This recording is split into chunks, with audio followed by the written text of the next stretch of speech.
value, and that's great. What does that do though to stop somebody from starting their own cryptocurrency? And then you're going to have 101 and then 102. Exact same thing that happened with Bitcoin. Yeah, but like I said, you're stronger if you're together. That's like the purpose of this. Resilience, strength in numbers, kind of ideology behind it. I get that, but you're going to have people who say, I don't like that system because it does not allow for X, Y, and Z, and so I'm going to start my own cryptocurrency. So it will have competitors like Bitcoin found a competitor with Ethereum and Solana and XRP and all the others. There was I mean, this is primarily like the use case of like meme tokens that like, and most meme tokens don't really have like a underlying case where they're like oh, our differentiator is like we aggregate blah blah blah on like this layer 2 to be like 0.0% more efficient, you know, or just like a vague meme coin where they're just filling their meme.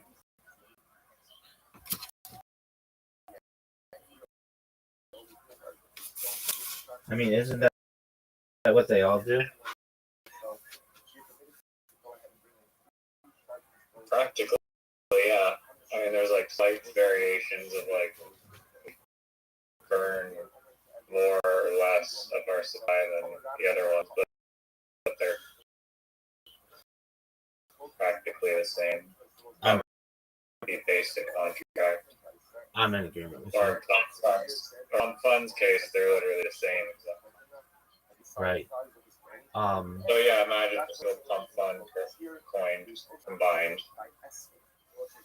Okay, so then you would typically have a worthless, like, if you combine every single project on Pump Fund, I don't know how many that is, but let's say it's 100,000 projects. It's more than that, I think. I'm almost certain.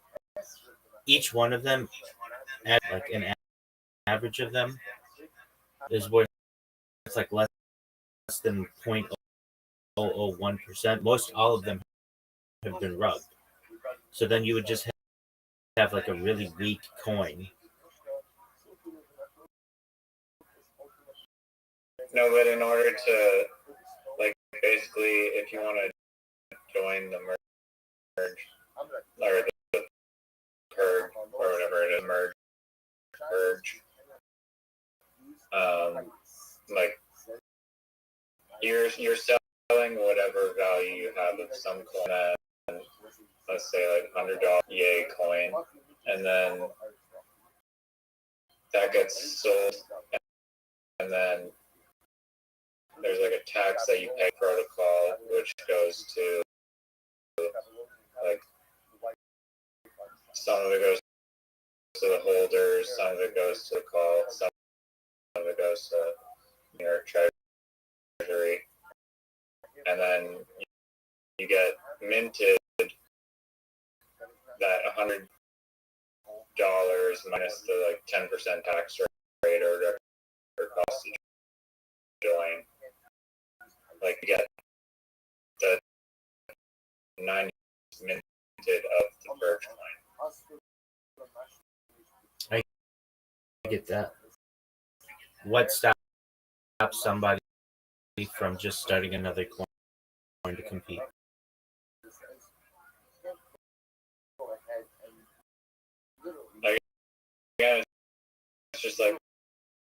first mover ideology of like the strength in numbers and combining communities and the network effect of combining communities. But and like the FOMO of like are you the community that you can join now very early and get more value, or you can wait and then a bunch of other communities will join, and then you're not going to get value from joining, or you're not going to be as early. You're still probably going to be early, but you'll be less early.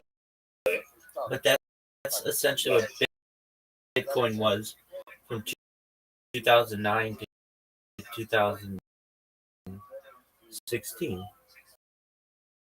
It didn't really have any competitors, viable competitors, until Ethereum, really. So you had that. Yes, I mean, I guess it didn't have enough value to competitors, I guess. And it was worth $1,000 each in 2016. That's a lot of value. Yeah, wasn't like a Litecoin around by then?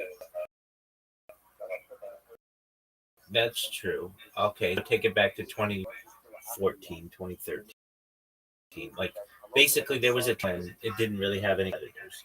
And what you're talking is kind of the same thing. Everything was united so that there weren't any competitors.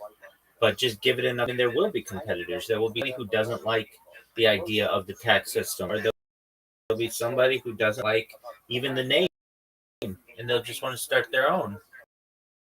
And unless you restrict people from starting their own cryptocurrencies, you're just given enough time, you're going to have competitors, and you'll have competitors that are copying the idea of trying to unite and everything into a single coin. That's exactly what Bitcoin added. We no longer fiat currencies. We no longer need to have an inability to buy and sell. Everything can be public. That's what they advocated, and they unified. I mean, it was. I should say it was unified at the beginning.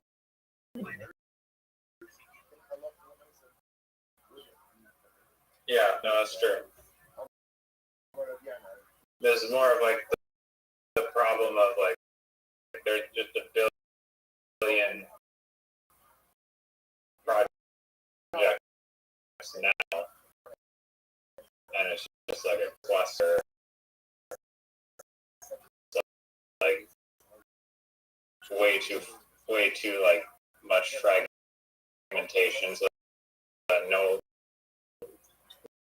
nothing can really grow as well as it could, because it's way too saturated. So in order to combat that saturation, the best way to solve it is to actually just unite. Well, unless you restrict the ability of certain coins, you have full unification. There will be someone out there who does. I mean, the idea of like being fully like by, of course, that'll never happen. But even if it got 10% of the entire crypto market, that would be amazing, and that will probably never happen. Even it's more of just the idea behind it of unifying. Well, actually, combating I'd like there. I'd like to interject there. I think that eventually, given enough time, unification is likely, if not ensured. Give time. And what do I mean? It's almost, I see it like a universe, Big Bang. You had the Big Bang that exploded, and you had all of this chaos coming from one single point. And that would be like the one single point would have been like Satoshi's paper, and then all the chaos would be all of these incredibly complex, different cryptocurrencies that occur. And eventually, as physicists surmise, astrophysicists, they say that we'll have the basically unification to one point where all of the chaos finds order in one single point, just like it did with the Big Bang. Somewhat see that as analogous to the crypto market. That white paper that starts everything off, and then there's all this chaos with everybody wanting to start all these different cryptocurrencies. However, I imagine eventually it will not be so easy to just cryptocurrency. You can start a cryptocurrency in less than 1 minute on um, on Pump Fund and other places as well. And I don't think that it will be that maybe in 10 years or 100 years. I think that the regulation of the system. And so eventually, because of regulation, not necessarily the open market, because of regulation, you may have a unified cryptocurrency or just a default cryptocurrency. And all of the other cryptocurrencies will be devalued. And everyone will just work on the default, whatever it is, whatever it may be. I think that's an opportunity, a possibility. At least for perhaps hundreds or thousands of years, though eventually people may find value in other modes of uh, and other types of assets. Due to regulation, one single currency occurring. For instance, Yeah, I mean, it's like just like when there's standardized like HTTPS or whatever.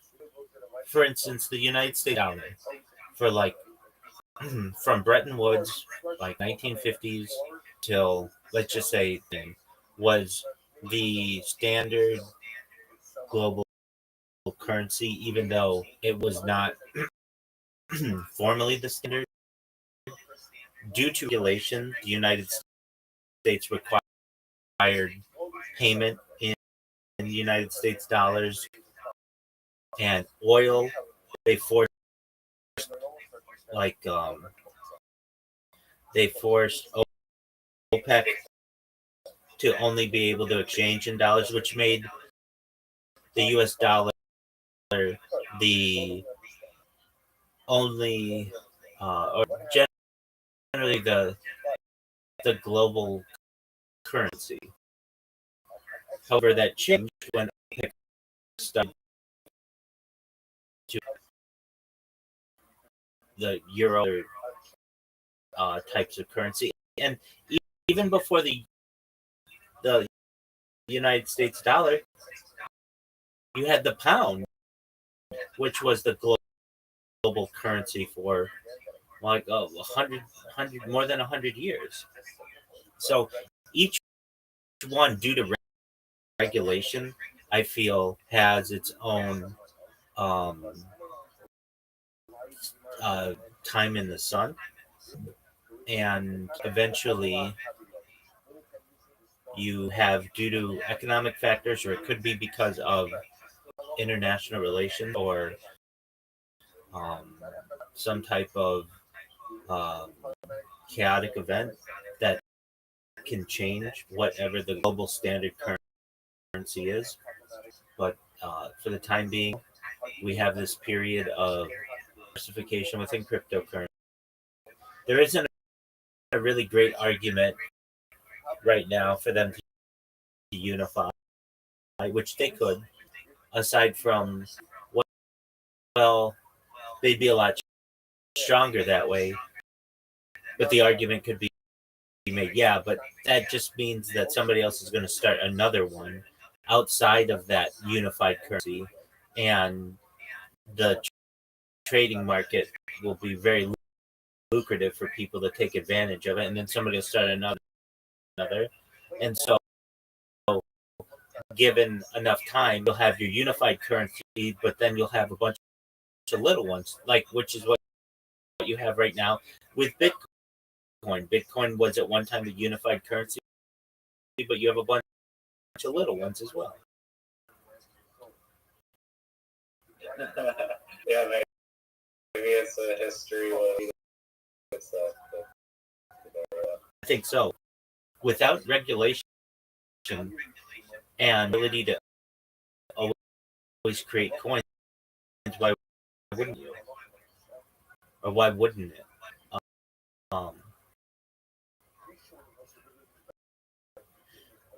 I personally think that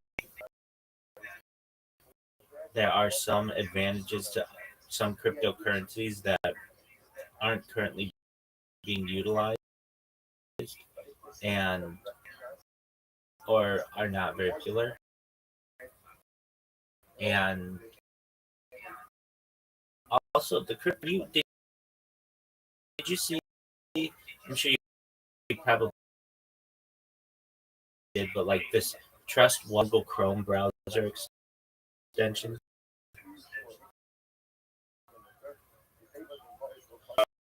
I don't really keep up with crypto very much. Okay, so Trust Wallet, one of the biggest wallets out. You know what a Google on the Google extension. Basically, when you connected your wallet, you had to put in your seed phrase. The person who had the back door just took all those seeds and drained everybody's wallet, and it was like tens of millions that were before anybody figured out what was going on. And Trust Wallet has come out and said that they will reimburse everybody, but only time will tell. It's very easy for Trust Wallet to just go out of business too because of this issue. And like in my opinion, if anything, I would like regulation to be able to stop that type of system. I know that's kind of the beauty of Bitcoin or of cryptocurrency, that you can just transfer funds very quickly. But I almost feel like there should be an escrow system where you transfer your fund to the escrow, and only after a certain amount of time and you confirm the transaction, the funds actually transfer. I feel like that's safer. Let me. If they have your private key, they're still going to be able to sign it. Yeah, but That's true, but basically, you could have someone's private key, but unless you like perhaps log in with some other system to approve the transaction, then the transaction would not go through. So what am I saying? Basically, somebody can have your private key, but wouldn't have perhaps the ability to approve the system in escrow.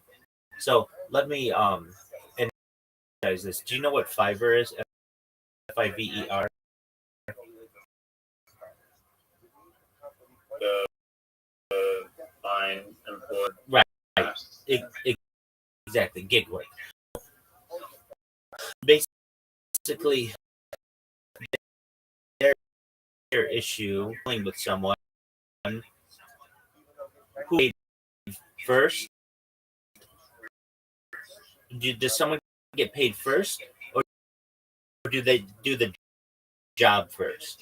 And it's like you could scam a lot of people if you demand payment first and you just never do the work, or you could get screwed out of a lot of work if you do all the work and the person never pays you. So what Fiverr does is they're just a middleman. They're a service essentially that says, look, you're going to pay the money to us,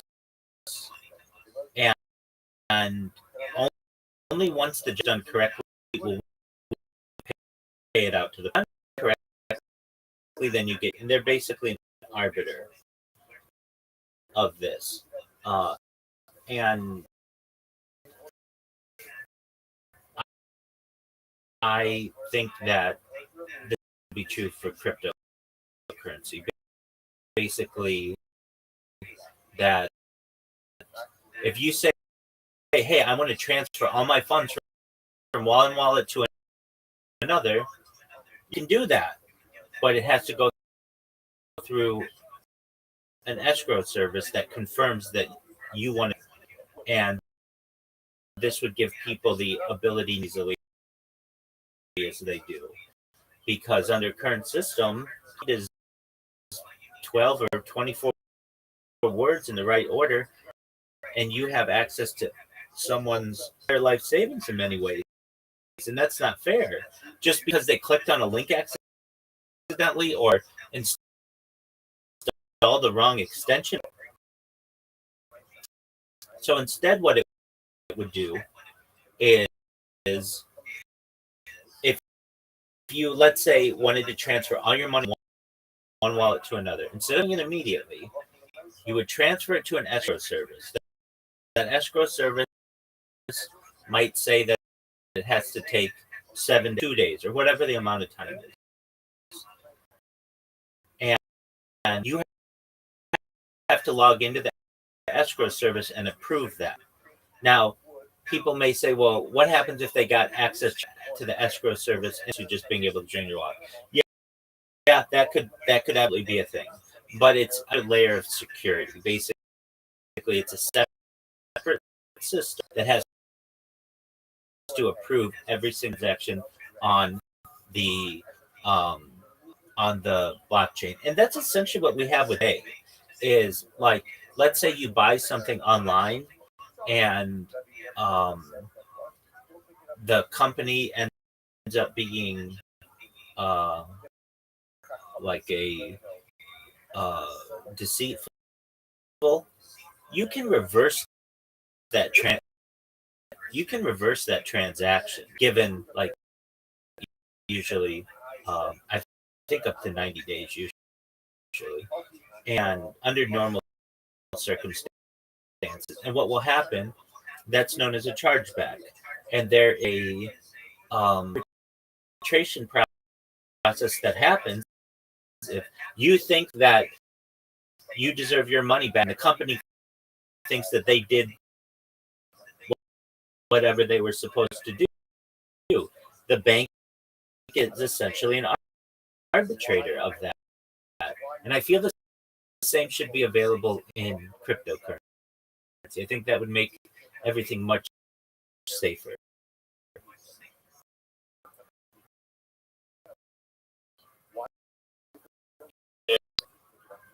I think so. And it doesn't mean that the bank has to know what it's for.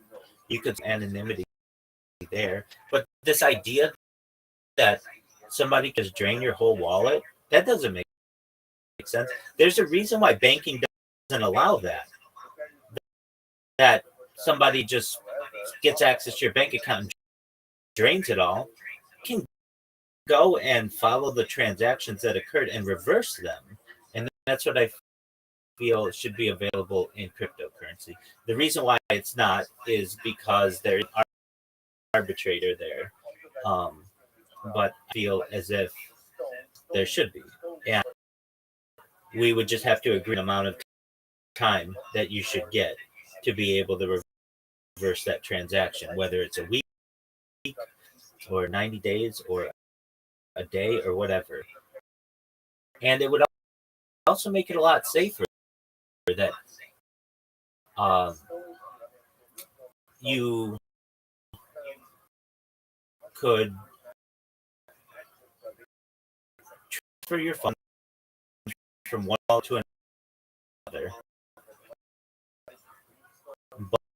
but instead of it happening immediately and people just get drained, there's a certain timetable on it, and this would allow people. It would even allow the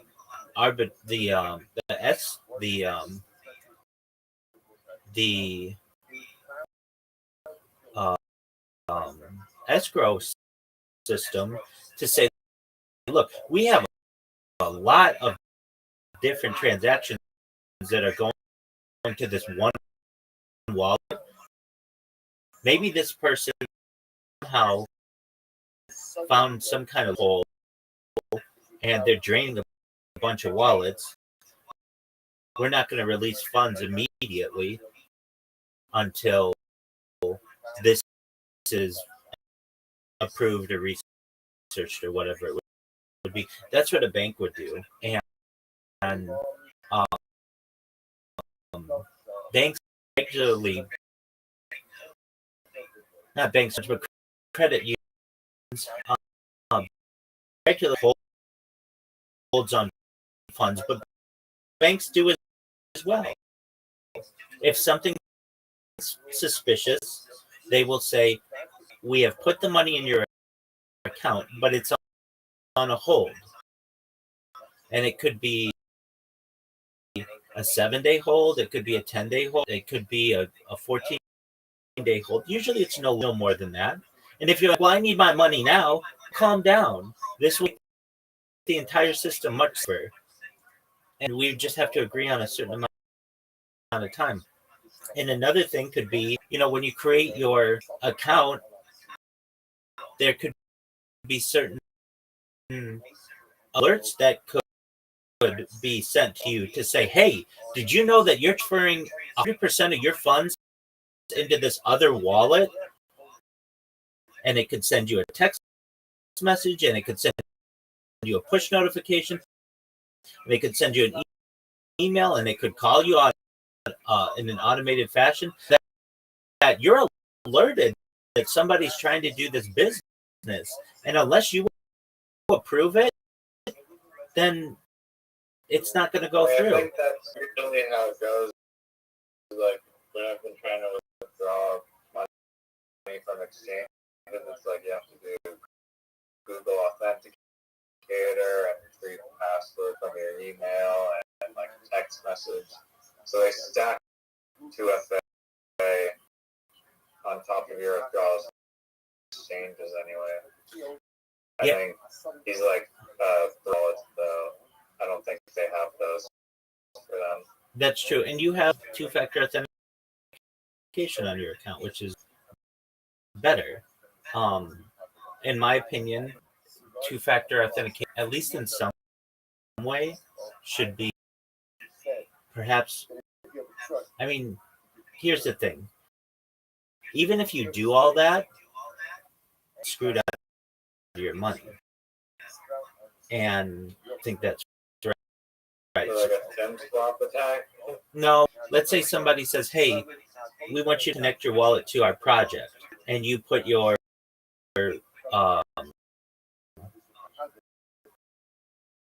you do all the Google authentication.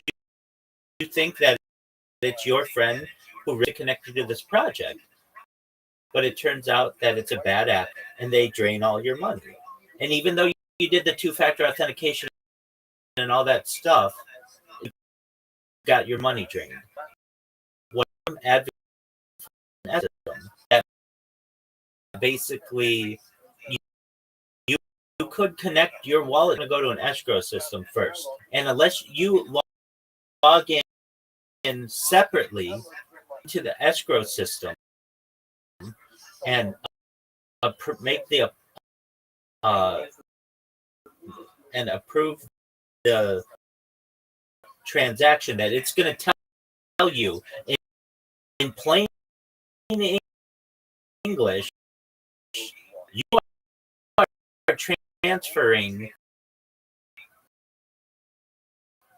100% of your funds into this other wallet that you don't know, then we're not let this transaction to go through. And it doesn't do that right now. Basically, it just says you're giving access to your wallet to this other entity, and people don't know. I mean, because the language is so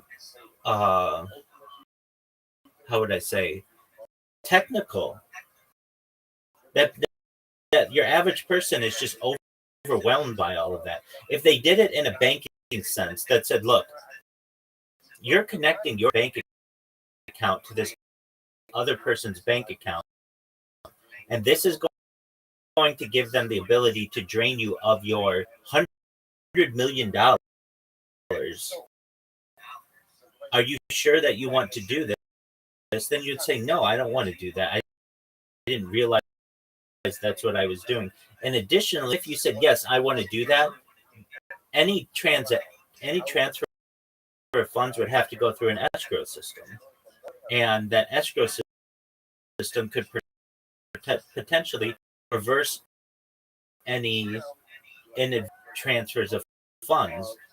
And if there were a situation where someone was taking advantage of another person, that transfer reversed. Another major issue with this is it happens, a lot of the scamming happens overseas, and the governments overseas don't care. And there should be accountability. If somebody's in some fucking Asian country or African country or South American country or the United States or whatever, there should be accountability that the United States and the European and Canada, some kind of agreement that says, if you an actor who keeps draining people of wallets, we're going to send authorities to their location, and we're going to investigate and perhaps prosecute the person.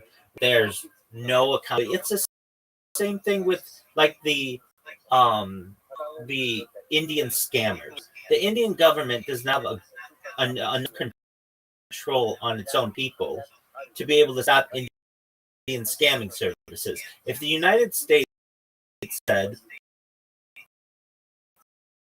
or the Europe said, if you want to do business with our country, you need to cut down on the scammers. You need to prosecute these people, so that when somebody calls you and says, from Microsoft, I need to get a computer,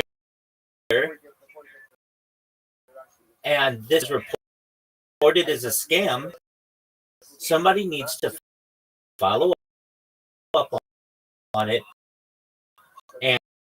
and investigate it and research the matter. And if it's found that somebody is scamming, then that person needs to be prosecuted.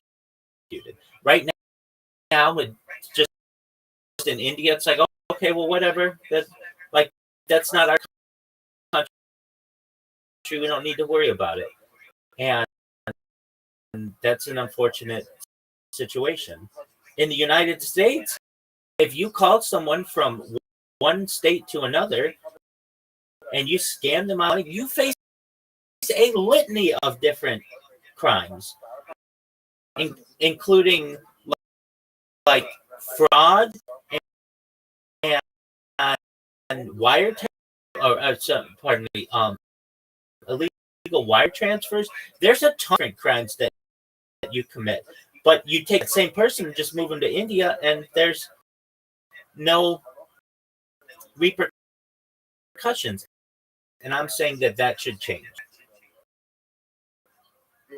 What if a U.S. person scams someone from India? Do we cross them? If the Indian government can prove that it was a person in the United States, then be deported. They can face international penalties. It's not as common though.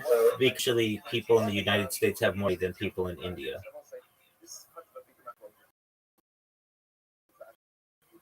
But India would play with the U.S.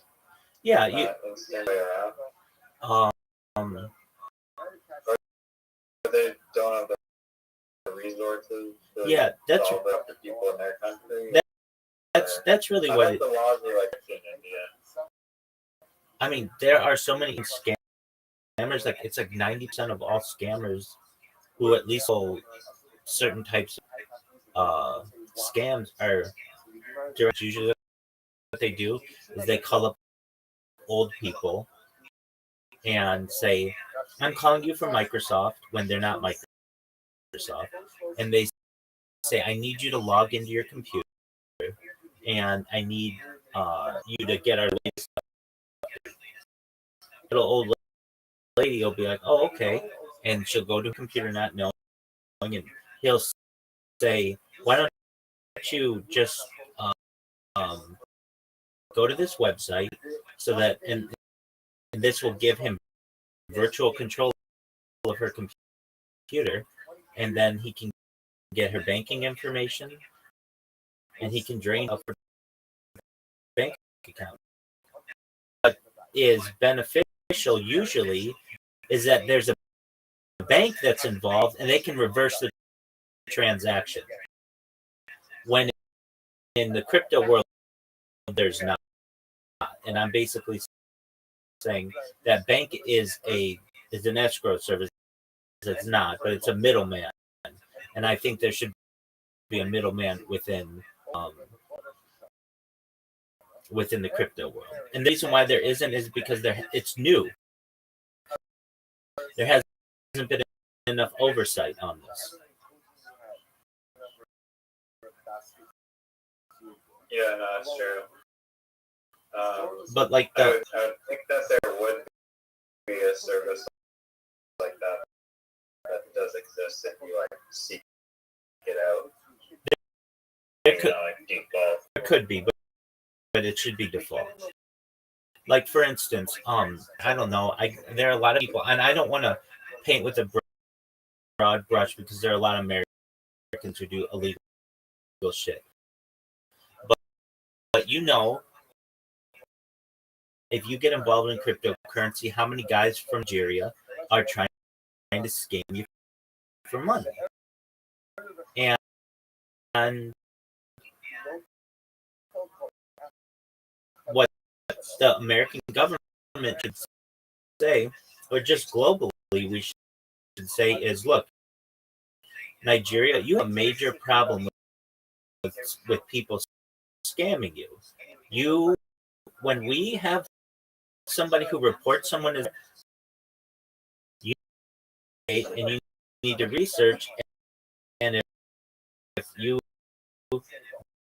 recognize this person as defrauding other people, you need to prosecute this person. The Nigerian government, you've seen enough pictures of stuff there. They don't have the resources to be able to do that.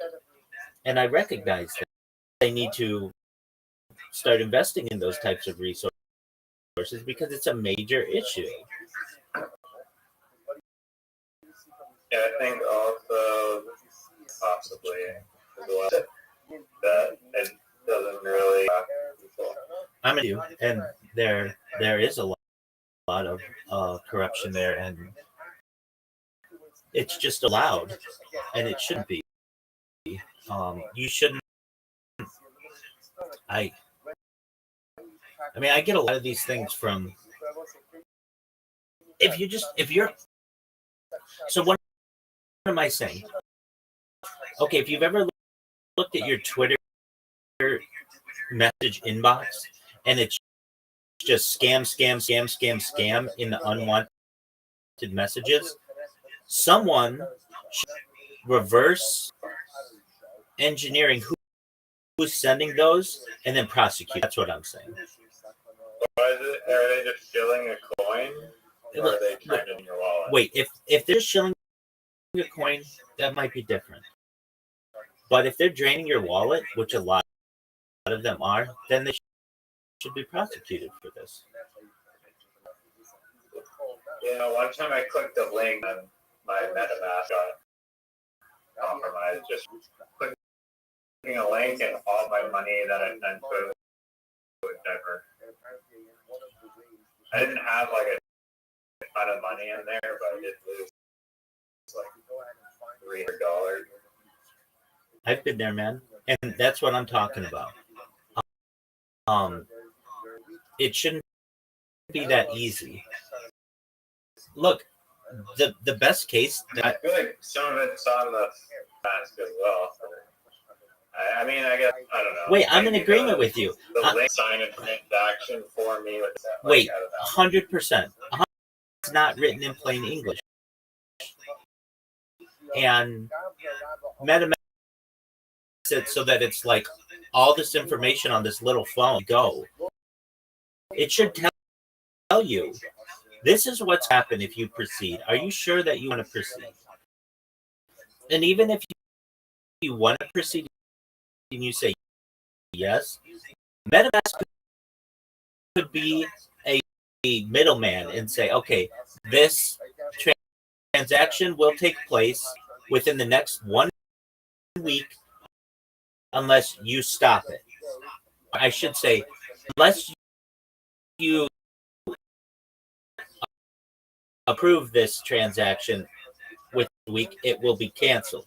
So that you physically have to ensure that you want to transfer all of your money to somebody else. MetaMask could do that. The fact that they don't.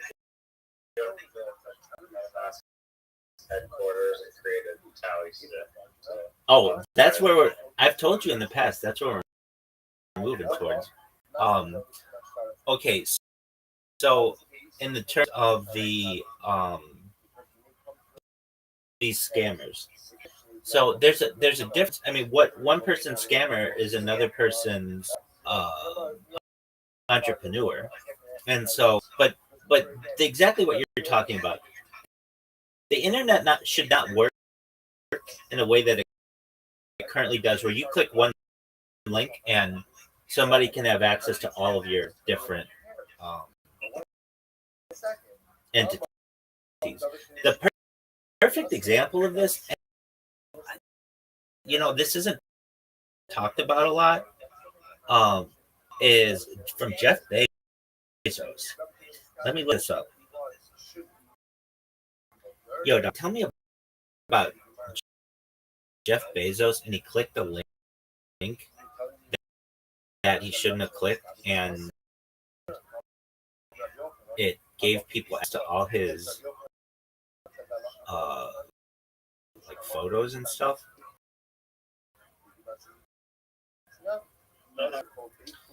It was more than that, though. So, like, here's the guy who like founded Amazon, and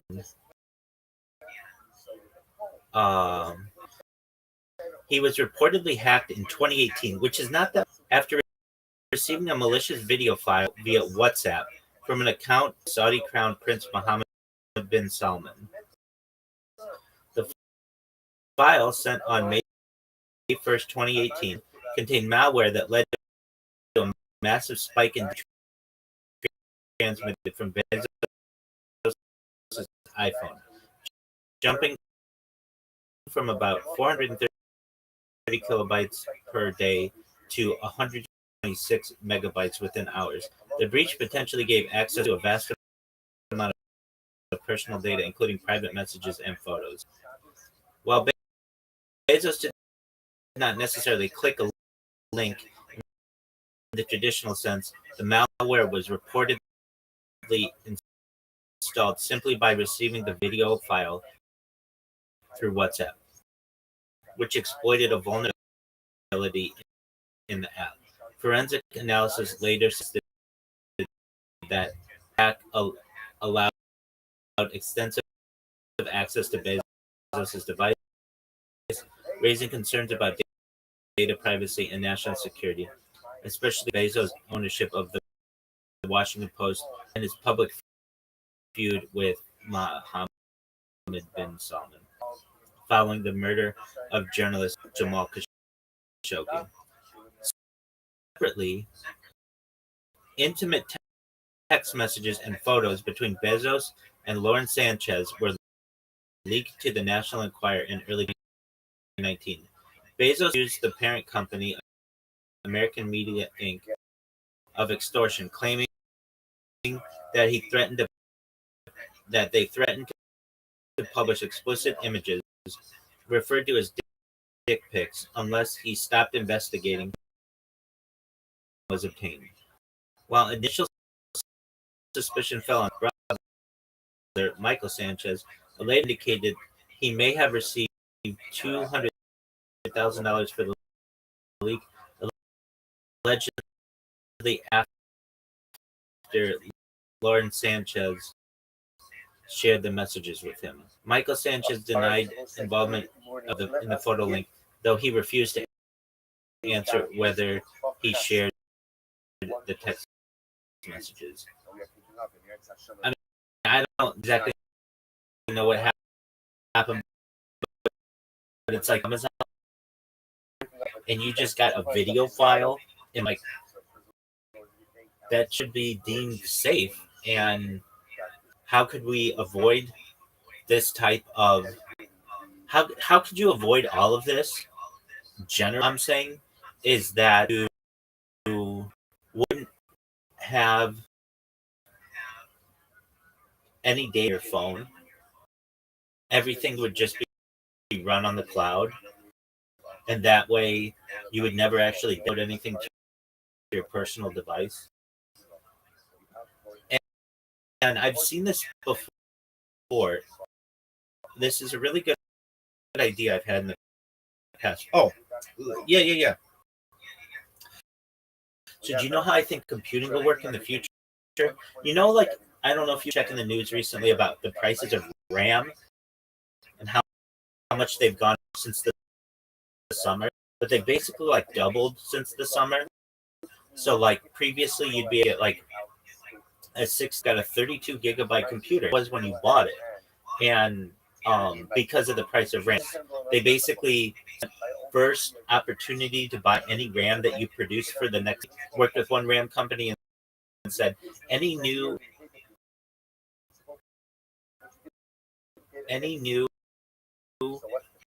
RAM that we want first dibs on it for the first 6 years. And because these designers are having to become so big and so powerful to be able to run AI. And so that's made the price of RAM increase like 2x and moving towards 3x. With that said, I don't think you need RAM in the future. I don't think you need any of this stuff in the future. I mean, you might need a little bit, but the way that I imagine a computer to work in the future would be you get into a website via a Chromebook. Basically, what I'm saying is like a bare bones GPU, bare bones device. Then anything that you need is run on a virtual computer. So, like, let's say you want to play Grand Theft Auto, you don't need to have the specs to be able to run Grand Theft Auto on your device. Everything's going to be run in the cloud. To log into your cloud computer, and you can run the fastest games that you'd ever want. Does that make sense? I mean, they have that now. You can rent high-performing computers in the cloud. But I mean, those computers, the computers in the cloud don't run on computers in the cloud.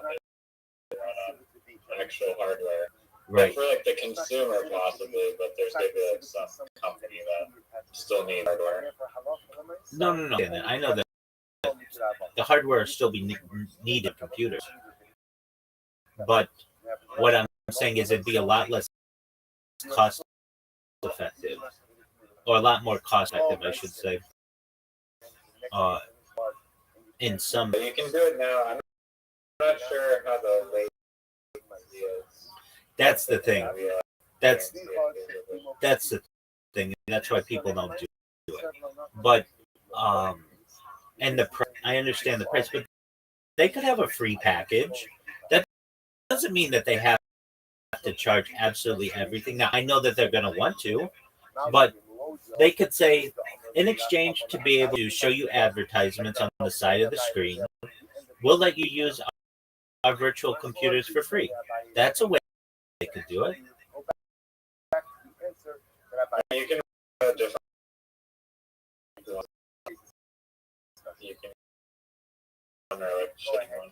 right. I understand. And the issue comes up with latency. Latency will perhaps improve in the future so that it would just be like logging in immediately, and for having a banner ad, you're able to use this computer 24/7, 365, and it's really fast, and you don't need any specs on your computer. Yeah, and that's how I imagine. That's how I imagine computers will run in the future. And it's a lot cheaper of a system instead of having every single person that needs a bunch of RAM to run like just your basic games nowadays. No one would need that RAM from just cloud computing. Those cloud computers would be able to provide services for free in exchange for advertising. You know, there used to be this website or this company. I think it's still my parents, well, they're still friends, but to my knowledge, but like they had friends, and one of the people that they had as their friend was an admiral in the Navy, which is like the highest level of the Navy that you can get, and he was very cheap. I mean, I love the guy. I haven't spoken with him. Extremely cheap, and he never wanted to pay for the internet, and so he had this service, and I'm just using him as an example. But I kind of am in his boat. I see, but I mean the thing is, you're like the highest level of the Navy. You like run like major ships, like you can afford. But he didn't want it. So there was this provider called Net Zero, and what they would do is they would allow you to use the internet for free. And the catch was they would show you a lot of advertising on the side. And I think that's how the internet should be. You shouldn't have to pay for the internet. It should be free. There are extensions and things like that that can, get around that. And I mean, I haven't spoken with him in, I don't know, more than 10 years probably. So I'm sure he's gotten the internet since then. But I worked with his son at a financial institution, and I remember one time I was at their house, and I'd never seen the internet all ads with this little square of what you do, like, of, and I was like, well, but the thing was, it's absolutely free. That means it's not horrible. If it's free, it's actually like a really nice alternative. And I think that's how the internet should be. That you can use the internet for free. You don't have to pay an ISP. It's available to you for 100% for free. And the catch is that there are ads running on the side. And they don't have to be like they don't have to be overly sexualized or overly distracted. It can just be banner ads that used to be. And that's what I think. That's how I think it should work. I mean, Why does not exist then if it's such a simple premise? I think it still does not advertise. Let me see if it does. Net zero free internet. Does it still exist?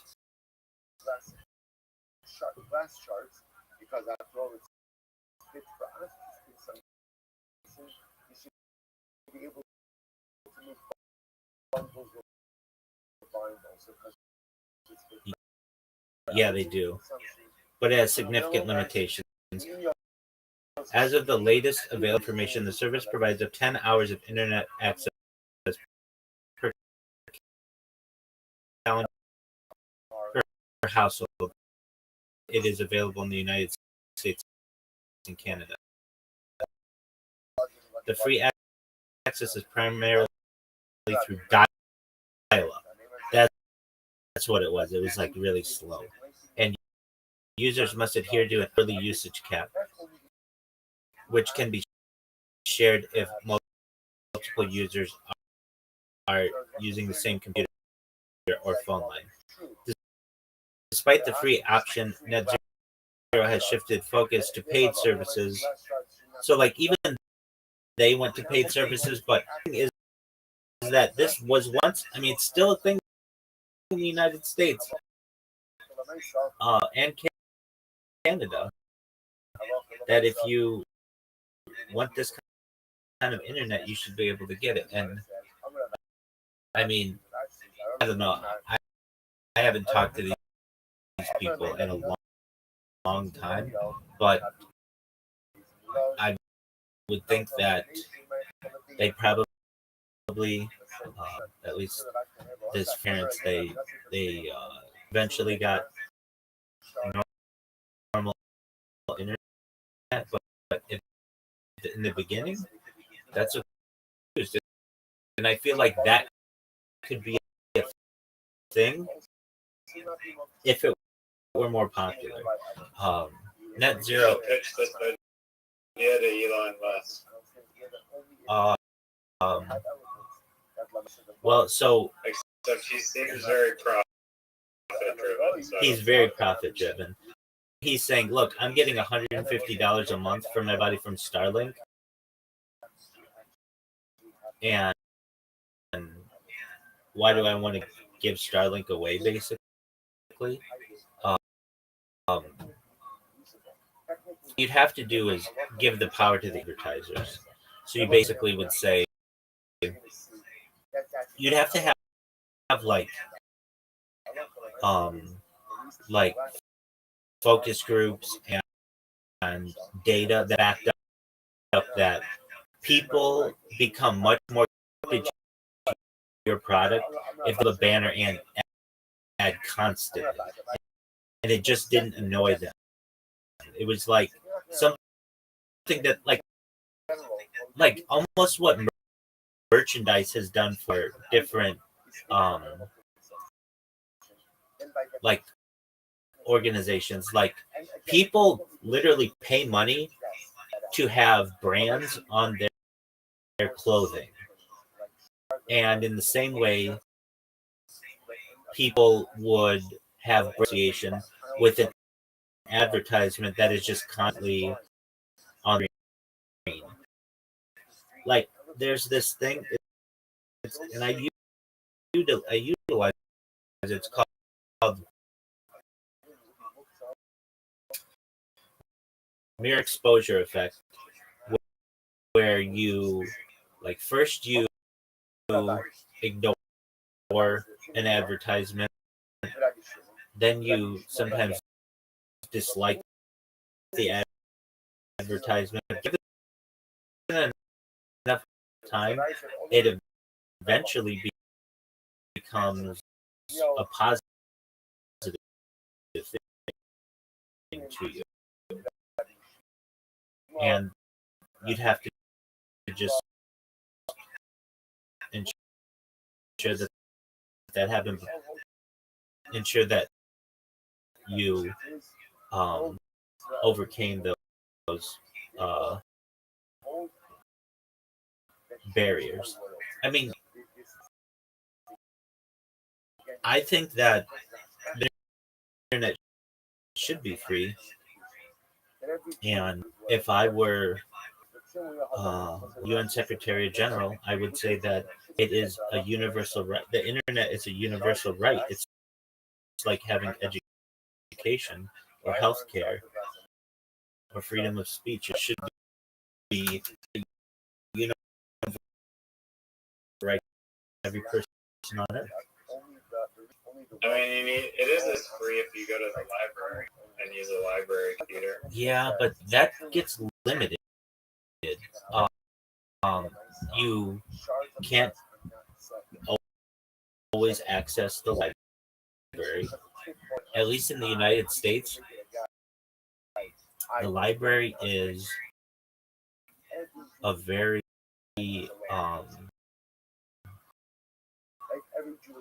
it can be a very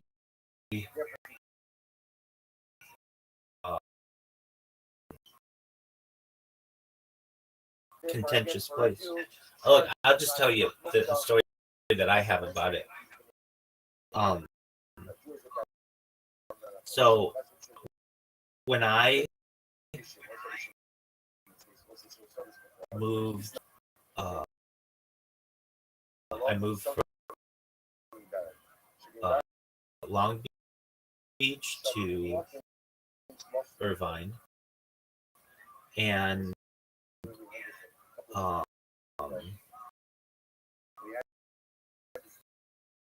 the upstairs room in which I used to live would get really hot because the heat would rise, and I had just moved in, and I needed a job. This I've told you this in the past, but basically the owner of the business where I work, he and I butted heads, and I left. I told him that I was leaving, and that's when he had to a year by, and he had to like triple my salary and some other things, but left without having a position, so I had to find a job, and it was hot upstairs, and I wanted to go to the local library to use their computers because it was cooler. And I can tell you, I would go to the library every day in a suit and tie, and I would get certainly I'd get looks like, why is this prettier? But and so I'd go to the Newport Beach Library, which is, in my opinion, the nicest library in the United States. It's everything's state of the art, super nice. They have like grass on the roof. It's super nice, and it's like zero carbon emissions, like everything. I would just go there to use the computer, and I felt when I would do this that the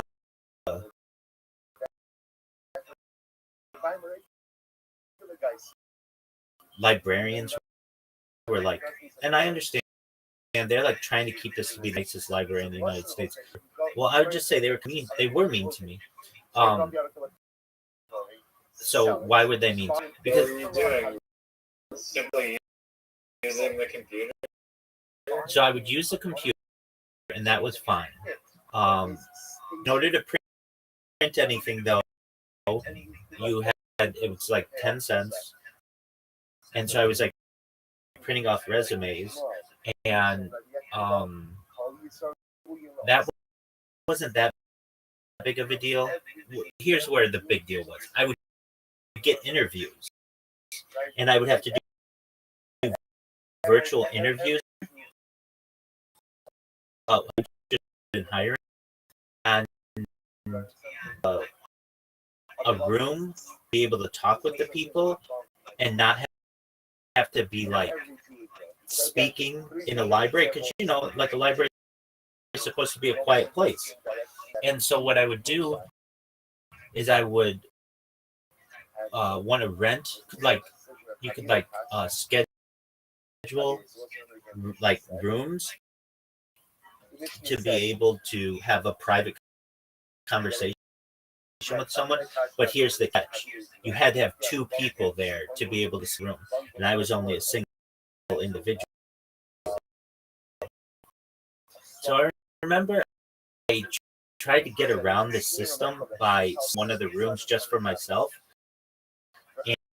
and all I needed was just to use my laptop and be able to talk to someone in probably for like 20 minutes, just to do a virtual interview. And I did this, and right before the interview started, I got this knock on the door, and the librarian's like, "Where's the other person who's supposed to be in here with you?" And I said, "Oh, they're coming. They're just not here yet." And the lady's like, "Well, you're not allowed to be in here by yourself." And I understand. I bet they get some guys to go in there and just masturbate in these rooms or something like that. But that's certainly not why I was doing it.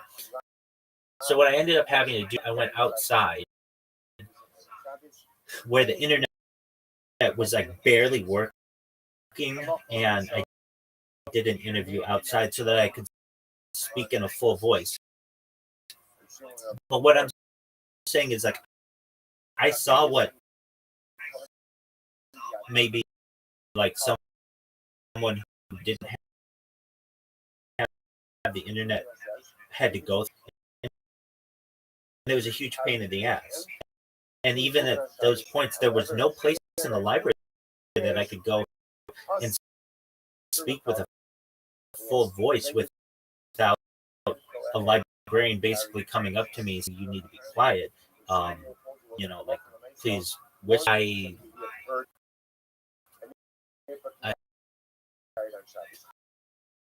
fortunately, I think I did this for a week or maybe a weekend.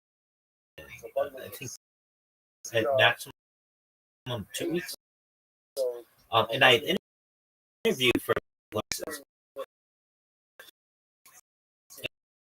And and then this one day, it was like 8 o'clock in the morning, and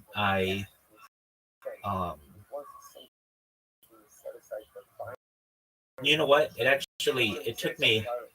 I'm gonna sneeze. It took me longer than that, because I had to move, and that took me like a week.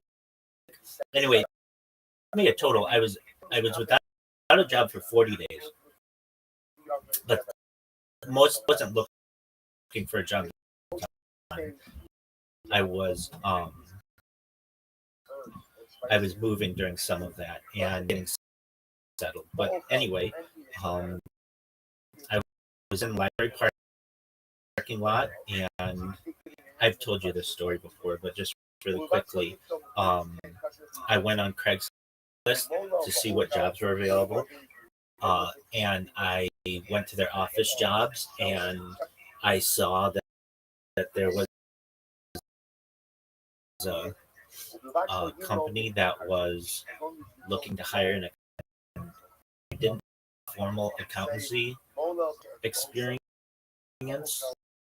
I figured, did you ever see the movie Catch Me If You Can with Tom Hanks and Leonardo DiCaprio?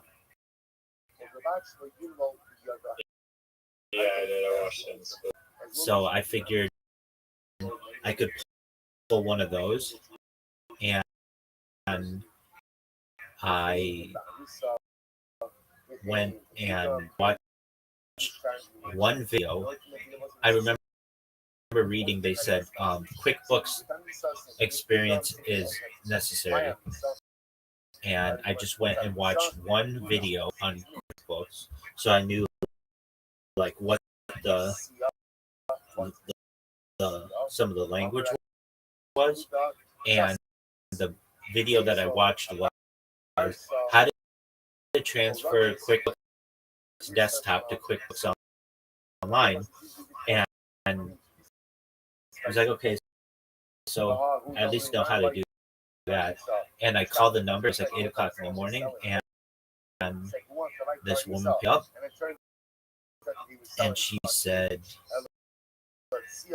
she was like in a hurry, and I was like, I'm interested in the position that you have posted, and she's like, all right, well, first question, do you know how to transfer QuickBooks Desktop to QuickBooks Online? And I'm like, yes, I do. And I explained to her exactly how it's done, and she's like, okay, well, you sound like you know what you're talking about. Come to office tonight at 5 o'clock after we close, and we can have an interview. And I did, and got there. She said she was busy and asked if I come back, and I said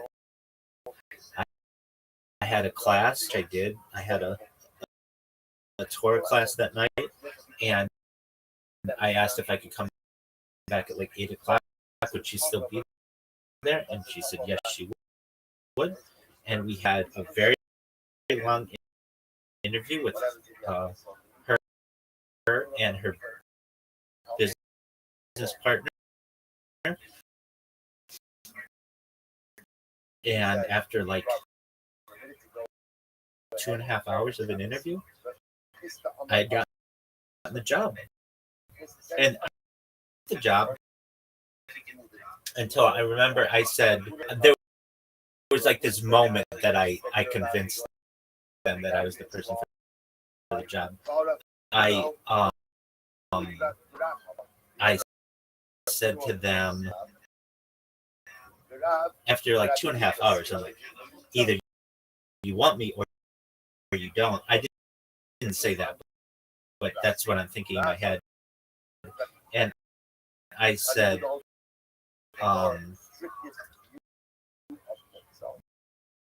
something like, I mean, it was getting to be like 10:30 at night, and I said something like, if you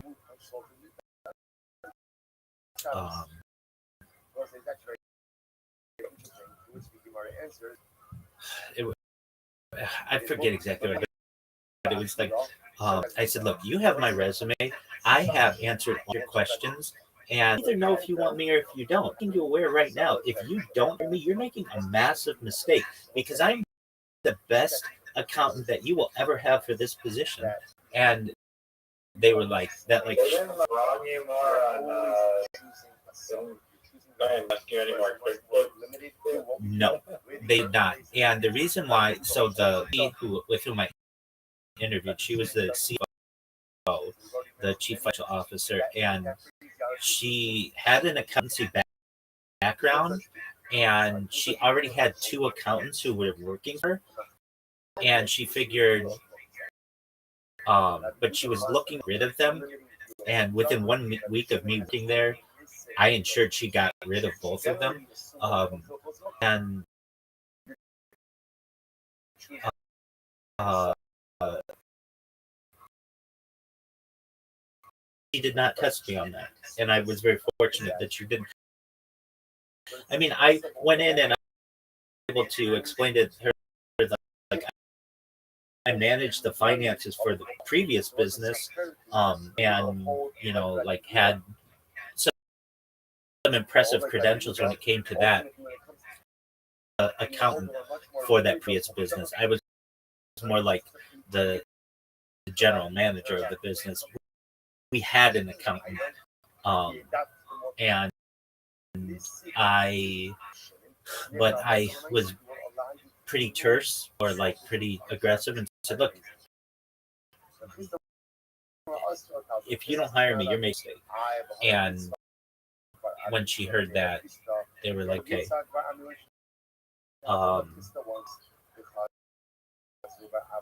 when can you start?" And I said, "I'll be here at 8 o'clock tomorrow." And then I was. And what ended up happening was they had two accountants already, and the one accountant was working part time, and the other accountant was full time, but she was just draining them of money. And I explained to the leadership team immediately, "Hey guys, I want you to know that I'm an honest individual, and I'm not going to drain you of money. This woman is working over, and she's just watching Netflix on her overtime, and she's not helping you. She's just basically racking up hours and coming big paychecks. And she's shown me what she does, and I learned it in like morning. Like, it's not that complicated, and I recommend that you don't have three accountants here. I don't think it's necessary, and I've seen in your bank account, Riser, when I got to this business, they showed me what was in the bank account for the business. I personally had more money than what was in the account of this business. That's something that you never want to see. Business was hours away from closing, and we made it work for an entire year. And I described this previously. I've seen the meme of it, but I haven't seen it in a while. It's basically, imagine a train is on train tracks, and somebody's at the front of the train, and, or I should say, someone's at the back of the train, and every time the train moves forward over the train, somebody grabs the back tracks and moves them to the front of the train, so that the train's continuously able to go, but just barely making the next little bit of track. And I told them I'll be here for a year, and I was, and I'd applied it some up, and like you said to me, didn't you have any questions about accountancy? No, accountant herself. And I can tell you that I interviewed for other accountancy positions, and I was amazed as part of the interview. And then they would have a technical portion of the interview. I remember one time I was on the phone with this one woman, and I just said, "I think we're done here." And I just like, because I had no idea what she was asking me. And then there was another job that I actually was in for, and I completed their technical accountancy questions, and the information correct, but I didn't do it in like a normal way that would do it. And they wanted me to walk me through it, how I did it for them. And I did, and they're just like, okay, well, that's not really the standard practice of what we've done, but you got the correct answer. And okay, and I at the end of I was getting the job for accountant. I didn't want to be an accountant. That's not what to do. But it was just like it was like a job that I could do to some extent, and they asked for my references, and my phone was in the car, and I gave them references that I knew off the top of my head. Was the owner of the previous business where I worked in the startup, and they called him. He bashed me on the phone, and then he bashed me to them so they wouldn't hire me. And then he called me, and then like 3 days later, we met at his office, and he wanted to. I told him that uh, he he wanted to go get something to eat, and I told him that the closest kosher place that was available was a coffee bean and tea leaf, which was like in the mall in a neighborhood. And he's like, okay, we'll go there. And we did. And I had like a fruit plate and coffee. And we negotiated to some extent. And actually, we negotiated Tesla. And I was going to make like 3 times what I made previously. So um, with that, then I had to tell the business, the lady who I called from the library, who I'd worked for a year. I had to tell them that I wasn't going to be able to work there anymore, and I told them that I found another. I told them that I'd been offered another job, and she was like, "Well, they were both like, what are we going to do without you? You're the best accountant we've ever met." And that was like the best compliment I heard from her, because it was like, lady, I'm not an accountant. I've been literally um, just BSing my way through the entire thing. Yeah, exactly. And I my way through it. That's the guy from Catch Me If You Can. And I told her not to worry, that I would stay unpaid for 2 weeks. So I would be working my other job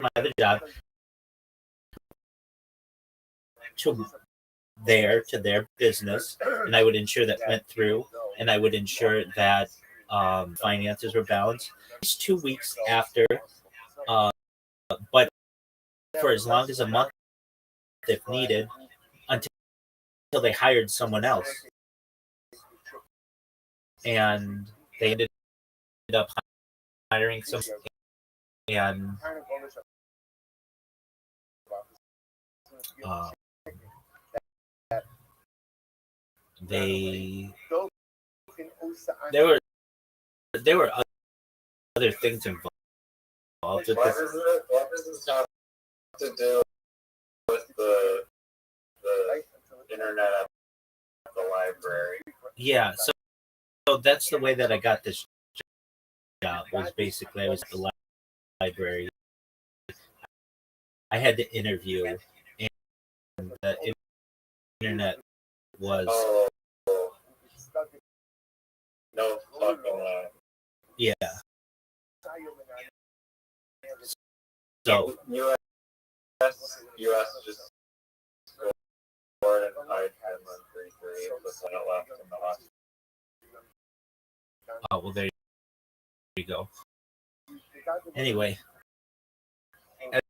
as I previously said, you're like you're saying.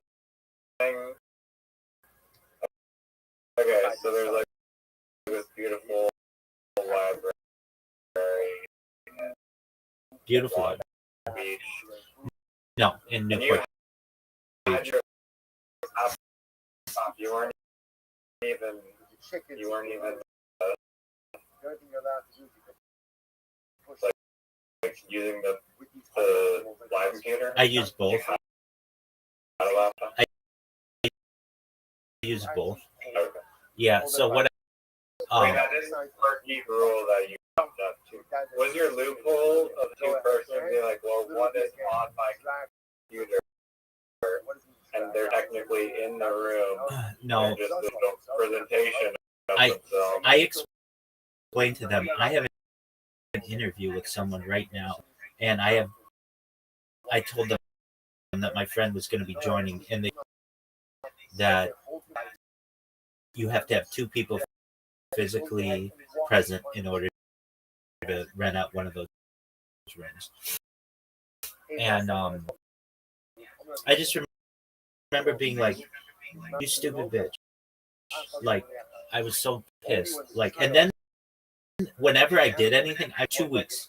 It wasn't like I was like some homeless people in the United States, like all the time. And I had a home, I had a car, but I just got the evil eye every single time with whatever I did. And I understand the people in this town of Newport Beach are essentially all millionaires. So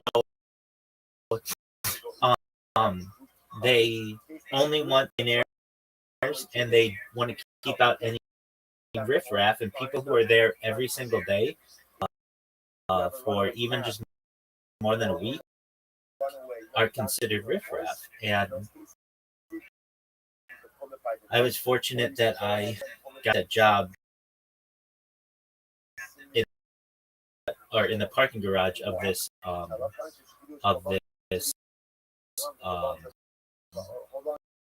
of this library, and I remember Was cash on the Wi-Fi not like a time? was what?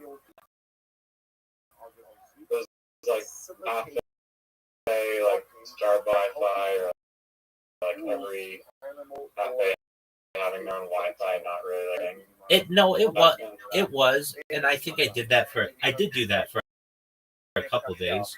But I recognized that, like, I mean, at the time, I had a Chromebook, and I needed like I needed like a computer to be able to edit PDF files and really make a really strong, um,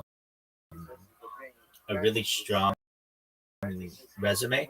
And but I do the cafe thing. I mean, I'm not saying that I was at the library every single second of the 2 weeks, but I just remember, like,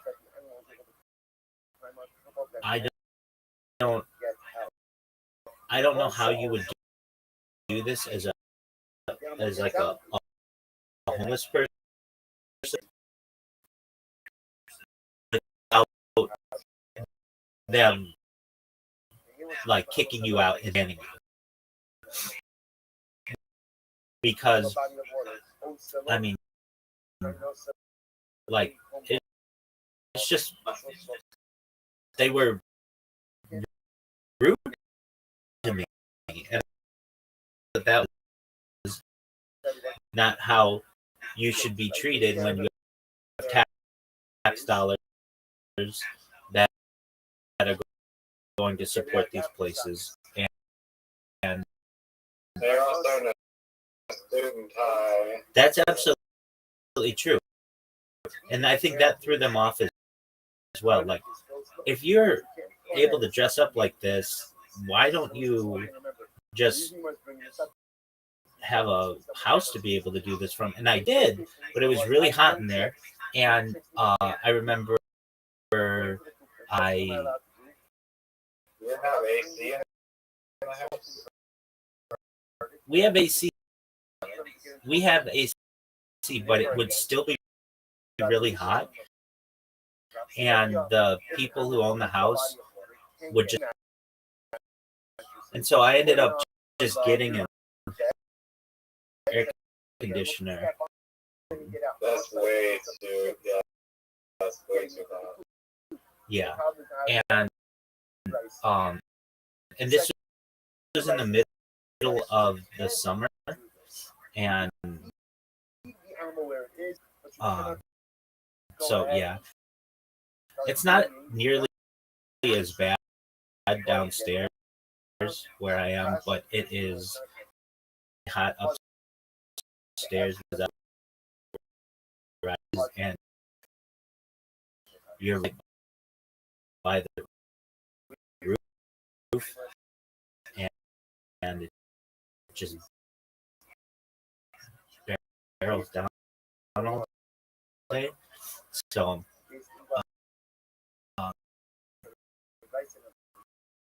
and there are, I think, in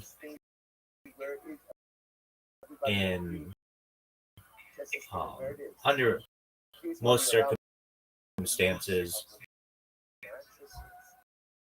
I, if I recall, when I first moved in, the owners of the house, they were really nice, and they said um, they like allowed me.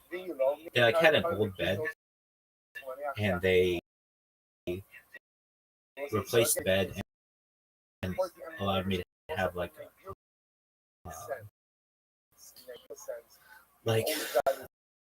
just like some amenities, and I think they offered to have an air conditioner, like a portable air conditioning unit, and I was just like, I'll be fine. Like I figured I'd be fine because that day I was fine. But it became extremely hot, and um, so yeah, it's much cooler downstairs. I mean, it still can get hot, and I'll ask them to turn the air conditioning on, but usually um, I'm able to survive a while. And you know, it's winter now, so like it's not necessarily as hot, but in the summer, occasionally I'll ask them to turn the air on, and they will. And but back then, like I didn't know that, and also the internet was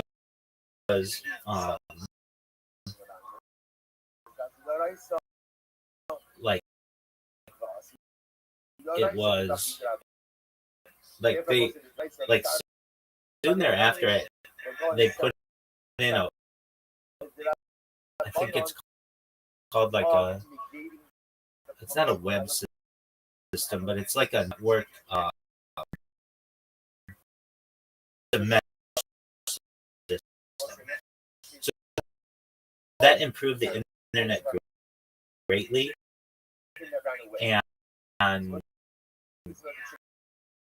I just remember being like, well, I should be able to go to the library and be able to use free Wi-Fi, free internet. And yeah, I was, but I felt like I was getting the evil eye the whole time. And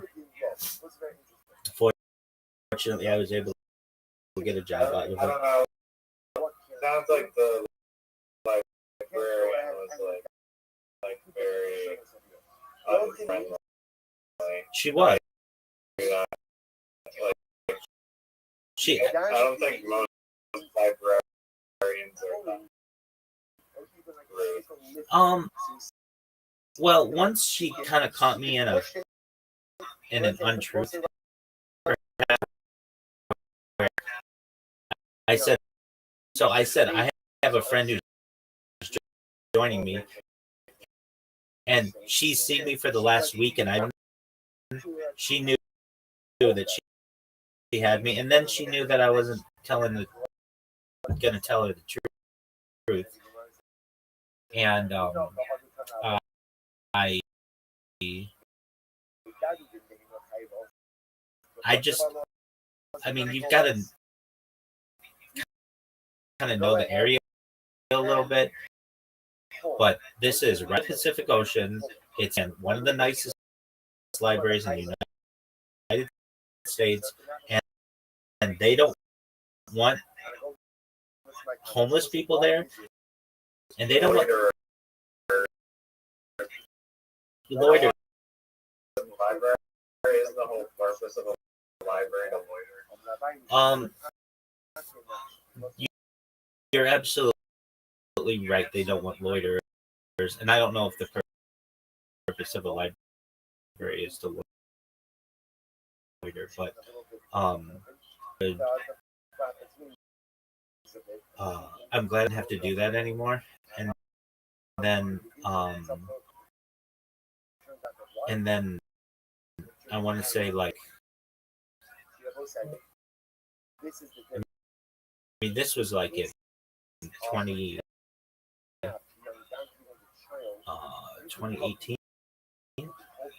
and yeah, like 8 years ago or so. And I'm sure it's just gotten worse after COVID and all that other shit. I'm sure it's just they've really cracked down on it more. And it eventually gets to the point where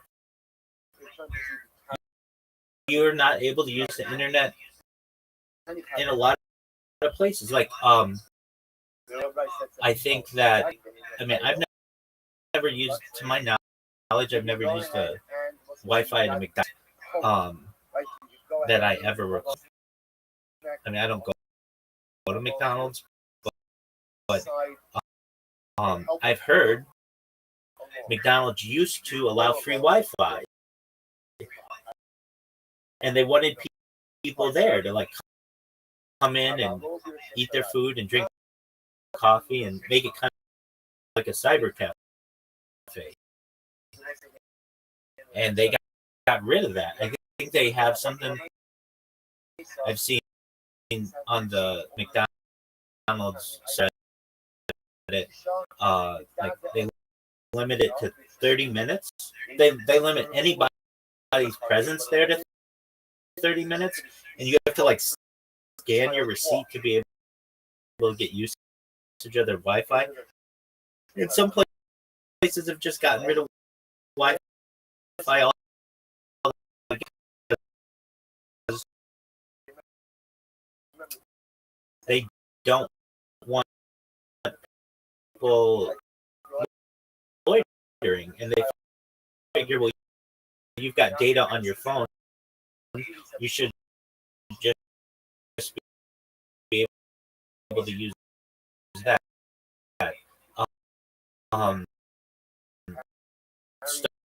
Starbucks is another place that used to have free Wi-Fi. That's how Starbucks kind of became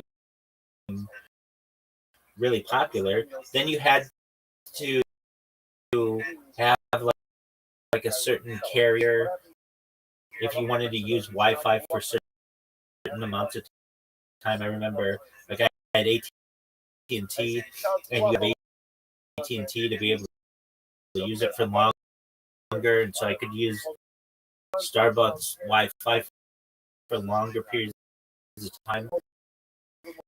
And then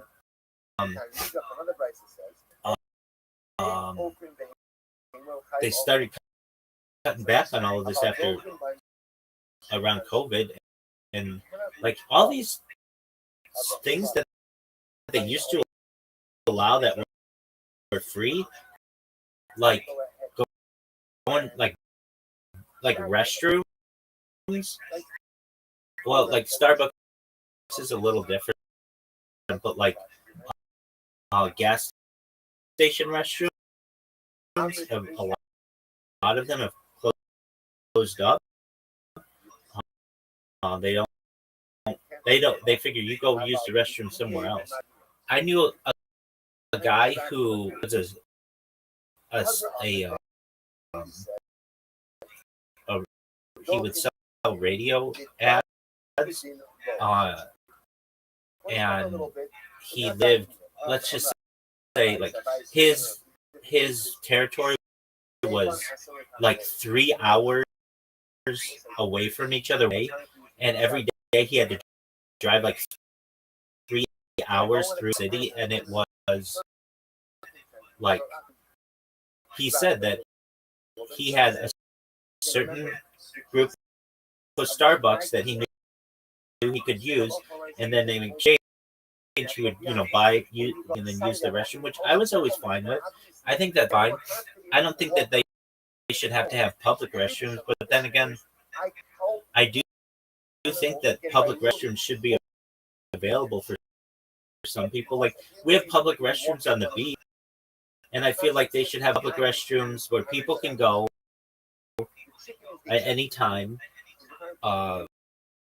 if they have to go. I mean, it's like that to me is part of a society, and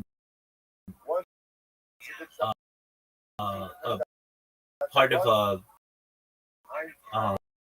Library has them. What did you say? The library has public. Yeah, they do, but it's not like just like they're pretty far away. In fact, they're really far away. They don't want people just parking in the restroom. That's not what they consider themselves to be that for which to be there. Anyway, I got a bad taste in my mouth in the library, so fortunately, I haven't had to use library internet in like 8 years. But the 2 weeks that I did, I felt it was very cold. And again, this might not be the same in every library in America, but at least the very neighboring city is very nice.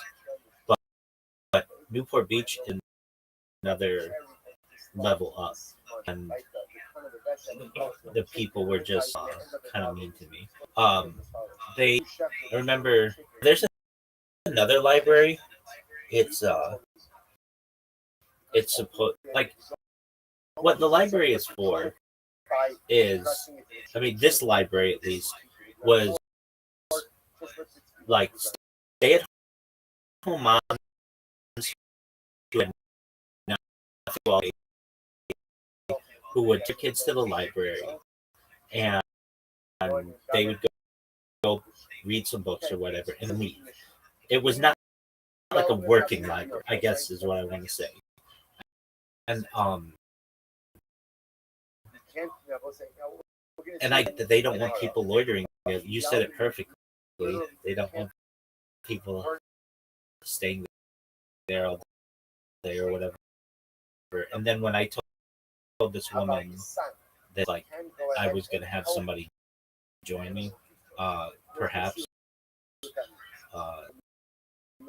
she just became a total bitch. And then whenever I came in, she just gave me this evil eye, just really mean. And fortunately, I got this other job pretty quick thereafter, and I didn't have to do that anymore. But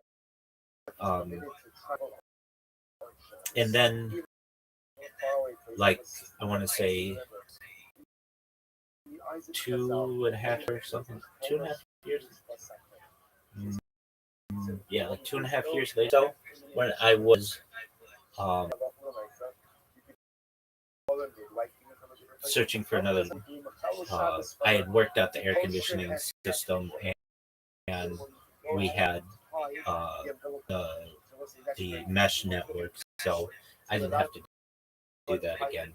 But I'm like a, like I'm an educated individual, a professional. Imagine if you came into a library and you smelled and you dressed up. What they do is they get the security guard to detain you, call the police, and say that this person's or this person's leering at somebody, and then you're not allowed on the property anymore. And if you're like a homeless person, there are only so many different places where you can use the restroom or you can, uh, you know, have access to the internet or whatever. I mean, if you're homeless, you can't just go to a Starbucks and hang out. Yeah, I mean, but the libraries should be able to hang out there for free. I'm in agreement with you, but you're just not there. At least maybe in some, maybe in They some. literally call Oh, totally, absolutely, 100%. What if you're a book and you're homeless and you just have like some book?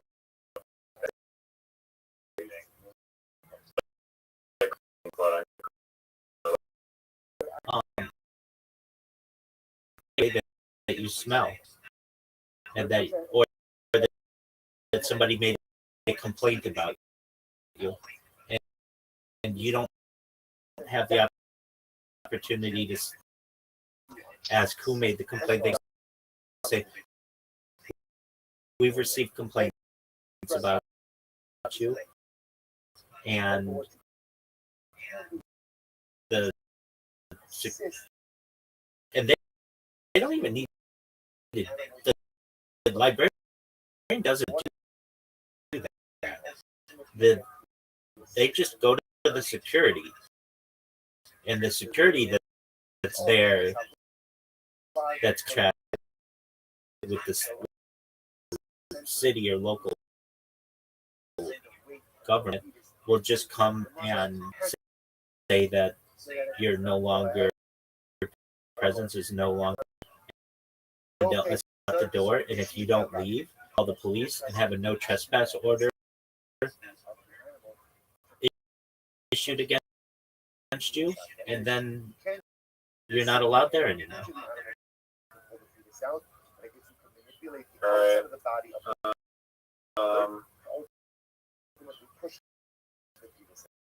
But if you're not homeless, that shouldn't happen. Well, I think it shouldn't happen whether you're homeless or not, but I'm in agreement with you. But no. Did I see other people there every day? No, I think I was pretty unique for that. And again, it was just because upstairs it can get extremely hot. And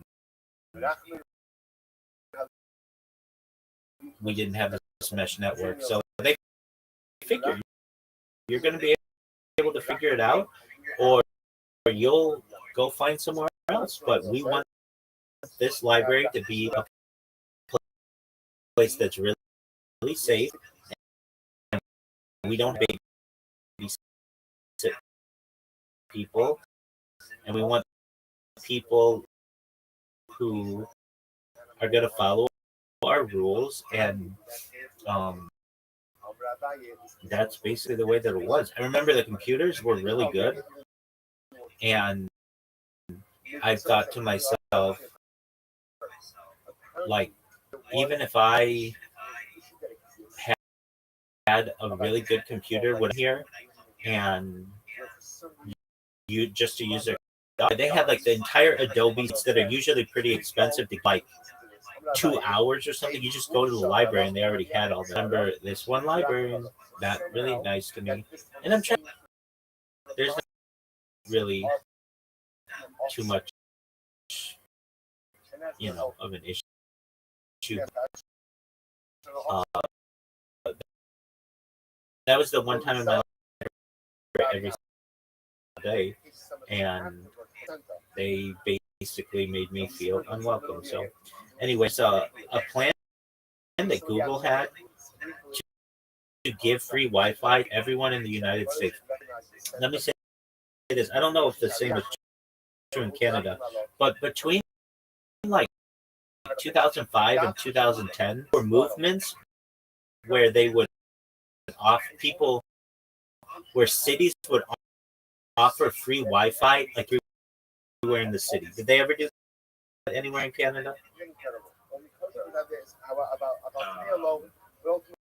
I did not follow anything like that.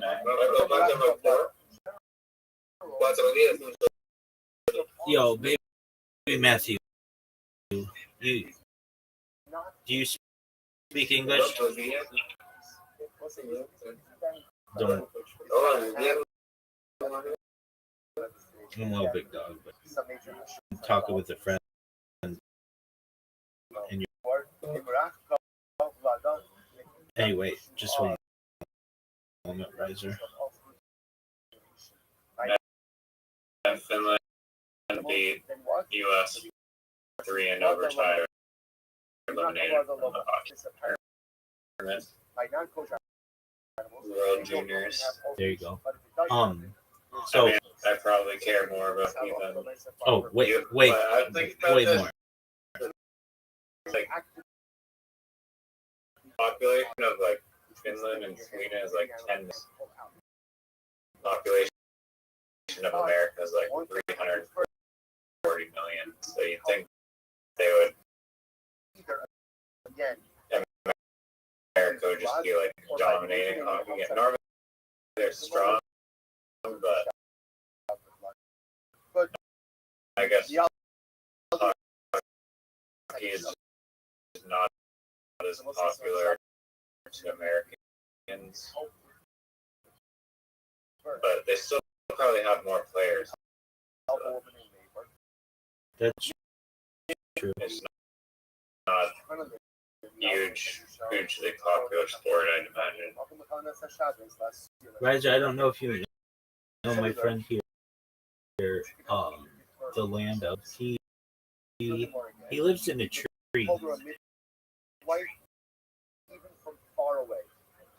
and he has, Being serious? yeah, he's a director. He's like a big director. He's had Bruce Willis in his movies, and John and Rothschild. He's a really interesting person. The land of, how are you, big dog? That doesn't look he's in a tree right now. Looks like there's blinds and curtains. Yeah, there's like a tree in the middle of his house that like grows through the middle of his house, like a big black walnut tree. Why not? Oh, well, that's different than living in a tree. Yeah. Why didn't you say hi to Zoo? The midwife could travel. Just making a comment about the tree, and he literally just. I was gonna say hi if he stayed in the call for more than 1 month. Yeah. You're muted if you're trying to tell us. He's got pineapples and bananas.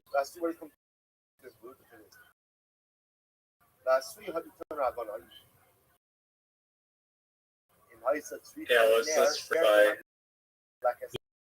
Yeah. So cities in the United States at one time were offering free Wi-Fi to like try to reinvigorate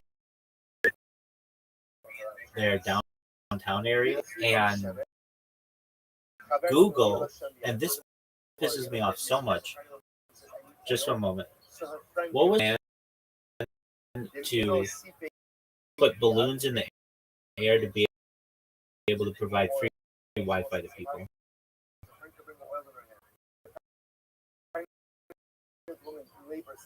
Oh yeah, I think you told me about that. Yeah, it was called Loon.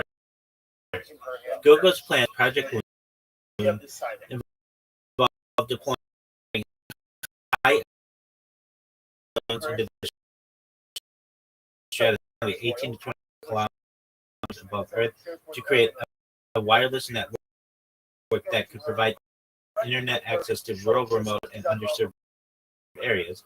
These solar-powered balloons equipped with antennas, radios, and navigation systems floated at altitudes twice that of commercial airplanes and use wind patterns at different altitudes to navigate and maintain coverage.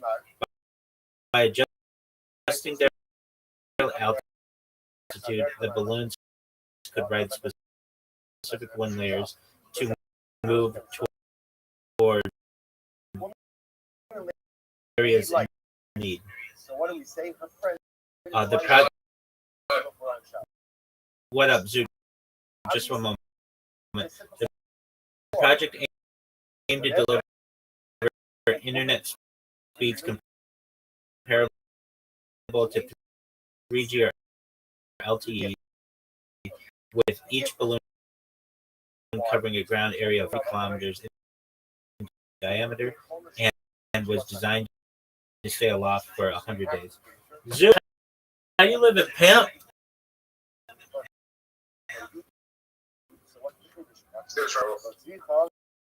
I know you're trying to time travel.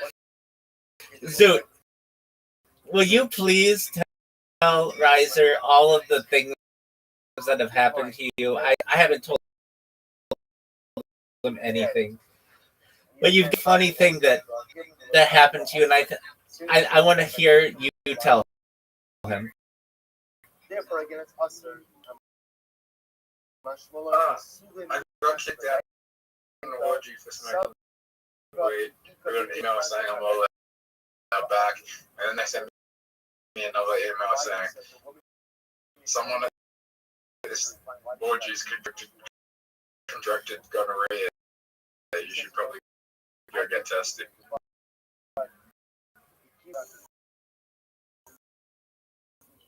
Yeah, I mean, doing orgies. You're not allowed to go to the next orgy. You have to get tested. Rabbi, I want to watch up. I know you do, big dog. I worked out that it's possible that the conscience might not be attached to the human body. If the conscience is attached to the body, then time travel might be possible through consciousness. Okay.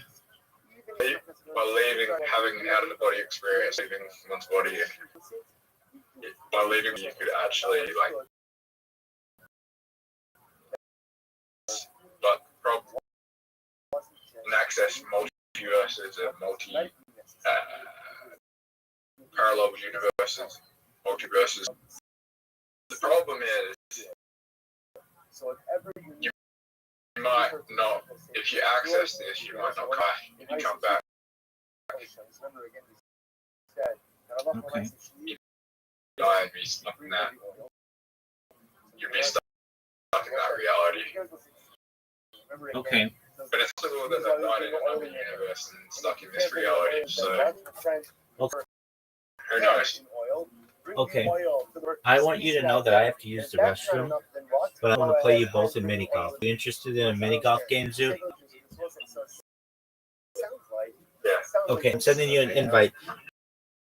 And I will talk to you about time travel. okay, in the meantime. Do you believe that all points in time are like there's only the moment which encapsulates the future and the past? No. So once we look up, then what? Then what?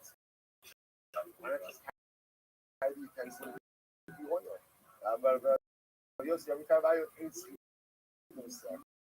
Because Rabbi Yossi had the opinion that the concept of Sita doesn't apply to hair. According to these opinions, should Kasha because hair is linear time, just straight up. I believe we all perceive time differently. How can you have a moment that is not the present moment?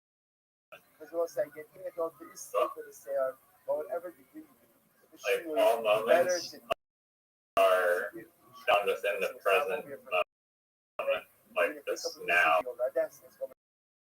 There's no such thing as like the future, just more now.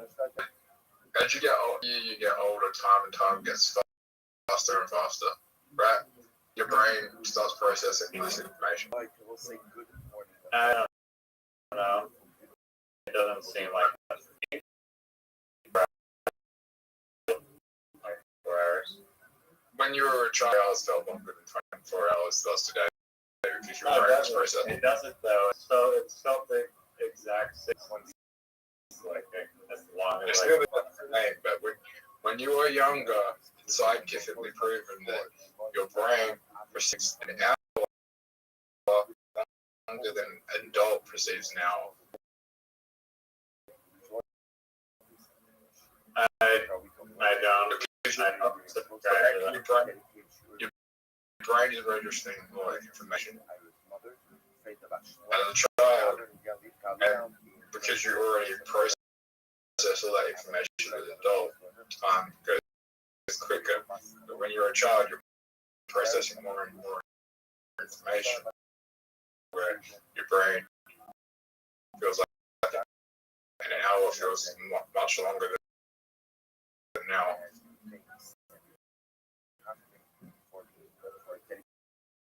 Okay. What does that have to do with time travel or the present moment?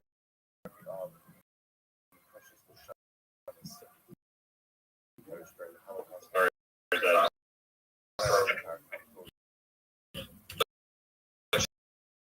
That's just the fact. Time travel in the present moment.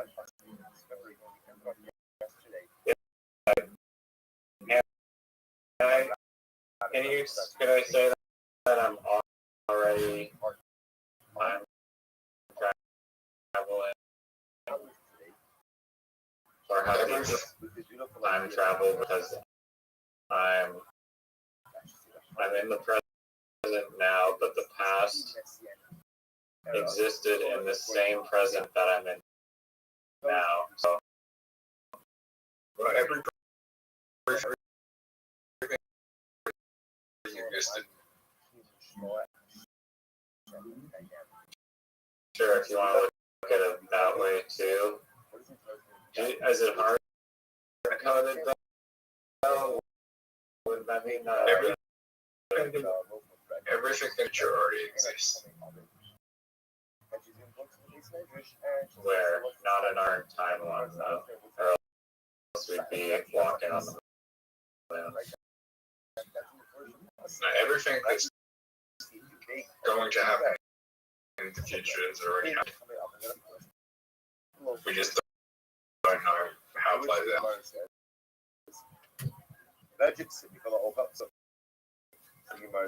Or you suggesting that it's like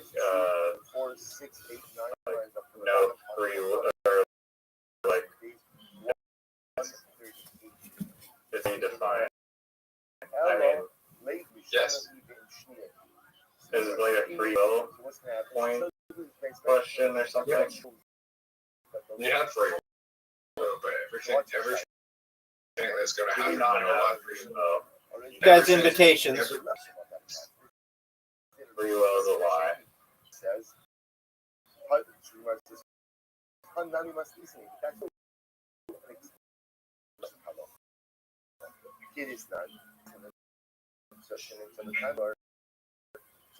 You guys have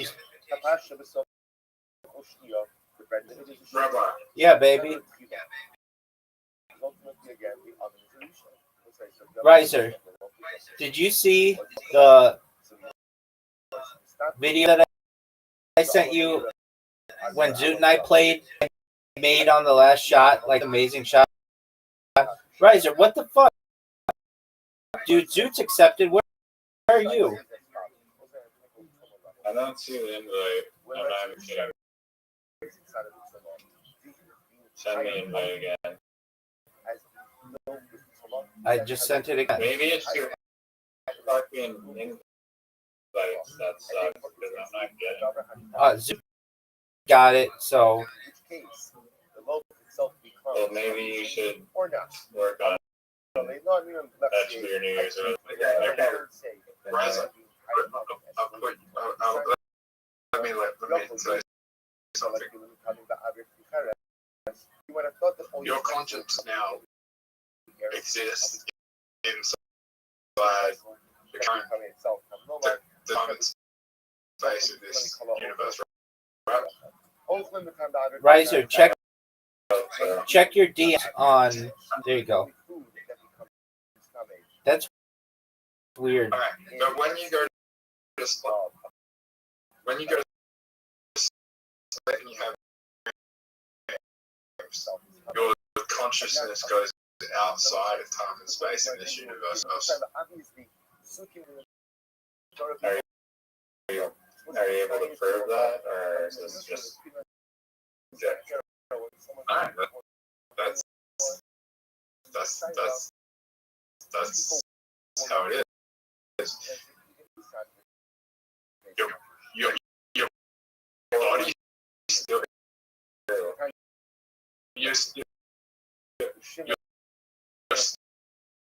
your body still stays in this universe, but your consciousness goes into creates its own universe. Have you put a GPS tracker on my consciousness to verify that? I mean, if you're asleep if you're asleep, is conscious in this universe if they're still asleep, or still thinking about this universe if they're sleeping. I mean, most of my dreams are about things that take place in this universe. Wow. Zoot, that was amazing. Riser, you gonna be able to shut me out? Are you fucking serious? I understand. I understand what I'm saying. Have you guys been practicing? Those were both of you two of the nicest shots I've ever seen.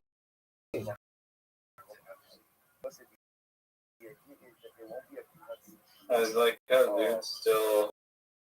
Oh, what the fuck? Get there, dude. Get there. I've never seen him get through on this school in my entire life. I mean, it's real. That's probably to be honest, that's probably the best. Correct. But No, you can get it. You can get a one on this school.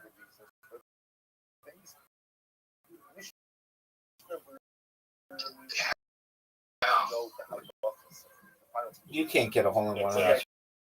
this. Someone needs to go to a different universe for your soul.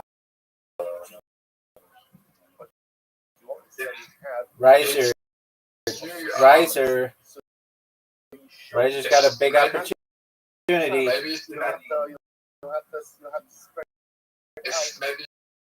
if you had someone push you,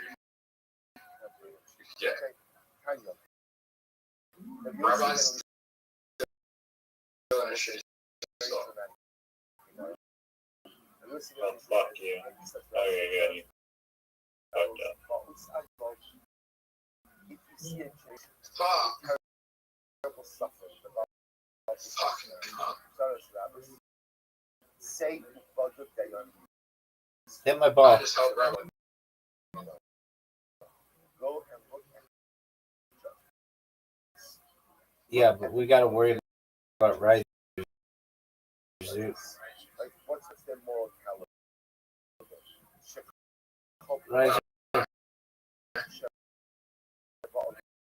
Riser has like a perfect shot. I need to knock these balls. Only comes I obstruct my fucking shot. Oh, now you gave Zoo a golden opportunity. No. You can bank it in off your ball. No way. You just fucked me. He fucked you. He fucked you hard. He fucked Me harder than the fucking orgy people. Fuck up. Oh no. No, I need these points. This is good. This is actually the best.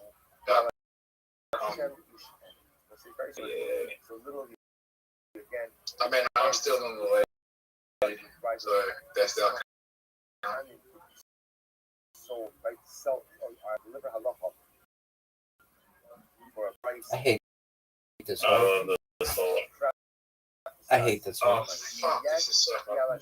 This is so hard. If you were good at this game, you would like this whole. I just fucked up.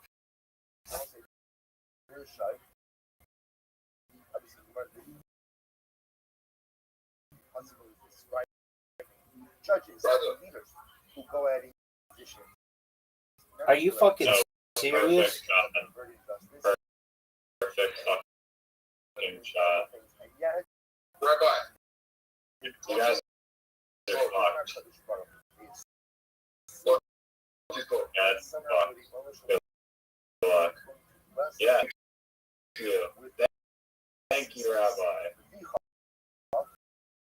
Hole in one is possible on this hole.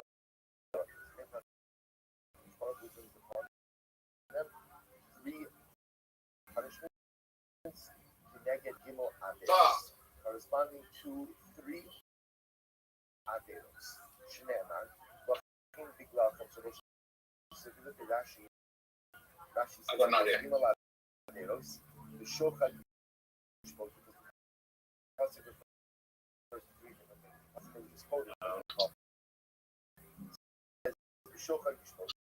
they will judge with bribery.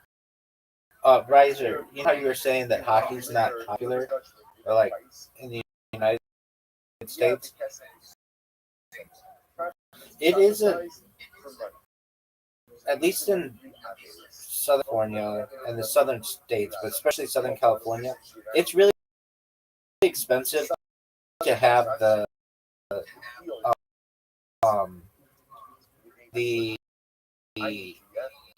real estate. I know there are two ice rinks I know in Orange County, and they're actually three. Two of them are run by like the Anaheim Ducks, and one of them is like a place where like professional ice skaters go. And there used to be more, but the real estate became really expensive. So like, and you need like a big space for hockey.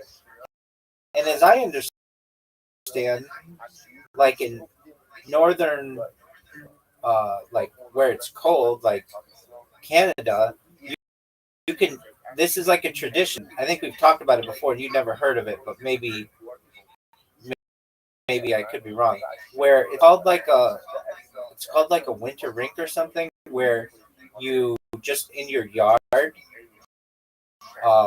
people in Canada put like a tarp down, and then they spray water down, and then overnight it freezes, and then they have like a hockey the whole winter. Yeah, I mean, we used to make that every year.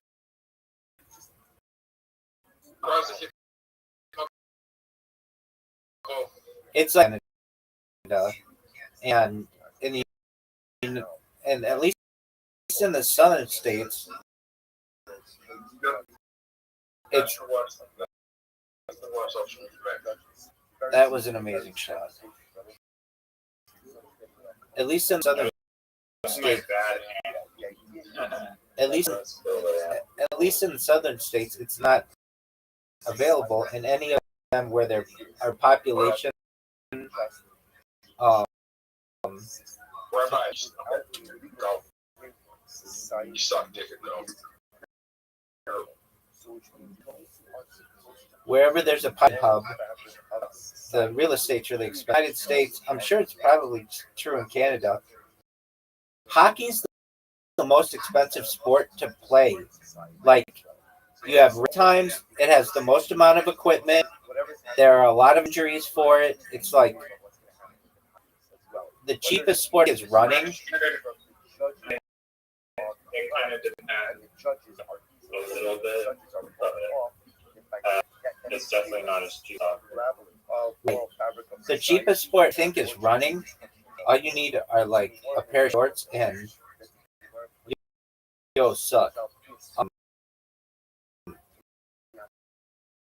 Shoes?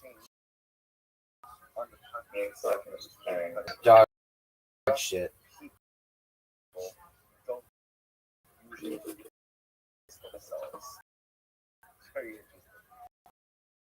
Give this to me. This was probably one cheaper than running. I think beach volleyball is probably cheaper. Just the ball. But you need a net.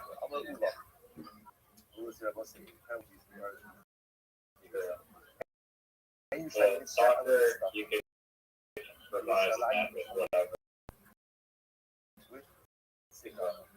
You still need shoes in soccer, and in running, you don't.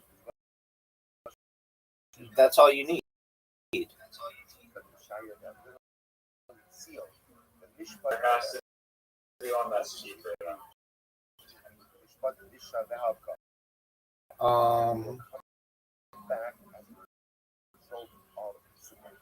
Barefoot running.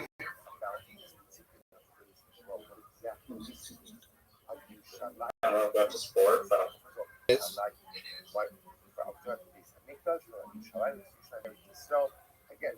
what the fuck happened to you, dog? And I said that hockey is the most expensive sport. Like, I'm not including like polo and like dressage and like anything having to do with a horse.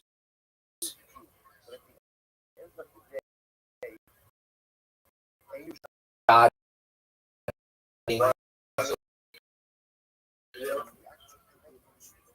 traveling. There's other sports where you have to travel a bunch.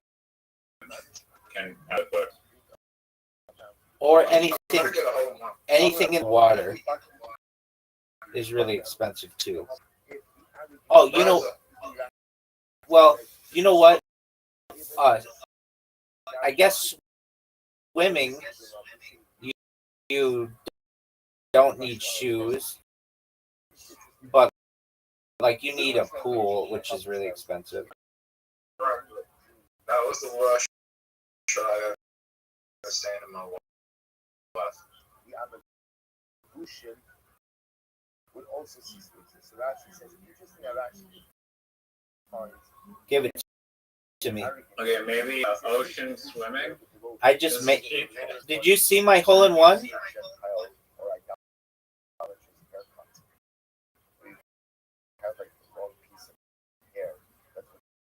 Riser, did you see? I missed it. This is the first I've ever gotten a hole in one on this hole.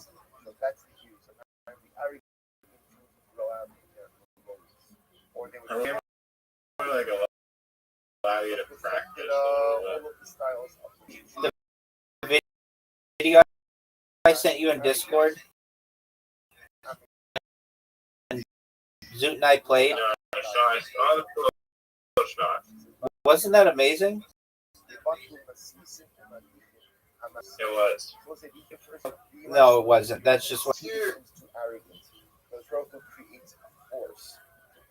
Yeah. Rabbi, you still got a 0.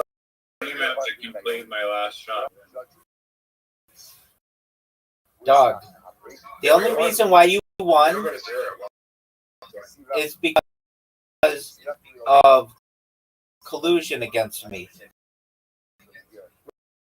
Riser, do you not? Are you, Zoot, Riser, are you getting my invitations? The reason you won is because the algorithm tries to just hold for someone to go first. Okay, I'll live with that. Sometimes going first is a disadvantage. I agree with you. Like that one with all those balls, they made Zoot go first. Zoot, we know, is a superior player to all of us, and should have been given the opportunity. Oh, no, that shot sucks. Right, that ball, baby. Come on, man. Zoot has an amazing shot. That's not anyone about the gnomes. I don't know. I don't think the gnomes. Oh, that's a terrible shot, Riser. Oh, you had to go. That's fine. I'll take that. It gives me a shot on the next one. Zoot, on the other hand, has an I amazing didn't realize shot. how good. I didn't realize how good my shot was. Make it, Zoot. If this doesn't, Make it. go in though, you have a shot. Fuck.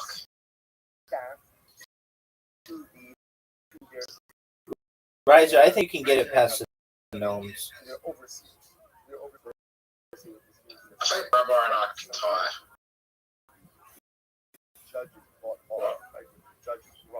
Rabbi, just go slow. I'll get it in. That was Go in. perfect. I'll take it. Just go. Wow. Riser, what did you think of my shot? Riser, what's it feel like to be down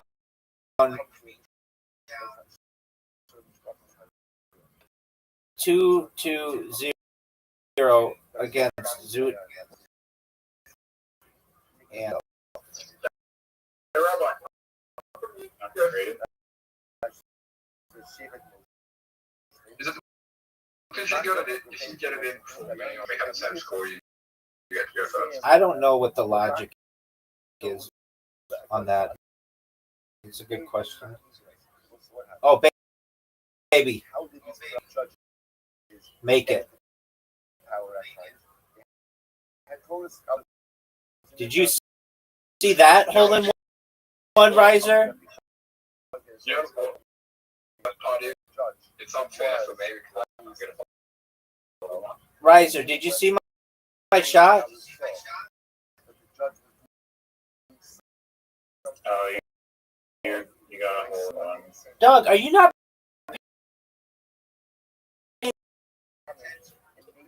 No. I saw it go up, and then I looked away. You know, Rob, it's not fair for us because we can't get a hold of one because we're this.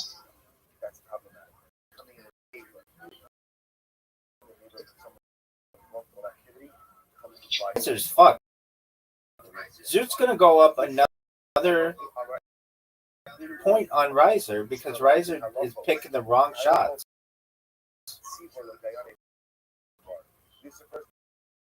Get it. Zoot, make the. So what would you know getting?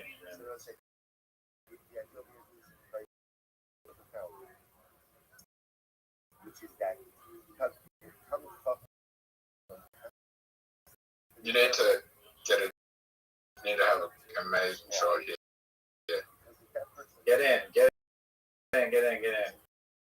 What a fucking shot. What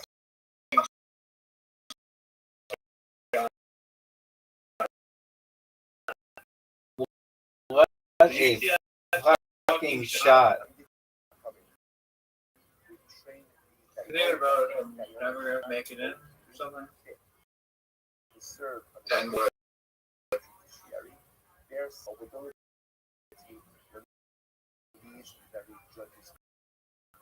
Is it okay to say the M word? All with the hard R. Dude, you're gonna look classless.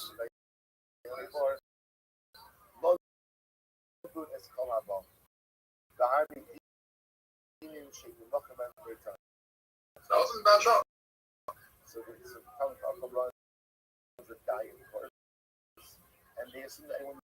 You know, I hate this one. Are you fucking serious? I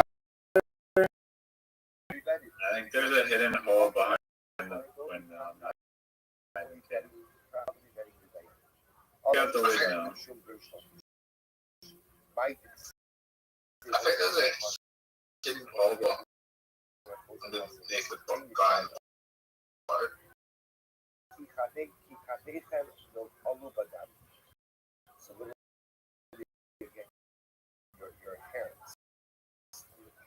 Hit the yellow ball, I'm going to do a Zoot. question. I'm going to hit the question. Sure. Riser, that tree's in your way.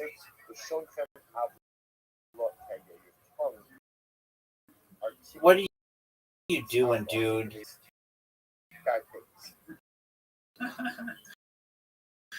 I was trying to bank it somewhere. You can get it in.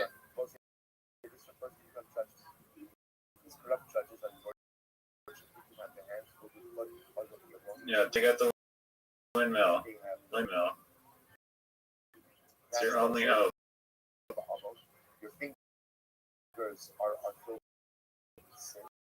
Fuck.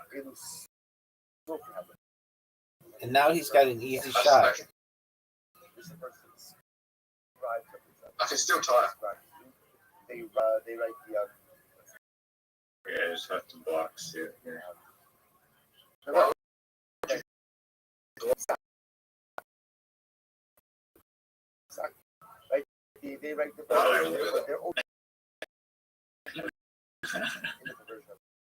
why would the fuck would they do this?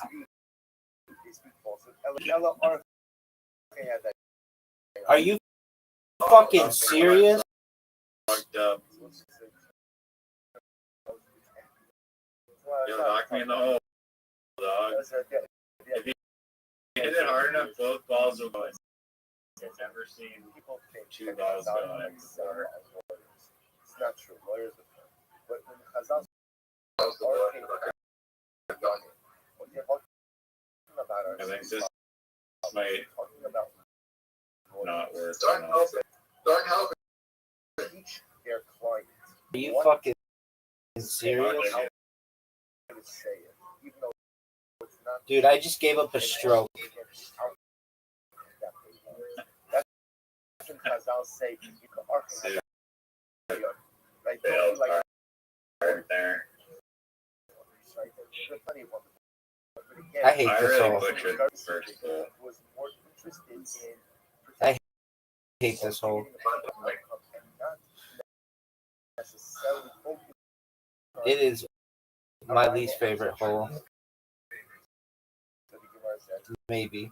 So did we check it? And I'm sure there's like a really easy way to do it, but I'm not good at it.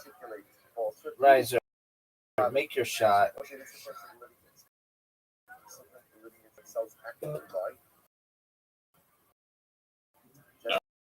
No, I fucked up.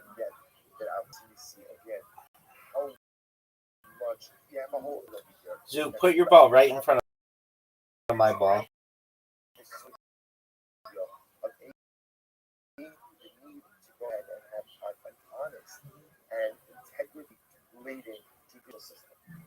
And he did. Well, this kind of fucked me. What up, baby? What the biggest? Nope.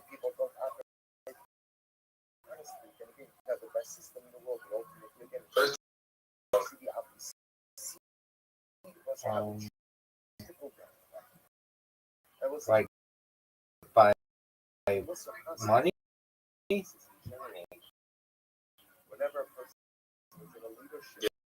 Yeah.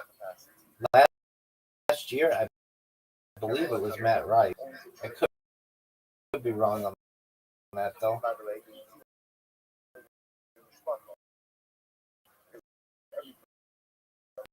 No, I'm fucking likes Matt Ruff, though. I can't stand. I like him. I think it's pretty funny. Dude, what the fuck is your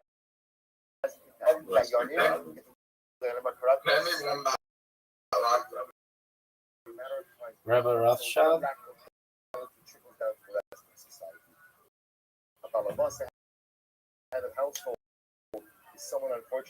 But there's Matt Wright, there's Jerry Seinfeld, there's Shane Gillis. There are a lot of popular non-black comedians. There's George Lopez. There's James, comedian that's popular? Chris Rock, Kevin Hart. Is Chris Rock even do stand-up?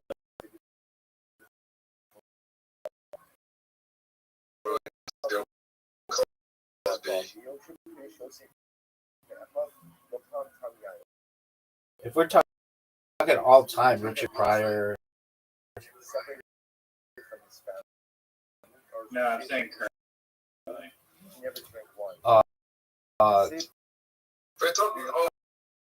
Chris Rock does some stand up, but he doesn't do anymore. He's like a TV star. I mean, you could say like Eddie Murphy, like doesn't need to do stand up anymore. Check. Because he doesn't need to do stand up.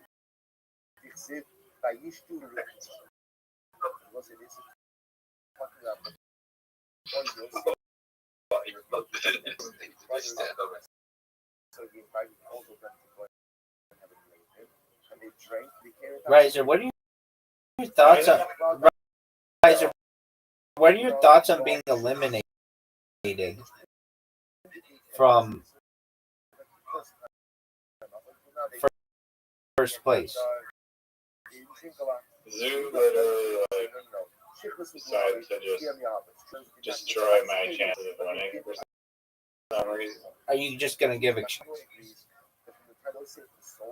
No, I'm just playing. Decided to Rabbi, will Bill Cosby ever be allowed back to do stand up?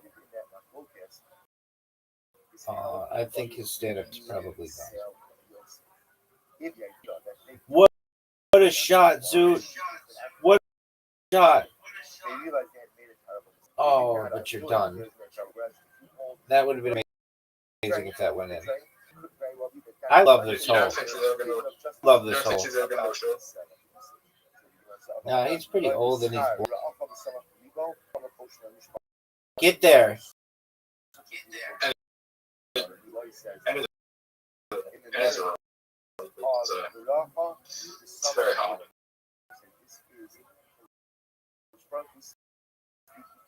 Riser, are you fucking serious, Riser? You know, you just gave Zoot an opportunity of a lifetime.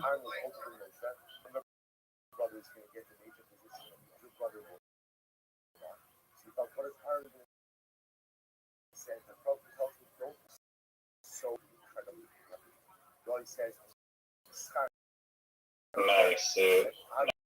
Nice.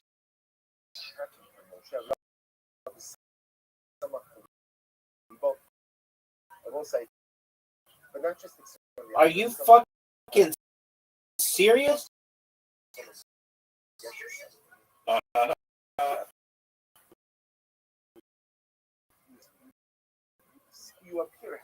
It's a thing that I have an insurmountable lead on both y'all.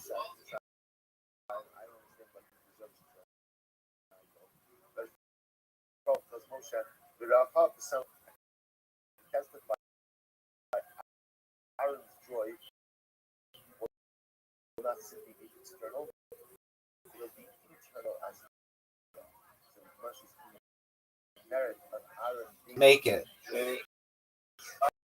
How did the Australian hockey team suck so bad? Because it's not cold there.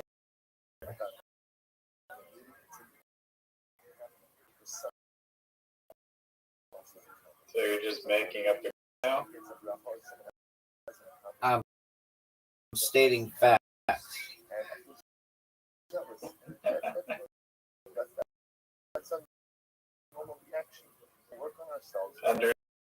Understandable then.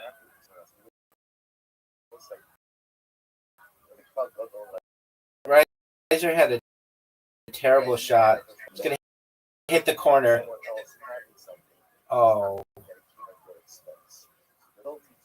Zoot has a major lead on us.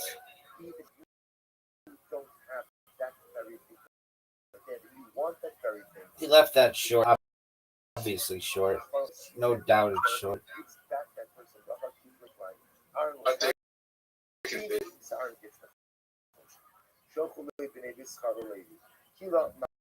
Why anybody would just want to just sit in front of two other men unless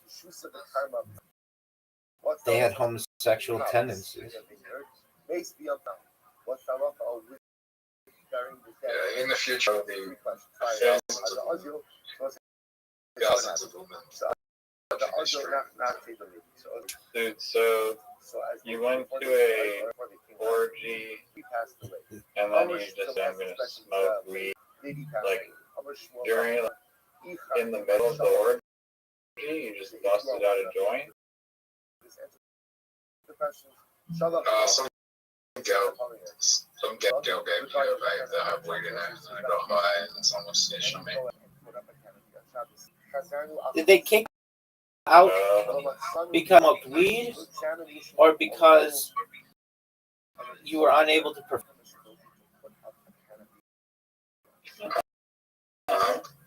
They have a drug policy. Yeah. What kind of fucking use orgy, but you can't have fun? Wait a second. Hold on. I remember now.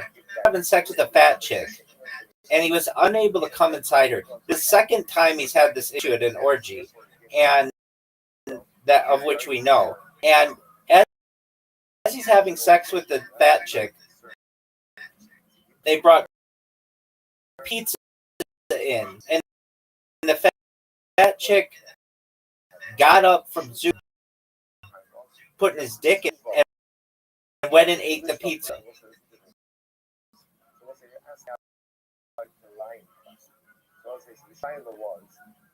Yeah, that fucks someone else.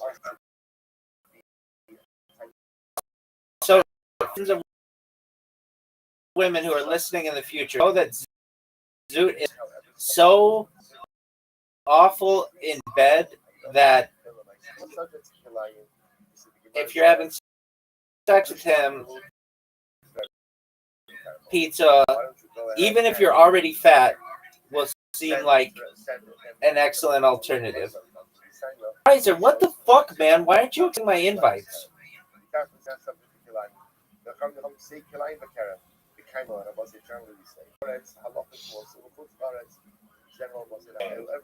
No, he had sex with some guy's girlfriend just randomly at this fucking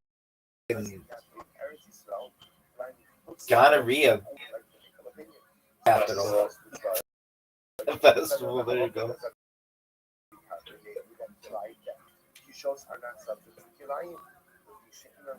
Yeah, Zoot. Can you even get rid of Ghana? Yeah.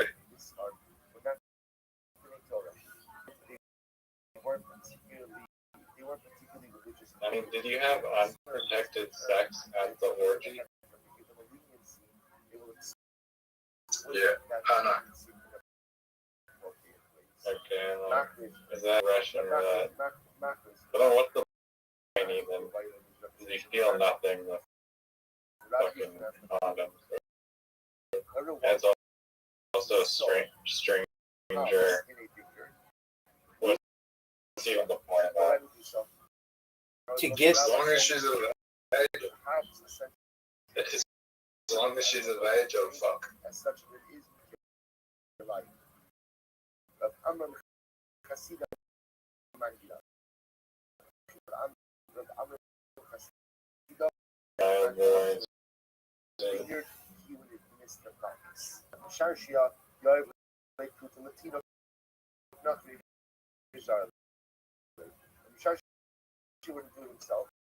long as she's of age and she's not intoxicated, oh fuck. dude, what is up with Riser hitting amazing shots?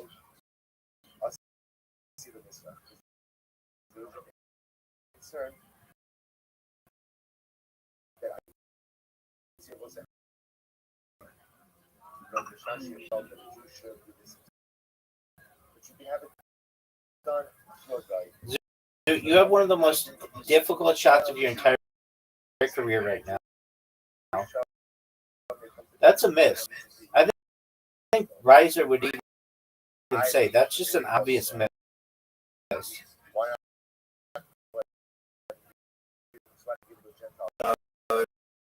no way. His only chance is to block.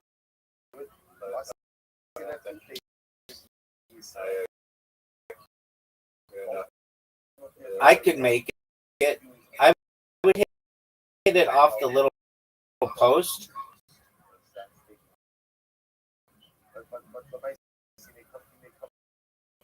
Yeah, now you got up. But you just bump your ball in front of this block.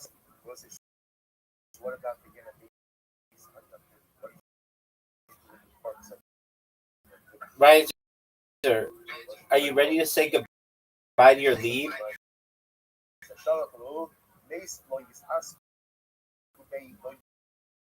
Riser, why'd you take a different route? Why'd you take a different route, son?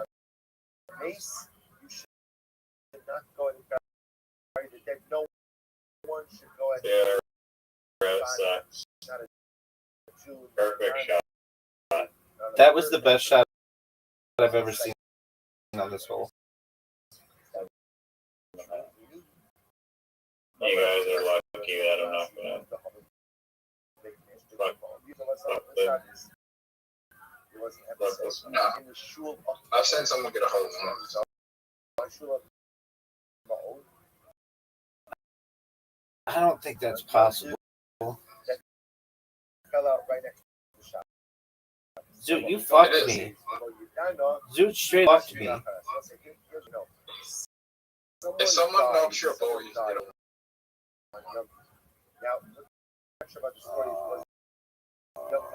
Maybe.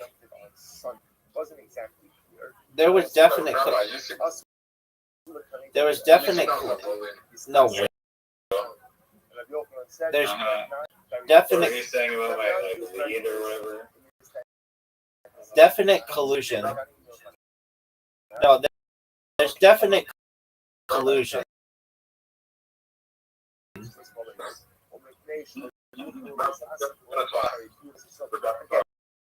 Get him, Zoot.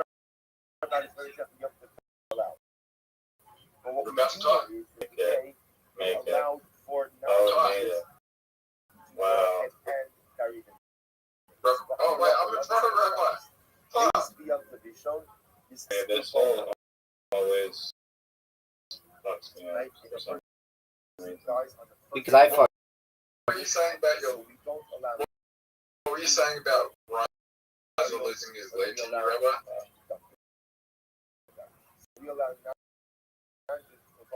Right, so that was the worst shots I've ever seen. I see you're a hole in one then. So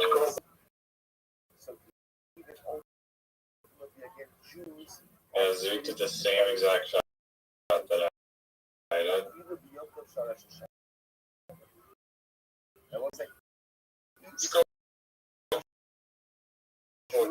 Even on the second day of the Zoot, I taught you that.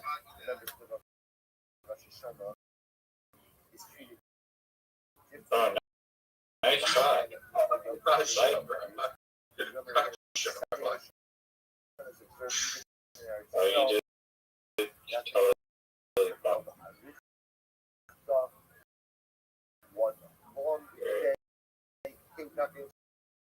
Brother, the best option was to get my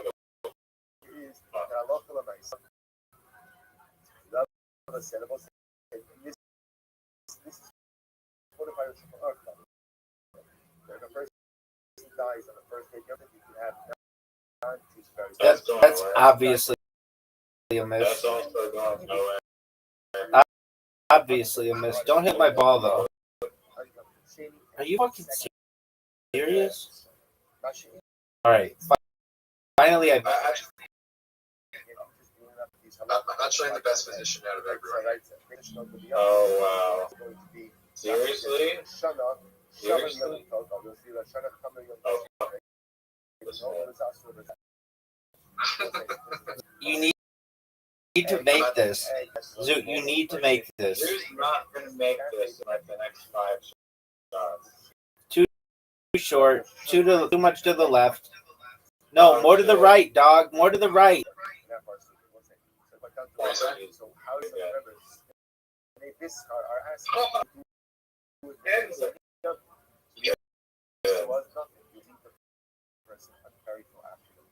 Roz, you just make this. That's short. Why would you? Why do you have such bad shots? I'm just watching Zoot miss.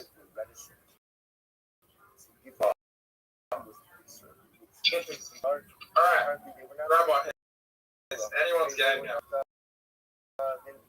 I hate this hole. I hate this hole. I love this hole. But Zoot, you're absolutely good. I'm going to this hole. Let me go.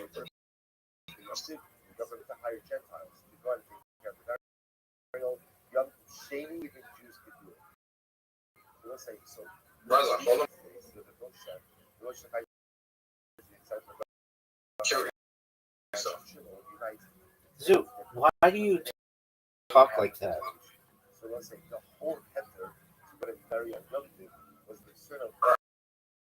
Ready for the greatest trick you've ever seen? Zoot,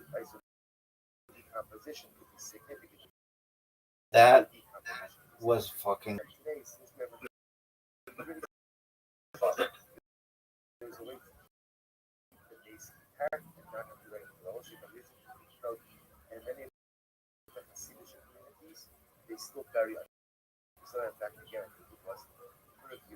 That wasn't good. Oh, I can get it in. No, you can't. Let you bounce it off the back wall. That's not going in. I'm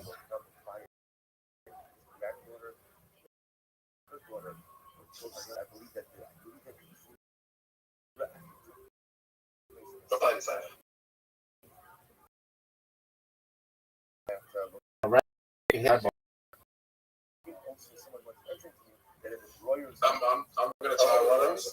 On real side. I'm gonna tell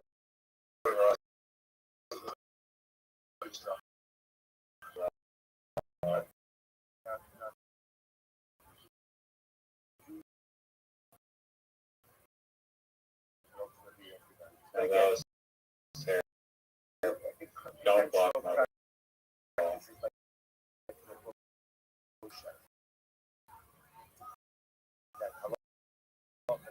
and I take it away.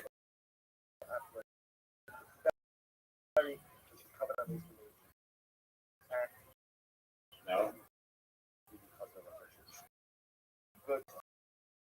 Says the I'm Rabbi Amin. It's anti of the Mikila.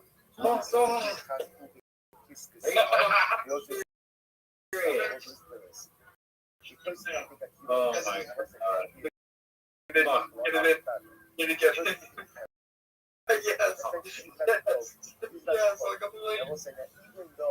I hate this. I hate this. You know I'm never going to get them. So I think you have. The one you're that's the thinking, yellow hole. it's the other hole. Yeah. I hate your ball.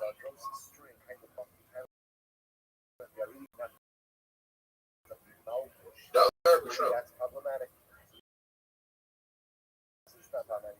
Wrap yourself in the canopy. Alright. Go ahead and use it as You're in last and the currently. strap considered to be a must. That wasn't terrible. Gemara says, "My shnami bravna, dom bravna, wala hayotzi l'talash things. You feel bust. So the Shabbos high chatos. I don't think that any of us can. They're rid of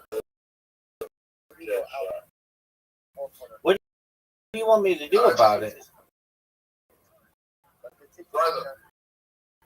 What you need to do is block his ball so none of us get to do.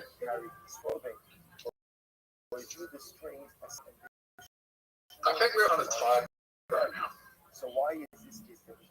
So this sounds like a case of what is it? It's just like if you wear the cloak that is not properly tzitzit. That was a good Right? job. So the strings are there. You're carrying the strings. Oh yes. Why would I Yeah. How the fuck did you do? which was very simple. Yeah. Covers Crazy ass. Yes. Tzitzis. Thank you.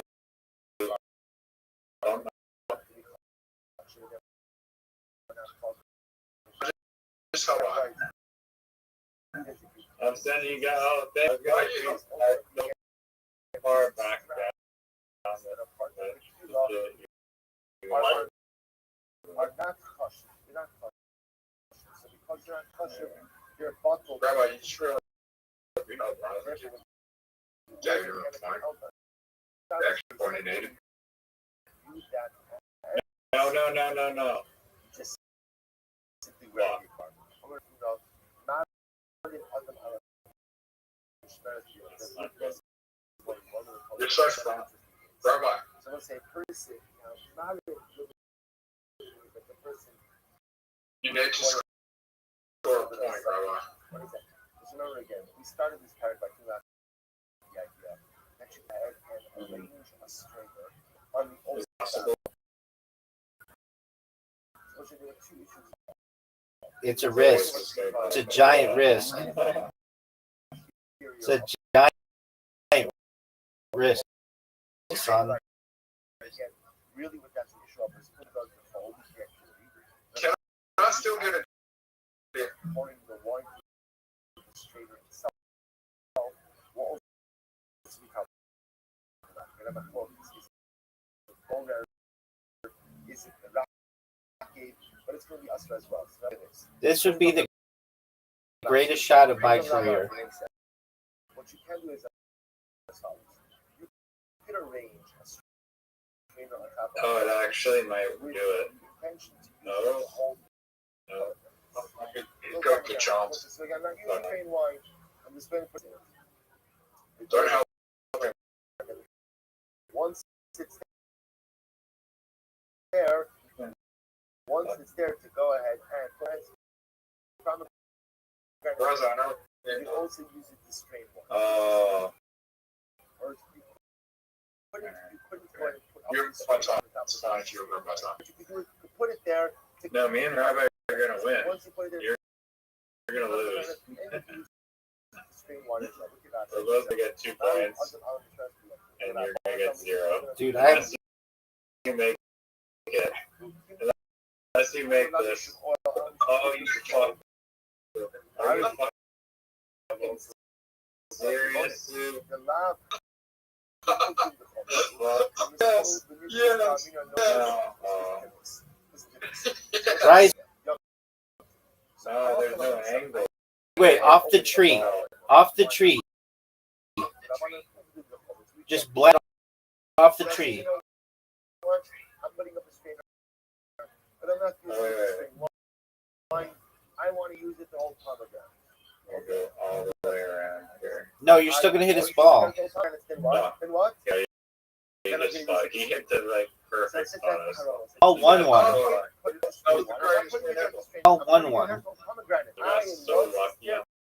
Pomegranates as well. I'll pour one into it to strain the wine for my yellow shade. Okay, Rashi. So who could tell about emoting?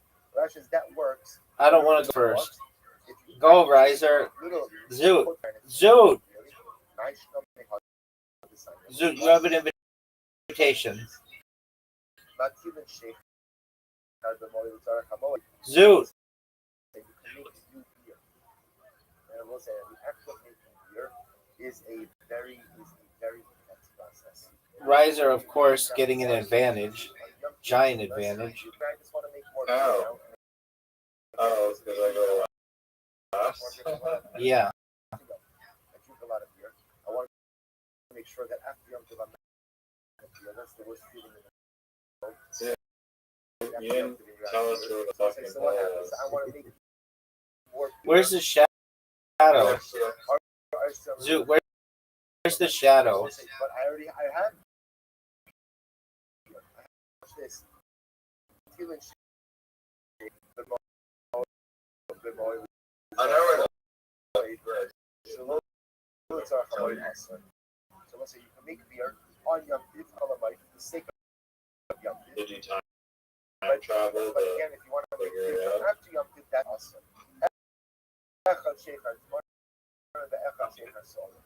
Rabbi's very close to living all this. The barn? What the fuck is this? Yeah, it's underneath the bone. Oh, I should have taken out. Fuck.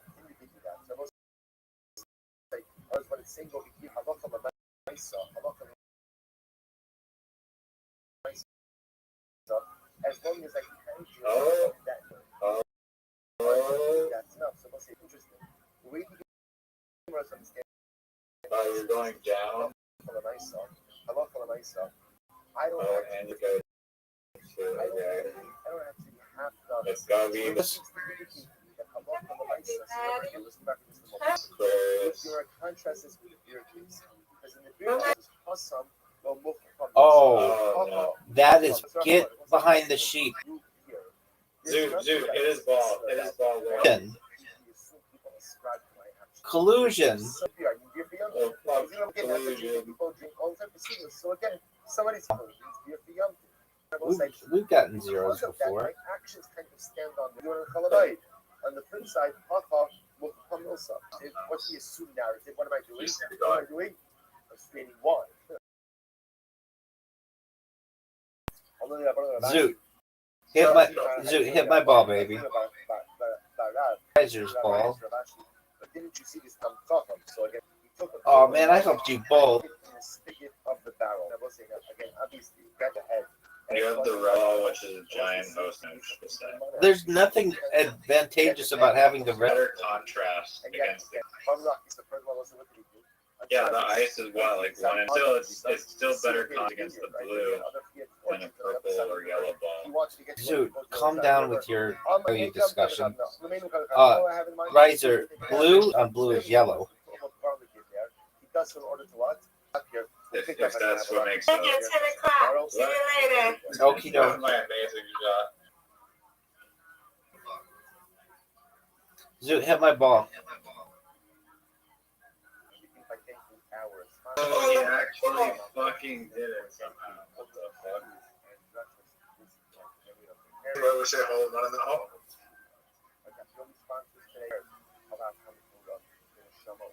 Riser, are you proud of that shot? Oh, I am with my Dude, ready for the greatest comeback you've ever witnessed? Fuck hitting your ball.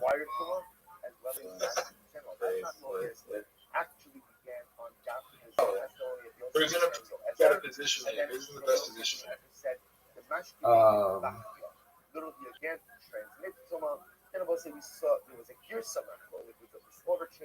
And again, so on and so forth. Distracting. Made a statement. La Cole And that's about all I care. What'd you say? My penis is larger than most men on earth, and that's Rabbi, just like the train meme where like people right, baby. in Riser, don't miss this shot.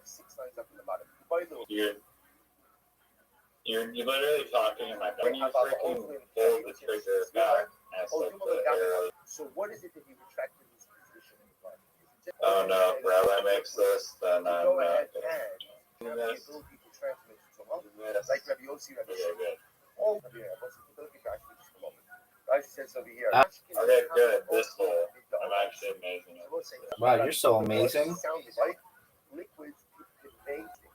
Then Rabbi Yehuda retract. What's the name from Caleb? Funny or sure it's not. Don't hit my ball. In general, liquids can only go ahead and convey. Yes. What's the name of the retract? So I kind of like this. Now you guys are gonna lose. Arrows. There's no possible way to win. But anything that is color, it makes coming. So you have a totally good animal, ultimately again, its flesh becomes coming. Right? And the chagas Riser, blast it through there. I'm down for that. Zoot.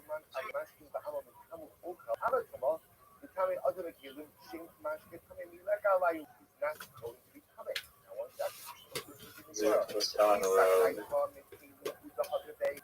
Have you seen a picture of it? Yeah, it used to. Maybe his dog is really popular. Oh, you're not going either? Like scoring so many goals. They're up Slovakia.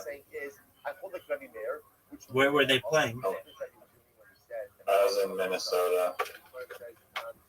I don't think it's the Wild. They pass the puck around. Here is not being played on Olympic-sized ice. Olympic-sized international players. The ice is the best part. Nothing really changes because of the ice. So that they're done amazing, most amazing sport. Right now, because Miss Aquarius played. We're trying to retract everything. Said he holds it gonna be there. You got it. Karam, because it's just easy wins. Are you going to accept the invitation? You're going to jerk yourself off raw. Yeah, but how are you?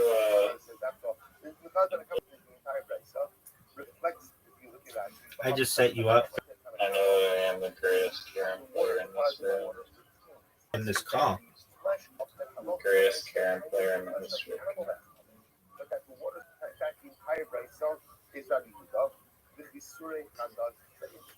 That was brute force and no skill, and you know it. I'm a dog. I need to. That was just nice. Thank you. going to Kind of your slider here is a little bit wrong. but that water would not have the ability to be on the utensils. So it only has the lower form of tuma. That halach l'maisa waters are ingested. Ultimately, again, they are about the so it's not about perish. You know, it's like stuff. Rabbi Yehuda Omer Batu b'me'acha. Rashi Omer Nismar or Rabbi Yehuda, what we're suggesting will be between the most. This might be. Is what? Is the basar, the animal ingest the parad in the waters. It is bottle of gabi, a putrid liquid. So Rashi's that ingested item loses its identity with the power. The total abilities to gabi mashke saluah, kliyid mach, prat l'mashke saluah. Remember, did we really answer our question? It doesn't sound like it, but it doesn't appear that we got full clarity. We got bonus material. Obviously. Of those mashkin after they're ingested by water. Fine. Says the Gemara. Rabbi Yosef Shimon. One's gonna not be that easy. Easy. Touch food items or utensils, and there's a subject whether or not they touch food or not. How long for myself? Why we? That was a warm-up game. Riser. Basketball, honestly. You No? I'm incredible at that. baby, did you see how sick that shot was? See the little like emoji that I sent? No, I would. This is bullshit. That was arguably. I like you to perform better than. Look how sick I am, dog.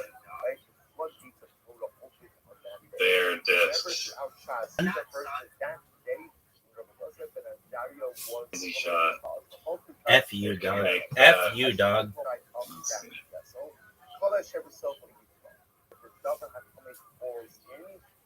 Oh. I don't really have a good shot. Fine, baby. Everybody knows that. No, that's a different game. Do well. Especially when you have garbage shots like that. But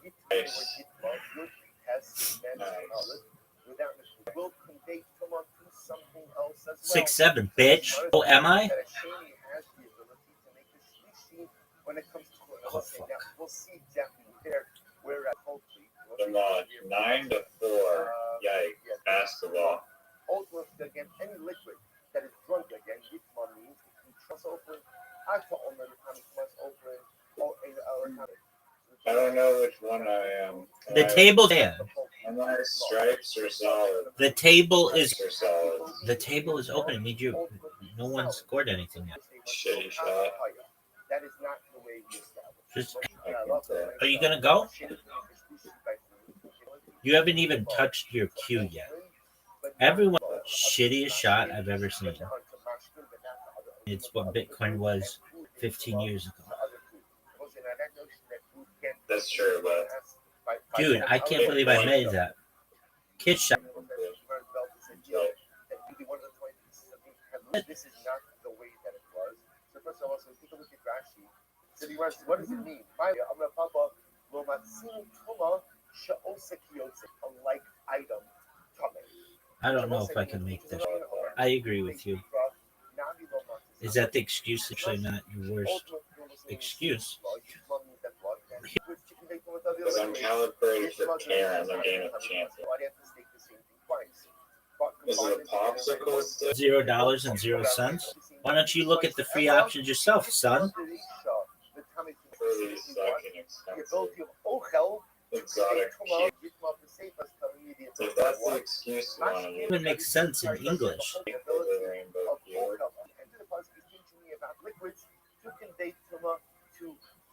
The tokens, which you have like No, it's free. No, it's free. You don't. No, it's you stay in the game. You won't exit. There's a little star that says items. Do you see it? Perhaps even more than that, son.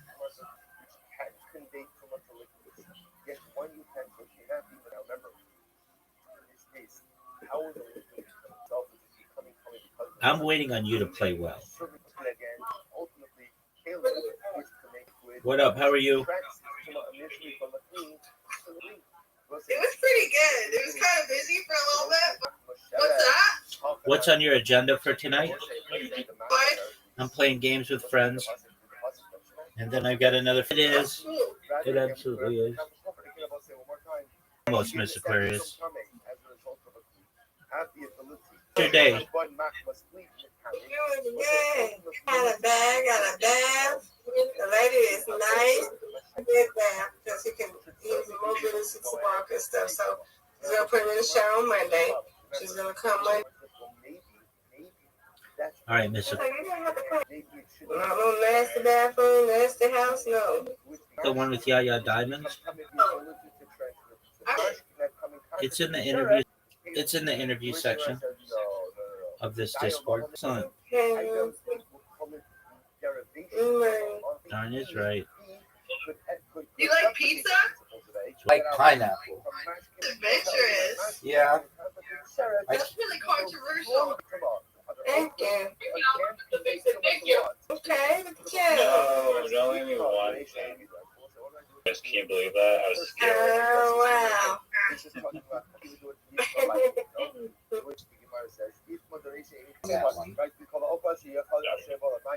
And now she's. You got it. Oh no! Don't listen to her. She gets a split. Split. Yes, it was. I've seen her get a 7-10 split. Oh, for sure. Thank you. The 2, and they're going to bounce to the right and get the 1. It's okay. You got it, Ryder. You're sounding like Rabbi with your mouth. Riser, we're very positive when we play bowling. Thank you. Right, let's go. There you go. This looks good. Back. Like It was curving back. Oh my god. I'm not really calibrated today. Areas. Which cannot convey to what the other food items. How should I go? Which tells me that Right. else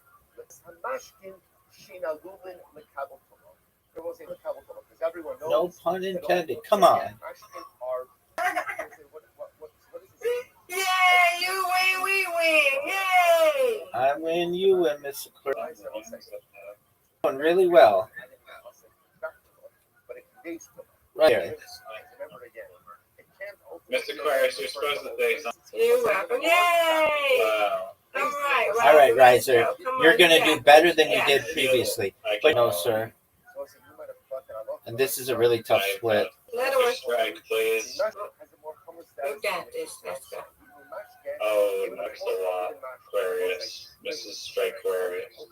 All right. I need to pull her back. Yeah. Or just 0. How about that? How about that?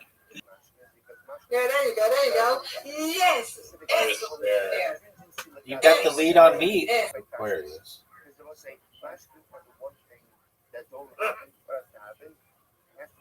Give it to me. Oh, no. Riser, are you going to get me, son? No, Easter. Easter. Go. I can't. Hey, lead. Yes, he's leading. That's what I'm There's talking Mrs. Aquarius. Other one. Be jolly. There's so many X's on your I love that. 91. I got to be there. Nice job, Miss Aquarius. That was great. Good job, Ryder. That's winning.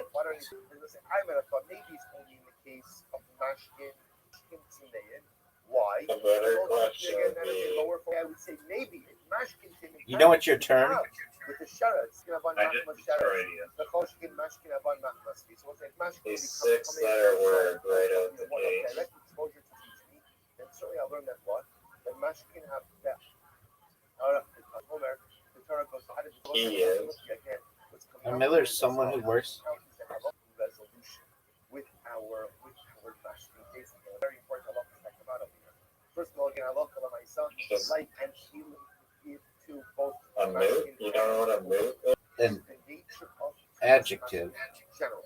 So halacha will give mashkin today, contracted today to law. What halacha is the right side?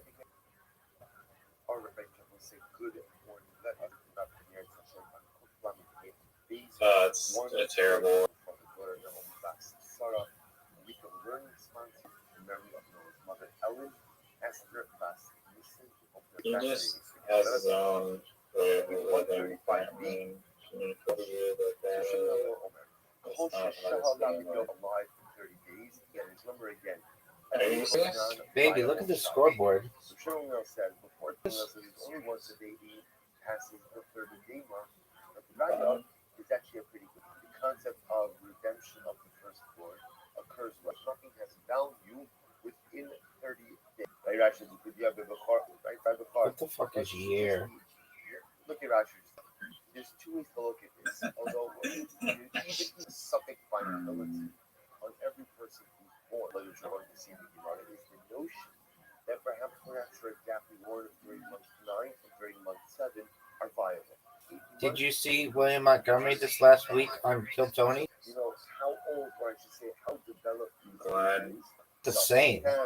Suffix, and if only once a week, I agree. Yeah. Okay, then why didn't you say Wednesday? So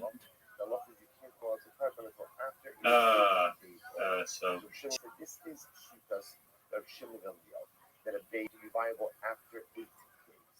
Said the yeah. 30 days of Osai is a suffix. Right? now you're gonna block it with the fuck is Larry? So we'll say, I don't It's a understand. 24 point. Every 8-year-old baby will say is what? Is for a baby that is only suffix viable. Be able to circumcise any baby on the 8th day when it's Shabbos. Gilma Nepo at Halacha L'Naisa is Halacha L'Naisa. The mitzvah of Mila viable. So how am I permitted to go ahead and be Machalada? My mother knows that no, we give the baby a Mila the Manasha. But a Katasham, the baby doesn't. Do you think lurid means bad? Yeah, it does. And the baby was never Presented in vividly, shocking, or sensational. That's how I've heard it. In like bad stuff. Meant by a dog? Okay. It really is. I At the end of 8 months, being the Chalulin Alavas HaShabbos, did not give you that time this time. You mean tile? Why wouldn't you say tile? So the Gemara, let's just take a step back. See how Rav Shmuel says the halacha l'maisa allowed to have a milah on Shabbos because orange should potentially 30 days. Turns out the milah is totally sanctioned with fire. So also wasn't a melacha, it's not viable. That's your word? Yeah, block. Okay. It blocks. Now once I have a baby, I'm not sure was it 1 after 7. Is it a 7? I'm It running. gives the baby a milah on Shabbos. If you go for Shabbos, either way you're covered. Im chayvu, and if not, all cutting dead flesh. And I will say there's no problem with cutting dead. Bim hachi nani mahalu. So let's say, you know, give the milah. Those two A's are gonna fuck everybody. I hope you know that. To this type of baby, it's quite possible. So what's the aliba de Rabbi Eliezer? So that would be Happy with that? About whether An extra. Rabbi Eliezer saying you are permitted to go ahead and that halacha l'maisa when we say Then let's see it. And you, my friend, man. But whatever you are, I don't fear you either, baby. No, it's not a word. There's a suffix about the viability of the Are you serious? violate Shabbos or not. It's over for you, son. Okay. Nate or Gummer in Chashon not viable. Even the word. Viable may be considered as if it's older on a legal categorization level. So how do you look? Sirens. I play a 6-letter word and like, why is the C worth 3?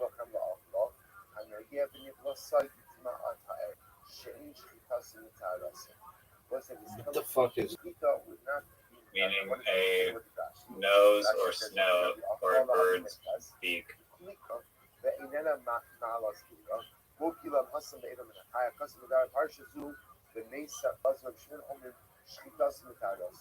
They disagree, and they definitely will die.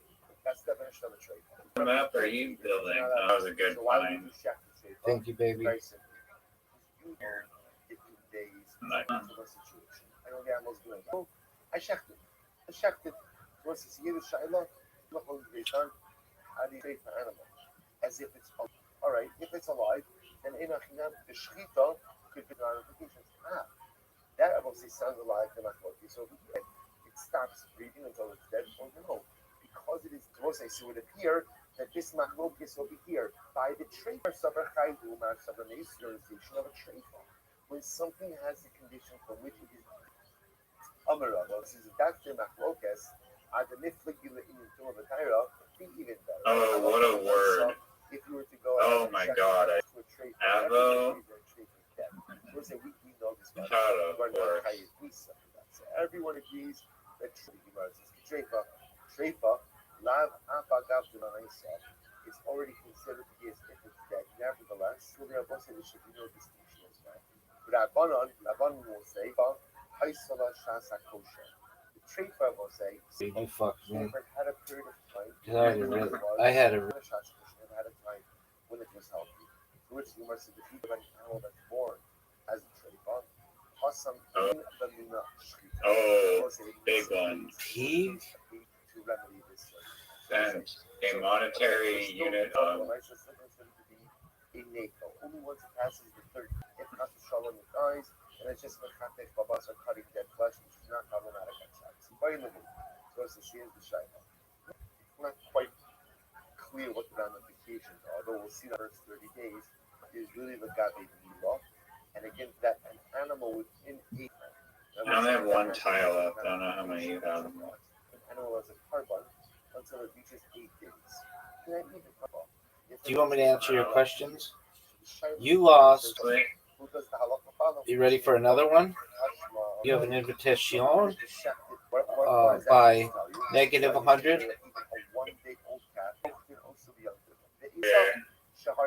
This time too, again. Do you want to go first? Go ahead and eat an animal within 8 days. So obviously, the kinle begavesha kabalo kabosha. Fully that went through the entire Jesus. Remember, this was back before. What for Shimon Gamliel's logic is not Bible? Why? Because we're never quite sure if the fetus undergo the full gestational period. Right? It's one fetus. So therefore, Shimon Gamliel says you kind of have to get over the hump. Once after the Gemara says over here, it could very well be that it's possible, not possible. It's said that if an egg is born on Yom Tov, that you can eat it. Actually shove it. Dog.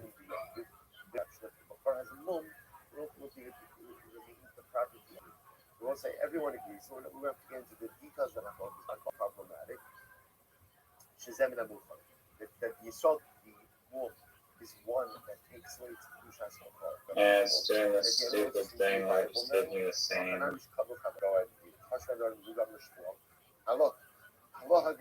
An animal is only considered to be has the status of at least the suffix natal, same for the animal. That someone is arguing. About the status of a baby, the status of an animal within 8 years. The Shmuel holds again, and according to the Rabbi, it is not. Listen, here we go. Rabbi. Nafal min hagad or achlo ari. I don't want you to Listen to this. What happened? What the hell? I don't want to leave. The baby, and the baby dies within 30 days.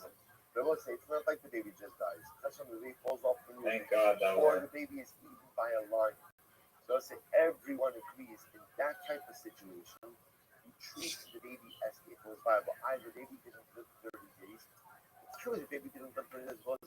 Remember again, the premature demise of the baby has nothing to do with the baby's inherent viability. What does it have to do with? It has to do with ultimately, again, some external factor.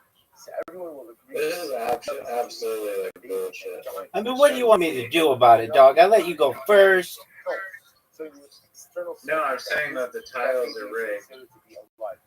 How are they rigged? Particular instance. Dog, how are they?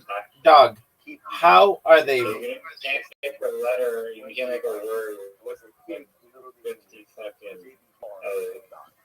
We'll say yawn in this context means the baby exhibited very little physical vitality and then passed away.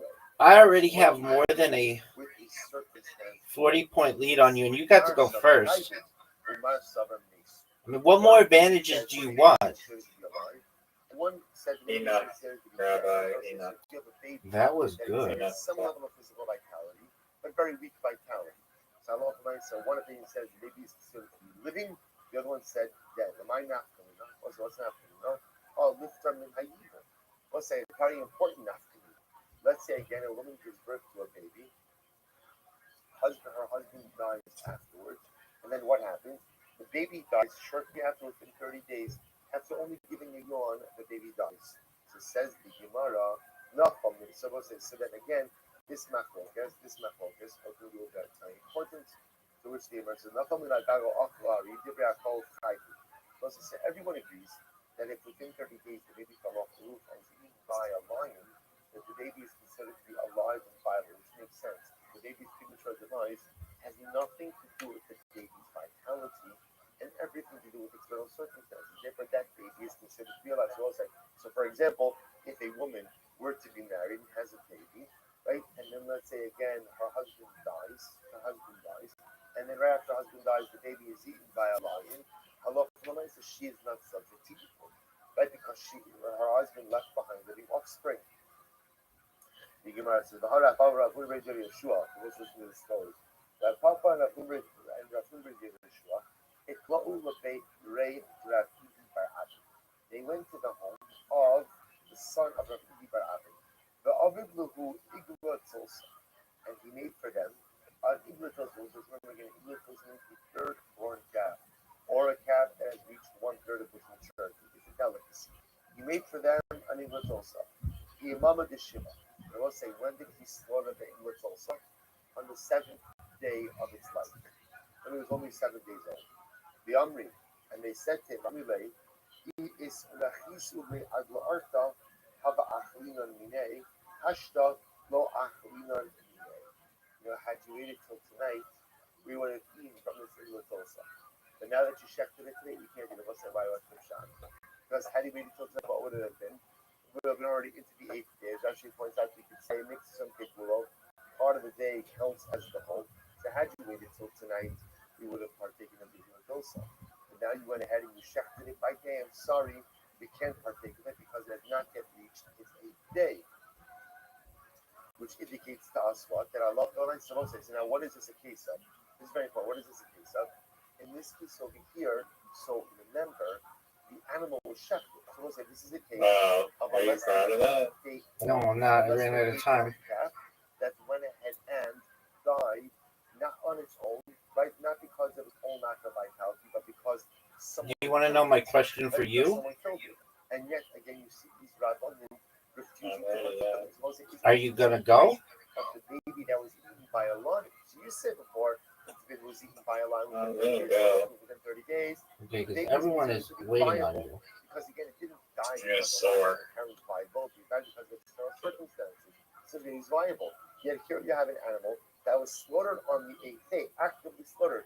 So the animal died before 8 days, not because the animal wasn't viable. You wouldn't last 5 minutes with the tiles like so that. why wouldn't such an animal be kosher? Yet you see these Rabbanim refuse to partake of it. To which the Gemara says no. The Gemara says,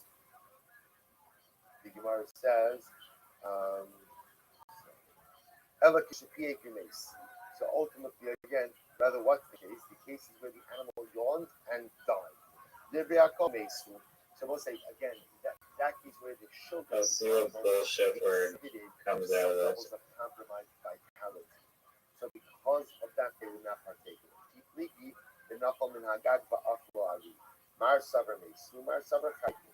What's another story? Raid Rabbi Dimi Bar Yosef is Yalad Ve'ahu Yemuka B'Bot Lasim Yamim Shach. We're going to the second wide line on the bottom. So the son of Rabbi Dimi Bar Yosef had a baby, and never the baby died within 30 days. Baby died within 30 days. And listen, now watch this. Shachid the Yosef comes Abel Eli. So this is what happened. The son of Rabbi Dimi sat Shiva for the baby. So what happened? Amale Abuah. So Rabbi Dimi, his father, came along and said, do you want to eat the Shiva tray? Is that why you're sitting Shiva? Right? You want the tray from Goldberg? That's what it is. This is some strong word.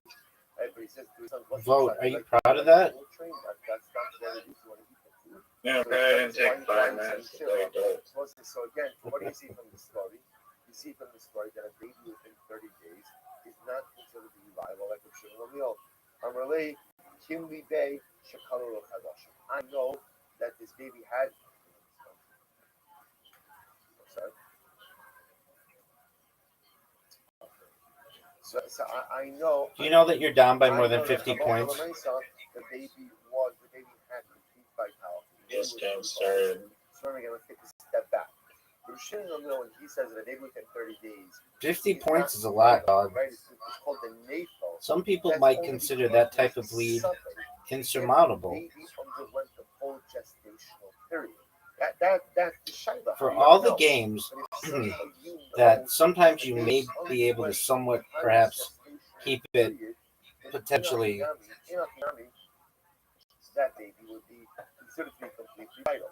So here you have the son competitive. Of going in and saying Shiva Fazul that die within 30 days. His father saying, "What are you doing? That's a nathan." This game is not one of them. You've never won. I know the baby went through a full gestational period, and therefore again the baby was a Rothschild Kayama. And you use oi? Right? And therefore I do six Shiva.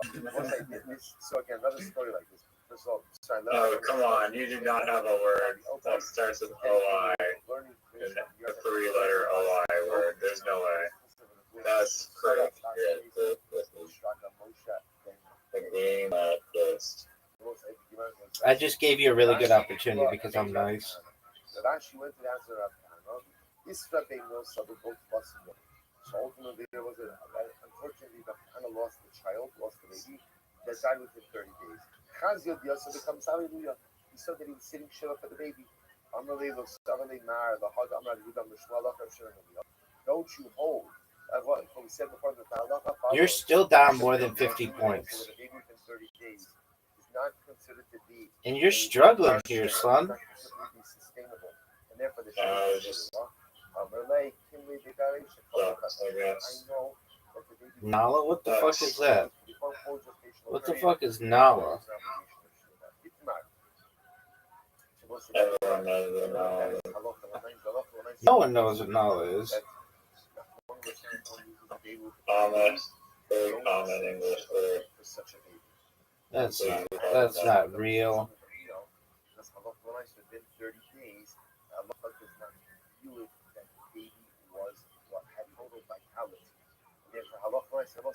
Now again, just the caveat to that is you could sit Shiva, a person could sit Shiva for whoever they want.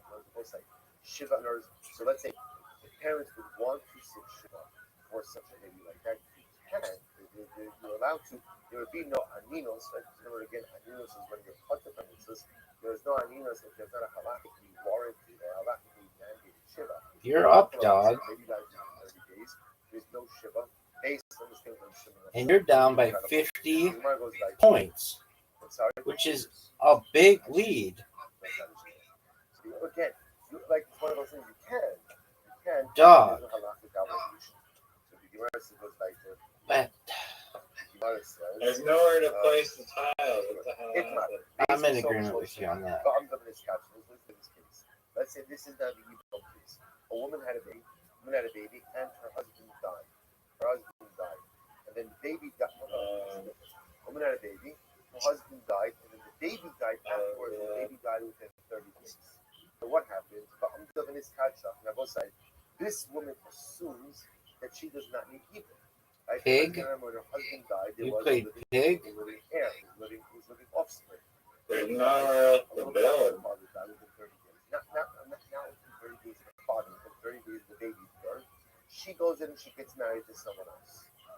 Some Rabbi so Rabbi said name Rabbi say I'm days in Ashes Israel Choletzes. In Ashes Kohen he ain't up. You are down 50 points. Comes on Rabbi says look. At the And end of the day, come on, she don't have. she assumes she did not. What a joke. This game. Why not?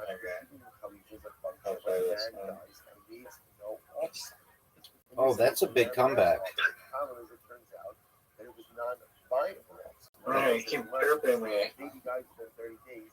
Down, having the gun. Now listen, now watch this. So the Gemara adopts a very interesting little position. So Rabina says, well, if the guy she married, meaning husband number 2, is Yisrael, it's not a problem. Let her do Dog. with her her deceased husband's brother, and then That kind of fucks me. marry the Israel husband. Why? Because remember again, after Chalitza, we'll say, what's your status? Your status is that of a Grusha, a divorcee. You sold to marry a divorcee, no problem. Did you know that kind of fucks me? As Israel, there's an easy way to remedy everything. Let her do Chalitza, and she can live happily ever after. Number two. I wish there was something that I could do about it, but unfortunately, there's just Ultimately, nothing I can do about it. at the end of the day, if the guy she married was a coin, we would not make you do Chalitza. Why?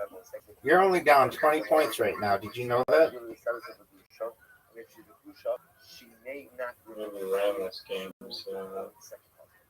Once you see from here that Ravina takes a little bit of a delicate approach, looking at that baby on one hand as potentially viable, potentially not viable. So again, when we don't need to remember, the baby died within 30 days. So if we can treat the baby as an apple and mandate Chalitza, that's best. But only if it doesn't cost her her second marriage. Say the second husband is there's actually a place Chalitza to doesn't put cost her. tile would be nice. But if halacha Chalitza is going to cost her second marriage in the case of her husband who is a coin, Look at you just we will guessing. not mandate Chalitza. Sharbi on Mishneh Rabbi Amar. No, I'm not Sharbi is guessing. sending my brother. No, Achazu, the Achaz Zu Kolat. Ultimately, again, so the Sharbi is sending my brother. How many tiles are left? He has to do Chalitza. I don't know. How many are left? No matter what, because the Ma'aseh will say, if But indeed I we have accept the position of the Shimon, like but between Allah will 5 and 15. I don't know how many you have. which means that really the I can't just reveal that. It's classified. and therefore I can come. It's mandated. Sharbia, Ba'arta Amara Bahachi, Safra Hadr. Let's listen to this. So here is the Sharbia, you missed the end of Shia. It's true in the evening, Rabbi said what you just said. But in the morning, he changed his mind. Actually, with Safra Hadr Bay, Rabbi H has claimed in a So you were quoting the initial position of Do you want me Rabbi, to open some shit up for you? his position and said that in Rafinami, if she Where married did you Kohen, just go? she I'm not needed telling. to do Chalitza. Oh, nice. Nice. So if Shavia wasn't happy with this Amalei, Shelusa Yehe Rabba, the Kishtu. Dog, you're coming back, son. They people will like the Baruch that you will come to for the right why she say Dog. He who permits. Dog. So Shavia was called Dog. I love this word. Let's see it. This word. Again? You're a permitter. There's no rule against it. So you know what? You're a permitter. Should you So sell? it's not It should that. be the will of Hashem that you will come to go ahead and permit forbidden crafts. Let's say, which again is a little bit also stuff. I mean, it sounds better. Baby, you're up. Let's say the idea is that so if Shabbi was saying, Oh, thank God. for someone like you who is too Are you fucking serious? sickness, look at himself. That's not a word. To permit things that are really Sorry, it's 700. that's not the Get out of here with that garbage. that we should I'm down by 4 points. You're supposed to win by like 1,000 points. Meaning that halacha I don't know l'maisa, what's if going maybe on, that's but in 30 days, if she's married to Yisrael, we will make her it's not looking good for you. If she's married to a Kohen, we will not make her do a chalitza. Interesting. What's the mother like? So Rabbi Yehuda matters. Let's remember again. So Rabbi Yehuda. Now we're jumping back on the sources. So again, we do adopt the position of the Shimon of Yom Halacha L'Maisa, the Gabi and So as we said before, the real ramification No way. for us would be Time's up. and for Afilis. Time's up. There's no Rabbi word Yehuda there. permitted the nima of an androgynous on You're done. There's no word. Again, the Mishnah said as follows. The No, Mishnah said, there's a "For a word. suffix in an androgynous Shabbos, that the Hebrew says you do I think you might on beat me. Mechal Shabbos to give an androgynous amiga." Okay. Says the Gemara. There's nowhere to go again. Clearly, Okay, nice. clearly, what Rabbi Yehuda is actually saying is that the androgynous is a zachar. Right? That's the takeaway. The fact that Rabbi Yehuda says Open something up, dog. of an Luigi androgynous isn't a word. tells us Luigi? androgynous is male. Luigi? Which No, they were, that's by not. the way, don't think that Rabbi Yehuda holds that in all circumstances. Right? There are it's dafka by Mila that he holds down. After all, Shin Ata Omer came. Are you fucking serious? Are you fucking serious? You did that again? So therefore, when it comes to Eric, I also know to get Eric on personal valuation values. It's a different word. My value. I pledge your era. So Torah gives specific categories. So a male between the ages of 20 and 60 is going to be X. Below 20 is going to be Y. A female is going to be this. So we know that if you pledge the Erichin of an androgynous, he's not judged like a male. After all, we don't go I know that androgynous is not treated like a male for Erichin purposes. To which the Gemara says this time because we learn Yochel Hazocher. The pasuk says by Erichin Hazocher, the male, below Tumtum Vandrogynous. The pasuk says it doesn't come to include or that excludes Tumtum and androgynous. Yochel you lo yehe Erich beish. So I thought maybe that means that one. Dog, I'm gonna lose because I can't get rid of my letters.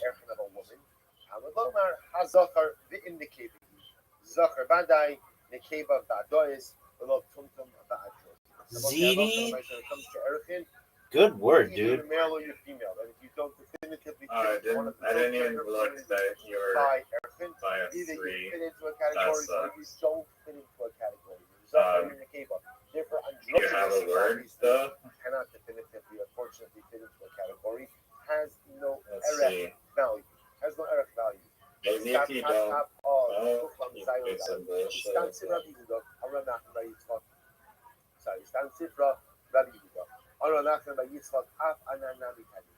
We also Yeah, why can't I get the...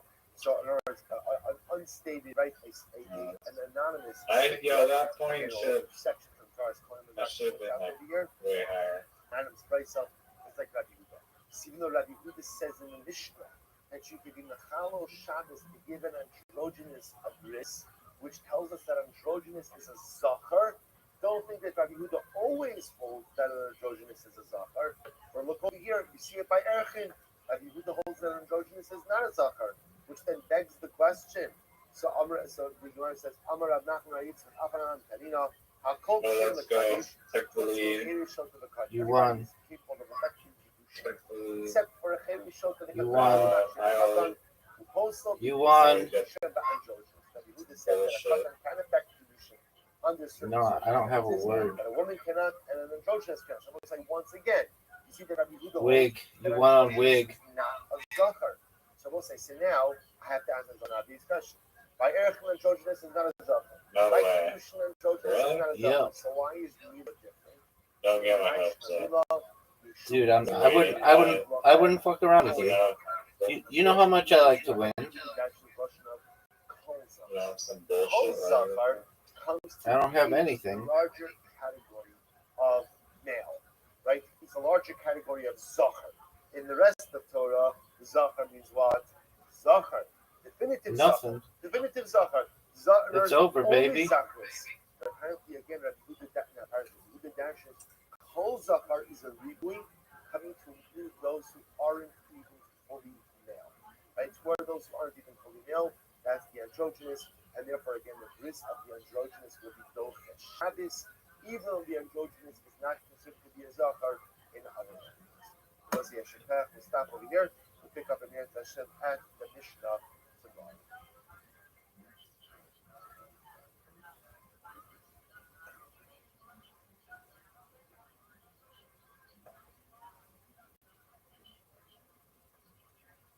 All right, so we'll say good morning. We can double back out of us today because by thanking our sponsors, we thank Sammy and Martha Esposito, those sponsors dedicating all the shooting rushes. And you just increased your lead. Yeah. And the trash talking at the beginning of this game was crazy. Yes, it was. The first ever literati win against literati.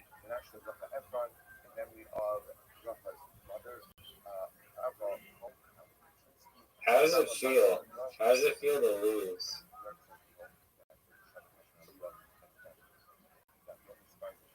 And literati with the rise of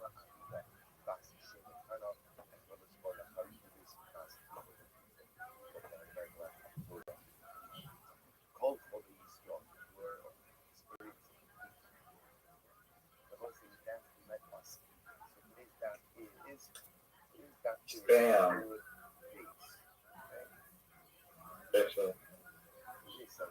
Wow. Oh, and you had a Q too. You could have fucked me if there was an I or anything. I know. Yeah, but you gotta use the restroom.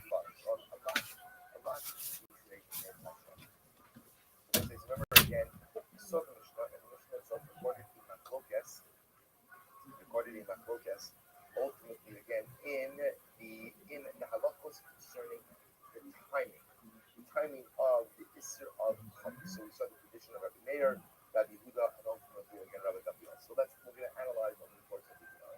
So it's not Hasam. Echad Omer B'Shnayim Chodesh. We're going to go ahead and give a little bit of background to this. It's not focus on it. Understand whenever you see machlokas in time, so machlokas in time should be based on one of two things: either interpretation of the possibility or a concern of general confusion. Like, yeah, what's up, guys? What's up? Hi, guys. What's up? What's up, guys? What's up, guys? Two guys show up. Right? Ruben and Shimon. Hi, guys. Show up and they say, we testify, we saw maybe. What's up, guys? You guys are calling me weird and peace. Who the fuck was that? Some absolute mongoloid. That's a racial term. You don't want to use that. Is that offensive to Mongolian people? Yeah. I thought it just meant like idiot. Look up what it means. Was their name Reek? Was their name Reek? R-E-E-K? What do you mean? What was their name in here? Oh, I didn't get a chance to see. What did he say? He just kept repeating like just like some annoying troll like what's up guys? What's up guys? Well, guess what? What's up guys? And then he just kept repeating that, and then he said like you guys are all something, and then you're like what?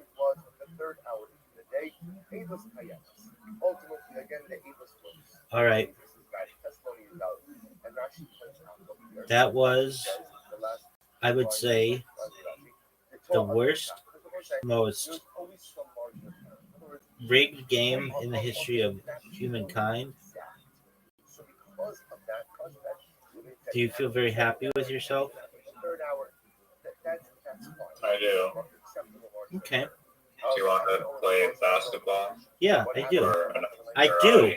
I want to play basketball. Okay. And I'm going to send you an invitation. Then I'm going to smoke you. And then we're going to watch a documentary.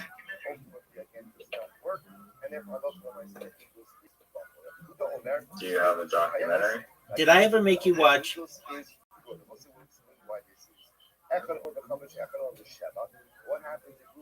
Astronauts Gone Wild? Yeah. It's like my favorite documentary ever. However, if Ruben said that murder happened in the 5th hour, and Shimon said the murder happened in the 7th hour, then ultimately again the Hebrews is called why is that it's a 2-hour disparity. Gemara says very simple. We beat Slovakia 7-1. Doug, nobody cares about that sport. Yeah, you're talking to a Canadian, sir. Doug, you don't even care. And the 7th hour, the 5th hour. I care about hockey a lot, dude. In the 7th hour, the sun is. I've been watching it. Who's the best hockey player in the league right now? Would normally allow for a 2-hour discharge. He says that's too much, right? That's too subjective. You have an invitation. All right, we're going.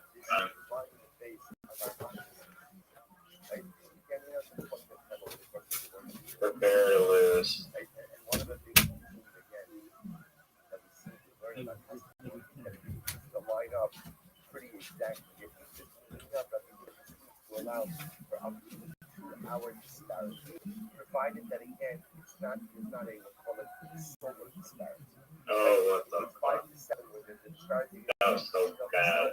That Warm up game. Amr Abayis is as follows. He said, Salomar, the David at the mayor, King Adam Flavel of Kum, was an ultimately against Abayis said, you have to say that a person. Oh, this is awful. This is one of the worst rounds we've seen. 6. Wow. We're both terrible. Maybe it's still more than you got. We're terrible. Adam to a Hatzi shot. And for example, people concur up to a half hour. What does that mean? Watch this. The different mayor, Have you ever seen the documentary Religulous?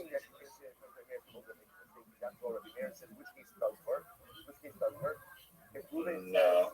It's like my favorite movie ever. All right.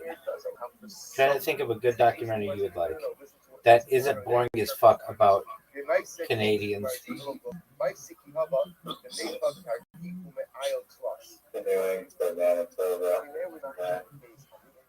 No, they didn't go to Manitoba.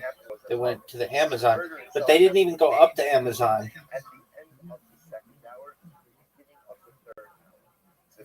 Have you ever seen Man on Wire?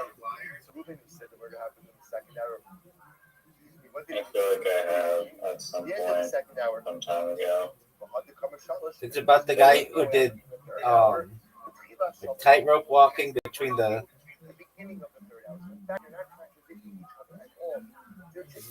World Trade Center. Would you be interested in a documentary about a guy who climbs tall buildings? That Spider-Man guy? He climbs on the outside of them. Is his name like Alan something, like French guy? Yeah, he's French, but nobody knows his name. I follow him on Facebook. Okay. I'm probably gonna go to sleep at like 9 o'clock. Dog, what is this bullshit? So I came in here today at like 12 p.m. or 11, and then 12, and then 1, and then 2, and each time I join, I hear snoring sounds coming from you, and you. So I don't know what happened to your sleep schedule. That's true. Okay, hold on. I'm gonna look up the best documentary. We don't have time to watch it. I'm actually gonna go to sleep at 9 p.m. because that's not that time. What the fuck is that? You're the person who's normally up to like 6 in the morning. Yeah, I know. Things change. People change. It's a new year. There used to be. Do you know what TV Land is? It's like a channel that has like old television on it. Sure. All right, so they had a phrase that would go, "Times change, people change. Great TV does it." What are your thoughts on that? The greatest TV show, song, slogan, dance, whatever. Does it make you want to watch television? Old television specifically. Would you consider it the greatest slogan in the history of slogans? I mean, it seems like boundless in the sense of time. So yeah, really, you could say it any time of the year. Doug, I can't believe you don't want to watch a documentary. What? I can't believe you don't want to watch a documentary.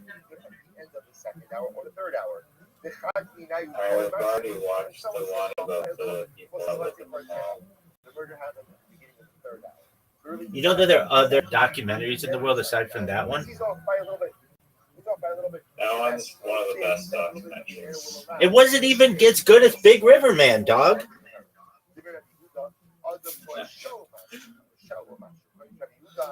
Yeah, Big River Man is like that should be what they show. Big River Man is what they should show the students in documentary films of what to strive. Big River Man, in its own way, was like 3 different documentaries. And the further I get away from having seen it, the more I enjoy it. Why was it 3 documentaries? Doug, I knew you were going to ask this question, and now I'm going to tell you. Because it talked about, it was like him training in like that weird Eastern European pool, and then him swimming in the like the Yangtze River and the Mississippi, and then about him swimming in the Amazon, and about him eating horse burgers.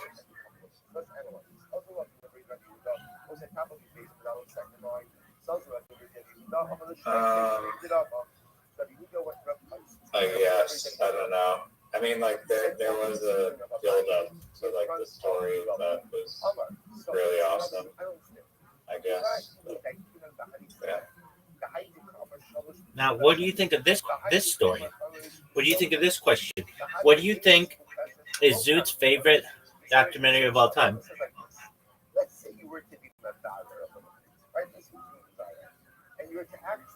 Oh god. Probably some weird fucking orgy time travel bookstore documentary. It's not the By Blue documentary, though he has seen it, and there is nudity in it. He knows everything about that woman. His favorite documentary, which we should just watch right now in honor of Zoot, is about the game Donkey Kong.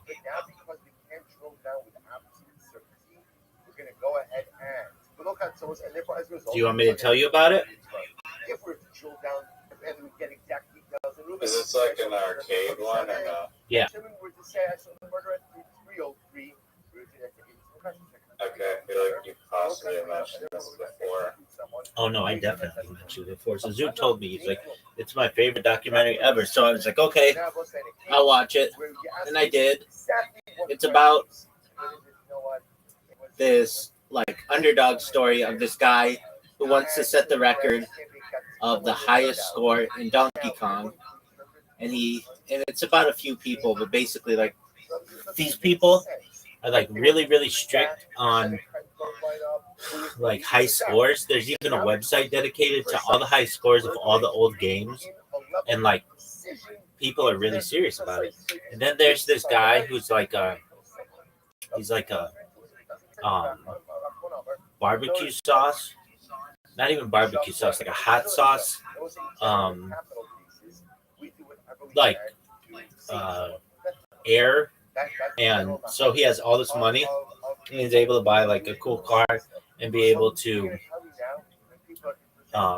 like pay for what he needs to be able to play Donkey Kong all day. And so these guys start to buy these like Donkey Kong arcade machines and keep them in like their garage and just like play on them and try to do really well. And this one guy who set like the world record in like Washington State or something, he sets the record, and then when he was away at work, like some random people come to his house and knock on the door, and his wife lets them in or something like that, and lets them look at the board that he was using, and it happened to be a modified board, and so his like high score was thrown out. And then they basically say like there's going to be this showdown at the like this video game land in like New Hampshire, which is like 2 stories. It's like one of the biggest video game places in the world for arcade games. I think it's maybe the biggest, at least in the United States. And they play, and it's Like they're all trying to get this high score, and when you get the high score, you break the game. The game like literally didn't have enough data to be able to give you like a congratulations, you won. It just like crashes. The whole thing crashes. And once you get the crash screen, that means that you won. Something like that. And it's just that story. So you ready to watch it? Yeah, we're gonna play Literati. Then I gotta sleep like. Okay. Well, nobody gives a shit about your sleep schedule. I'm just telling you right now, no one gives a shit about your sleep schedule. I'm sending you a literati invitation right now. And so you feel like it's an advantage to go first. You don't even care about the hockey game No. or the hockey tournament, the World Junior. No. I don't care about children like that.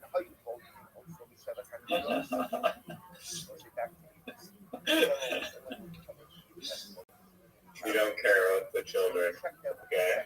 No, Rabbi Rothschild doesn't care about children. That's cool. not like that. What does that mean? Like, support? Nice. Nice word.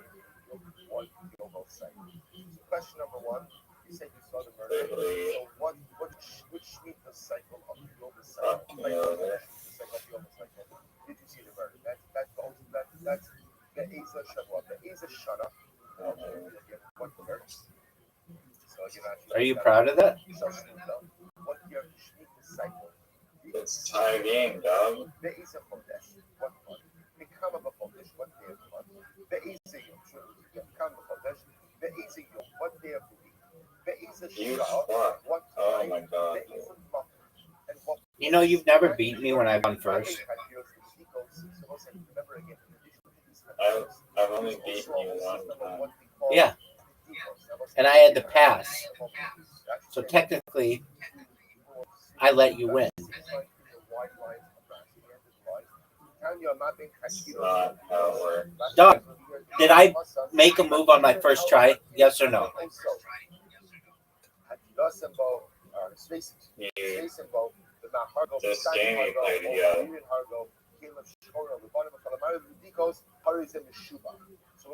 Is that what you mean? No, the last game that we played. Are really questions regarding training of regions, right? What part of the Yobo cycle, what part of the Shemitah cycle, what year? The last game that we played, I passed my first. You swapped? What are you doing? Why wouldn't I? Look at this. Because look at this move. 50 points. Oh my goodness. 54 points, dog. What are you going to do? You're down by 57 points right now, dog. I don't know. You just got the split in half. They said you don't know. How does that make you what feel? year the Shemitah cycle it was, you're out. You don't know what year the Yobo cycle it is, you're out. Silence. You don't know what Or year even it was, crickets. you're out. Yet the Ticos, This is not looking good for you. So yet, interestingly enough, like the Ticos, even if both of them say we don't know. For example, what color clothes was the murderer wearing? I don't know. I know it was lady. I saw lady there. I don't know what clothes. Was it interestingly enough? We don't go 8%. I want to be clear. Never take country don't keep this out. Accept it either. But what it's saying is the inability to answer one of the biblical questions does not go ahead and immediately nullify the news. So the Gemara says, what is that? Wow. Did your microphone stop working, or did you stop being able to breathe air after you saw that 64 pointer? The Gemara says, second white line of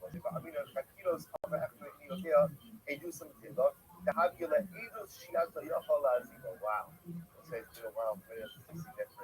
Right? Because what happens? I will say, in order for Jesus to be accepted, He's trying to.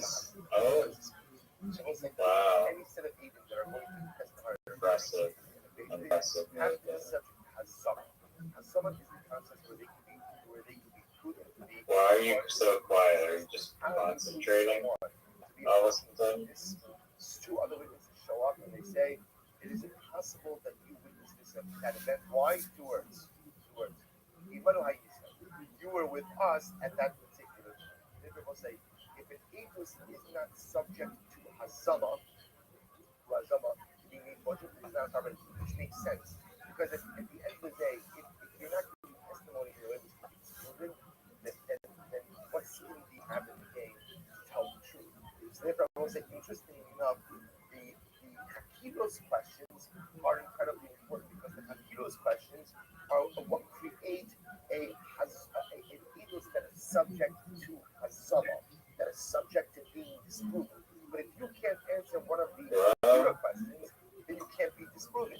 That's different than the Badikos. What up, baby?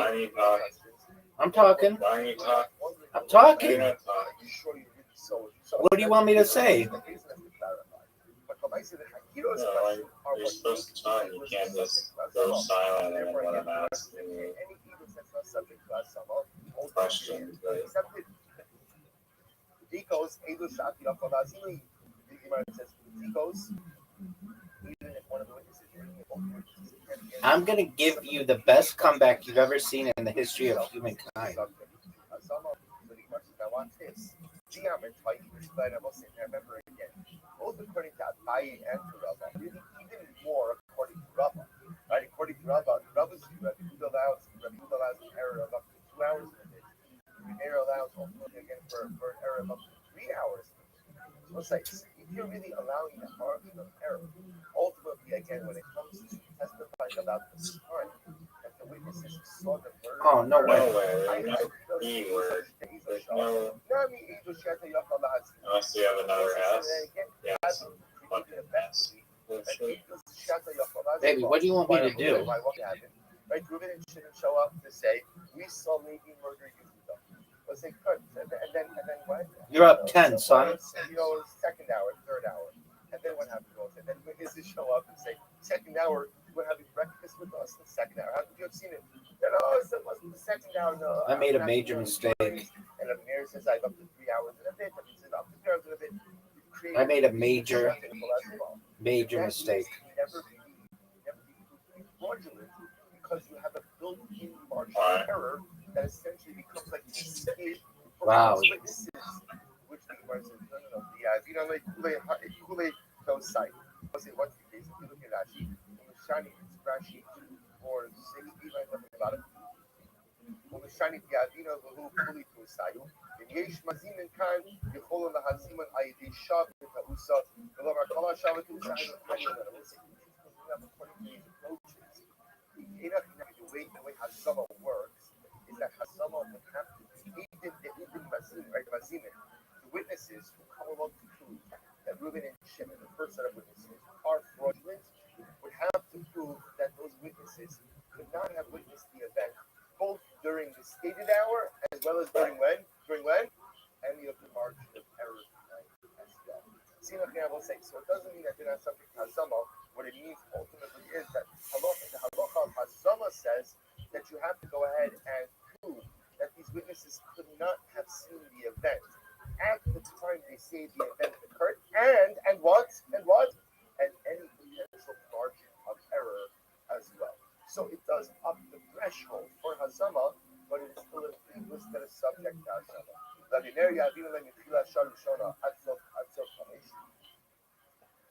So according to me there, therefore again, Allah you give it right, you would create ultimately again, if you look at Rashi is Rabbi Meir, before we listen to Meir, Meir says, Meir Amar Adam Kvadek shows, Yavinu Lahu Lahani Shtayim Shalosh Mitchilas Sha'ar Rishona Ad Sof Chamesh Bein Shteyem. So listen to this. So therefore, it turns out that according to Meir, the margin of error essentially would be, this is talking about a guy ultimately again, who says, right, you would give him the margin of error, from the beginning of the first hour, until the end of the fifth hour. Maybe you should even go ahead and give a little bit of time earlier time. Then your mama, the Laila, both parties. The problem is, remember, just like we said that people don't make a mistake between the fifth hour and the seventh hour, that's halacha to give the sunnahs in the positions.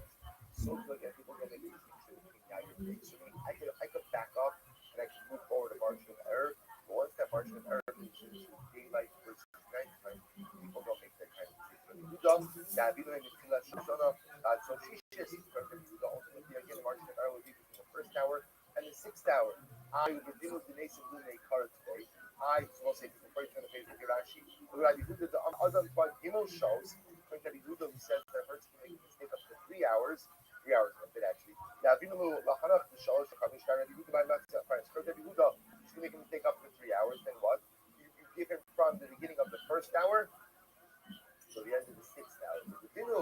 The Nesa Lumi cards, and really we should back it up even a little bit more on the base. Ella, then you mama the Laila, low toe inish. But ultimately, again, we see that people do not make a mistake between ultimately, again, day and night.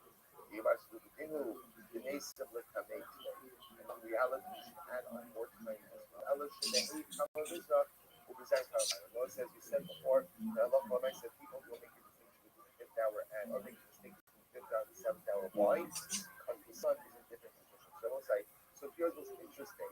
So what comes out over here is that Halakha, also an Allah, so from that over here is that according to the supposed, even if there's a margin of error is always capped at certain what we'll call it certain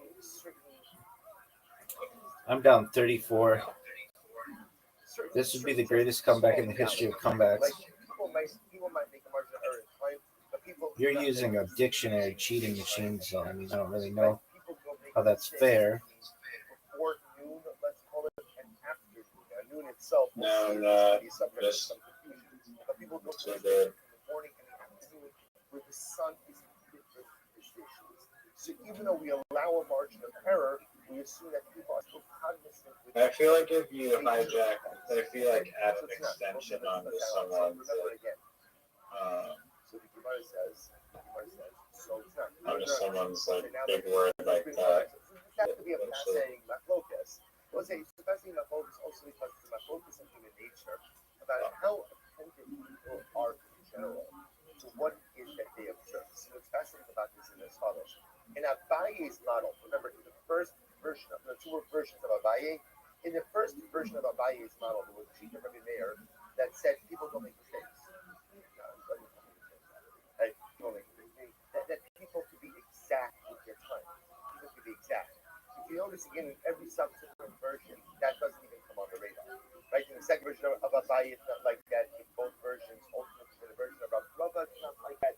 So it's coming out as a fascinating insight that can people be exact with what it is that they see. One version of Abaye says everyone else says no. And then the Charlotte just becomes how much of a margin of error do you assume is acceptable? So let's come back to comments. So Tinan, here we go. Rabbi Meir Omer Oakland Mohay. Disarp in the Tfilas Vav. Rabbi Huda Omer Oakland called Dalit. The Tolan Kohen. Disarp in the Tfilas Vav. We'll say let's analyze. So now I will say remember again. So I just want to point out. So that, remember it was Rabbi Meir Rabbi Huda who had this whole machlokas ultimately again by Eidos. I will say what is at the core of their machlokas? What's the core of the dispute? What's the core of the dispute? The core of the dispute is we don't really trust people to be totally exact, right? That people often are not totally exact, so therefore we have to assume that people have a margin of error in what time they think it is. Oh, well, that's the case. When it comes to the comments, that's pretty significant. So now watch this, I will say now you have a new appreciation of Rabbi Meir Rabbi Huda's Mashitos, Gabi comments. Because watch this. Remember, what did we see in the Mishnah? Rabbi Huda says that halacha l'mais. I'm sorry. Rabbi Meir says you should eat chametz the whole morning up through the 5th hour, and you begin to burn chametz at the beginning of the 6th hour. Right? So Rabbi Meir. Now, also remember again. Just I know you know this, but just important to say it again. When chametz becomes asur d'oraisa, when end of the 6th hour. That's asur d'oraisa. The Rabbanon backed it up to the beginning of the 6th hour. So Rabbi Meir says you can eat chametz until the beginning of the 6th hour. So open. Let's listen to this. Rabbi Yehuda says no. You can eat through the 4th hour. Then we have this concept of total, which we'll discuss in greater depth, which essentially means suspended. Right? Suspended. What does it mean suspended? You can get benefit from the chametz, but you cannot eat the chametz during the 5th hour. And you go ahead and burn the chametz already beginning the 6th hour. So let's analyze this. La'abai alib with Rabbi Meir, the Amar in Azam Toeh. No. Come on. You have an O into something. According to the first version of Abaye, right? And Abaye's first version of Rabbi Meir, what was the sheet of Osai? People don't make mistakes. So remember again, according to Rabbi Meir, when Reuben says, I saw the murder at hour number 2, and Shimon says, I saw the murder at hour number 3, how did Abai interpret that first version of Abai? How did he interpret it? That Reuben was saying what? The end of hour number 2, and Shimon was saying beginning of hour number 3. They were saying the same time. In the first version, That's spelled R-U-E-B-E-N. of Rabbi Meir, according to Abai, people don't make mistakes. I could be exact with time. I could be exact with time. Oh, you could be exact with time. So then why not allow people to go ahead and what? They hold foolishness. Let people eat the entire 6 hours. And let people burn the puppets when puppets become us. Are you serious? Are you fucking serious? Why deprive people of extra consumption? Let people eat comes to the end of the 6th and beginning and burn it at the end of the 6th, whether the actual biblical Shach says, sir. And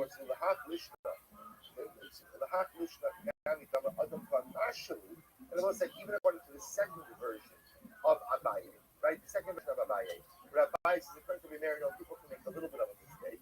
That's fine. Necho asocius. Someone say, let people eat towards the end of the 6th hour. Someone say, so, let people stop eating, 45 minutes into the 6th hour. Because right now, some people get confused about a little bit.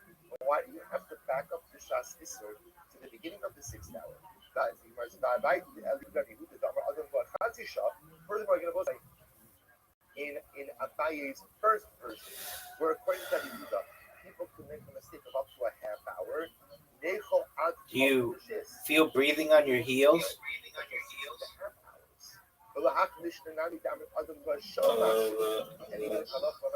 Second version of Abaye, where he holds that Don't you wish you would have been watching Jude's favorite documentary on the history of the Donkey Kong tournament as opposed to perhaps giving up one of the, if not the biggest lead in the history of this game? You were up a lot, and you had an X. You've gotten a Q, an X, and a Z. You got everything in this game. Maybe not a Z, but you got everything. You know it. I know it. Everybody knows it. No, you should see the shitty titles of that. Oh, shut the fuck up. It's insane. Dog. Possibly one of the worst title sequences we've ever seen. Right? Those who possess the need to unallow. Those who are careful. But chametz is given over to everyone. So which is a different way of saying, essentially, if you're going to be a witness in a capital case, so at the end of the day, there's such tradition of the Hakila, right? There's such examination and cross-examination that at the end of the day, the only way to able to absorb is if you are Zaris. Zaris in this context means a very precise, detail-oriented, exact individual. But if you're not, You're up 12, son. 15, Dyer and Eck. That was really good. Yeah, we'll see. I don't know. Say bye to that lead, you little bee. Wow. How'd you like that move? So Ruvain, who's never It's been good, on but anything in I his just life, want you never been on time, to ask yourself, you're going to rely on what do you think of this move? exact that he can eat until the end of the 6th hour. Oh, I think I've never broken 300 before. that's amazing, dog.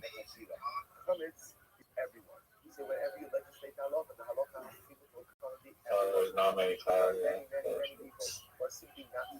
This is gonna come down to Therefore, again, you have to back up the shot. What the fuck is Zyme? The Rabbi, now let's go to Rabbi's model. The Rabbi, leave with everything. Oh, man. Remember again, Oh, you got me. According to Rabbi, You got me. oh man, no way he was 2 in a row. You got me. No way. You got me with that one. Therefore, No again, way. so the Gemara says, therefore, really should be from the beginning of the 5th hour. Back it up even more.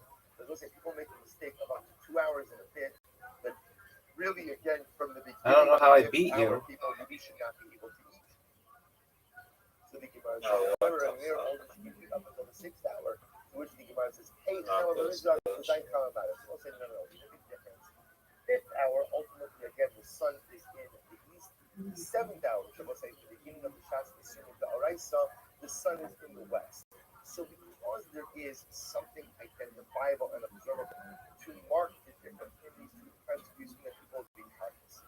Ihaki, Vishis Nami, exactly that's the case. Therefore, I will say this is great because then when you insert the Oraisa, This game is over. which technically is the beginning of the seventh hour of the day, How many the tiles sun do you have? is in the west. So there's a clear Too sight many. when the Shas says, well, that's the case for the mayor. Why do you stop? So then you can win if you At stack the beginning of the sixth somehow hour. good. Let people eat through the sixth hour. Listen, it's actually very interesting. In the sixth hour, Oh, the you? sun is I don't see any tiles on the board. mid sky. Most because of that, when it's mid sky, okay, No way. might get a little bit confused. So because of that, ultimately, again, Rabbi wants to back it up a little bit. Rabbi, I'll leave it at Yehuda. I will say Rabbi, according to Yehuda, actually, Rabbi's interpretation of Yehuda, what you know. He needs a 33 point or higher word here. Hours at the bit. Get ready for this. If that's the case, Mitchilas Dalit will make it. Ultimately, again, really, let's see if you can make a mistake. 313 that was a crazy score. I don't know how I did that because I was playing Squids, Woven, Zine. You have the sun on your side, right? And therefore, again, Design was good. observable reality. Well, didn't have any other good ones. And I have the Moshe came down. it was like 38 points. That's the case again. It was like 20. Remember, it was the end of the fourth, Tolan in the fifth hour, and then again burn sixth hour. According to Yehuda, why can't I eat through the fifth hour as well? Damn, 2 in a row. That's crazy. I let you win both of them. All right. Enjoy your nap, you little bee. Alright, thanks for playing. You're Happy welcome. New Year's. You're welcome, baby. Come back when you want to lose. Yeah, the merge token for merge will be the number one crypto next. Worst idea ever. Why do you think it's so bad? No, it's not that bad. What are the odds that Dude has gonorrhea? 500%. Oh, we'll leave it at that. Take care, big dog. Why do you need that Later. Hey. This is incredible. So Rabbi says, I'll tell you the reason. I mean, it's totally independent of the precision issue. But try to listen to this. The Amar Ein B'Yor Chametz on a straight up. Rabbi Yehuda says the only way to destroy your comments is how? Ultimately, again, you burning it. That's the only way to destroy comments. The Yahweh Rabbanu Sha'af is a lucky boy. It's incredible. So this is what happened. Rabbi Yehuda wanted to give you an hour to collect firewood. So watch this. Enjoy your comments in the morning. Eat through the fourth hour. When it says fifth hour, you can't do it. You can get benefit from it.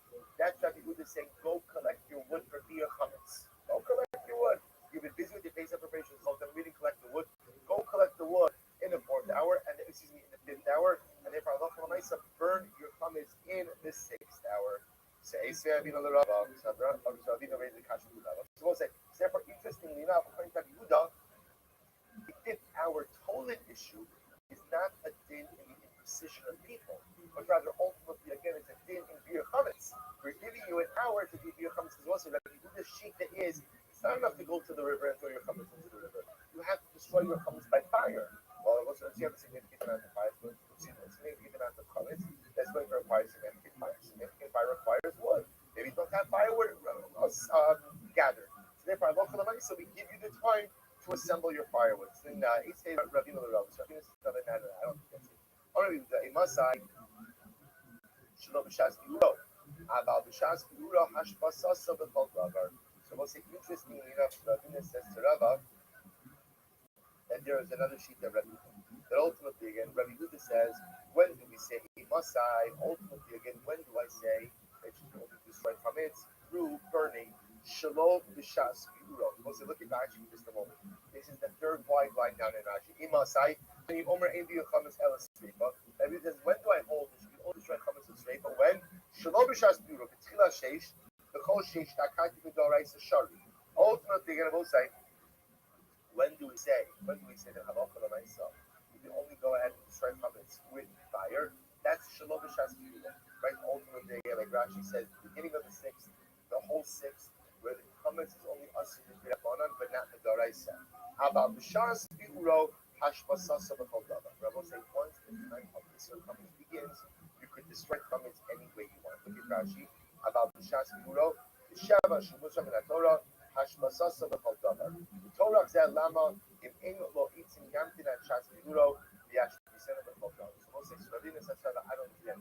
Rabbi Huda only says that burning chametz, like you dispose of it before the biblical prohibition for chametz sets in. But once the biblical prohibition for chametz sets in, then what? You can destroy chametz however you want. Say that Rabbi Huda builds in an extra hour to gather firewood, but in just 2 hours from now you can destroy it however you want. It doesn't seem to make all that much sense. And the other Rabba, old one, because wasn't why this Rabbi Huda building the extra hours. We're laser focused over here. Rabbi Huda says until the end of the fourth, Tolan in the fifth, burn in the sixth. Why does Rabbi Huda need that extra buffer? Remember again, what's that? We already have a buffer hour. What's the buffer hour? 6. Remember, right? So chametz is not us until the 7th hour of the day, the beginning of the 7th hour. So the rabbis, the Rabbanim already built in a buffer hour. Rabbi Huda is building in an additional buffer hour of the 5th hour. So why is that? So we have the firewood shita. We have so Gemara says Ravina says something else. The Gemara says, I'm sorry. Amarava Zera Bishum Yom Hamukunan. Oh, it's good. Cloudy day. So let's say, remember again, all of this is predicated on being able to see the sun. The sun tells you what time of day it is. What happens if Erev Pesach is cloudy? If Erev Pesach is cloudy, that throws everything off. So I mean, let's just build in an extra buffer hour to take care of a cloudy day. Well, if that's the case, then why not throw in the 4th hour also? Why don't you just go ahead and say people can only use until the end of the 3rd hour, and already beginning the 4th hour, let's say 4th and 5th hours, totally 6th hour ultimately again is fear. After all, should not be concerned with a cloudy day. But at Papa, Dalit is not assumed in the Koli. So what's great? No, you can't do the 4th hour. Why? Because I want to say everyone knows the 4th hour is super time. People normally eat in the 4th hour. Going to see that is a normative time to have your suga. Different Hazal did not want to, Rabbi Huda does not want to back up his rachiga to the 4th hour of the day, for that is a normative smanach. That is a normative time to have you. So let's listen to this thing where it says, what does it mean? Look at Rashi. Sman sudi lakol, lakol b'kiyim ba. Literally, again, we'll say everybody is proficient in that time. So let's listen to this. It's a beautiful Gemara. Shari Shona, the first hour of the day, Ma'achal Ludin. That's when the Ludin go ahead and eat their first meal. I will say it's pretty early. Why do the Ludin eat then? So let's look at Rashi. Rashi says over here, Ludin to Rashi's not Suda. Rashi says, Ludin, the listin, Rab Sonenheim, Elisha listin, Orm Kalayla, the Yeshinim, Charam Shas, was the Ludin were, Rashi points out later on, the Ludin were cannibals. So they were a cannibalistic group. So apparently they had a very sort of voracious appetite. So they would already have their first meal, the first hour of the day. Shnia, Michaelis, second hour of the day, the listed thieves. Why are thieves? Now remember, the second hour of the day is early. Why are thieves having a meal already second hour of the day? And a long night of theft. You get tired of people's stuff. It's exhausting. So we'll say, therefore, again, they had their Suda second hour of the day. Shlishis, Michael Yashin. This is very big. Third hour of the day, who's third hour of the day? Yashin inheritors. Listen, who are inheritors? Those are people who don't have to work for them. They just inherited an incredible amount of money. Rashi says, Gershim, so there's no real exertion. So therefore, again, they just got inside the 3rd hour of the day. Revius Machal Paulin. We'll say 4th hour of the day is when workers. So remember, workers generally begin to work. Let's say beginning of the day. 34 hours of the day, they finish serving themselves. So they eat 4th hour of the day. Shishis, 5th hour of the day, Michael Tamidi Chacham. That's when Tamidi Chacham have their first meal. Shishis, Michael Kol Adam. The 6th hour of the day is when people in general, most people, have their first meal. The Bahamar Posik, you don't say clearly also. I want to point out that, well, we'll see. Bamarav, Papa says, I reveal is Masu no Kali. But 1 second. You just said the 6th hour is when general people have their meal. But yet we said before that the 4th hour is when people have their meal. Ella Eifok, rather than turn it around. Revius Mechel Kol Adam. The 4th hour of the day is when people generally have their meal of the day. Chamishis Mechel Kolim. The 5th hour is when workers eat. And Shishis Mechel Tamidi Chachamim. And ultimately, again, the 6th hour of the day is when Tamidi Chachamim. So let's say, so depending on kind of what you did for a living and what your day looked like, determined your savior of meals. Mikan ve'ilech, we'll say if you eat after these times, ke'et kizorek even lechemas. Ultimately, again, it's like throwing a stone into an empty pit. So we'll say the idea over here is that Chazal, before starting exact graphics, that it's important to have some type of substitute meal a little bit earlier in the day. Because if you wait, or at some point, by the 6th hour, because if you wait too long, then ultimately, again, what ends up happening is that the meal is not as beneficial. I guess it also means that if you wait too long until you're hungry, you end up eating more than you really have to at a certain level of like ravenous consumption. If you eat a little bit earlier, you'll eat what you need, you won't overeat. So if you wait too much, it's like throwing the stone into an empty pit. However, that's only true about time, medium sapa, less than one. But if halacha l'naisa, again, you had a little something for breakfast, then even if you delayed your lunch of the most ever again, from a Talmudic perspective, you're pretty much eating 2 meals a day, not 3 meals a day. But people would eat a little something for breakfast, so they wouldn't have a meal, a little something. So as long as you eat a little something for breakfast, then even if you delayed your first major meal of the day a little bit longer, it's going to be okay. Also, we'll stop over here. We're going to pick up. So I'll say, so we're not finished with this, but at least now you see, this is really fascinating, because now you see that the Mishnah of Pesachim that dealt with, again, the focus about how the Zmanim for Israel comes work is really a more fundamental focus that really first comes about by Eidos, that really focuses on how precise are people with what's not here.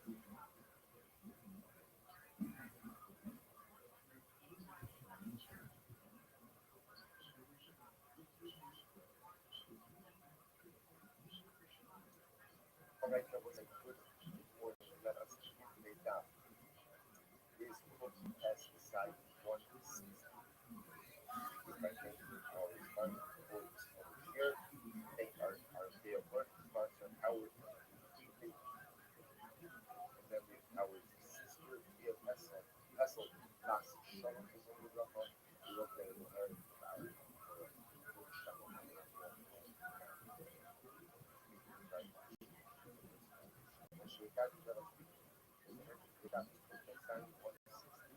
we are now on Festival 115, exactly 6 lines up from the bottom, middle of the line, right to the wide line.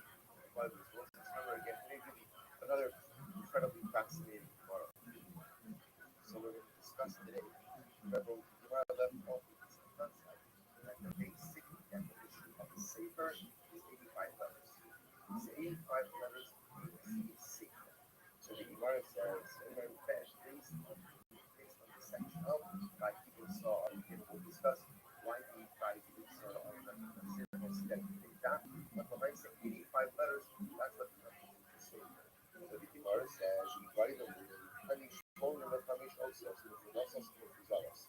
these 85 letters have to be like together in a safer, or can they be dispersed throughout the scroll? The Gemara said they must be together. This now we're actually going to do that. Even if they're scattered around. This is known as the capsule. Sefer Torah Shalom. If you have a Sefer Torah, that's what you want. Each will lock each one of the Osios. You go partial like you saw. Matzilin, Bein Lock, In Matzilin. Also, it's the right ability to use. If you have a worn out Sefer Torah, as long as there's 85 letters throughout the Sefer, you have the identity of the Sefer. Save it on Shabbos. You have 13 of them. Also, the price is fully security take that class. And how about the 85 letters spread out amongst the entire scroll? That's used to be a replication of our first position, check Laguna, Vista, Ali Badura, potatoes. So this makes things that know even a party Buddha, excuse me, we're talking about letters or talking about words. Look at that, potatoes. But depending on that, the maximum Zaros, Lola Laki, Ostabat, and Lola Laki, the Shnema. Evakan, Evakan. Once the Pin Hakim writes it says that the letters can be dispersed without the scroll. What it means is what? It should be words that are made up of letters that are dispersed without the scroll.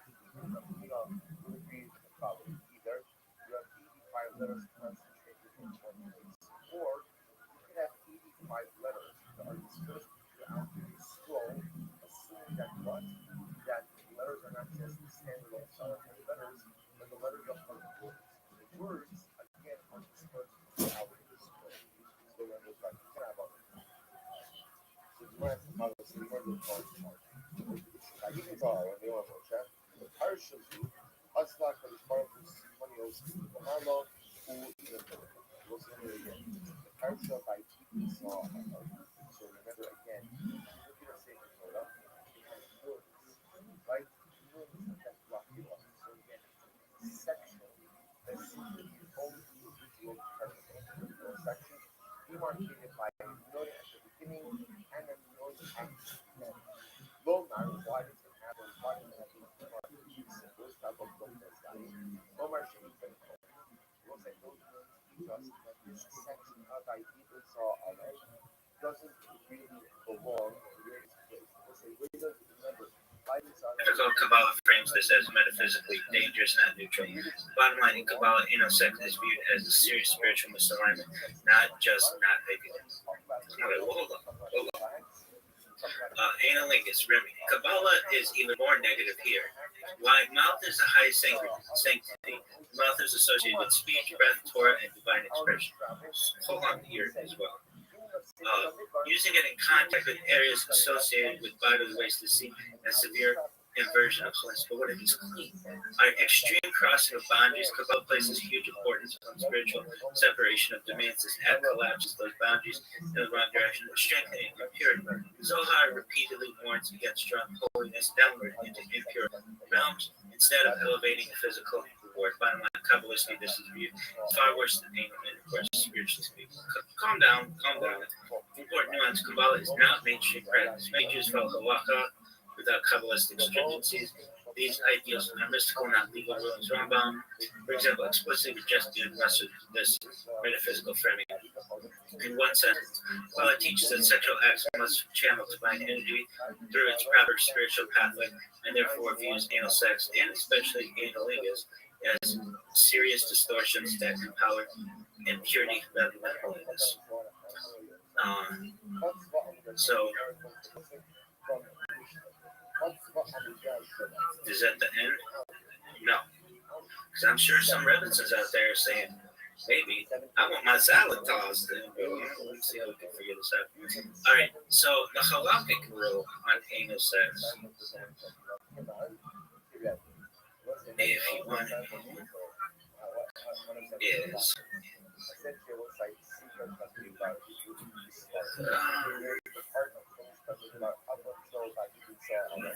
well, generally, without Kabbalah, core principle halakha regulates sexual behavior primarily through law, consent, boundaries, and metaphysical energy channels. So the tone is legal and pragmatic, not mystical. Anal sex between a married man and a woman. Yeah, that's what we're talking about. We can talk about homosexuality at another point. But yeah, Talmud, based on the Talmud, Deuteronomy 20b famously says, a man may do with his wife whatever he desires. I'm not so cool with that if she doesn't desire it. I'm about equality.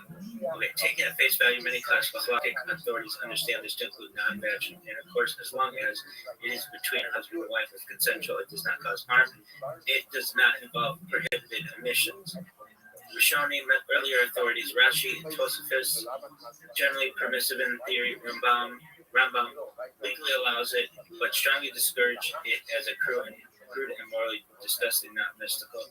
Ravad, more permissive than Rambam.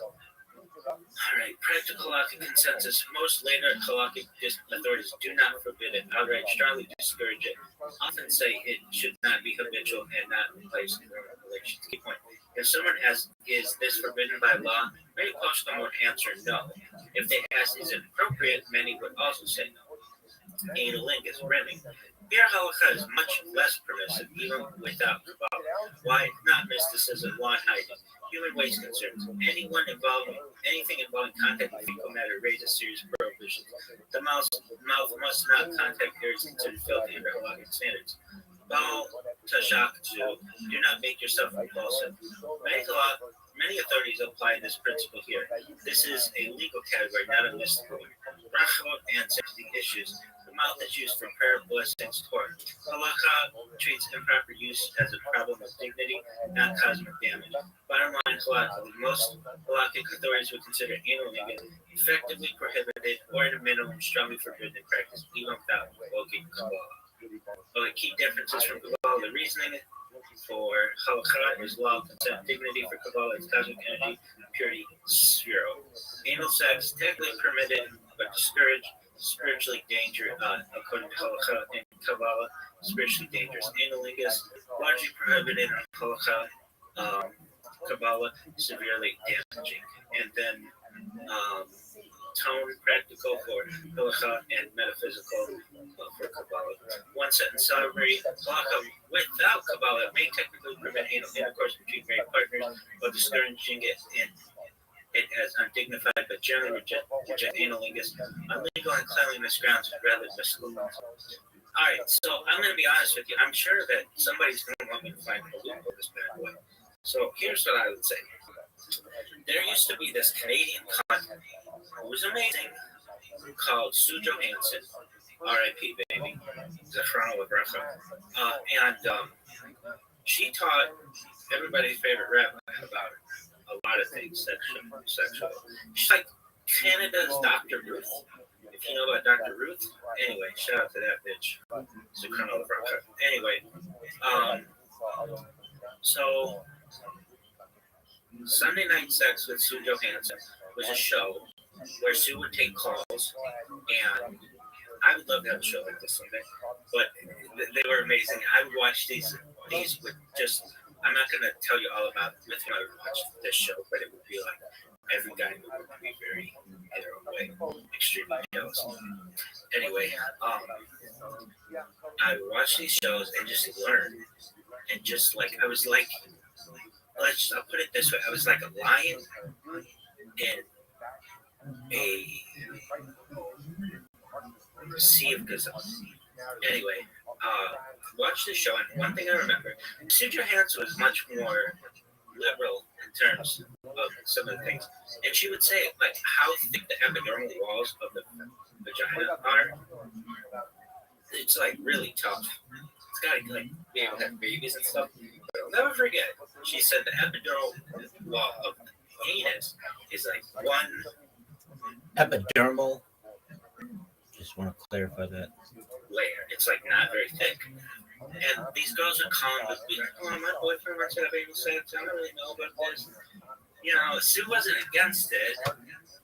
And I think there can be perhaps something like third eye awakening in it to some people, perhaps. I mean, like the male prostate is like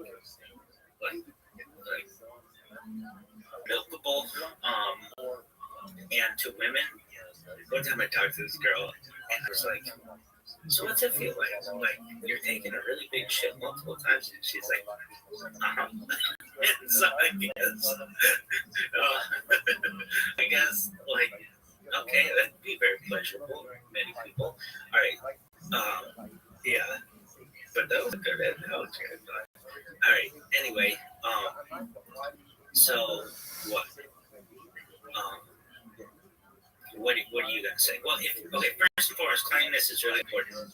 So if you were going to partake in this, whether halakhically or kabbalistically, it has to be really. This is just an answer. And I think it's okay. Like, I mean, you know, like there's got to be like preservation of the sperm. So just like make a little bit of effort, maybe just fire towards the vagina at some point or something. Like, you don't have to make that fucking nut connection every single time.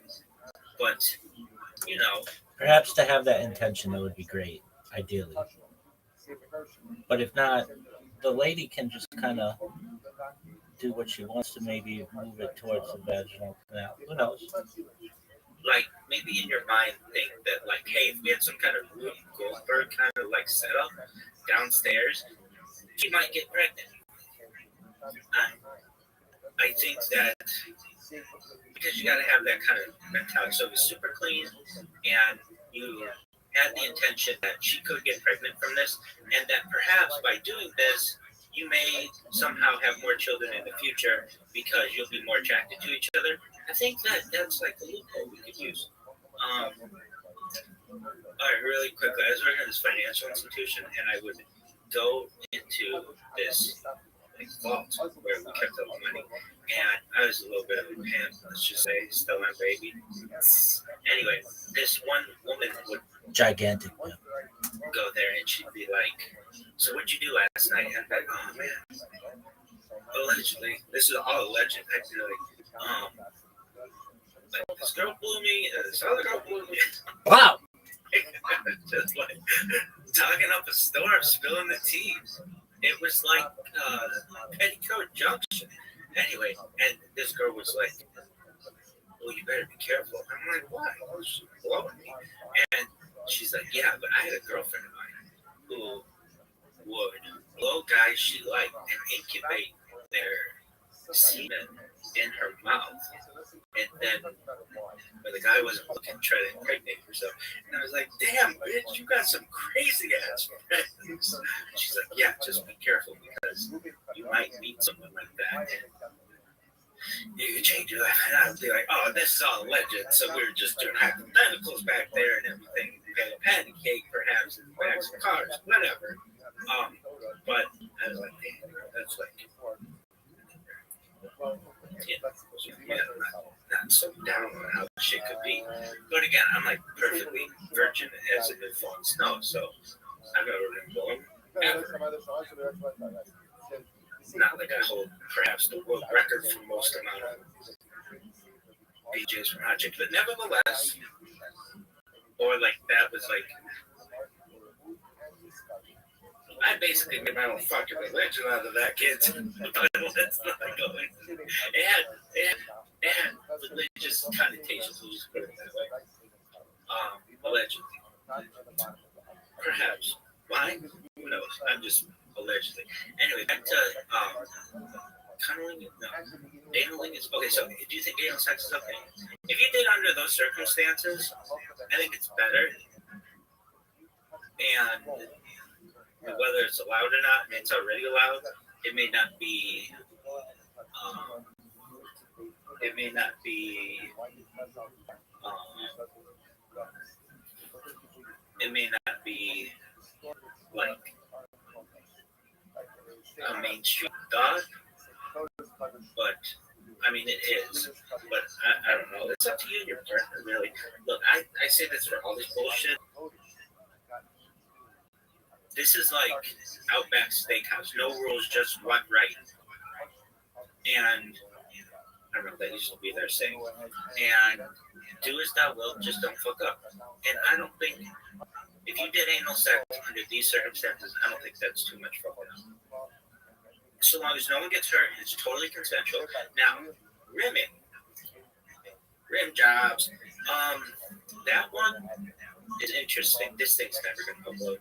All right, so I have to make it quick. Everything's got to be really clean, and I think it's just like any other orifice. That if everything's super clean, then you don't have to worry about the mouth being like, you know, like desanctified or whatever.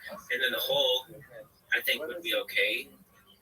It's just tubes. And if there was some girl out there who would be like, "Look, if you do this to me, it will allow me to have more children." That's what I'm about. I want Judy's of the girl. So with all of this, if you can justify it between you and your partner that, hey, if we do this, we're going to be more sexually attracted to each other, and it's going to make things hotter, and we're going to reproduce more, then I'm all for it. You fine.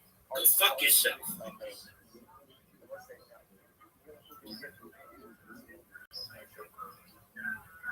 I want to say the consent's really, really important for both parties. And I don't agree with the man may do with his wife which he wants. Maybe, and I think the rabbis would think the same. I think that she should consent to any of this. I really think they would think that. Perhaps not whatever he wants. I understand how it's written, but love is a two-way street. Because it's not like you could just straight up kill her. So we'll talk about sexuality in the future, perhaps. But this is our Kabbalistic discussion on anal sex and no jobs. You're fine. Go fuck yourself.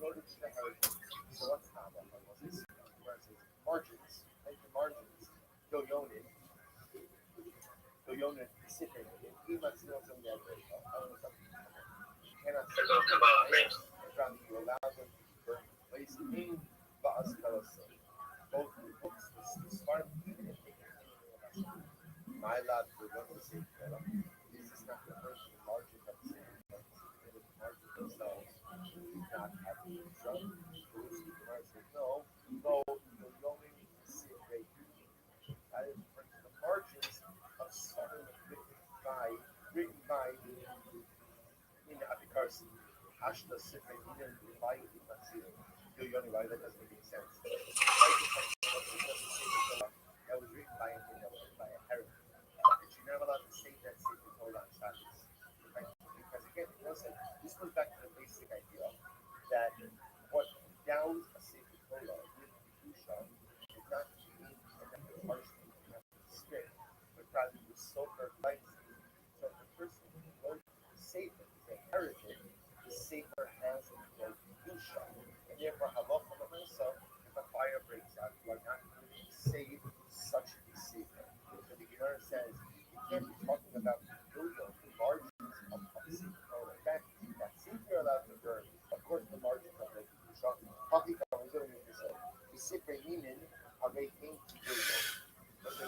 All right, babies, I want to add some clarification to the whole anal sex thing. Like, if you're really going to do it, then I want to make sure you do it correctly.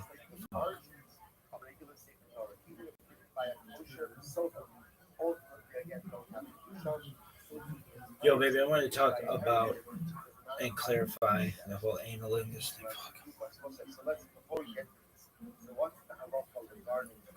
What's up, sluts? I wanted to clarify the whole anal sex and analingus thing. So if you're going to do it in a hypothetical manner and at a high level, staying within halakhic and Kabbalistic framing and avoiding explicit sexual technique, here's how it works. I'll give you sexual technique.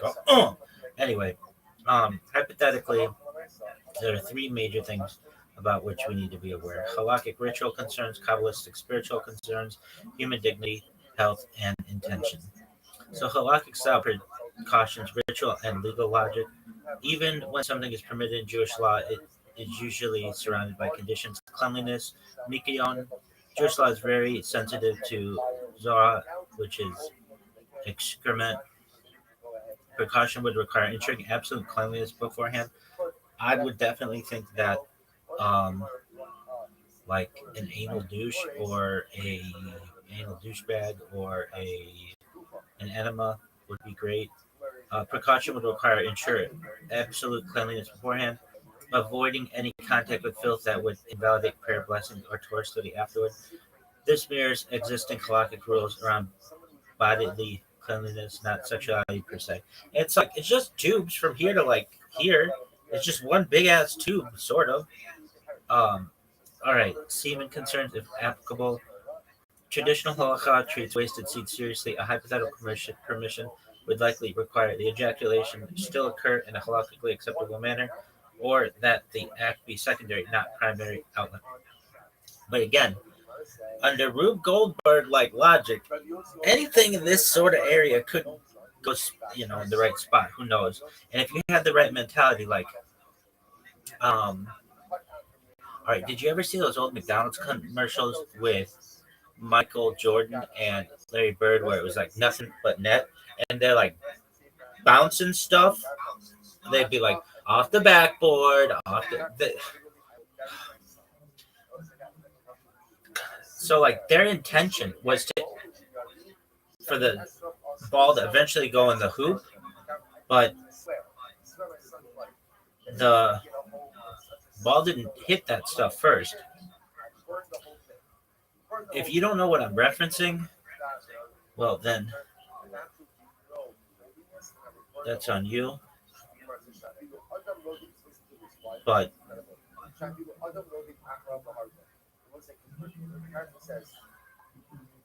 even if someone is trying to actually What's in the bag? Lunch. Big Mac fries. Play for it. You and me for my Big Mac. First one to miss, which is a winner eat. like notice they're bouncing it off of stuff. Not necessarily every time. I suggest you go get a Big Mac. Big Mac, right? First one to misses. I just I'm waiting lunch. Got off the glass. See, off the glass. Larry Legend knew what was up.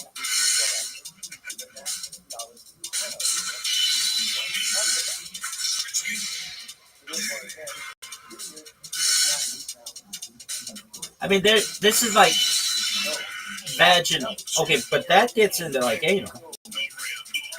No rim. See, no rim on that one. Off the floor. Through the window. Off the wall.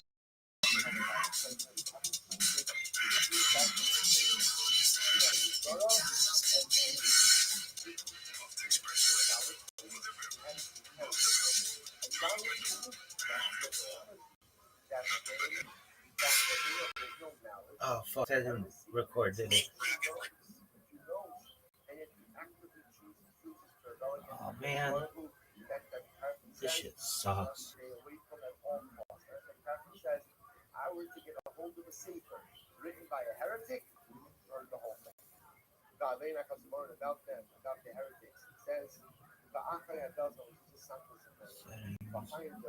How much fucking space do we have? We should have enough space.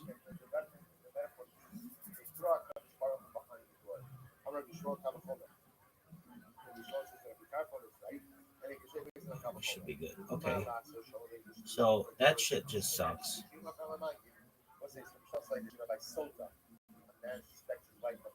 Anyway, I guess if this thing is still recording, I'll just do it. I don't know. Could you see what was going on there? Yeah, I think you figured it out. Okay. So we'll just go with this one and upload it. This shit sucks. So if you ever saw those old commercials, it'd be like off the floor, off the rafters, off the wall, nothing but that. And so I guess like the same way you could say like off the rectum, off your thigh, into the vagina, nothing but that. And you can help it. There's nobody who says, hey, you can't take a finger and just yeah, hold on. Wait. We do think that. We do. You shouldn't do that. There's and I really mean this, a lot of caution. You never do anal than vaginal. You do vaginal than anal. So how do we get past this one? All right. So maybe not semen that was like in the butthole, but if they were just like a smear streak on an ass cheek, that's just like skin. We want to avoid any kind of anus to vaginal canal. That's really important. All right. So like just don't use seminal fluid that's way back in there. Or you could use a condom and then at the end just take, the condom and just kind of lady can just, scoop that shit up like Baskin Robbins. Who knows? Easy there, Cold Stone Creamery. Here we go.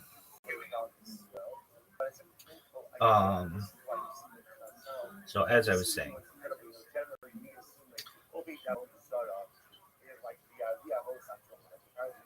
cleanliness is really important. Semen concerns. Again, Rube Goldberg is a thing. Marital context. Nearly all unities in sexual matters appear only within marriage. Precautions would include mutual consent, emotional well-being of both spouses, no coercion or degradation. I really mean that. Now, if some bitch is like, you degrade me, Rabbi, as much as you fucking want, well, then that's like, we're just playing house at that point. We're just role playing it, and that's not. It may seem like degradation if you're being walked around on a fucking leash, but that doesn't necessarily mean it. I mean, I would say to you, there are like two mental states. Like one would be like, yeah, bitch, you like that, right? And she'd be like I'd be like, you dirty slut, you fucking eat that shit up. And she'd be like, uh-huh.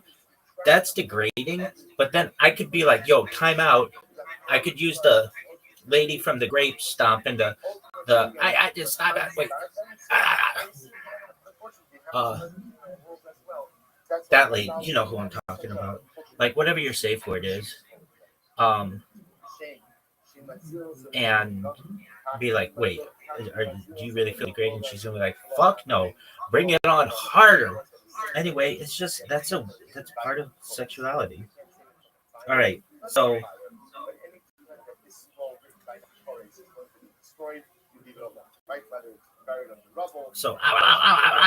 if I hear that, then it'd be like, yo, are you being degraded?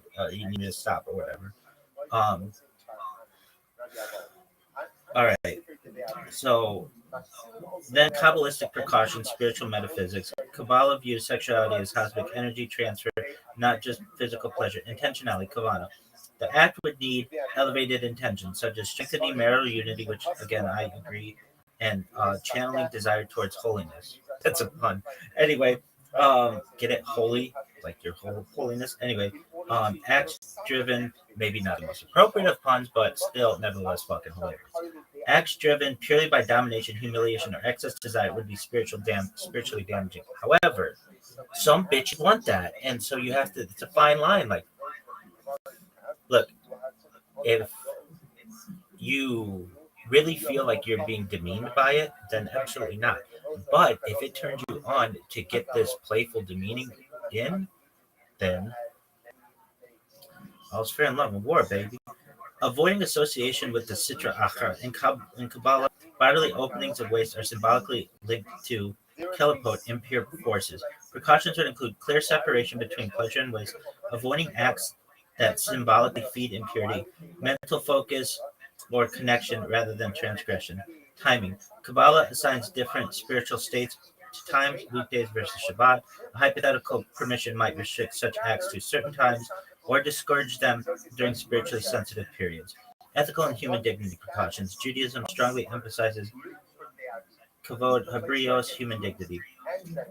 No degradation. Any act that causes shame, makes a partner feel used, mimics abusive power dynamics would be spiritually invalid even if technically permitted. Again, nobody wants you to feel shame or used or anything like that. However, there are some bitches out there and people just in general who like that idea. And I'm not going to kink shame. If that's what you like, that's cool. But you should have a safe word to be able to say, like, if you do feel shame, if you do feel used, then it's no longer consenting. And then you know the fucking grape lady. We'll do it at the end. And then health and safety. Judaism treats bodily harm as prohibited. Precautions would include avoiding injury, avoiding practices that cause pain or long-term harm. Again, some bitches want that though, so we wouldn't want to injure anybody and cause pain or long-term harm.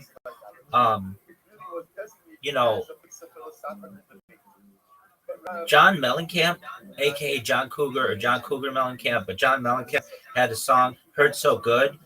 Come on, baby, make it hurt so good. Sometimes love don't feel like it should. You make it hurt so good. There's something about that hurting can be good. And that's for every individual to be able to determine. But if it's really causing pain, absolutely not. And go to the proper authority if you feel at any point that somebody's hurting you without your consent. So then you should know that the big picture, even in this hypothetical, Judaism would still view such acts as non-ideal. I agree. I agree. Vaginal, penile interaction is the way to go. Vaginal penile sex. They might be tolerated under limited conditions, not celebrated. Now, I know some Rebbitzin out there is going to be like, but I want to celebrate this stuff. And it'd be like, um, there's a fine line between tolerated and limited, not celebrated. We're going to celebrate penile vaginal intercourse.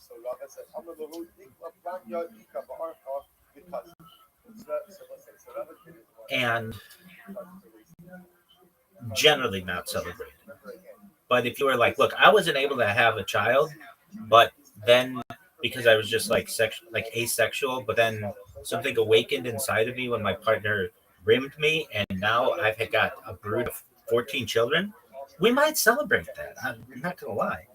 All right, the default sexual ideal of halakha and Kabbalah remains penile vaginal intimacy, yes, with love, modesty, and sanctity. Let's get that straight.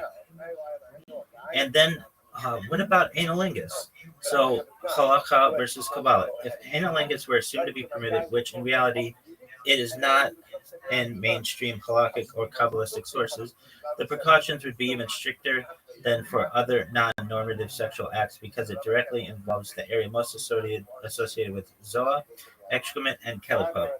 Below is how Judaism would likely frame it if it were allowed. Halakhic type precautions, absolute cleanliness. I'm even saying that you could have like a machine. I don't know, like you know how we have like uh, black lights that see like semen on stuff. I think you could have the same kind of machine, like or light or something that could ensure like an anus is completely clean. Like science could do that. I'm sure somebody could work on that. Anyway, so this would be so cleanliness is a central issue. Jewish law is extremely strict about contact with excrement, having filth in or near the mouth. Hypothetical permission would require meticulous cleansing beforehand, zero presence of waste, immediate washing afterward. Any doubt of contamination would render the act forbidden. This is stricter than for most other intimate contact because the mouth is used for prayer, Torah blessings.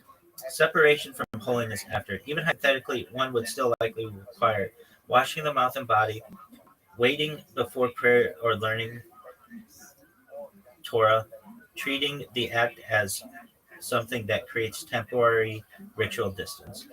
This mirrors halakhic logic and other bodily function contexts. Consent and marital context. As with all sexual leniency, only within marriage, full enthusiastic consent, no coercion or pressure.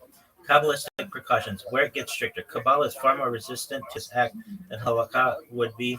Mouth symbolism in Kabbalah, the mouth corresponds to malchut, speech, divine expression, using it in a way associated with waste risks. Spiritual inversion, drawing energy downward instead of upward. Hypothetical precautions would require very strong intentional focus, kavana, which I think could be done, and framing the act as bonding, not indulgence. That's the big thing. I'm saying like there are ladies out there who have been in and men just sexless marriages for a long time. I don't know if that's the best thing to do or to be in, but if you are and you want to spice things up, this might be it. If it's not, then maybe that's not the right person for you. Who knows?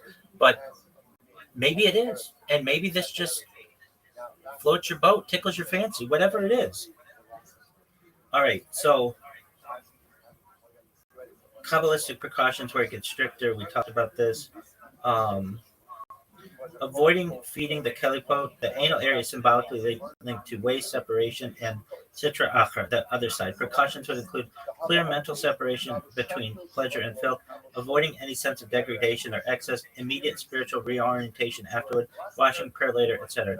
Even then, Kabbalah would likely view it as spiritually dangerous, not neutral. Yeah, but danger might be my middle name, baby. You never know. I mean, under most conditions, penile, vaginal sex, that's what we're talking about. But under some circumstances, if we think that it will increase the bond between two people and overall create more Jews, that's what sex is about in many ways. I'm going to be more lenient on this. Timing restrictions, if hypothetically allowed at all, likely discouraged on Shabbat or holy days. Okay, fine. And I'm fine with that. I think that's, should be focused on procreation. Not that this isn't, but this isn't, uh, perhaps the chances aren't as high. And I went on at least Shabbat, the chances would be highest. Look, I've said this before. If you really want to run down some rabbits and give it to me. Like, calm down, woman. Um, Men and women in Israel, and just Jewish men and women, Jewish men and women, period, should be having intercourse every single night. For the man, 6 days a week under current weeks, this is how it should work. You both had a long day, whatever. You ejaculate inside your wife, and you go to bed, and both fall asleep. If she's not brought to orgasm, I understand it takes a little while. She's got to be in the right mood, all those other things. But for a guy, it's a really easy way to fall asleep. Now, on Shabbat, that's the time for the woman. And you must ensure every single time that you get her off beforehand, especially on Shabbat. I'm sure that you could probably do it under normal circumstances during the week as well. And if you can, that's great. But what I'm saying is, like, if you, like, some women, it's always going to happen to them, but some women, it's going to be really difficult for them to come to orgasm. You're going to have to work at it, and it might take you a long time, and you've got work in the morning and all the other things that you've got, and I don't want you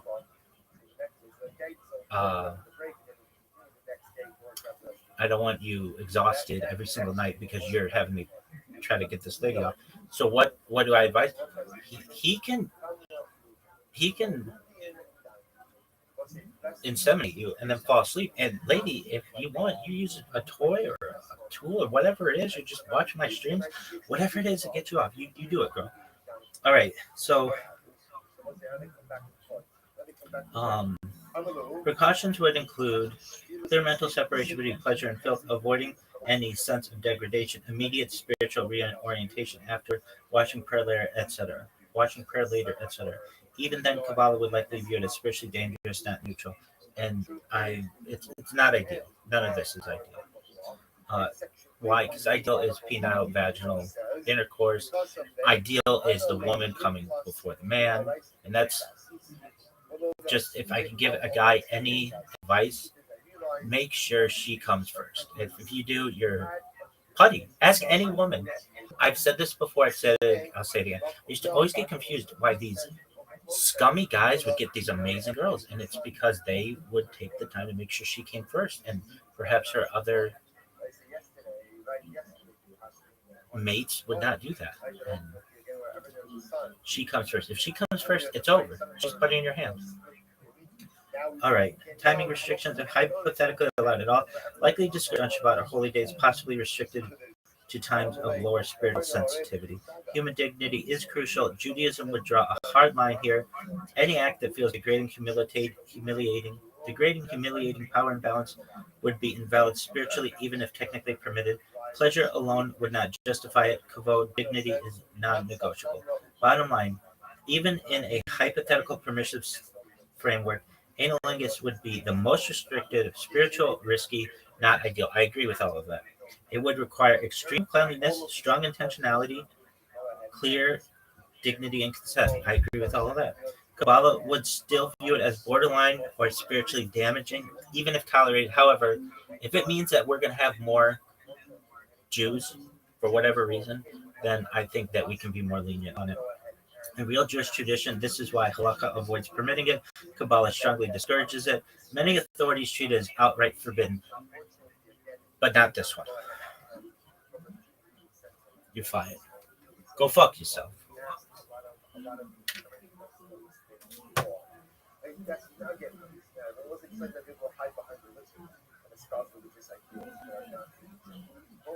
So again, this goes back to this like Rabbi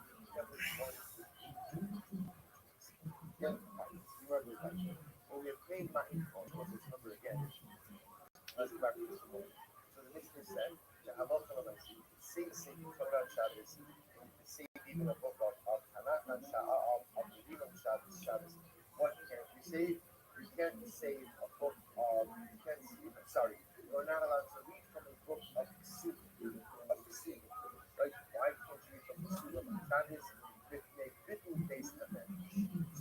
Rashi what used to happen on Shabbos? The Rav of the city would give a shir. And what was the shir? The shir was on halacha. What to do, what not to do. So what were they concerned about? That if a person starts reading the Sugya, what's that general Sugya is always what that halacha. So if a person starts reading the Sugya, what's going to happen? They're going to get caught up in the reading of the Sugya, and they're not going to get the shir. And if they don't get the shir, they're going to get the halacha. And if they don't get the halacha, they're going to get the shir. Therefore, Chazal said, no reading of the Suvin on Shabbos. Which the Gemara says, at the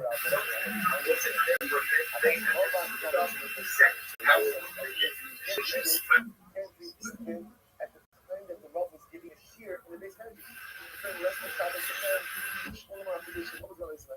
Shmuel says, no, even at a time when the Rav wasn't giving a shear, you can't read the Suvin on the Shabbos. Yet Nagel was still Shmuel, but Nagel has Rabbi Sudin in the Shamsa, yet in Nagel, you can go ahead and read a section of the Sudin. An enema would be great. Shmuel did allow for the reading of the Sudin. However, he did not help you. Here's the answer. Or Torah study afterward. This mirrors exist contact with touch. About Shmuel ben Makom based on God says, Halakhic is in the place of the place where the Rav was giving shir. What's up, sluts? What's going to happen? Rav's going to be giving shir, and you're going to be reading something else. It's like the equivalent of right? Rav's going to be giving the drasha, right? And you're going to be reading something else. You're going to be reading something else. So therefore, again, you're not allowed to read the Sudin in the place where the Rav is giving the drasha. Shmuel says, "Vein b'makom beis hamedrash, vein shmo b'makom beis hamedrash." Is my base and in Koren, Shabbat is my base and Koren. So Shmuel says, no. Geography not really an issue. That it doesn't mean at the time that you love the here, you can't be seen. It doesn't matter if you're in base measures or if you're at home. We don't want anything to go in. But when it's not the time of love share, then you are permitted to read the Sunnah. But the Shmuel Tzaddik, so this one confusing, the Benarda, has the Siddur of the Psulim with the plus of the Shamsa. So they'll say Narikol, these are in the section of Psulim by Shabbos. So that's the position of Shmuel. Halach l'maisa, you can go and it's only at the time of the shear. At the time of the shear, you can't read Psulim whether you're in the base measure or you're at home. But when it's not the time of the shear, you read Psulim. The Rashi only Kidama made Kala. The Rashi said in reality, it's as we said before. Shmuel can be Nechemda. And also Shmuel will be Nechemda. It says the reading of the Sulam on Shabbos is unfortunately different. The Sanya, here we go. Abba Bishal, if you say Polish name. Go ahead, Abba Shok. So even though we said that you can't read Sulam on Shabbos, however, Abba Shonin by the will say you can learn the Russian associated with Sulam. You learn the Russian associated with Sulam, Darshan by hand, and again, you can learn in depth Sulam. Mitzvah a pasuk maybe to know about. Ultimately, again, you need a pasuk from the Sunnah. Looking something up. You can look up a pasuk and spell of Sunnah or in the Nechemia. If they not only kissing college and korban, from the Nechemia, why is it that Chazal said you can't read the Sunnah? Is this? It is Yomu, it is the college and korban, the college and the study of in order that a person should say, if there's a limitation on my ability to read the Sunnah, then certainly I can't read. So if Rabbi says something amazing, like there's also a thing about this, there is some level of legislation regarding learning Torah on Shabbos. So okay, so you might give a whole guess as to, when you're not allowed to read Kesuvim, how you're not allowed to read Kesuvim, what part of Kesuvim, Medrash Kesuvim. The point is there's a discussion, right? There's a discussion about not learning some type of Torah on Shabbos. So Nehemiah says, the reason why Chazal some limitation on the Kesuvim, although that limitation is subject to dispute. Like we say, Chazal is why in order to teach you the limitation on the Kesuvim, Allah has on the other data that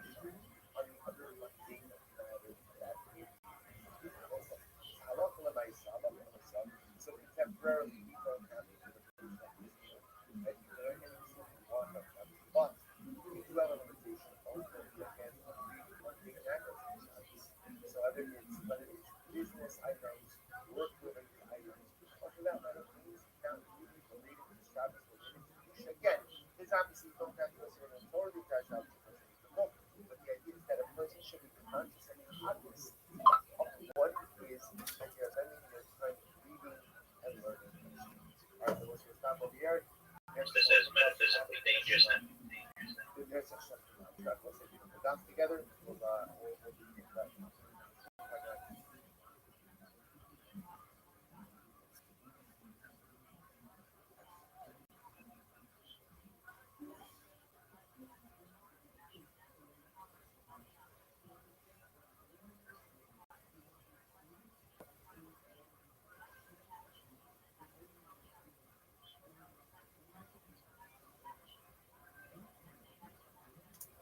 Yo, baby, I want to talk about and clarify the whole analytics.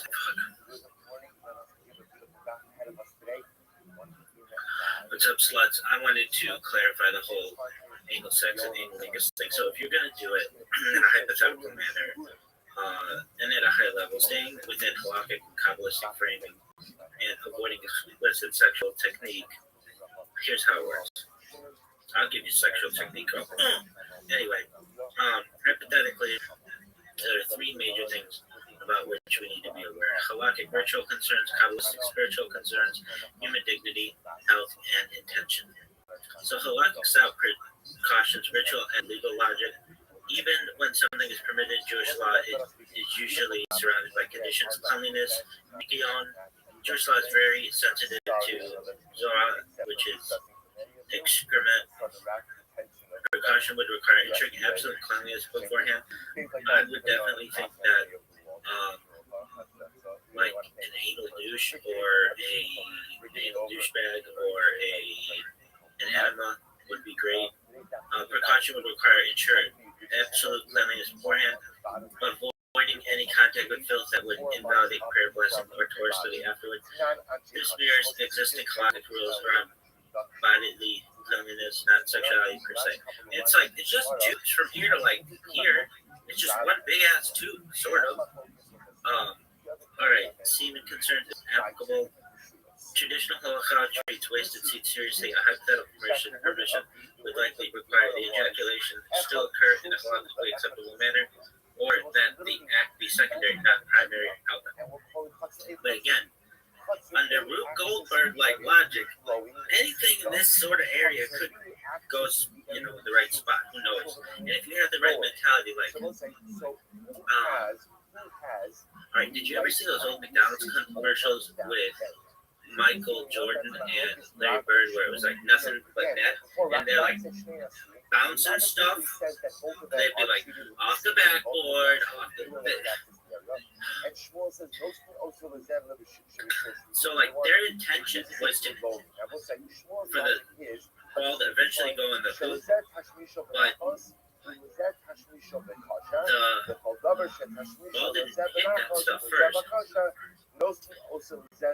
If you don't know what I'm referencing, well then that's on you. Because whenever you have an area that's accessible, let's say by two Katzeros. By the way, this is not Dafka limited to Katzeros. This is true to Magulos. Whenever you have one area that's accessible by two others, like one area has easy access, one area has more difficult access. So a local relation, the area is given to the one that has easy access. Like, notice they're bouncing it off of stuff. Not necessarily every time. I suggest you go get me.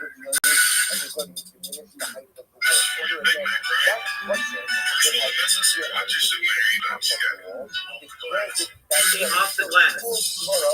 Larry Legend knew what was up.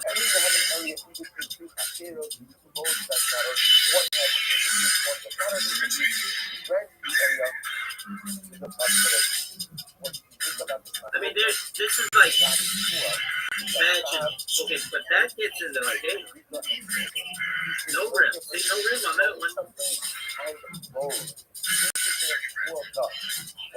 Off the floor. Right, Off the wall.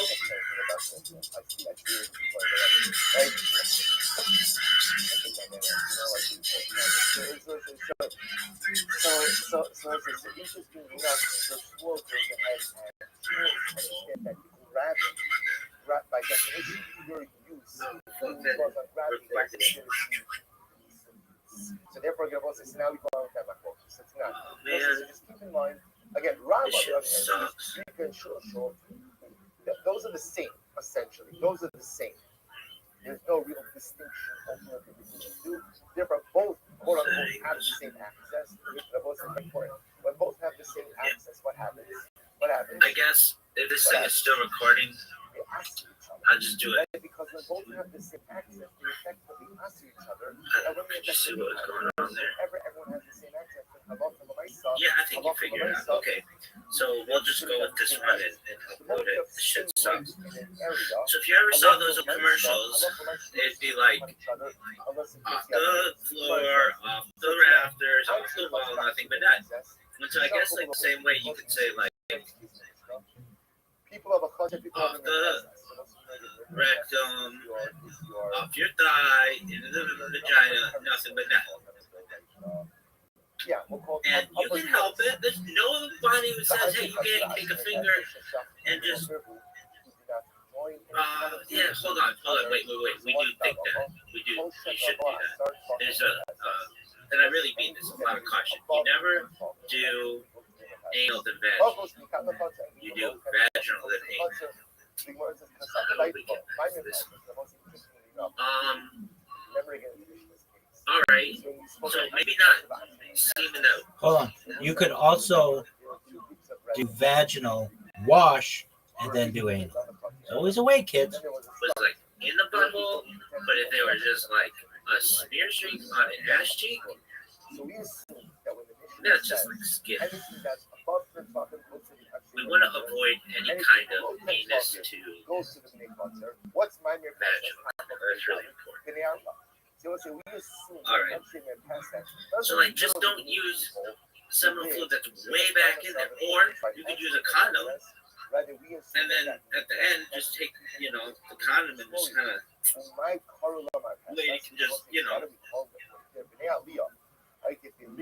scoop that shit up like Baskin Robbins. Who knows? Easy there, Cold Stone Creamery. Here we go.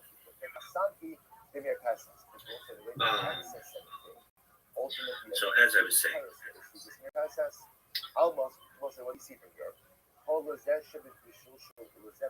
cleanliness is really important. Seeming concerns. Cleanliness is next to godliness, kids. Don't ever forget. In a non-blaspheme way. Anything above 10 talking goes to the Bnei Aliyah, or what we call the Nevases. Anything below 10 talking goes to the Bnei Chatzar. So we'll say, what does that tell you? Maybe I want to talk about that's clarify. So we'll say, the Bnei Chatzar, how do they use that? Zrika, through throwing. The Bnei Aliyah, how do they use that? Shul, lowering. And yet we see that law.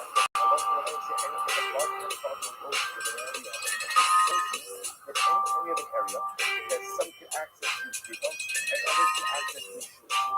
We give it ultimately again to the ones who can utilize it through Shul, which is a fruit Shul and it's not Allah, although that is Shul, that is Zrika, most things also resist the Shul. So you see anytime you have an area that some can access, ultimately again through lowering, and others can only access through throwing. And I was going to point out, when the yours is throwing here, throwing is an area that's 10 fucking high. You don't exactly have to throw stuff in order to get the top of it. What it means is an upward motion. An upward motion as opposed to a downward motion. See, I will say Shmuel's logic, and it's really quite profound. Shmuel's logic is that it's always less effort to go downward than it is to go upward. We'll say what incredible was. Like Shmuel's logic is that a downward activity always takes less energy than upward activity. Therefore, by definition, downward use is always considered to be a greater use than upward use. Incredible was. Like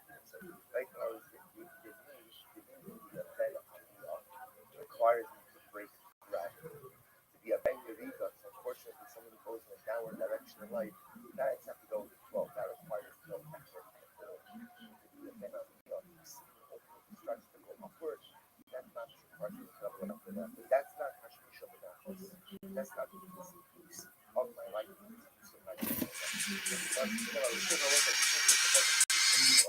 Because I kind of looked at it again because they saw a guy doing 225. I went, oh, I think that's good. They went, yeah, that's really good deal in bricks. Therefore, the mission is really saying is like if you have an area that's above 10 o'clock, Bricks. You're blessing. Can you ever stay asleep? so we saw who was in the past that led the people in the Aliyah, people in the upper story. And therefore, what it's saying here, the people in the repentance can access this area through lowering. The people in the cluster have to access it through the you see that whenever one group has ability to be social, one group has the ability to be results, give it to the group that you like to access the group to we say the name of Pastor literally means the people who live on the terrace. They're domiciled over the night of the terrace. Oh, look at watch this. If that's the case, then when it says above the prophet, both the man and the second wife at the most night, This is the so they had to reroute everything straight away. That's called effort to Pesach. Here's The effort. so good right. Effort to Pesach. Must be so One has no lowering, there's no throwing. Pretty much again, it's called lateral use. Lateral use means I don't have to go up, I don't have to go down. I can just get them access the area. Therefore, you have to get for the name of Pesach, it's a good way to go ahead and break call it down or utilize it in a form of lateral use. There's no lowering, there's no throwing. They can be backsliding. Anything above 10 problems, the name of Pesach. Talking out of it. So therefore, the Gemara explains that you misunderstood the Pesach. You thought that the Pesach meant Bnei Aliyah, people in the upper story. And you thought they're talking about an area, therefore, that the Bnei Aliyah used to the Bnei Cluster used through himself, and yet he was saying that what is the Bnei Aliyah? And he was using it as a proof as well, that whenever you have to practice an area, one through Sida, one through Shoshul, the condition is Shoshul, which one can know that it's the correct interpretation. Their Pesach literally means that people living on the Pesach. And therefore, when they access the area of the that's called access to Pesach. Lateral use. They're going up, they're going down. That's why we put it in. must be so Give to the pastor. Let's have a pastor. Let's have a pastor. What they can speak to the pastor and pastor. And Allah for the night again, both the pastor as well as the pastor. They firstly do is your brain slower. Yeah, it's a good way to bring people down by seeing the bricks.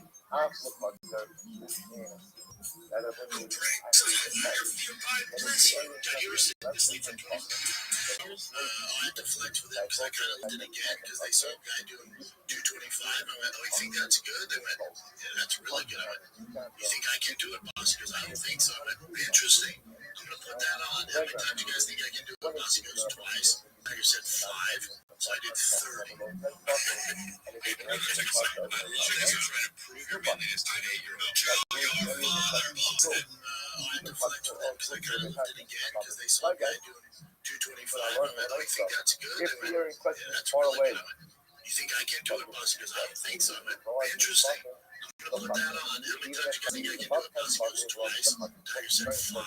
So I did 30. I love that you're trying to prove your manliness to an 8-year-old. Tell your father, Boston. I had to flex with them because I kind of looked at it again because they saw a guy doing 225. I went, oh, you think that's good? They went, yeah, that's really good. I went, you think I can do it? He goes, I don't think so. I went, interesting. I'm going to put that on. How many times do you guys think I can do it? Boss? He goes, twice. Tiger said 5. So I did 30. I love that you're trying to prove your manliness to an 8-year-old. Tell your father, Boston. I had to flex with him because I kind of What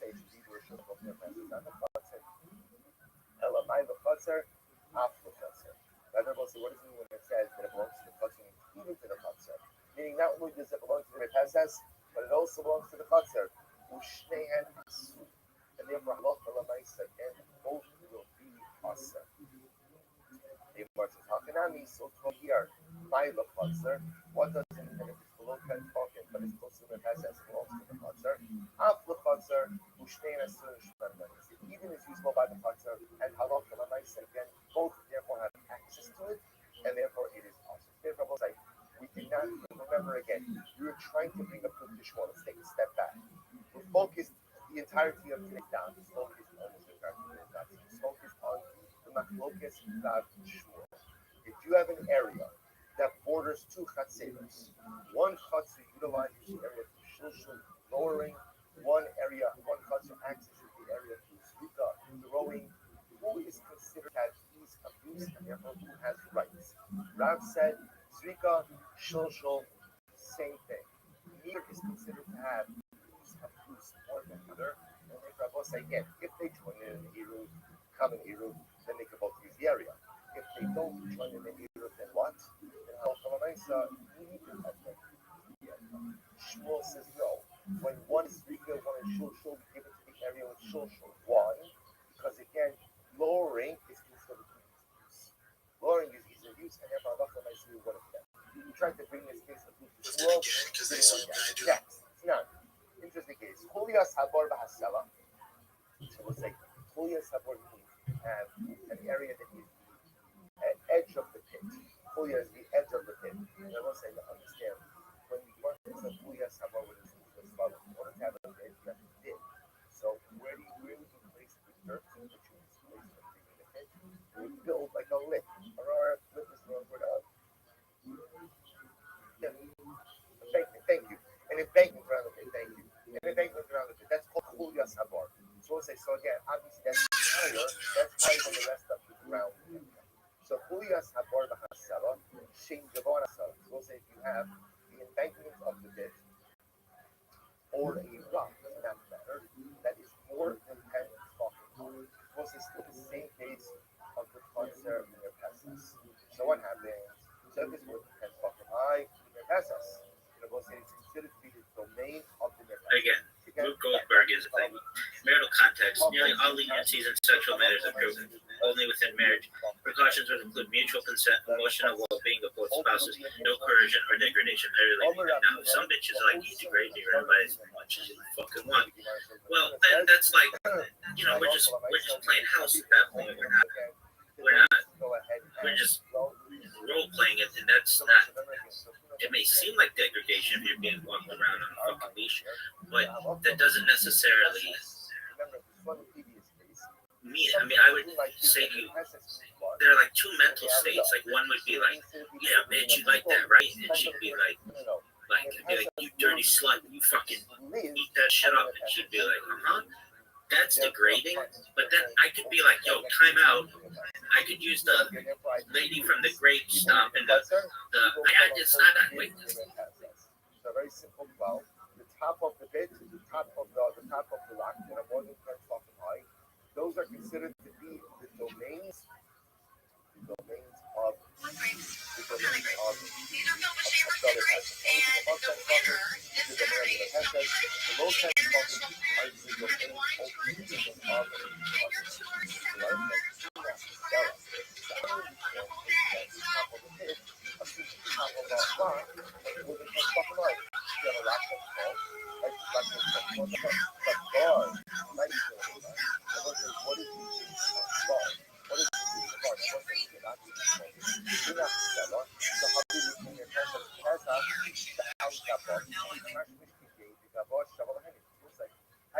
I see the case of the rock, right? If you have a rock that's more than 10 fucking high, so let's say, so why is that considered to be the domain of the SS? The SS could utilize what's called Pesach, lateral usage, right? It's high, I can use the top of it, no problem. But I don't think it's too far. What's problematic about It's now called Place the Congratulations, you do now own the hottest spot in town. Remember again, what part of the pit is usually the useful part of the pit, right? It's the hole. So therefore, we'll say, even for the name of Hesas, how are you utilizing the pit? You're lowering something into it. So I'm going to say, so the Gemara, interesting, the Gemara saying over here is like this. The Mishnah is grouping a rock and the pit together. and saying if the rock is more than 10 tefachim high, it's the rishus of the merpesas. If the embankment of the pit is more than 10 tefachim high, it belongs to the merpesas. But why? The rock I understand, because the usage of the rock ultimately again is the top of the rock. But a pit is not really used for its embankment. What's used in the pit is the cavity. The cavity of the pit is what's used. So that's the case about it. The only way the name has been able to use the cavity of the pit is how. Seeming concerns. Lowering something. Again, Ruth Goldberg is a thing. Marital context. Nearly all.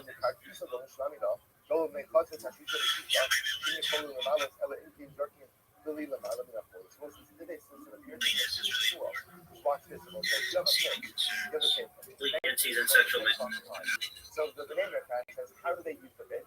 How do they use the bit? How? Well, right? The B'nai Chatzar, how do they use the bit? The assumption is if they have like a bucket or something, they have to throw it over the embankment in order to get it into the cavity. So this is a case of Echad B'Shilshul. Perhaps I should have said non-blasphemous way, but you know what I mean when it comes to cleanliness. Everybody should. I'm the cleanest person ever. I've got surgical hands, girls. Again, Ruth Goldberg is a thing. Marital context. Nearly all leniencies and sexual matters are approved only within marriage. Precautions would include mutual consent, emotional well-being of both spouses, no coercion or degradation. I really mean that. Now, if some bitches like you degrade me by as much as you fucking want. Yeah, actually, I'm sorry. Picture 279. So this is it over here. You can see. Seeming concerns. Again, it's the same bit over here. So remember again, that upper area, as I said previously, in a non-blasphemous way, and to not blaspheme. And as you know, cleanliness is very important. I've got surgical hands, girl. Cleanliness is really important. You are seeming concerns. Again, Ruth Goldberg is the thing. Marital context. Nearly all leniencies and sexual matters are approved only within marriage. Precautions would include mutual consent, emotional well-being of both spouses, no coercion or degradation. I really mean that. Now, if some bitches like you degrade me or by as much as you fucking want, well, then that's like, you know, we're just playing house at that point. We're just role playing it, and that's not. It may seem like degradation if you're being walked around on a fuck leash, but that doesn't necessarily mean it. I mean, I would say to you, there are like two mental states. Like one would be like, yeah, bitch, you like that, right? And she'd be like, you dirty slut, you fucking eat that shit up. And she'd be like, that's degrading. But then I could be like, yo, time out. I could use the lady from the grave stomp and I just not that. Wait.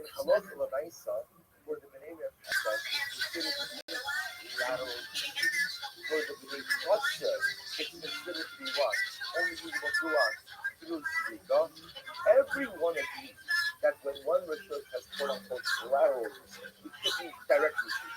And the other one has either legal or social. Everyone agrees that the one with lateral use is called Tessa is the one who is awarded the rishus. Therefore, the Gemara says this is not a right in the Shmuel. The all contra or judgment are to concern that the kids will become diminished in small water. Over time, the kids will become diminished. Does that cause a problem? Remember again, it's very nice to show more than usage of the kids right now. Congratulations, you two now live in the hottest spot in town.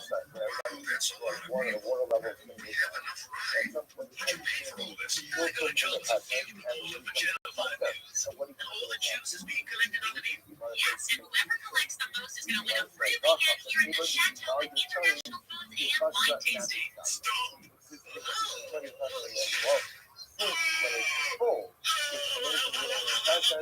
Therefore, once it's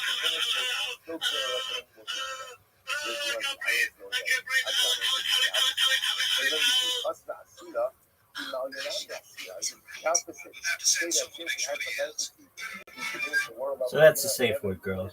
Like universally, if you hear that, stop.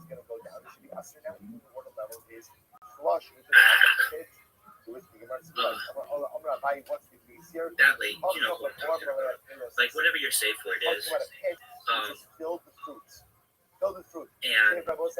be like, wait, do you really feel degraded? She's gonna be like, fuck no, bring it on harder. Anyway, it's just that's part of sexuality. All right, so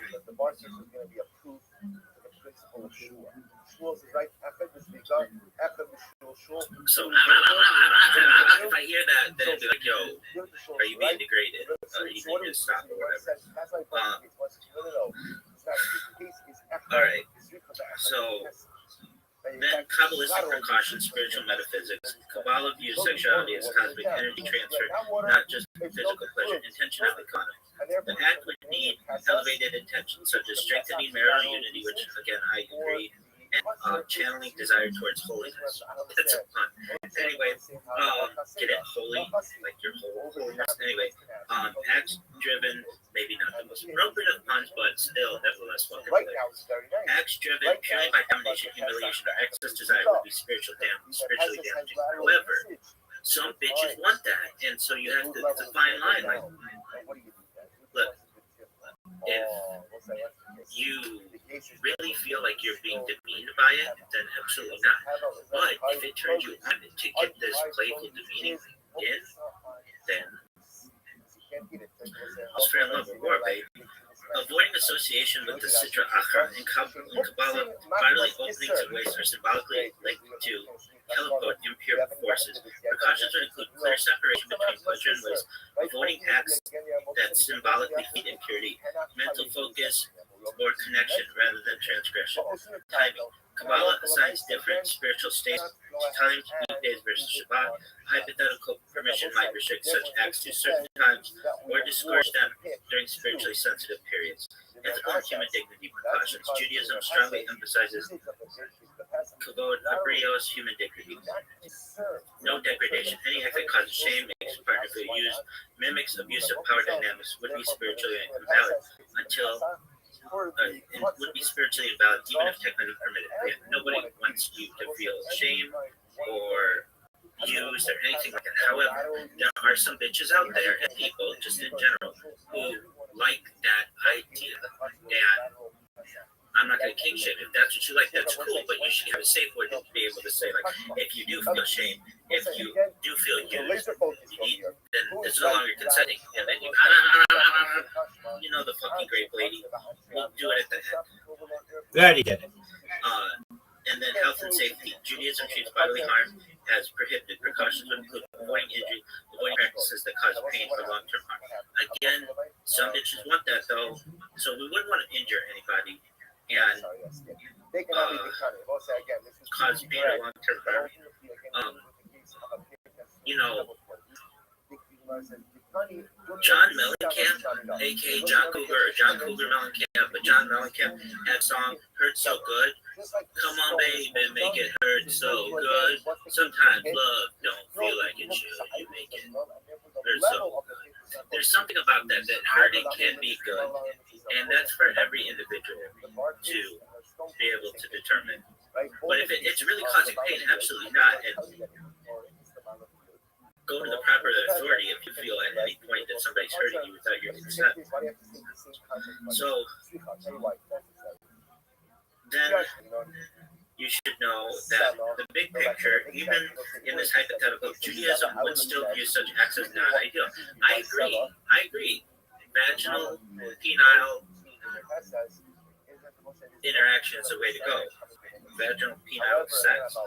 They might be tolerated under limited conditions, not celebrated. Now, I know some Redditson out there is going to be like, but I want to celebrate this stuff. And it'd be like, there's a fine line between tolerated and limited, not celebrated. We're going to celebrate penile, vaginal intercourse.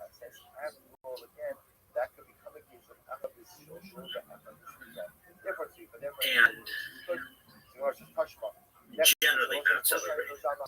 But if you were like, look, I wasn't able to have a child, but then because I was just like asexual, but then something awakened inside of me when my partner rimmed me, and now I've got a brood of 14 children, we might celebrate that.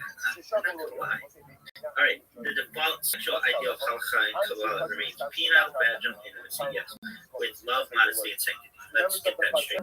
They get to use And then, lower tempo. what about analingus? So, halakha versus Kabbalah. If analingus were assumed to be permitted, which in reality it is not in mainstream halakhic or Kabbalistic sources, the precautions would be even stricter than for other non-normative sexual acts because it directly involves the area most associated with zoa, excrement, and calico. Below is how Judaism would likely frame it if it were allowed. Blocking type of precautions, absolute cleanliness. I'm even saying that you could have like a machine. I don't know, like you know how we have like black lights that see like semen on stuff. I think you could have the same kind of machine, like or light or something that could ensure like an anus is completely clean. Like science could do that. I'm sure somebody could work on that. Anyway, Same with the mouth. Don't forget, kids. It's like holes, like all the way down. It's just like one big tube. Don't forget that.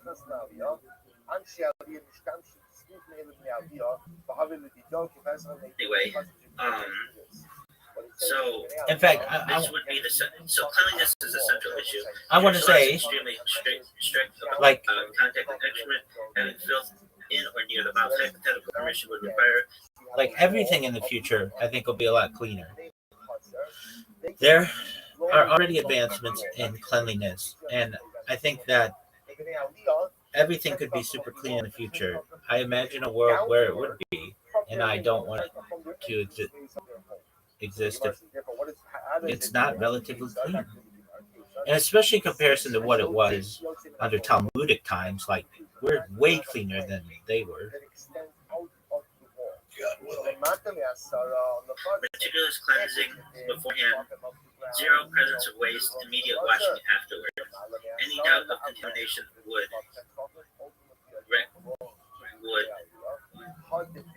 render the act forbidden. This is stricter than for most other intimate contact because the mouth is used for prayer, Torah blessings. Separation from holiness after. Even hypothetically, one would still likely require washing the mouth and body, waiting before prayer or learning Torah, treating the act as something that creates temporary ritual distance. This mirrors halakhic logic and other bodily function contexts. Consent and marital context. As with all sexual leniency, only within marriage, full enthusiastic consent, no coercion or pressure. Kabbalistic precautions. Where it gets stricter, Kabbalah is far more resistant to this act than halakha would be. Mouth symbolism. In Kabbalah, the mouth corresponds to mouth speech, divine expression, using it in a way associated with waste risks. Spiritual inversion, drawing energy downward instead of upward. Hypothetical precautions would require a very strong intentional focus, kavana, which I think could be done, and framing the act as bonding, not indulgence. That's the big thing. I'm saying, like, there are ladies out there who've been in and men just sexless marriages for a long time. I don't know if that's the best thing to do or to be in, but if you are, and you want to spice things up, this might be it. If it's not, then maybe that's not the right person for you. Who knows? But maybe it is. And maybe this just floats your boat, tickles your fancy, whatever it is. Ignite your fire. All right, so Light my fire. Kabbalistic precautions where it gets stricter. We talked about this.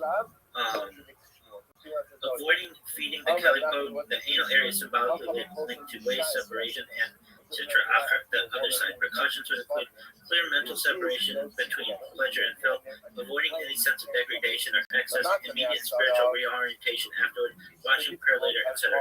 Even then, Kabbalah would likely view it as spiritually dangerous, not neutral. Yeah, but danger might be my middle name, baby. You never know. I mean, under most conditions, penile, vaginal sex, that's what we're talking about. But under some circumstances, if we think that it will increase the bond between two people and overall create more Jews, that's what sex is about in many ways. I'm going to be more lenient on this. Having restrictions, if hypothetically allowed at all, likely discouraged on Shabbat or holy days. Okay, fine. And I'm fine with that. I think that's, should be focused on procreation. Not that this isn't, but this isn't. Perhaps the chances aren't as high, and I went on at least Shabbat. The chances would be high. Look, I've said this before. If you really want to run down some reps and give it to me, like calm down, woman.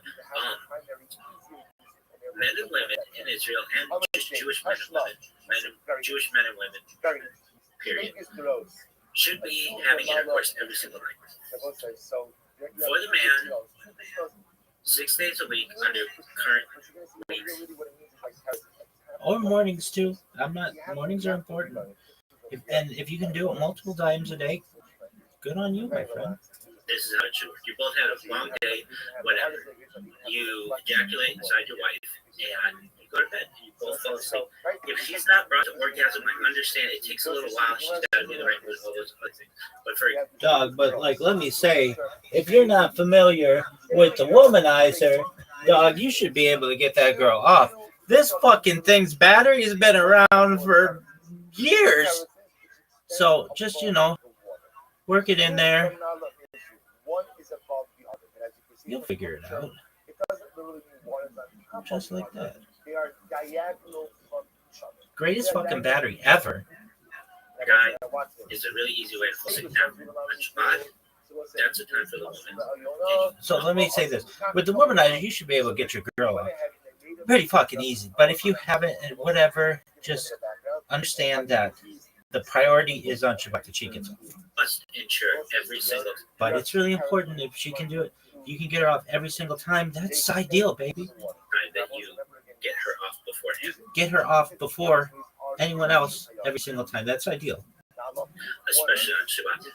I'm sure that you could. That's how I roll, baby. You'll probably do it under normal circumstances during the week as well. If you can, that's great. But what I'm saying is, look, if you, like, some women, it's always going to happen to them, but some women, it's going to be really difficult for them to come to orgasm. You're going to have to work at it, and it might take you a long time. And you've got work in the morning and all the other things that you've got, and I don't want you.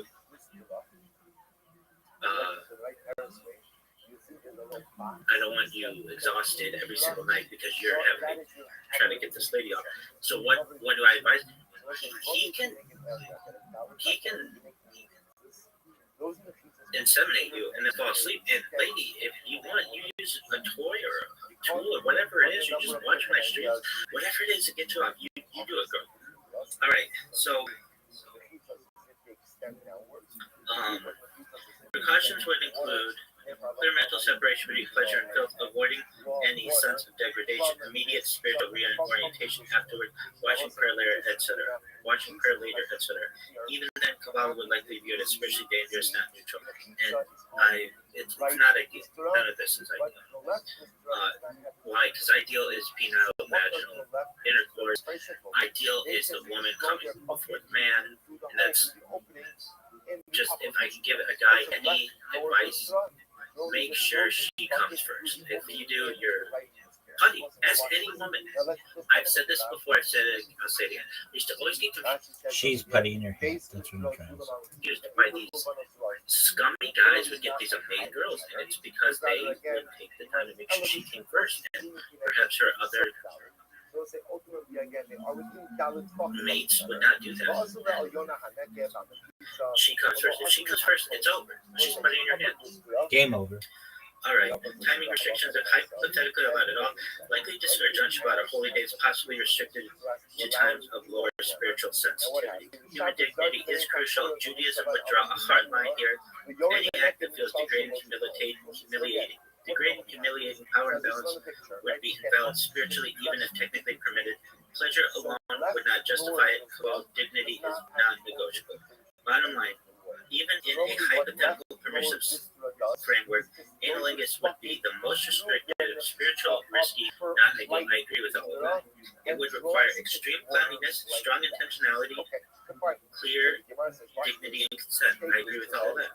Kabbalah would still view it as borderline or spiritually damaging, even if tolerated. However, if it means that we're going to have more Jews for whatever reason, then I think that we can be more lenient on it. A real Jewish tradition. This is why halakha avoids permitting it. Kabbalah strongly discourages it. Many authorities treat it as outright forbidden. But not this one. You're fine. Go fuck yourself. Why do they ask you about each other? Because we view them both as having rights in the same area. They both have rights in that same mechitza, and therefore I will say again, because they both have rights, if they make a joint eruv, shalom al Yisrael. But if they don't make a joint eruv, they what? Then they ask upon each other. And I will say, now what does that show you? What does that show you?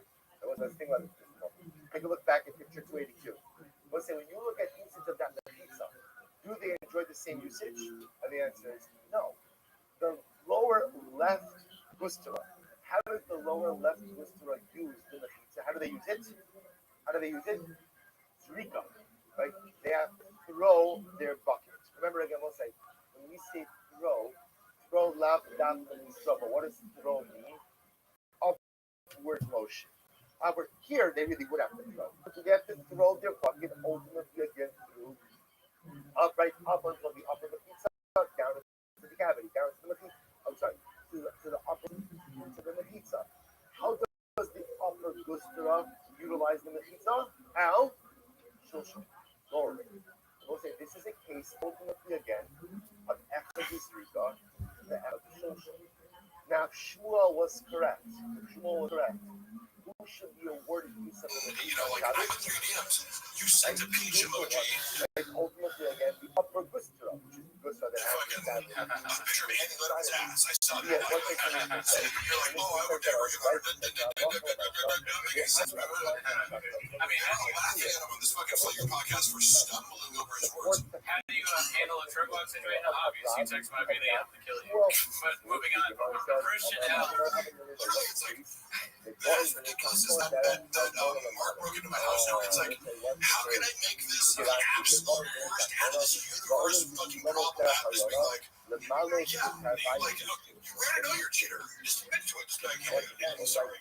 I just read the situation. So Christian L, we know it's just Chin chatting in. He's only giving $4.99 because not making very much money. But he said, let's scroll back up. He said, Mark, what is Shop's most redeeming quality? He must have seen something good in the beginning. Hoping he answered. Shop's positive qualities. There's under the umbrella of narcissistic personality disorder, which implies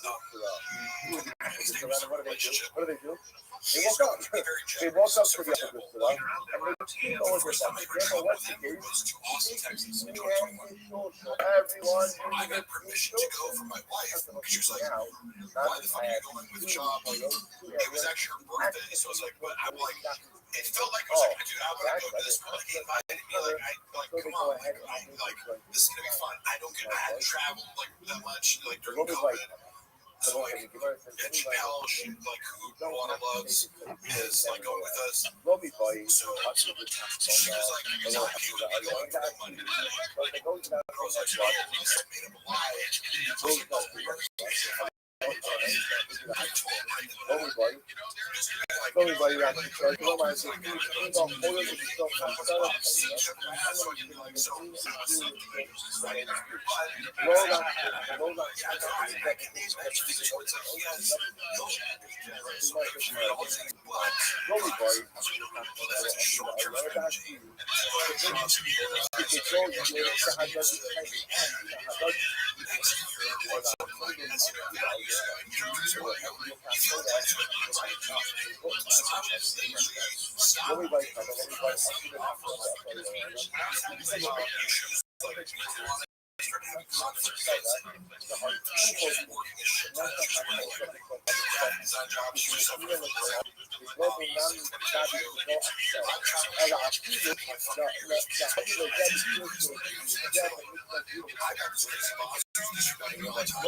mad at her because I'm having a dog traveling, and she's like, you a snake face, right?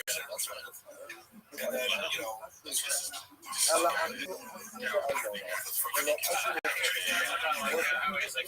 oh, okay. So, that's the other thing. He set them up to put me on the road. He was making me feel like shit. Every reason he was talking about it. So much fun. Not even treating me like with 100th of respect you treated me last year. And I'm like, you think you're doing crazy? I'm college educated as a professional writer. I do all these things. Like, I had a dangerous job. You're paying me, and I agreed to do the same fucking. I didn't have a question. I was like, what's pushing me to do the same thing? I was like, well, you need that. It's your so much fun shit. Yeah, that's so funny. The first time I've seen a guy shoot on that super fun. I always think that before I came home, it would be funny if I was on yeah, with Shadows, what I learned from Shadows, because he does have good qualities, is like, number one, he told me a lot. Like, I was really into my son's baseball team. And, like, I was the Shadows yeah, so my son did work on the lot better and the swing and the pitch. And he never, like, listen to a fat guy anymore, like a fat kid. So, like a fat kid is playing, he's always better than that kid. I didn't like him until I got my own truck.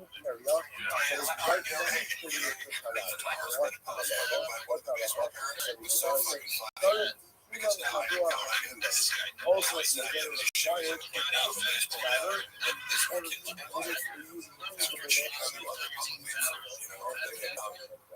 like it's and then hearing the other side of the story was I was shocked. Also, as he's chasing himself, he's like this. He's the work ethic. And job trying to bullshit.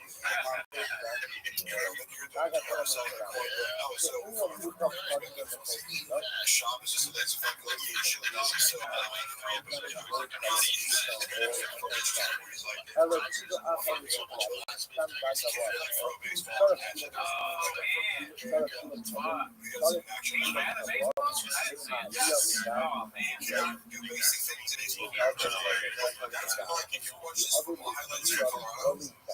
so yeah, I mean, these guys thought he was going to make the NFL. I didn't say that before. I watched myself play football on video most times because we had to before these guys go away. High school, colleges. So watching practice film every day, one-on-one drills and scrimmage footage, and you're scrutinized one by one, right? It's humiliating. When you fuck up, it's like, as a freshman, I'm like, I don't know how to be football. Your coach is ripping it, but it's a great, like, learning how to shoot, exercise. But I look at Chop and I go, I know what it looks like. I'm not saying, like, I had great moments for me. I feel like when I was performing well, and it gives me an appreciation for, like, NFL caliber play. Like, you have no idea until you see yourself playing football on camera. Like, he's a fucking 300-pound D lineman. It's like, these humans shouldn't be able to move that fast. Watching Sean, I'm like, oh, he looks like a D3 player. You know what I mean? Like, he's not good. Yeah, I thought he was not good in the NFL. I haven't seen good highlights. Jay said, thank you, Jay. Jay, how does Chop feel about earring? Good question, because that's another nuanced one, that falls into the umbrella of Chop hates everyone who he feels is socially beneath him. However, he did negotiate on Eric's behalf not against, but like, would he just be brought into the King of the Sting situation? Apparently, according to Shop, which take it with a grain of salt. But I think Thea was kind of like making it more difficult for him to kind of be an equal partner in this like dynamic or something like that. It's like because they were inviting him on as a guest, got to help for you this much change. And he was kind of like, hey man, like if I'm gonna keep myself available, which is totally fair. It's like, am I gonna call or am I gonna be part of this thing? He was asking very fair questions. And Shop advocated for him to be a like a more fairly paid kind of splitting in this kind of thing. And I think Miss Theo was kind of going, I don't want that, but also like but part of this pie was the fact that like this thing is what it is because of Theo Vaughn. Theo Vaughn is the draw here. Theo Vaughn does a solo podcast, he gets a million hits. So like obviously in a business sense, you can realistically go, what's your value in this? Like what you add. In a friend sense or a very fair sense, you go, if we're doing a podcast together, and I know that I need you, let's all get paid the same. But baked in this cake is a condescension towards Eric, not like his attitude of like he likes to dismiss people. Hey, Carol, sell tickets. I can't do that. But Eric's a better stand-up comedian than you, Brendan, and he's been on TV. And he's, I don't know. Eric is always very nice to me, and a thoughtful person too. He would always like. He was the first person to think, boy, when I was like really like I got depressed where I was like coming to work every day and I'm like I am waking up early and like dealing with Brendan's bullshit until like 10 p.m. every night, 7 a.m. like I just started becoming dead at some point. Like I hate every moment here. And he was the only person to be like, hey man, you all right? And I was like, yeah. And he said it's okay to not be okay or something like that. Really? I wouldn't have picked him to be a guy that talks like that. I mean, This my lawyer Rob Pebble. that sounds like a good idea for like a sitcom, you know? I moved into the house recently. We got a new house in LA. Whenever you move to a new house, it's always weird. It's even weirder. Hey Rob, you're on a live show right now. Are you okay with that? I'm sure, yeah. There's a lot of people watching actually. It's a shock. This is my Hey, Rob. Who's about to destroy Brendan Schaub? Actually, no, he's not. He's totally incompetent and doesn't do anything. Rob, we're actually having an internal discussion now. Share a concept with you.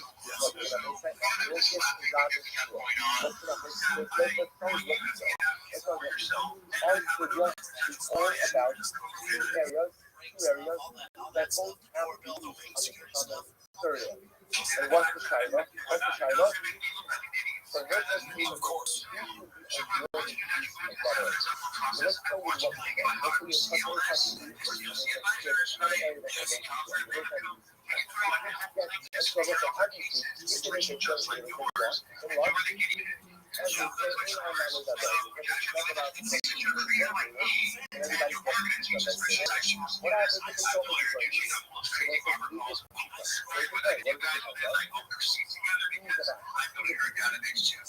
couple Yes. clarify our terms.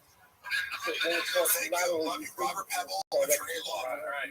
Good luck, Rob. Yeah, so Rob is like, I went to college with him. He's one of the smartest people I know. Right? I was like, if I get 10% of what he's saying, I'm lucky. Like, it's the water to the one that has lateral he's test. better than John. All right. Motion to Okay, dismiss. so they get a look at both of the test, both of the lateral. That's it. So you went to college with this guy? Yeah, we went to college. I would consider Rob, if he had a higher IQ, he surprised me. He's like extremely intelligent and specifically organizational systems. I remember he was like 20 years old. He's like a gym brother like me, so we like connected with everything when I was 5 years old. So he was a freshman on CMAT. We connected over like just lifted, and he was like, Why it's so because I had this policy like, if you ask me if I'm gonna do something, like, if you ever want to cycle, my dad was so the first person who gets casted in the casting. When you step in that position, Rob, you want to like some people that Rob is just what I like about him is he's a jack of all of the tools. Also, he's like autistic spawn with organizational systems. So when he was 20 years old, he was like, he was running like LA fitness clubs, like training other people how to like run a more efficient like personal training like architecture for all the clubs in Southern California. Like started as a personal trainer, like quickly they're like, oh, you're way too smart to do this. Like so. he was still going to college, and also making other investments. Telling people how to do their jobs. You didn't get your lunch by the 5th hour. You went 4 hours without a 10-minute break, dude. You didn't get reimbursed for business expenses. Okay, we worked off the clock. Yeah, and he's also very moral too. You know, a lot with lawyers, because some of these guys, whoever's representing Shop, it's obviously you realize this guy's an idiot, pathological liar who has no case. Kind of like whoever's representing Blake Lively, Ryan Reynolds, they're like, this person has no case whatsoever, and you can charge these clients millions of dollars and draw this process, but you're going to lose in the end, right? But Pebble is extremely. Actually, you know what? Now that has a lot of integrity. That's a good advertisement. I mean, he's a lawyer doing wage and hour stuff in California, and he'll fire clients if Get they're it from not ethical. Yeah, if you said you have a case or you're misrepresenting something, he'll fire he clients. fired me the other day, trying to sue Gerardo. Had to fire some people. Not enough Diet Cokes. But we fixed that problem, didn't we? You know when I drink a Diet Coke, what happens? He had lawyer doing whatever. What could go wrong? No, seriously, Rob is one of the best labor attorneys in the state. There you go. It's hard. It's a hard concept for people to understand that you can have muscles and also be good at a job, but it turns out it actually helps. It helps. Muscles help everything. Yeah. So Mark is Rob, the sharpest tool in the shed. And literally one of the smartest people I know. He's designing a service, like an AI-based platform that he invented and programmed that essentially does the job of. So sorry to all paralegals out there, but Rob is designing a product to sell to law firms that automates all these different things. Right. Using AI. And I'm doing an AI platform that watches shop content too. They will also be part of our Patreon. Yes. Have you seen Brendan tossing his naked images on the ground? If you I know that's a meme.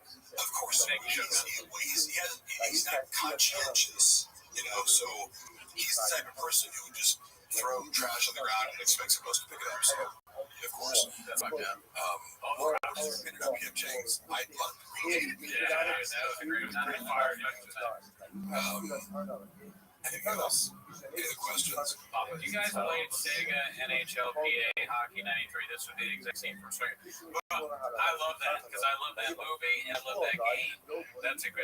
You've seen Swingers, right? One of the greatest movies made. Did you play that hockey? You ever play that game, that hockey game on was it Super Nintendo? Yeah. No, I don't think so. Dude, that game was the best. All you had to do was you go around the goal, and then you click, and then you can get a goal every time. And then you could also fight it. Super Mario. Super Mario is on there. That was a good game on there. I fell off of video games because I realized, so my older brother is I'm happy to recognize, my place in the world as far as intellect because someone like Rob is so much smarter than me, or my brother Eric is in applied mathematics PhD. So I've met real smart people. It's also funny when people try to pass themselves off in LA. It's I'm smart. I'm like, hey, you met smart people. And go to Austin, Texas. Yeah, dude, that's where the philosophers are. I'd say comedians can be really smart, but it's if you get a room full of PhD, applied math and computer science PhD students in a room, it's going to be an odd bunch. What? Their IQs are off the charts. Yeah, they won't stand at all compared to Joey Coco Diaz and Kreischer, dude. Shirt off. He's imaging guy because he's very nice to me, so I'm going to say trash up, but he doesn't seem to be good at being Oh, no. It's stand up. I don't mean to hit on it. You're right. He does use people. That's true. People that can help him for a little bit. Yeah, that's for sure. I'll say the machine. I enjoyed the movie. I might go check it out. Never seen it. Staying on it's nothing I like. I don't know. There was another question that we didn't answer from the fan funding. What is the estimated time of Shop's downfall? 14 years. That's what I was alluding to before.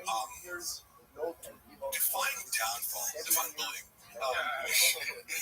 I would just. At some point, right, there must be a point where you stop podcasting. And because he says, I would do this for free. Now you wouldn't, right? there's a part where I'm seeing some clip where he's like, I fucking do this for you. You weren't making any money. It's like, would you though? Would you though? No, I don't think so. I don't doubt that Brendan, I do think Brendan thrives off being on Twitter. I don't necessarily feel the compulsion. Because whatever people call you, I'm constantly being accused of being a narcissist. I'm like, I don't like. I feel like I get enough attention in life where I don't like. I don't feel like there's this deficit of like I need to post things. You know, I feel like some people do constantly need to be in front of a camera. I feel like Brendan does thrive off of that. Like Ethan Jones, because they're like, all this stuff. There's nothing devastating about it. Actually, I need to pay a guy $100,000. You guys are the performers and the producers. Yeah, I mean, Would you rather take $100,000 a year just for yourself? that's a knock. Yeah, I don't know. You know, Like what a show. oh, yeah, they have on. So much production and post-production. So it's just funny. Like, the shit that he weighs down. He's like, There's a bunch of people here, and I was in attention. let's check. It's Brendan's crazy ex. I like the people who have crazy ex. Do you think Brendan is a sane person? And again, I'm thinking of the show. Did I beg you guys to come on here, or do people seem to be interested in having me talk about Brendan? So I beg you to come here. If you were allowed to come on my podcast and talk about fucking lifting weights for an hour, I would. I'll do 10 more push-ups. I'll do 10 more push-ups. Once my wrist is better, I still think it's a funny idea for me and you to go to the gym. Because I want some time to prepare. Because I think I can probably still do 2 plates maybe. Or I was able. If I worked a little bit too, I think I could probably still. I might be able to. But I would need you there to make sure I don't die. Come back quickly, but just kidding. I want to film it. I was saying 1 plate. I'm not even listening 1 plate. Yeah. I can probably do that. Once my wrist is better, to stop being flogged. Yeah. I can do 2 plates 25 times. Oh, or you know what? Elizabeth Marsden said this earlier. You and me or Jordan doing a race, like to see. Somebody said this is Mark on the left. Where Mark eat like a bigger slob. Dude. If you think you're gonna telling me that I eat like a slob, good fucking look. I mean, if you would say the words "oh" for the talent, you have to be specific because look over it. We also I know exactly how untalented I am.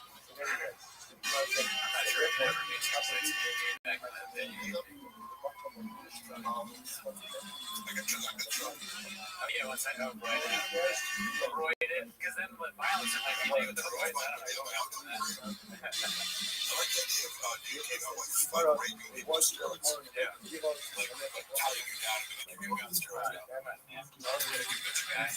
What was Rob's attitude towards getting close to Shane Gillis and bringing him to Rutherford?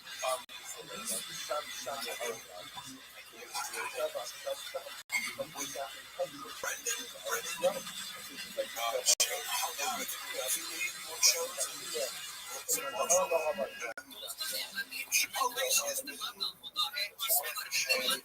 So I knew about him before something happened. I never watched him. He to me about being like a sucker for Trump advertisements. He was like, I'm the guy. I'm the target. I was like, that was really funny. And a good angle on Trump. I love his Trump impersonation because I feel like it's neutral. It's not like, I hate Trump because he has dozens of kinds of funny. But Shane is yeah, he was a great reason I could if Trump was before Trump was attempt to assassinate him. Because Trump would like be if he did get assassinated, it would be funny.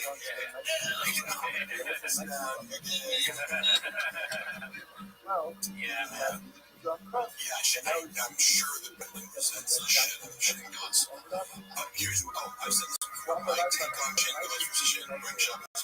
And Alberta Chop's like cosplaying as like a like Trump's and blue collar and this and that.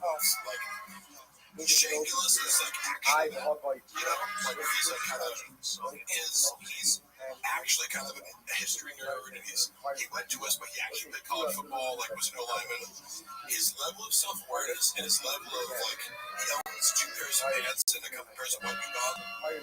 This is such a hard concept for Brendan to rationalize. He used to look at me and be like, "Oh, you like don't care about materialistic shit?" I'm like, yeah.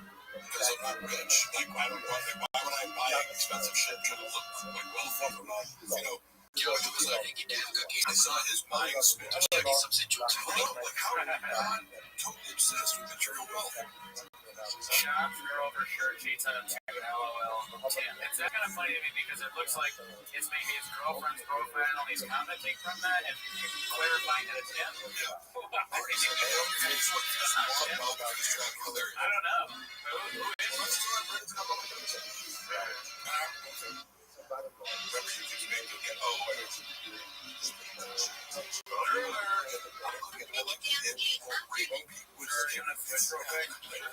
Hey, go clip that. You're taking out of context. This is a bit because I always tell people, oh yeah, for sure. I'm like, yeah, I think Jews want to, if I look for you, you don't know you're asleep, then, are you taking steroids? You don't know about it? 100%. Yeah. Mark used to work with Jim Monty, this and oh, dude, Shaman Stas. Bro, I cannot give any updates on Stas right now, but holy fuck. Oh, no. Holy fuck. Okay. I'm instructed to not say what I know about this for the time being, but Jesus Christ. Jesus Christ. That's all I have to say. Do you have a favorite joke from the Green Puppy? Let me think about that for a second. I'll actually try to answer. Yeah. Okay, I thought you were going to know what's in the special versus I've heard it sometimes a full hour, then they cut down to 6 minutes. I still understand something that you would end with like just making it What are the why would you just want to murder I was like disgusted. Like I'm kind of low-key, like when people eat animals, it's just like, when I get those women to go kill a mountain lion that hasn't done anything to my I get it if it attacks your animals or something, you're a farmer, it's like, I get it. But you're just like a guy who who thinks mountain lions are just dangerous to, like, you're in the fucking... This is where the colors that I came I thought it was weird.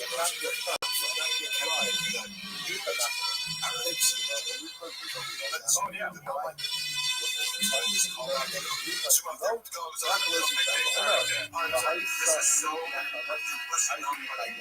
And I hate humor that involves references to having it's like when a guy's bragging about having a baby, it's like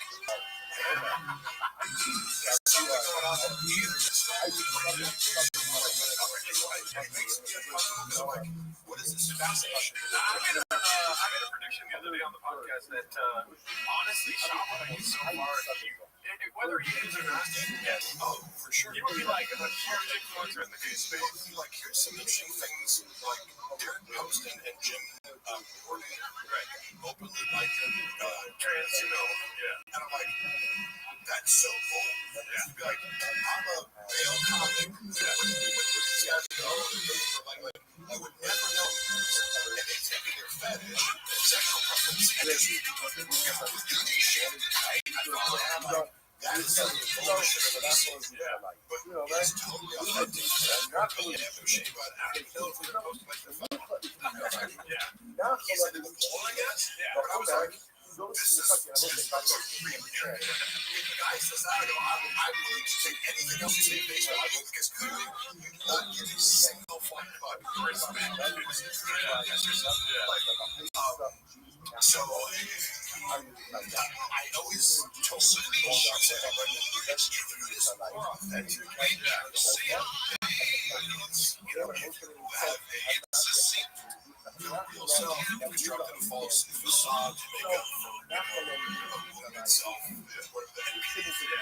It's like you can't really because there's only shame. What's that? Narcissistic personality disorder. Any cluster B personality disorder, sociopathy, borderline personality, histrionic personality disorder, Machiavellianism. Cluster B has a lot of overlap with regards to like a damaged self that allows you to be either self-destructive or destructive of other people. In various expressions, like they have a core commonality, like something's wrong with your brain. How did you learn about all that stuff? Like, I'm very interested in personality disorder. Terms of like, oh, that person's bipolar, or like, I go, you don't know what bipolar means. They think people who have like mood swings, I go, bipolar means extended periods of mania, extended periods of depression. So these things are fascinating to me. With narcissistic personality disorder, the moment I started to get buff, people would be like, "You're a narcissist." I'm like, "Am I a narcissist?" Because I'm like, a little bit, yeah. Check. That's good. That's fine. My cable was weak. That's not bad. Full costume. Oh my god, I saw that skin. That costume was so cringy. Also representative of like used to have a tenant that would do these skits for him, so it was like high production value, but terrible in that fight. Okay, so I like how, so I don't know if you heard, but I asked him a question. I said, what's your favorite bit from the Greek Coffee? And he was like, my least favorite bit. So he says, we get it, Mark. You've watched Jordan Peterson podcast. First of all, I have consumed many hours of Jordan Peterson, but like, imagine me learning psychology from Jordan Peterson. Now, he has zero expertise. I don't subscribe to politics. He is an expert. Like, have you listened to Jordan Peterson? Because what he says about psychology is highly accurate. You've been able to get pills in the past. I'm sorry, Mark. Look at Jim Norton, and I knew. Well, good for you. I didn't. When I know a girl who used to date Jim Norton. Here's a funny story about him. So he was dating this straight girl, and Never met her. either his birthday or her birthday, I forget which one. But they held him hired a male escort because he wanted to watch this girl get fucked in front of Jim Norton. And like, so I'm sure they're gonna go and he's like, this girl, shots and throwing up. And Jim couldn't take it. Oh, yeah. He thought he wanted to see this, but he couldn't handle it. Like stormed off and created this huge conflict. Because the girl was getting big. BTD is entity, yes, exactly. That'd be funny. I like Jordan Peterson. Oh, Mark, who provided the fear and basis of evidence? And Brendan was, I am repeating this a lot, because people keep asking him, and it's like, he can't admit the truth because it unravels his entire identity in order to admit this. But he literally hired hackers to try to take down the fucking subreddit for like $15,000. How could that make that? Right? I mean, it'd be funny, like, Jordan Peterson, if he wants someone at sex.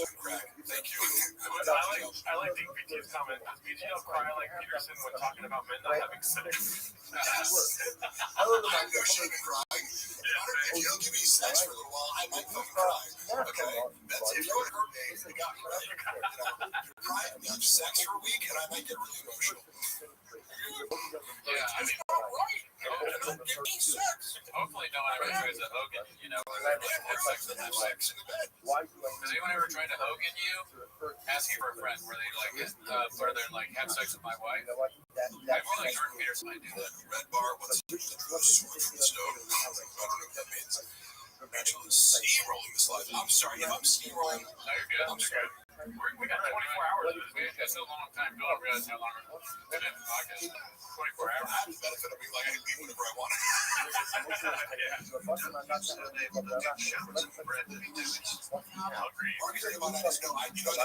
took the microdose mushrooms before it came. Had a coffee, fucking energy drink. That's pretty good. So, the last time I went on your show, I mean, you guys like had a working retired. Like, I took pre-workout before I came. It didn't take much to get me going. Yeah. But I was, but hey, That's me. If you don't want me to podcast talking, way too much, then find somebody who talks loud. I want you to talk to Jordan Peterson. I would love that. That would be so fucking cool. You could probably figure that out, right? Well, I would like to talk to him. I thought it was he went on Jim Jeffries, and this is a rare moment where a political pundit, Jim Jeffries, asked him a kind of gotcha question. And normally pundits get very defensive because he made points like, so would you say that this? And Jordan Peterson goes, I was like, what? And Jordan Peterson just admitted that he was wrong about something. So I respect him for that because he thought about the question. I was wrong. You don't have to I don't know if you know, but Cooney is known more for his Peterson impression than his shop commentary. Yeah. I do the Peterson impression on the show a bunch, and people request it, but I'm not convinced it's any good. Oh yeah, I've been doing it. Where the investment That's still the case.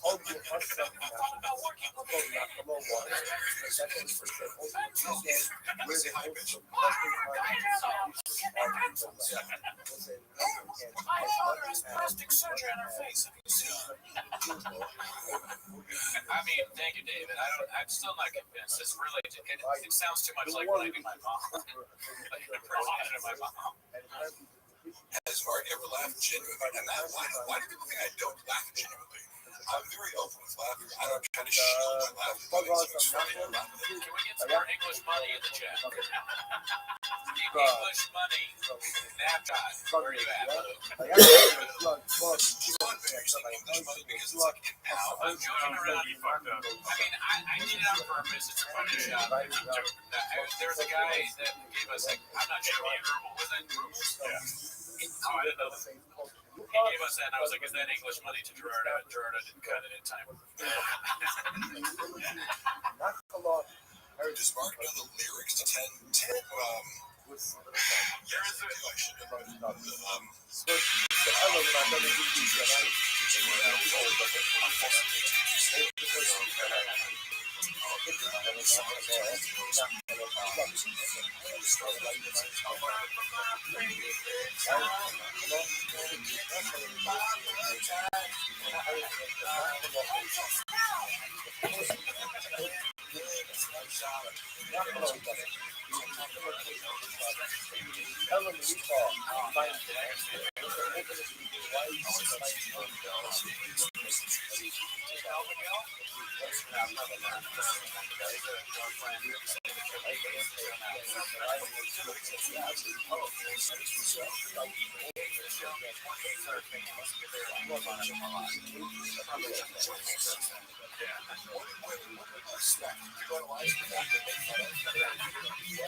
Look how cool Mark is. Thank you, finally. But one thing we do need to be clear about, we get a lot of bots. 100% of the negative comments are bots. We know that. Every time someone criticizes us in any way, it's just another one of those bots. Yeah, we actually a lot of bots. People are paying for negative comments, but They're doing that stuff. Go ahead and make sure they can work on these bots.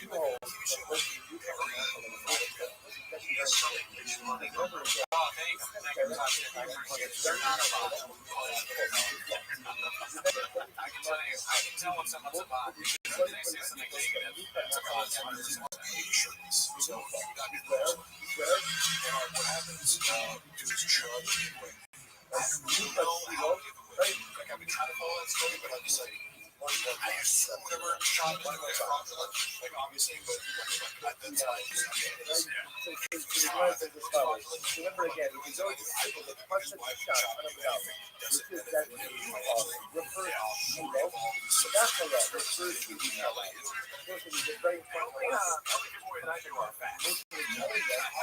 Bubbles will be architect in the Nuka and Nachala. Plus what? And Nachala wants to have a Bubbles architect. That was a very important halacha that he goes almost everything in the last 4 blocks. So that gave a lot about competition over the last couple of years. Why would you ask about that? It's like, get your house. Because simply, I don't know it about actually bubble.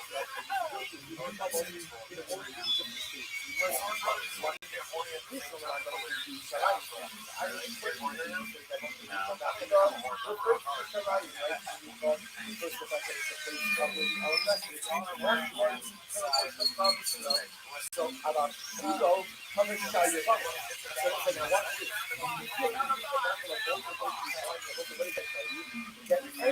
All the way until the right? And what I'm saying, remember, is almost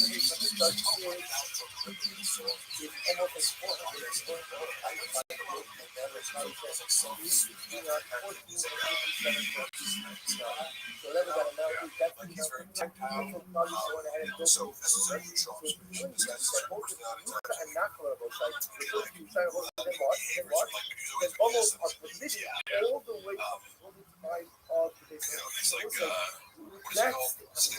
it's like, it's like self-serving. Then a local nice stuff, you just automatically change the right? And you just go ahead and set the sanitary code,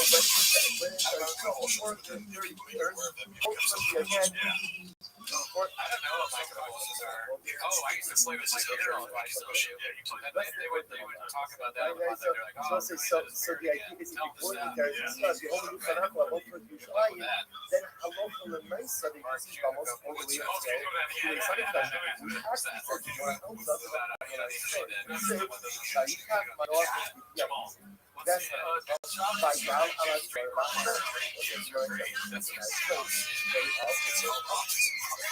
right, the person remember again.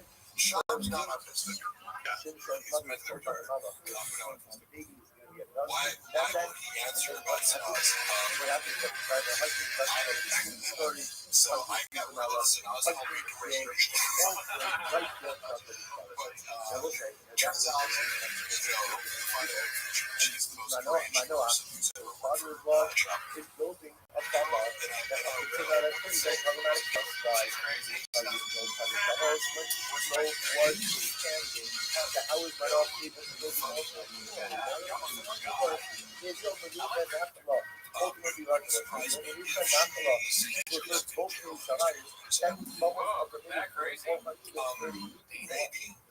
Okay, allegedly. 440. Sure, I can. Why would I say something? 440. If you all guys did it, What's the most creative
That's all.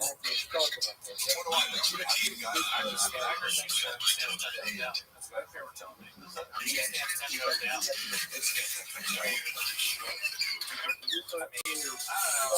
know? What is your favorite bit?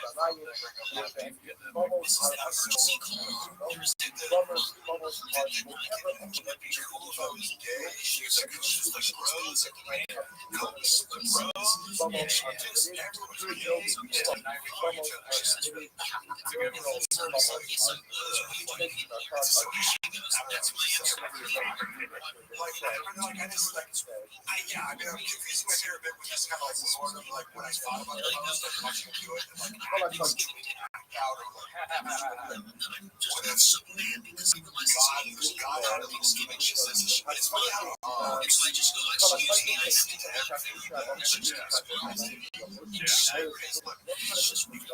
high school football ever it's like you're always being teacher you see like 4-year-old making say jokes what's been on assassination scene is where Edgar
girl makes a cake for the guy, but he like for a second, and she's like, "Can I have this cake?"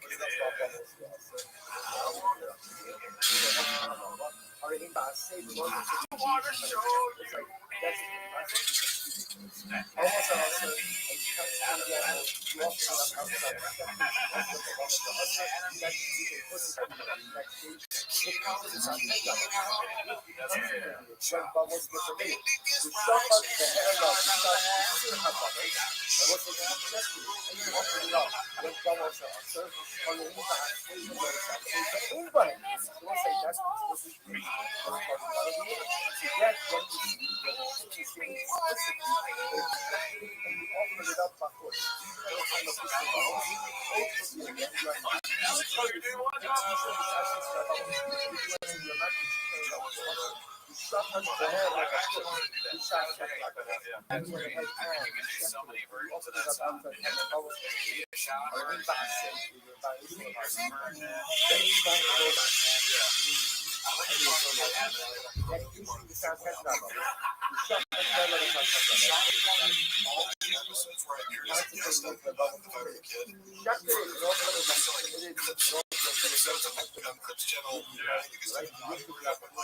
This was like just like me, you know. Even though I appeared in like 100 episodes after that, I don't want to get cat's chair or whatever. I'm like, oh, you got me.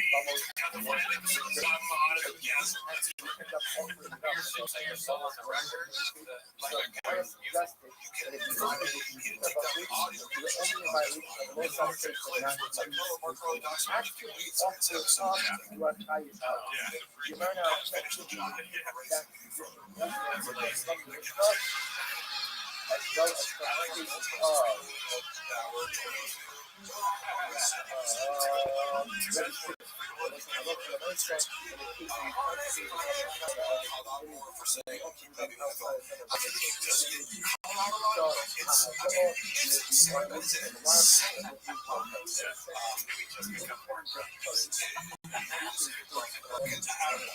because he did so far from doing that. It's like showing up and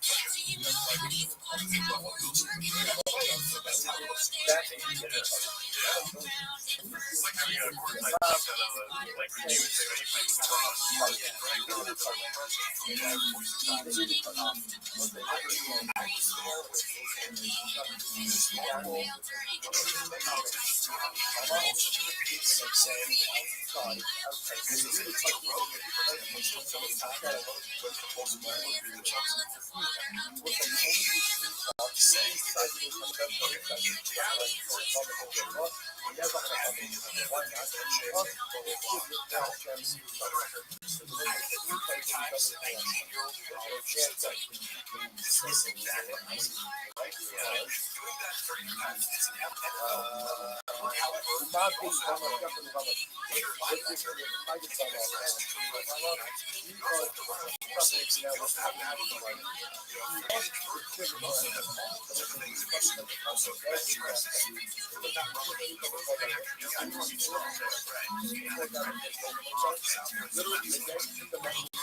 Ross,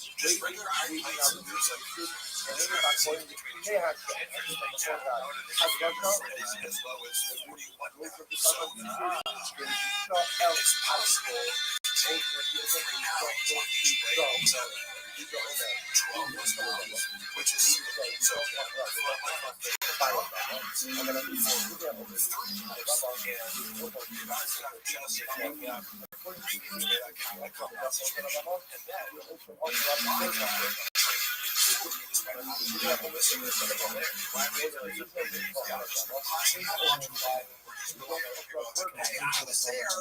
I told you 2, 40, 30, and then because he kept saying it, I get broken stressed by it because it was like swapped your mind.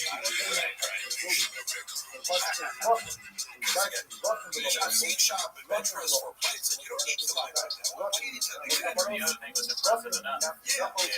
So, but then he wears mostly for a while, like weeks before he goes, like, oh, look, he posted himself doing the bench press. Because every service he has, like, a picture of the bench press. It's like, see everything else. It's like, cool, but you show us your one story. That's a fun house to do.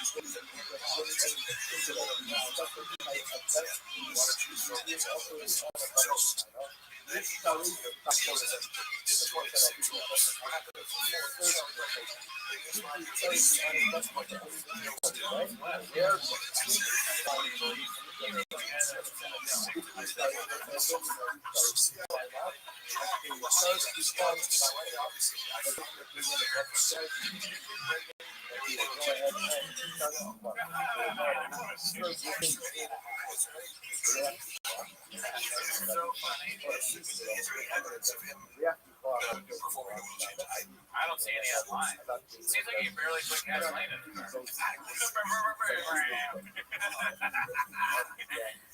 the Diet Coke talking. 6'5", bench pressing 225, don't count. Yeah, I mean, okay, so what the count thing was really funny because I maybe I showed a video that maybe it was Ryan's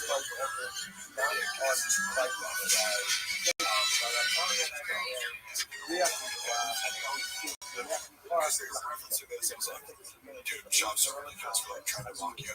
Yeah, 20-pound dump packs. You know, which is most commercial gyms 120 pounds. So that's a lot. And you show your presses that In a way, it's sort of, I mean, you can say it was like 9 times, which is not shit. he's a big I don't think that it says that, oh, this is great, everyone's not being one of the people have this life, and he does this life, this is what strength. If you put an elbow grip, that creates an elastic advantage where it's like there's a rebound. You're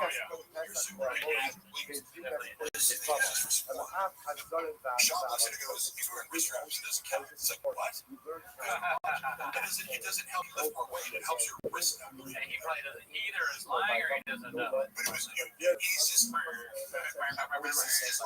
everything else.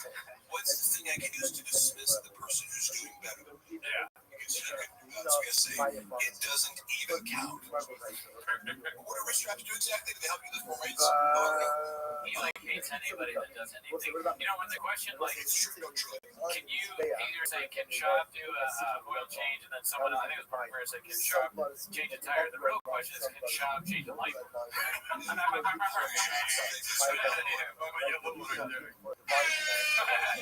many shops does it take this reliable? Shop is deaf watching. Funny thing is, Shop is just so much. He's a man who's scared of, he's scared of Yeah, I mean, so you know, he really doesn't read comments. He's scared of them. Yeah. Like, I read them because I go, give me something to argue. This is fun for me. I read them compulsively looking for conflict. I just learned a long time ago that you can never, ever read, even if the latest Tricky Does, I haven't read a single one of these things coming out. Baseball, Devlin, or what do you guys think about what happened to Bubba's dog, Donnie, DKS? Oh, that dog off the pod now? I don't know. Probably is so a pod. You know what is weird as I'm looking over all this now? Big dog. My Big dog. I had this video I saw my phone when I lost my cat in late 2021, early 2022. My cat went missing for 8 days, and like my water really torn up about it. Like, I thought the cat was dead. Like, you have to accept if a cat goes missing, you're You have to accept and I said to him privately, like, you should go video of us, we just found a cat, and you're sleepless, like, you haven't slept with me, you have to stay up at night, like, take shifts, like, it fucks with you mentally so much, and I'm super into my animals, so it's like, this is all you can think of, your pet. I sent it to him going like this, about like we found a cat spider, and it's a video of him coming in eating rabbits because eating for 8 days. It was like raining and super cold. It was like the coldest day in fucking January like ever. It was the day of loss. We were super worried about him, and you hear like Luana's like talking to her mom like in German in the background, and Rose kind of like crying, like and I'm faintly going, but I was emotional, He plays it on fucking Fire the Kid and starts making fun of us. Oh shit. He was like, I got Luana in the background. I'm like, you're doing a Hitler joke about Luana crying because she's speaking with her mom, and then like making fun of hey, cool, bro. Like, but it's now I don't take offense to it. It just tells me like you have no empathy. Probably not. And you don't understand people's relationship with pets. I know that too because we lost the cat. Broken a shorty by our cat. Can't find. Yeah. I mean, it's cats. We either keep them indoors. I know. Take my cats outside and monitor them inside. The cats want to be outside all the time. How many cats do you have? 4.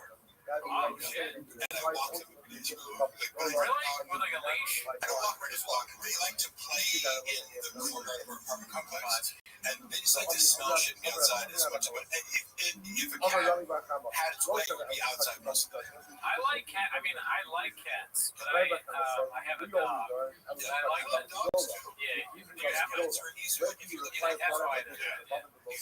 Shredded cat daddy. What's that? But I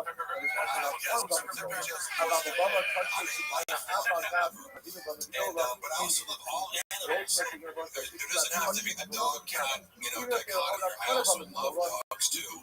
It's just dogs are higher maintenance, Yeah, you can't really like leave with the dog. You have to take all these plants. Dogs are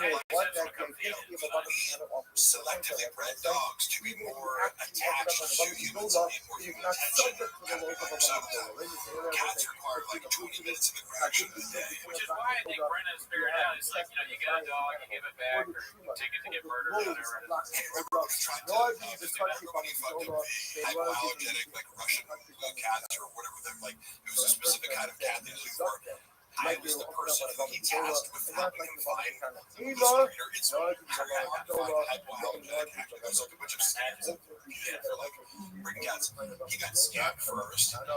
Maybe after this, but like it's a difficult landscape to navigate if you're not savvy. There's probably a lot more dog breeders out there. Cats that are like that don't trigger allergies. Like that, it's like a couple breeds, and you're either getting a Hales cat, which is one kind of cat. And I connected them with these people who were legit. And he goes on his podcast after like I secured the deal, and I'm like, you're gonna pick it up this week. Yeah. And he talks shit about these stupid fucking cats and the owners. And somebody from the Reddit forwards it. I think to his wife. Like someone clipped it and was like, you can easily, it's like there's one breeder of certain kinds of cats in LA. So they sent it to her, and I saw this like recently screenshot and saw us to mess with her. It's like, but also fairly. It's like I'm glad your husband like outed himself and like for being like you saved us the trouble of like giving one of our cats to a horrible what would be a horrible pet owner. Thank you. But I couldn't even. I was like, you can't like you compulsively talk shit about so many things in your life. You don't even realize like you just pay me, work 20 hours to find these cats, and then you're just like couldn't keep your mouth shut long enough for one fucking podcast episode to not talk shit about a stranger when you're about to do business with and fuck up your whole opportunity. I mean, Chavez says, I like how you bring up how he keeps getting scammed. I think we should try to scam his always I mentioned before, I think the former creative director would talk about the magic. Like, Shav, you need handling and insurance. Yeah, it's like, oh, here's your social media. Yeah.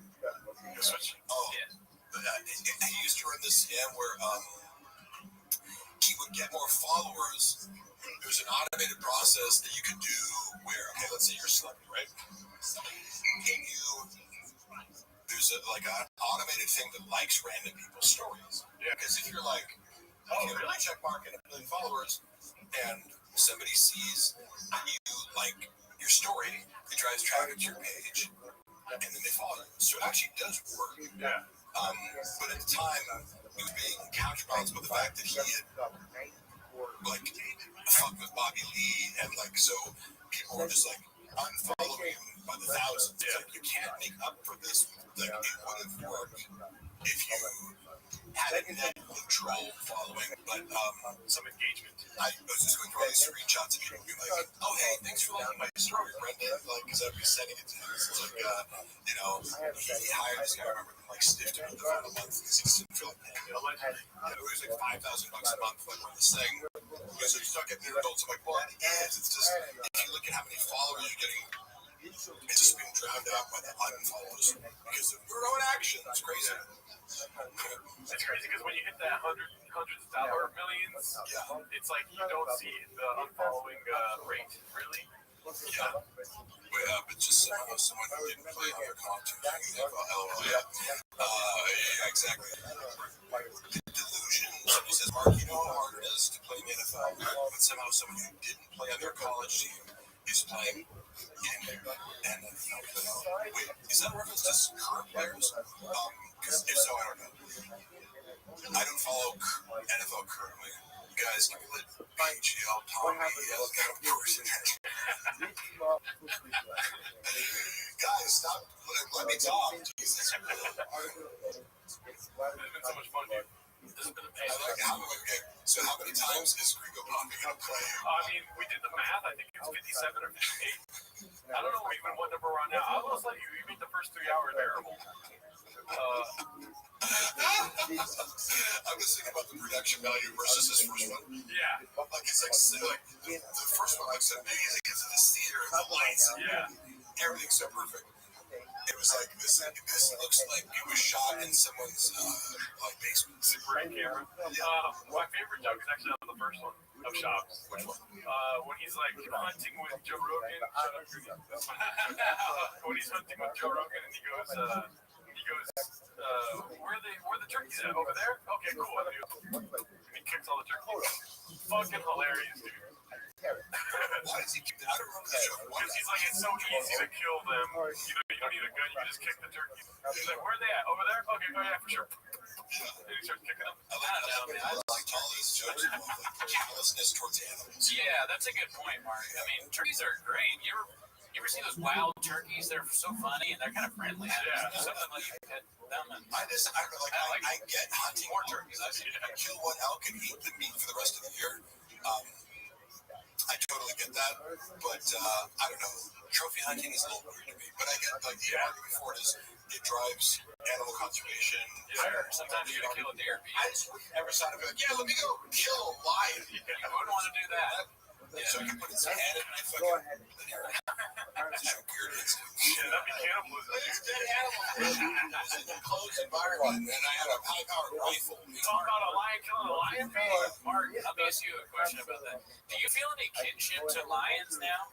That's a ridiculous question. You always have? I remember as a child, I saw this guy in an article about a guy who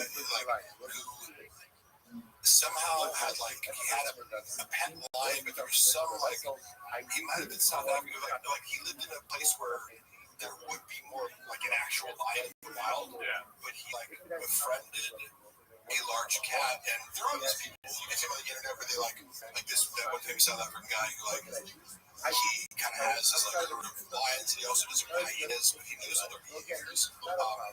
You can own a tiger and develop a friendship with tigers in which are solo, in nature, they just have their own territory they can follow. But lions are highly social. They're the most social big cats, right? So, I've always thought it would be so cool to fucking have a big cat, because they act just like regular cats, just bigger. Yeah. And instead of scratch my arm, it's you're dead. But This question I wanted to ask you next right here. I think you got lost in the sauce here. We're already on another take of the Green Republic. God damn, dude, not enough. Did he delete it? It was a great question. Oh, here we go. This is it right here. Do you think Brendan has ever read an entire book without pictures? I'm such a quick now. He only reads picture books. He hasn't read like Hemingway. Jane Austen experience. Jane Austen. Do you guys remember, like, and never heard of it? I say this. The reason why it was also nice. I mean, personally, I got you with that, but I have little Tim Kennedy's brain.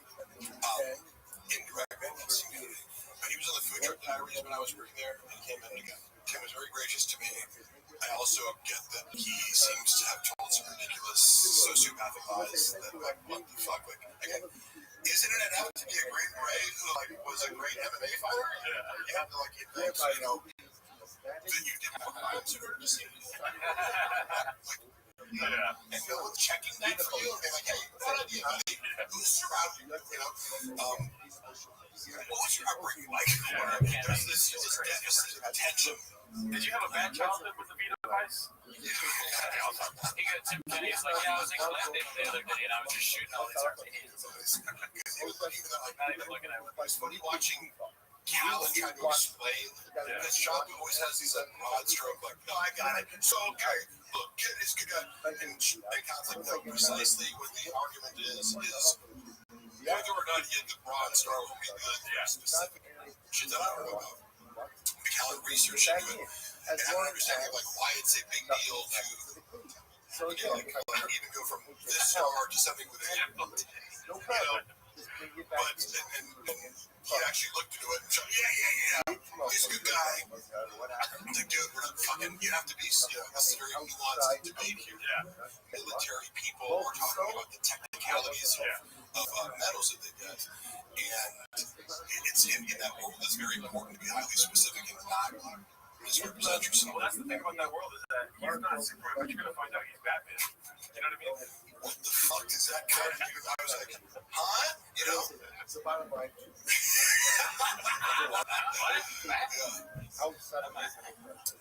like it. So that's such physical, kind of like, because we're just watching the physical component of this, but like what he perceives as like this is going to go wrong. I like donuts. Well, I'm glad that we have a lion in here with a good fights.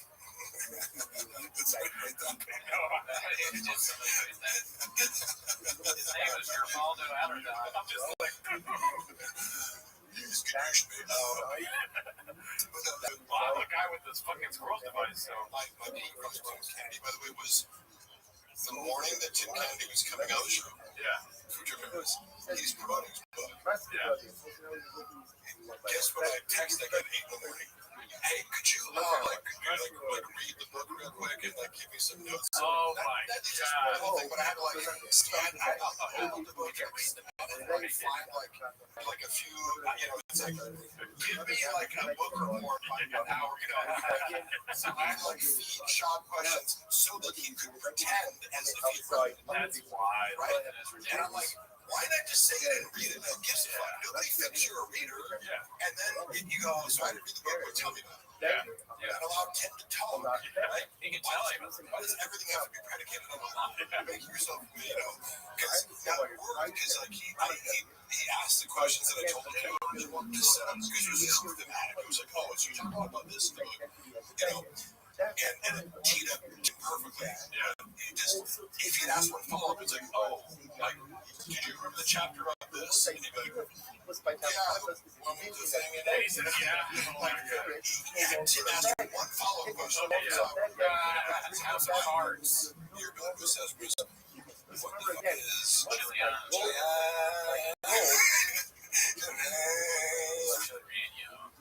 the fuck is Wingus McDingus?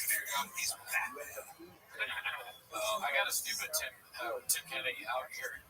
Tim Kennedy, ever been killed by him? Mark, Brendan, after that video of everyone congratulating him for his Ring of Poppy special, or did Chin actually come up with that on his phone on prompting? What's my goal? It was planned on a project. Let me say this. What kind of person what you anticipate. Like, it's almost like, oh my God, you threw this surprise birthday present. Like, I don't want that, you know? Like, don't give me an emotional thing. Like, I'm recording a podcast back. yeah, exactly. So, we chose to make me cry all the time. It was like it's telling of what the environment necessitates, and like Shin's anticipate that this is something that needs to happen. That Brendan, if it didn't happen, would feel insulted. Yeah. He needs to have some sort of self-congratulatory, emotional, like celebration of his like, oh my God, thank you for the academy. Yeah. Put out a 26-minute video on YouTube. What the fuck are you talking about? And that's got bumpers too, so it's like 23. And it didn't accomplish it. It's like, maybe had this one some award, like, oh, you won the Mark Twain Award, or like something, or the Andy Kaufman Award for comedy. Like, it's not an accomplishment to post a video to YouTube. Yeah. So what, I don't get what the like premise is. So congratulations on uploading a video. And we also celebrated when it had 1 million views. It resulted in about 300,000 views. Oh shit! 85 views on the Rio Pop, man. Yes. Oh, And I heard from the He didn't even need to do that. It was like, I need because he felt in his mind that getting to 1 million views would like It's a benchmark. prove everyone wrong. Yeah. But he gets fixated on like it needs to be this, it needs to like be a certain thing. Speaking of being fixated, I don't expect you to watch all of our shows, but we have this idea that Shaw hates us, right? So if you're going to be a favor, because we've articulated our views on this, right? It's been asked what times in the chat, if you can close your eyes and paint the picture for me of what it'll be like if he finds who we are and how he would potentially hurt us. Let's go for it. Yes. Closure. So Shaw would handle if he figured out where you guys live and actually was forced to watch your content, which you would have to force him to watch it, because the moment anybody made any sort of fun of him, like, he doesn't just like, it's fun for me to be part of a joke. Like I said before, it's like, if it's a good joke, like, please, by all means. If it's shitty, okay, but your community is very fun. Yeah. You're not like, you're not vicious. You leave unscathed when you're here, is what you're saying. Like, I mean, like, out of all the places that like make shop content, it's very fair. Thank you. Okay. Good stuff. Now get to the part where I come in and We've you done done some other I'm saying, so, I've never if you counted. were a normal human being, like, if you had 10 minutes of fucking Chris D'Elia or Brian Callen, you'd be like, oh, that's hilarious. Like, you guys like do a podcast about me every week? Like, that's funny. Shaw would hate it. Irrationally, because you guys are, it's all fun and spirited. even though we love you. Yeah, like, we're like, it's all good spirit. He would hate me the moment that he discovered that he was a butt of a joke by plebeians. He was like, I believe him. These guys are these right. So it's like, their mom's closet. So he used every adjective to dismiss your uncle's shit. And then he would imagine beating up or talk about beating the shit out of you or outside of you. Yes. Shaw would never confront you face to face because he has an aversion to face conflict because, like, I'm not saying he's scared to fight. Obviously, he fought in the UFC, but he was paid to do it. And I assume he has more nerves than like some people less bothered by it. It's like, you think Khabib or Nurmagomedov gets nervous to fight? Yeah. I think that's the coolest motherfucker. You're right. No, you got Like, he's but some guys, admittedly, like George St. Pierre, like he just admitted to being very nervous, and it makes sense because he's a nerdy guy, but he's just friendly shooting fight. It's like you're in an arena and some dude trying to beat the shit out of you. But you walk in here and two fat dudes are eating coffee cakes. Yeah, it's a joke. Here's what I'm saying though, is that Brendan in real life, despite like his success in the UFC, he's not somebody who enjoys like conflict per se. Like, I enjoy confrontation more than he does. The idea of like beating the shit out of someone who deserves it. Like for example, if like, I'm just saying, like, bullying my friend, like he would be like, "Oh, I get to beat the shit out of this guy." Nice. Let's go. But that's predicated on the idea of a moral governance, Yes. right? Where Oh, you're right. Damn, you're fucking smart. Yeah. Oh, dude. Yeah. This is somebody who did what's Like, literally enjoys this degree, inflicting violence on people just because you're capable of it, and it gives you pleasure in the act of committing violence against people. Like, you draw pleasure from that. Brandon's not a sociopath, but it just implies like there would be a rule. Now, of course, if somebody attacked his wife or kids, of course it's not that. Oh, yeah. I have no doubt that he would defend They're that. going to intersect the hell out of you, dude. But he wouldn't be able to comprehend or justify what the moral transgressions. Now, there are fighting words for guys where it's like, you can roast me or whatever, but there's certain things a guy can say to me where I'm like, you're inviting me to hit you. Right. Like if Disrespecting me in a way that transgresses a male boundary. Like if you hate someone's Triscuits and they were like, hey, what is it? And then their mom calls you, you probably have to yell at your mom. But if you say it to my mom, That is a predicate for physical violence. And that's a funny thing to analyze too, because that shows you the moral compass is broken there. You're attacking a guy because you ate his food. Wow. What the fuck is that? You know, yeah, Brian, wow. just, wow.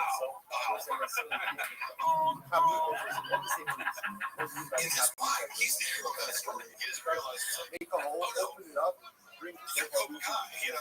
Assad is one of our favorites. Dude, he's a chef. Hey, real quick, y'all talk about Papa being scared. That's your takeaway. Look him in the room. Lock him in the room. Don't fuck his way out on skate with the Diet Coke. Yeah, exactly. I'm just telling you, like, why would I lie about my perception of Brendan? The most mean and aggressive he was in group chats. He liked to bully people where he has formal authority in front of other people. Yeah. And knowing that if you clap back at him, it's going to be in front of other people, therefore he's justified in firing you. Yes. I would be far more like I would say things to him in text message that he's probably never heard before from him. But it's just me going coldly like you're wrong. Like, I'm sorry, Brendan. I'm being diplomatic, but I'm like, let me analyze this for you and tell you why you're incorrect and be coherent. And he like it scrambled his brain. He's like, employees are stop arguing. Like, but I'm right, and you're just totally wrong to the point of like, if I tell you that you're right, I'm actually like harming your business, you know. And then in person, we had these conflicts of text, and they go, let's talk tomorrow. And anyway, hey, what's up, brother? Like, he's very reconciliatory. Yeah. And I'm okay with like football coaches in my life. Like when I played college football, I had this head coach who was like a former NFL offensive lineman who was like super smart and like just an aggressive, nasty competitor. You know, he would get in your fucking face and just be like, if you fucked up, like, he would like grab your face mask and you know, like, so I'm okay with guys being like, you fucked up, and I'm telling you directly, but you also, if you did a great job, you bring the same energy to compliment you. So I'm not scared of a boss being like, you fucked up and discernize boss. It's like, cool, be direct and tell me what I need to do. But Shab is like, he'll be a dick to you in a text message or a chat, and then see you in person, be like, hey man, so I gotta tone it down and be a little. I'm like, okay. You want me to say be a yes man more? Is that what you're saying? You know? You want me to not point out that you're a fucking idiot to the group chat?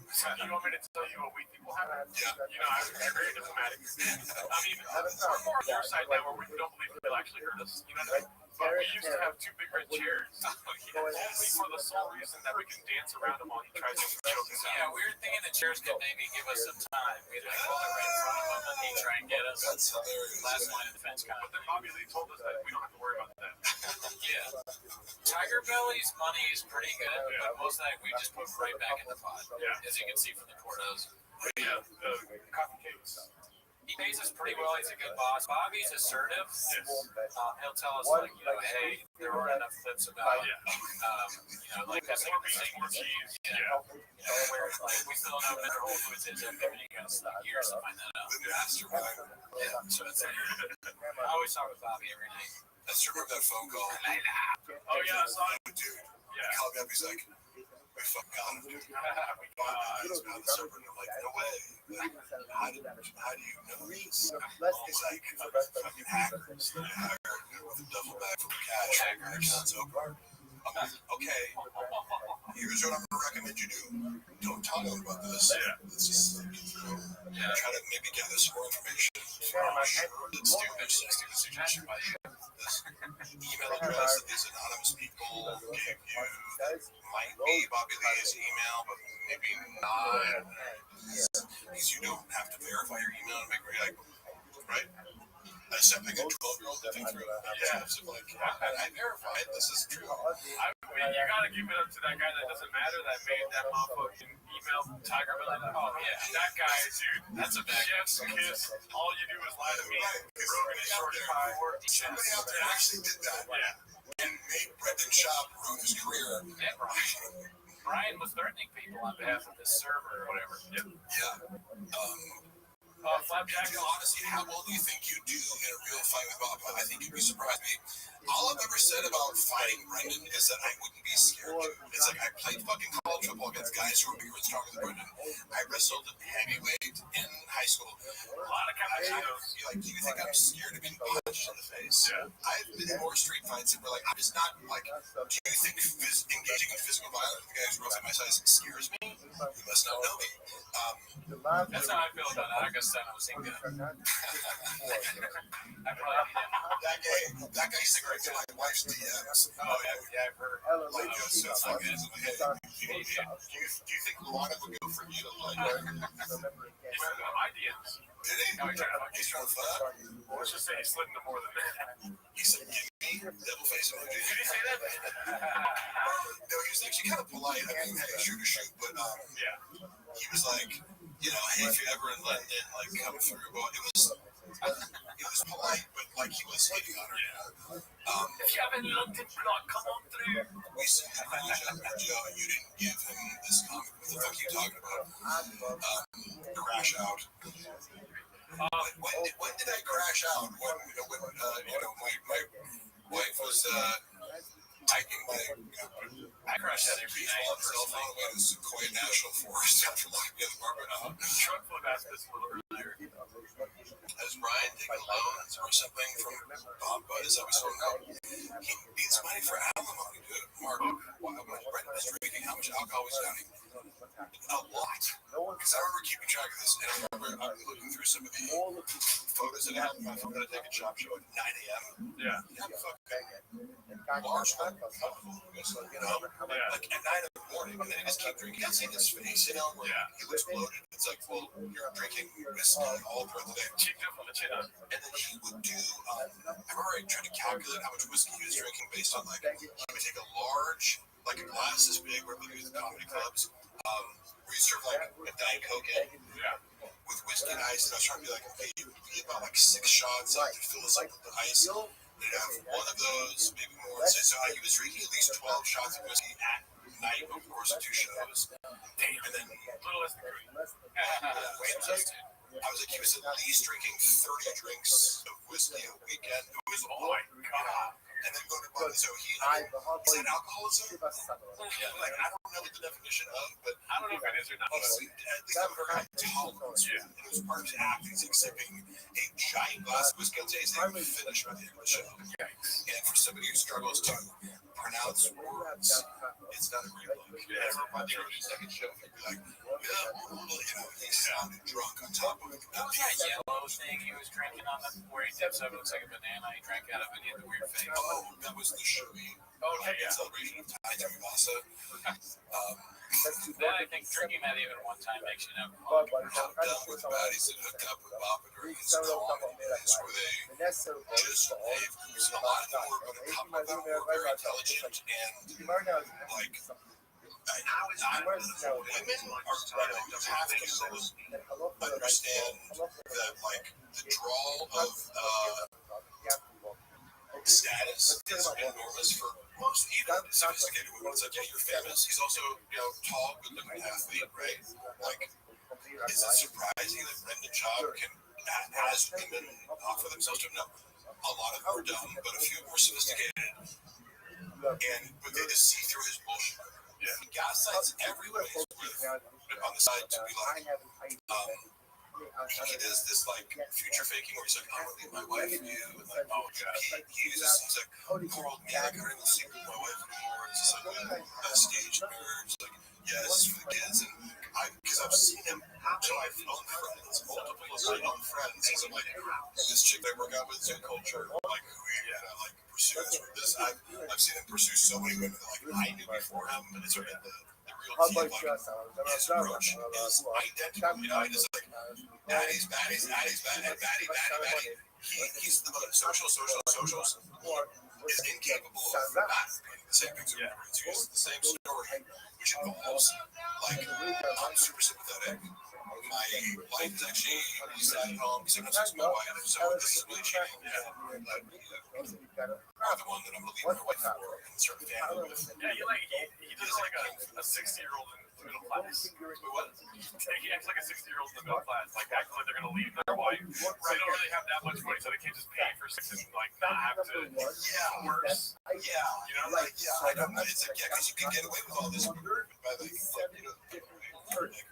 I'm famous. I'm not him kid. You're the side piece. You can't be honest. He needs a shared fantasy. He's also NPD. Classic behavior. Enter into a shared fantasy because I've received like women I didn't know that well when I met reach out to me and be like, we made plans to go to a fertility clinic to talk about having kids. I'm like, what? I'm like, you're an idiot for believing that. First of all, but Brendan was an issue because he develops a pretty elaborate fantasy with people in Discord the next week, which creates liabilities. Because like, guess what? If you do that to a woman, one of them's gonna ask Crystal in. Ask Crystal in. Right. It's just like you're up in the odds of like you get enough women like objects. One of them might protest. That might give momentum to a little bit of or other people. Truck flip, great question. He already answered that though. Yeah, the ending over here he's doing God's work. He's an artiste. How many addies went with all that whiskey? Oh, we already answered that. He's doing a 4 day. Yeah. How is Brendan supporting his lifestyle? Does it make sense to Peter? Somebody said Peter. Okay. So I really try to not speak inaccurately, right? Like because there's already so many people speculating on like he's going broke, he's doing this, like, but if I don't see your bank accounts or know your exact financial situations, I can't comment on that because I know he made a lot of money doing stand-up, for sure. He made a lot of money doing podcasts, so like if you have any sort of financial intelligence, you can tuck some of that away. And I think he doesn't keep it a secret that he lives outside of his means. Like he talks about that he just bought a Corvette because he got money from the UFC or whatever. Right. That's the main thing is like a guy like me, if you give me a bunch of money, I'd be like, I'd buy a functional car and like but the average, I don't know, I just like the comfort would be having a bunch of money as security to kind of do what I want, not have to worry about it. It doesn't make sense to me to be like, I got a bunch of money, I can look like I'm more rich. Like what? But to him, the appearance of wealth is very important to me. As you know, many people in LA that you meet that I was fucking materialism. They're in Austin now, though, and they do. You know, one thing we were laughing about with the expensive thing. He's whining all the time about Austin now, and one of the first things he said was they don't have an airline out here. Oh yes, I wanted to ask. Yeah, what do you think about that? That's a crazy thing to say. Also, you guys have been to Airwalk. I would never have actually shopped there had it not been for shop. No, because it's like I hate because I can as a bodybuilder you cook your own food. I mean, I eat steak and rice, chicken right now. I don't eat fancy shit. So I'm already cooking for myself. So I'm like, wait, so this like $10 steak that I can get from Costco that's amazing. I like the equivalent of that at Airwalk would be like $80 from the phone.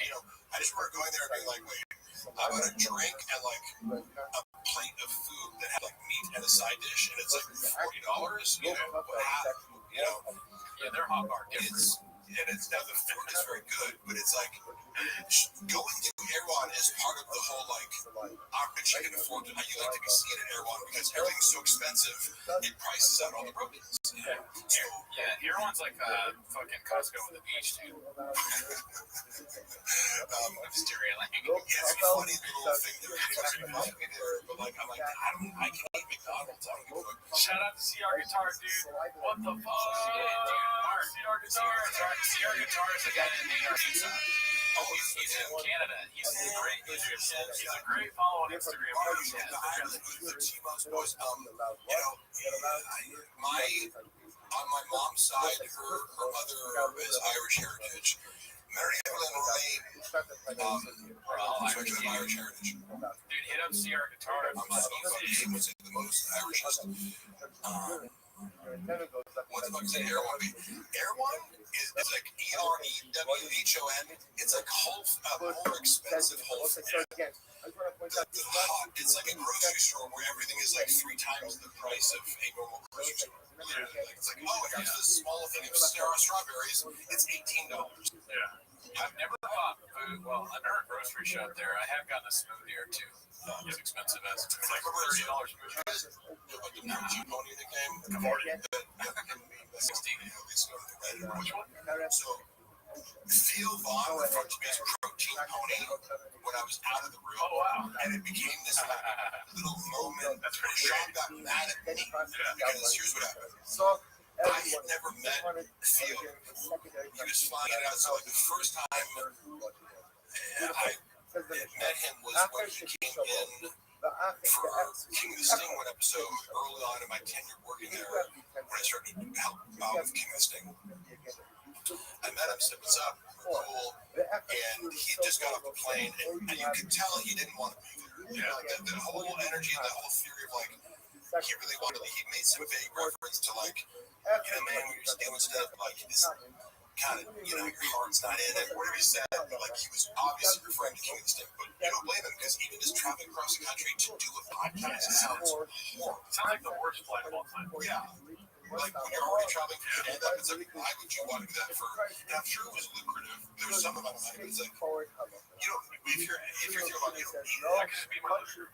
correct. Yeah. Like, if I was making enough money, you could not pay me enough to, like, take another flight across the country. But then again, podcasts are so powerful that sometimes I watch the radio for 4 hours. And Mark, we should all have falling out. There is certainly a reason that they do not associate with one another. I'm not going to go into specifics of it, but just know that Chappelle's one of my closest friends. He is a person with the utmost integrity as a human being, and those kinds of people tend to not last very long for the show. Yeah. So I'm not going to go into details. I'm saying that you apply this to anybody who looks like a good person, they're not going to last very long. Yeah. Chappelle's also Like Sinatra. Sinatra and Chappelle are like the polar opposite. I just want to say One's a rugged and whore, the other one's an incredible artist who's an introvert and doesn't give a fuck about, you know, attention so much as, you know, he's just good at comedy and gymnastics and other things. Like, Chappelle's a very talented human being and also, you know, is a committed artist and just a likable, down-to-earth person. shout out to Truckfoot for asking all these questions. That has been a question throughout the chat is thoughts on Kalila. You don't have to go too far into it. Oh, yeah, I mean, am I honest? Even though she's our boss, she's one of our bosses. Yeah. She's our Jules. I mean, she's a great person. Yeah, my boss. Yeah, but she's story, bro. 2 words, Mark. Blank check. Okay. So, I mean, I gotta go back to I don't do Baja mode, dude. Yeah, I did a bit on what's that show called? Well, it was a podcast that's talking about, it was like Witches Clown, and there's a clip on it that has some music in it, mocking Kalila and doing her fucking accent. But I do believe she has psychopathic tendencies, as evidenced by her poetry. Her poetry, and it's extremely dark, and if it's any sort of accurate representation of her thought process, it seems to be highly exploitative, manipulative, like fantasies of, wealth, power, celebrity, like sadistic behavior towards men. Like if you had someone a journal and you saw the shit, you'd be like, this person writes a psychopath. I wonder. Yeah, I do. So that's my evidence for that. And then also, in person, she seems to be performatively, emotionally intelligent, right? She was the whole like, when you consider being mindful of the things that we talk about, right? She's misdirecting you with a calm, deliberate. She's articulate and smart enough to misdirect you away from the fact that she's calculated, vindictive, sadistic, right? If you look at enough clips of Tiger Belly, you'll see evidence of her being, when the mask slips, she's sadistic. She has enough self-awareness not to do it all the time, and she often comes across as genuine, and I believe that she is very close with Bobby, but I have to assume she is very calculated in her pursuit of Bobby, and she's highly incentivized to make the relationship seem as legitimate as possible and her love legitimate, even though I would assign very ulterior, calculated motives for to pursue Bobby and become well-known and famous. Although I'm not saying she didn't do anything for Bobby. I'm not saying she doesn't have talent as kind of like a manager for him, almost, to set him up and kind of in a sense exploit him, but benefits him, but also benefits her.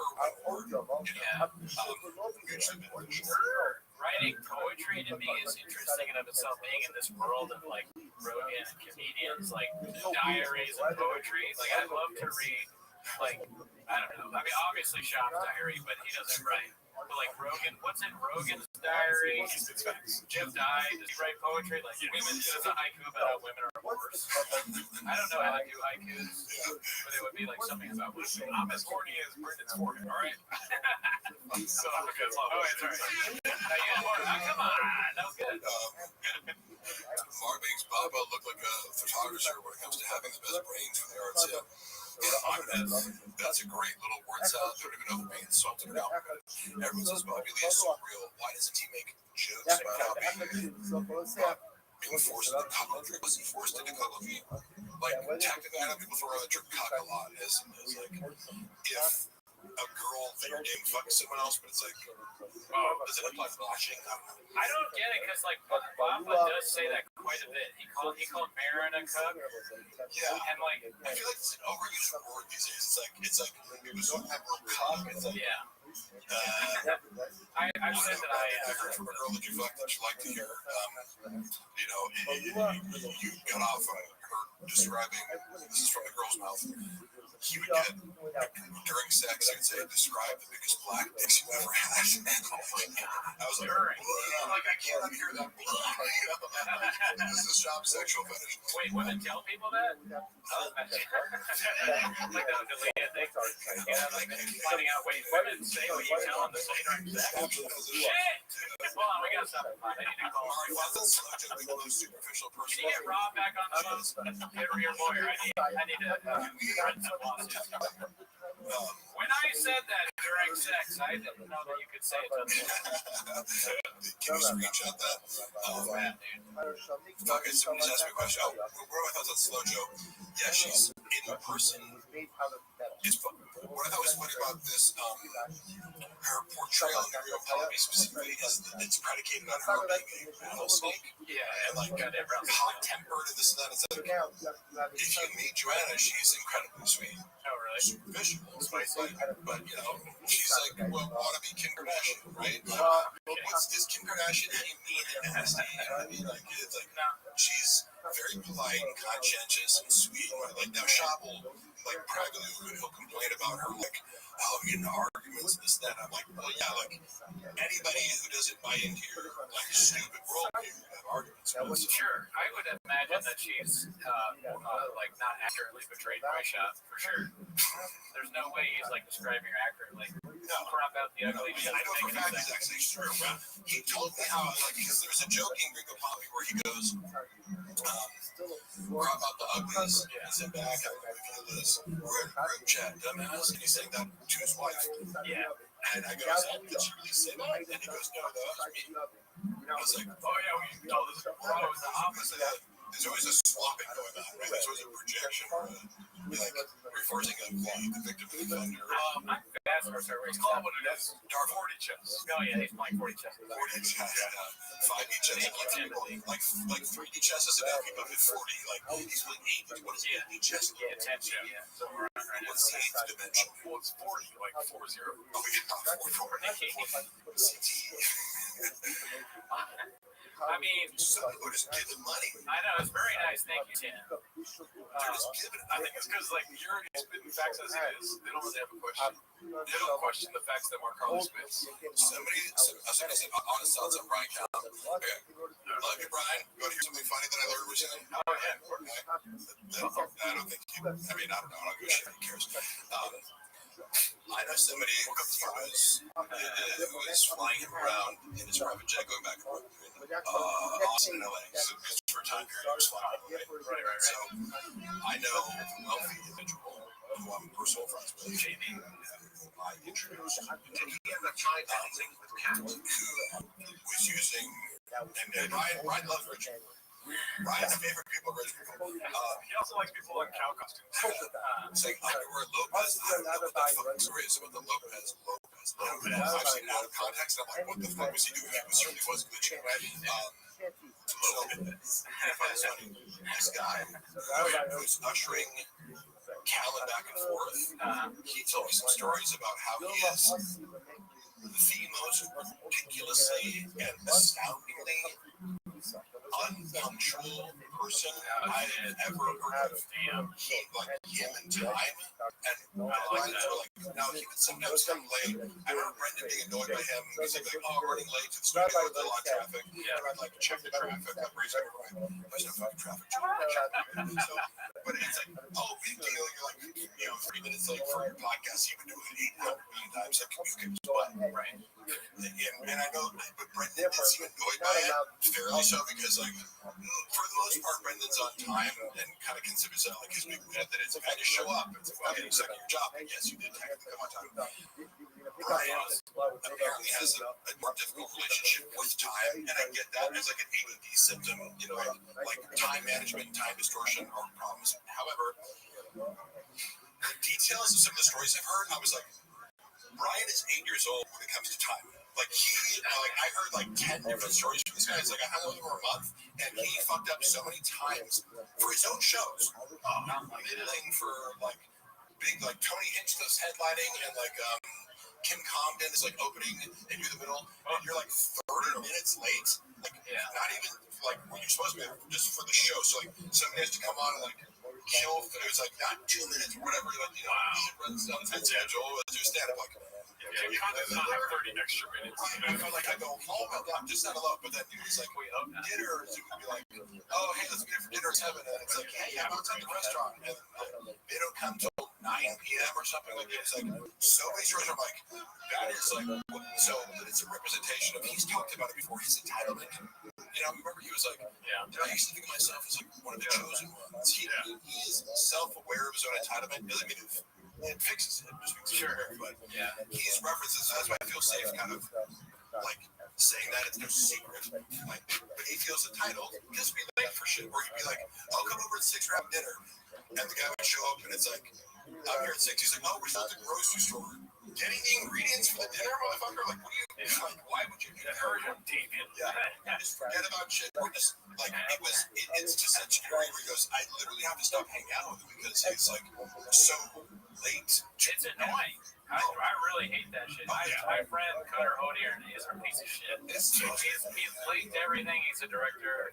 He's just like, why would you want to work with someone like that? He sucks ass. Yeah, do you know people like that? They're just disrespectful. Well, no, not to that extreme, but out of your life. You can get away with it more. The more status you have, like celebrities, with like, for example, I don't know if you're following like the just about the lawsuit, but like you hear a lot about like actors holding up on set, like Rob, Vin Diesel, like they're talking about like Vin Diesel will like hold up production. If you're an A-list actor and you want to have a temper tantrum, there's not much you can do to like force Vin Diesel out of the trailer for this one show. Right. It's gonna cost money. But what are you gonna do? Fire him? Like there's no like mechanism in place to like punish you for So I was like, I know there's something there. I was like, what did he say? Thank God. 3 hits. Figure it out. Chuck wants to know Tony Hinchcliffe. Go. Oh, yeah. Tony Hinchcliffe. Did you guys have thoughts on Tony Hinchcliffe? Oh, yeah, we do. Yeah. Go for it. He's terrible. Really? Oh, No, I don't watch him. he's absolutely horrendous at stand-up. Yeah. He's another guy that was actually nice to me, kind of not like Jeff died when I met him, but his stand-up is just very bad. You said something that was very, I think, What do you like Kill Tony the show? not really. Okay. Yeah, I mean, Here's the thing. Kill Tony show is great, right? But he's only a part of it by name. What I said the other day was that he's an open micer that got his way. Like the fantasies of an open micer, Tony Hinchcliffe for some reason can just achieve all those. Yeah. And without really the talent. To corroborate that, because I also met him. It was really nice to meet him. He made a funny joke about me. He called me like half man, half centaur, or some funny joke. And I was like, oh, that's funny, funny roast, you know. But it wasn't me. And my buddy, who is a comic in LA, seemed to have an issue. Like, I brought him up once, and he was like, that fucking guy walks around the comedy store like he's the fucking king of the universe. So apparently he doesn't rub people the wrong if you interact. People say that. People have said that about him a lot. I mean, the only interaction I've had with him is I did kill Tony once. He was nice to me on that. And then after the roast battle, he gave me some compliments. So, like, both times I was like, and he didn't need to be nice. He could have slammed me because I bombed. So, both times I was like, all right, well, this guy's a nice guy.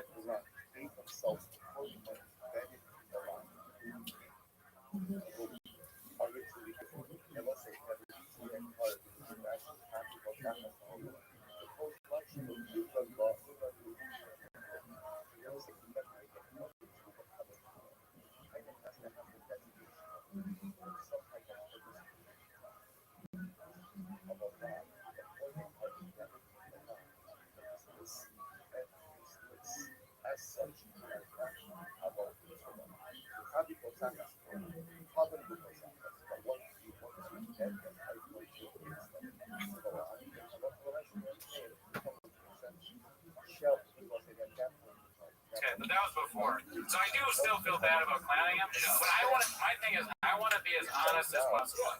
His stand-up is god awful. We watched one shot, and you can't even find it online. And they took it down. I have seen him actually do that in person. The thing where he's like acting like a big deal. Yeah. I told the story in the pod before, but I was at the roast battle once, and he tried to make fun of this random open micer in the crowd. Yeah. And this open micer, I like the guy, but again, I'm going to be honest, he is not. He is not going to stand up. He's somebody who actually might kill me. So I love the guy. I love him. But he, at least at the time, he wasn't very good. Yeah. He said something back to Tony, and then Tony tried to slam him, and it didn't go that well. But then the open micer was like, your special one shot, it's terrible. No one liked it, and he got a big pop, right? And then Tony tried to come back at him, and it bombed. And then the open micer went back, but he was like, yeah. I remember there's been some moments in my life. I remember we used to roast each other in my fraternity. We like, as part of the initiation, you could like anonymously roast people. You would tell one of the pledges to like, you'd write a roast, and I'll say goody, and tell you you're like a goody, and say like, it's not true that you're like you're fucking good and write some roast, right? Yeah. So you know it's coming from. So it was very fun. One dude, like he was, I think, closeted gay, but because he was also like really in your face, like narcissistic and like overcompensating straight, that was what made it like, you don't want this out of gay dude, right? But like he was a dick and a douche and like a narcissist. So the final joke of the entire evening, somebody goes up to him and goes, like, sir, whatever, you're gay and no one likes you. And it was just like, boom, like people laugh. It was like, and then I remember he came, did you fucking say that joke? I'm like, no, why would I? That's so mean. That's the great, you can feel it. It's one of those things, where you just go, like, say a special sucked. Yeah. And it's like, if it did, and you just have to say that, and it gets a laugh, like, what are you going to do? It was so much worse. It was so much worse than that because he kept trying to think. Oh, yeah, and then you're trying to one-up it. Yeah. And it's not It working. got worse and worse, and the crowd started chanting the open micer's name, and like, Coney sucked, Coney sucked. Yeah, it was insane. I said this on the podcast, and two people messaged, or actually more than two people, they messaged me about it, about other times that exact same thing happened. So this has happened to Tony 3 times at least. Yeah. Random open mic. He said Mark should sign up for Kill Tony, and if he gets pulled, do some shit up. That's actually a fucking brilliant idea. I would go up and do my own the dick joke that he did about me. Where I send terrible dick pics out, like, oh yeah, you and I'd be like, confront him about it. I'm like, hey, could you like maybe? I didn't say tell him not to do it. I'm like, you understand how people might perceive that as being disrespectful, right? And you're like opening your entire act with like Mark Harley is bad at everything he does and sends shitty dick pics, and is also a moron who's bad at like security and is going to get me killed. And, yeah, you shouldn't do that for an employee or a friend. Yeah, I was like, okay, that's what you want to do, Mark? I'm a hungry wolf. That's what.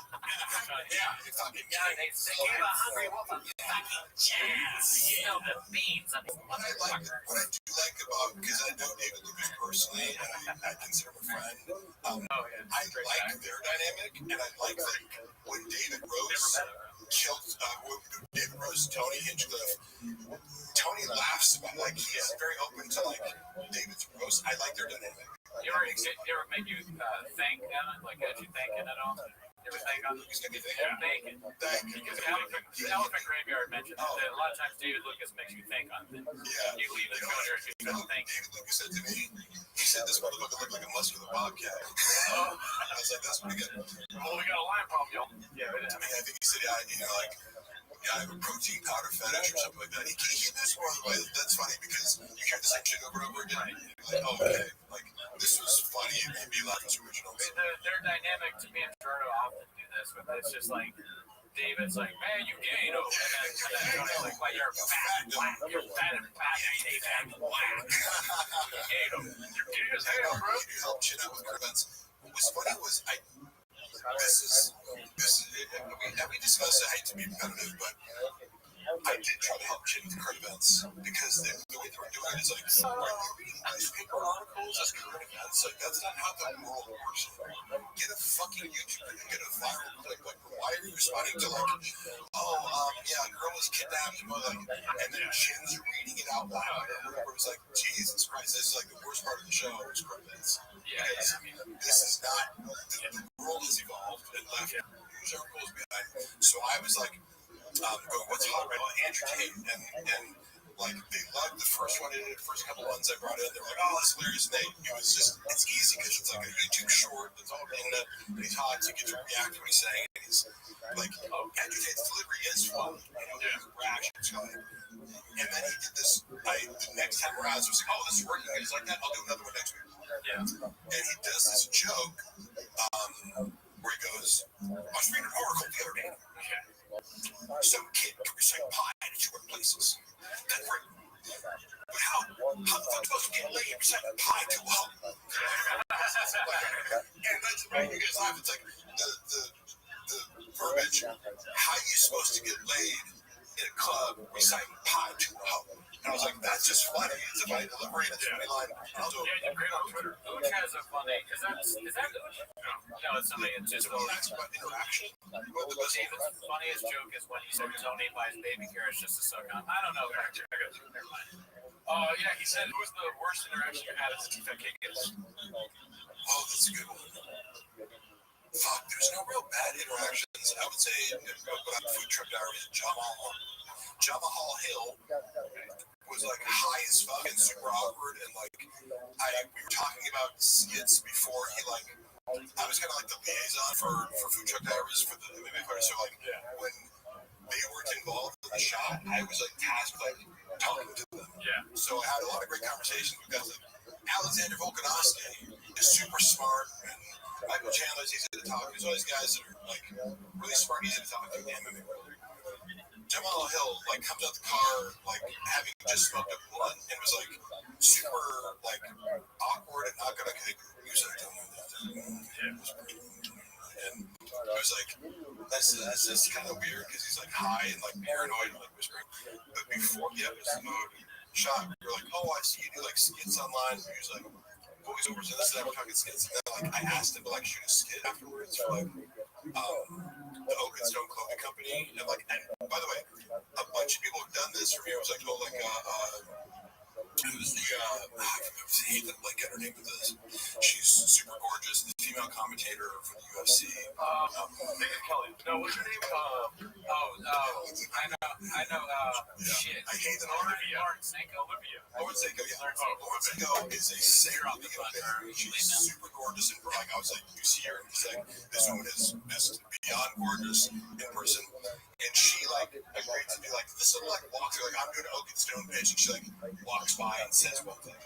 Yeah. So after a whole day's work, sometimes I'd ask a bit, hey, you went for 10 seconds if you do this thing for me. And after I'd already discussed comedy and this thing, I came up with this good idea. I'm like, oh, like you come up to me and be like, I like that shirt, let me get it. And he like takes it off me, like he likes me to get it. I was like, oh, would you mind it? He's like, and he got super awkward about it. Because I'm like, you can say no, that's not an issue. He's like, so like, what are you compensating me for? I'm like, oh, I don't really make, like, I can give you like less for like $150. And he like laughed and I was like, oh, I'm sorry. Like, he just kind of like humiliated me. But it's like, he's like, really, because I've asked him for like Volkanovski. I was like, oh, do you mind taking a picture with this? Like, my buddy has a supplement company. He's like, yeah, I just can't post it publicly, but I'll take a picture with it and send it him. This is a cool thing. Most people are pretty cool. You're under no obligation to help me out. But the way he did it, I was like, all right, like cool, like no big deal. But he made this huge deal about it. Like I was about to give him $5,000 for like being in a social media video. He like kind of, we were talking about comedy earlier, or whatever, and oh, we should just get, which again, it's totally his right. If it would have ended there, I wouldn't be talking about it. But then I get a call from Brendan. He's like, did you fucking try to like get Jamal Hill to do a like promo? I'm like, how did that get back to you? Like, he's like, his manager called me. I'm like, did he? You know, like his manager? Jamal complained his manager talked to you? Or there was a woman there who came with Jamal Hill and like it was this obvious like social climbing like bimbo like later, you know, that was how like disappeared the fucking like, you know, she came over and it's like, oh hey, when you guys are conducting business in the King of the Stay Room for 2 hours, cool. You know, but she was there, I think Shop had left and she was still there. I think she must have like used it as a predicate to like reach out to Shop. She's like, oh, does you know like Mark made Jamal uncomfortable, like as a way to like kind of be like, oh, I'm not just again for your best interest, but like, why am I being reprimanded about asking a simple question to a guest? Like, we're in a production studio. Yeah. He just did. Was he paid for this whole episode? Like, I like it was this because again, I'm totally open. Being said, no, but Brendan even considered that this was the worst episode of like Food Truck Diaries ever, and I don't disagree. And that, again, he doesn't have anything but a lifted salt taste of mouth because like, you could have not been a dick about it. Just because people who are bigger than you, like like Laura Sanko doing one for me was fucking so cool, and she's like gonna be, you know, bigger than, I don't know, I just think she has way more appeal than you on social media.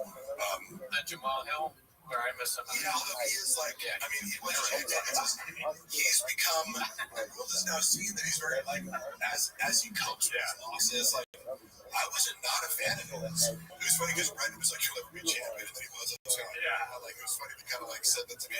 I was agnostic as far as his fighting skills, but, no, it was Lauren Sanko. Okay. Lauren Sanko is gorgeous in person. Like, she looks hot on camera, saying in person, it's like,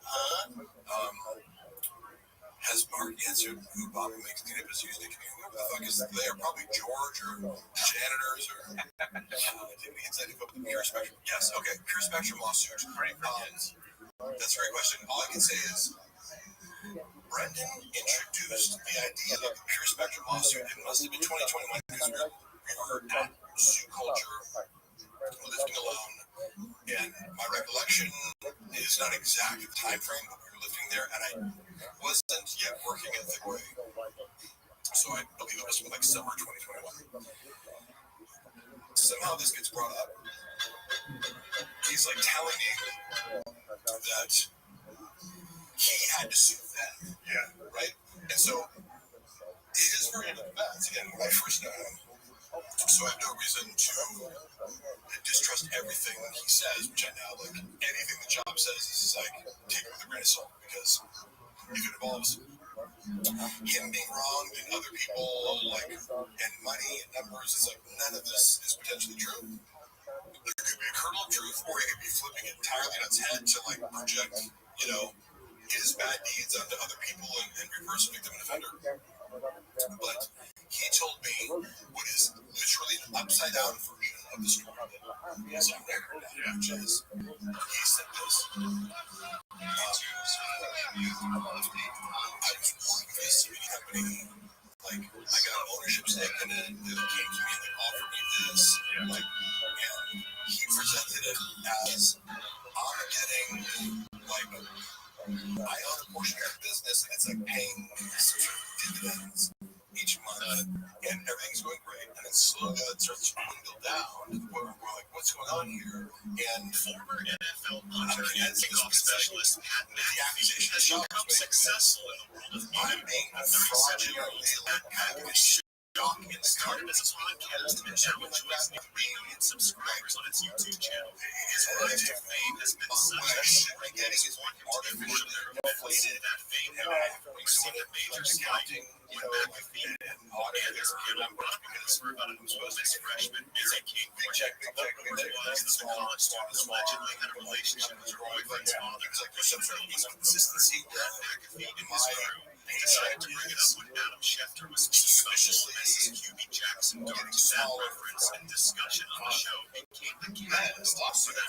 spread. Now, as we heard the vile messages and voices legal action Sky, in the story, he's the innocent victim of being swindled out of like a business deal. And I mean, he was unfairly treated by a guy like Magic Bean says. Yeah. He's like, this guy came in and just fucked me over, and I'm like, I gotta sue him. But then you read the lawsuit, it's like, I can corroborate what he did here because I've seen him do the same thing elsewhere, which is one way you're getting paid is a flat fee to do social media posts, right? In-rain models, Whatever the total was up like $1,000 over the course of the relationship. Whatever it is, okay, you take $10, but you have to do 2 Instagram feed posts and 8 stories or something. You have these like parts, right? Yeah, we call that a black break buffalo. Right? It's like you have to do it.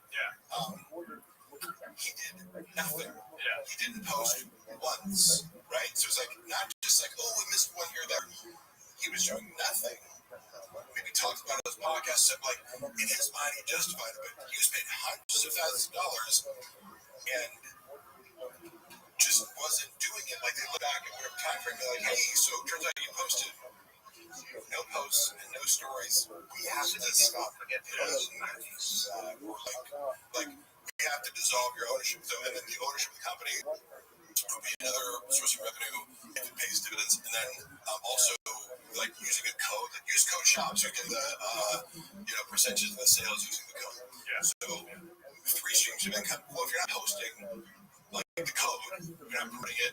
If you're not hitting the post, your pay is going to get docked. If you're not getting commissions, your pay is going to get docked. And then the ownership stake, I think, was negotiated because they were like, well, instead of us suing you for the $300,000 that we give you, how about you give us back the 10% of the company? And that's where the point of contention is whether or not he had the 10% ownership of the company, which he claimed to have in some sort of legal document that does or does not exist. This is the whole lawsuit goes with that. But it's alleged that he took $100,000 after dissolving his ownership stake to pretend that he still had the owner, or claim legally that he still had the ownership stake. Took $100K cash from his KGB guys in order to oust the CEO, like in a hostile takeover, because it's like it would be like, oh, these guys own 4 or 5%, but ad shots 10%, and a majority stake, and they can oust you. That's like, it's like, oh, that's kind of the opposite of what you told me. Which one's true? Gee, wonder if telling the truth. Sad, because at the end of the day, that whole CBD thing is about the kids. Giving the CBD to kids for their type 1 diabetes. And I think he justified it. I know he justified some way. Probably him crying about it on a podcast. It was like, I did the promotion. I talked about CBD and how it cured my kids' seizures. And like, I am God now, and give me $500,000 when I see a kid, I'm just like, I see 20 CBD, you know, like, and I take my Jack 9, I'm like, Pete Holmes with Magic Mind. I'm like, you want some Magic 9? I give it to kids all the time. Yeah, this guy's a real narcissist. The boys get tired. You know what?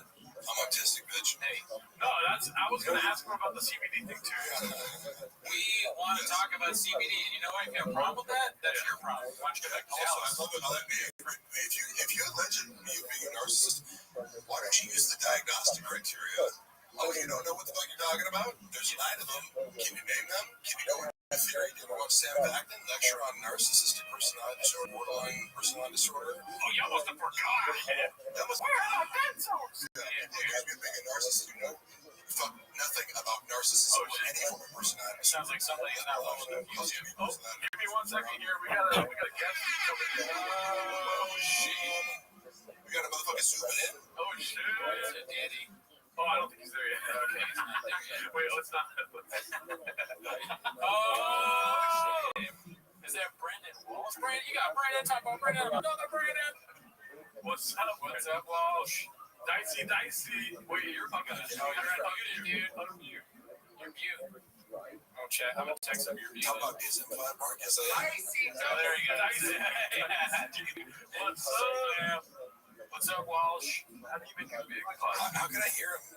Oh, I think your headphones kind of fucked up or something. Let me see. Oh, yes. No, it's like this. Can you hear it now? Like, hello. Can you hear him? I'm lost. It's lost. Go ahead. I can hear him, though. I can hear him. Brendan, we can hear you. It's just Mark can't hear you. Yeah, you're good. Can you hear him? You mess with me a little bit. Dude, so Walsh, what's up, man? We've been watching the 24-hour Gringo Poppy with Mark Marley. Sorry you couldn't be at the beginning. What are you up to?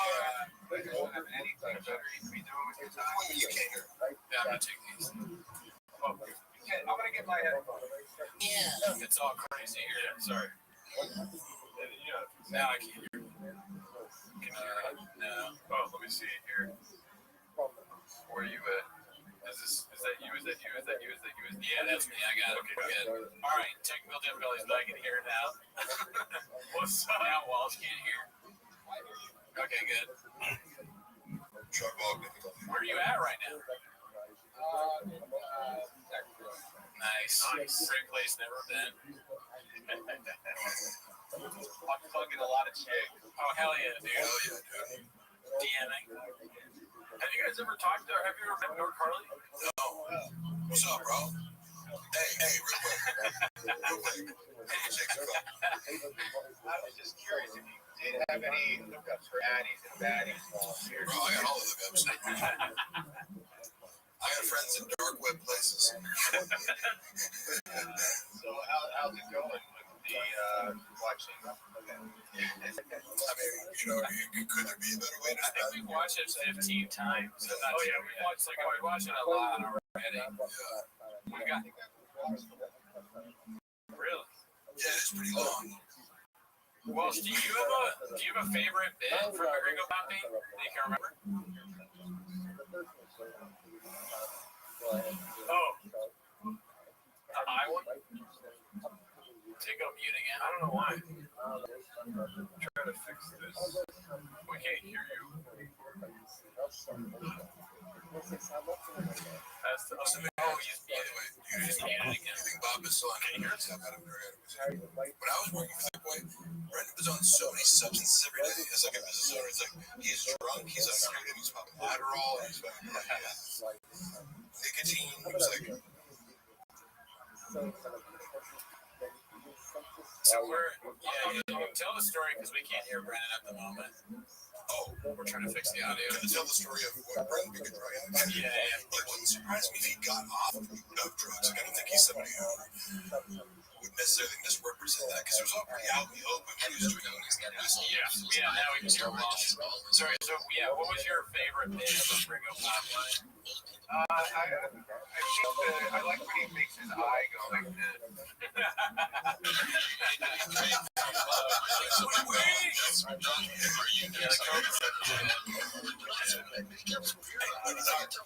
stand up. Mostly, I have the head coach Roy Sutton's team on.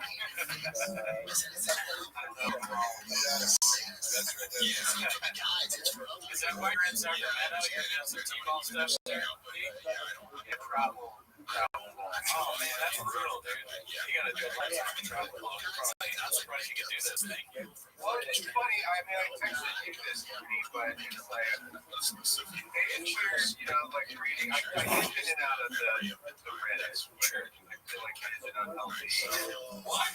Get the fuck out of there. You have the empathy thing where I'm like, can you imagine, like, put yourself in issues? Like, imagine you stumble across the Reddit board.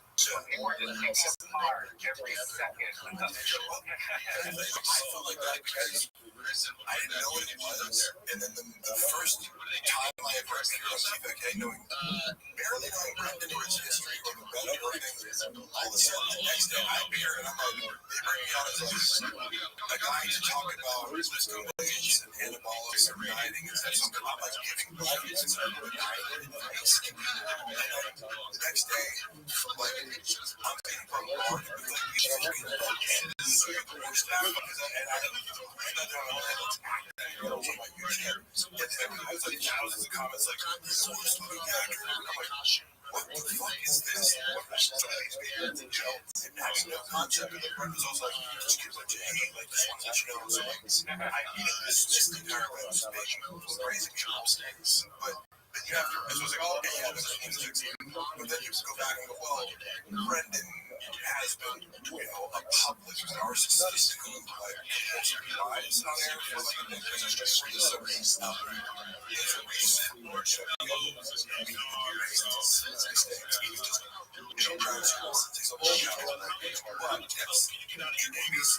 however, if I was him, like, my best advice would be like, you can go out and chat, and you guys can bring the fuck into it. Like, more people participate more, even while they see deeply, pretend like it doesn't. Otherwise, it's going to invigorate. Well, I'm just curious how he does process all of this. 5-6 years, and like, where are they? I mean, there's everything that it's like a fucking his go-to coping mechanism is criticizing this kind of place. Dismisses any crisis.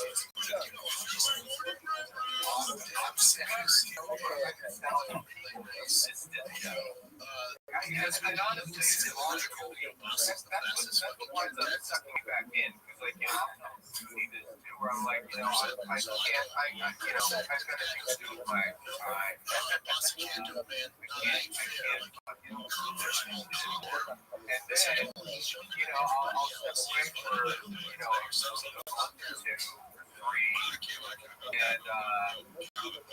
month or two. And it'll just, it'll just be one of those things. Like late at night, I'm fucking, everybody's in bed. Just fucking, my name's Brendan. I'm a failed comedian. I'm a failed podcaster. My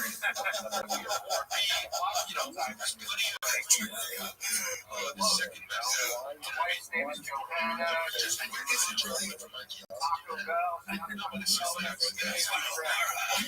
relate. That's part of the regulation. See, the thing when I would say you have like how tough it is to be in Brendan's shoes, but if you're in Brendan's shoes, your feet are going to wet. Remember, you break set of his shoes, so you can't do that. That's what's up about you, though, because I'll be later night. Whatever reason, I'll be on my fucking waste of time. I'll be whatever. I'll go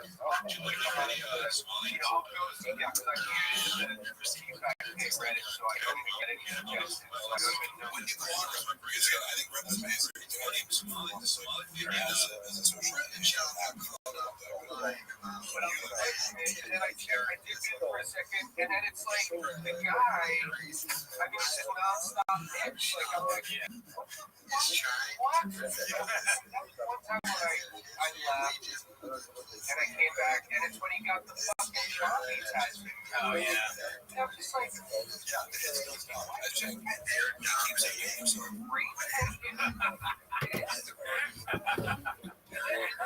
scrolling back, and I Okay, we're like, wait, what does that even mean? Right. I remember finding out best brands for the arts. The clip was attempting to discredit the group of black MMA commentators. Yeah. There's some openly racist. Yeah, that was just legitimately a racist thing to say. And it didn't make sense. I didn't know what that's racist. He was like, come on, these aren't the best brands. They're like a black panel. Yeah, it was like Cormier, I think, and somebody else. It's like, we get what you're doing. We get it. We get it. We get it. You're trying to do like diversity hiring. Like, it's like you hear the words that are coming down your mouth. I mean, he said, we were laughing about this today. Well, he said, I just saw that movie 15 Years a Slave. And we hadn't heard that before. You're like, God damn, dude. But Sean is legitimately racist. I know you privately. I'm not going to say like the exact ways in which I feel comfortable saying. I don't believe it. Yeah, no way. I've seen various shades of racism expressed like depending on the circumstances. If I'm completely alone and there's no one around, he's going to express racism in a certain way and more subtly in other ways, and it kind of slips out. You know, even when he's on fucking camera and everybody's watching him, he still can't help but be racist. But there's some sort of, I mean, he has symptoms of racists, right? But like, I always feel like. And I'm like, when you raise this, like, there's a good empathy to it. Like, if you were raised in certain technology or attitudes towards other races because your father, you know, like, your community acted that way to normalize, like, I mean, people from South Africa sometimes are like, black people, like, you know, that sounds really racist. Harold Shaw was from, he was born in South Africa. I got a question for you. So with the Reddit time, is it like in the house? Is it like Daddy's doing his Reddit time, or they're just already asleep? Like, don't disturb me. I don't do anything until I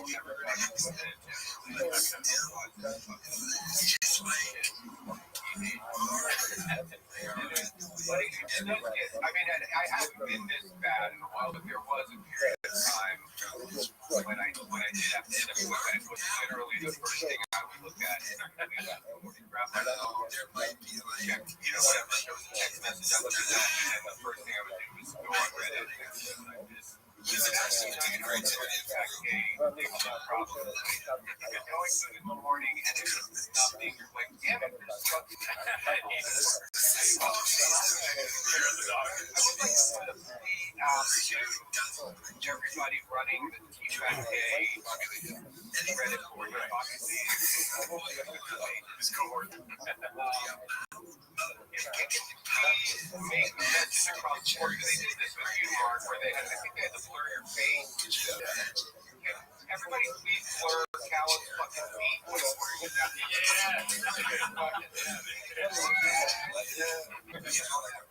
That cocksucker, Indian style.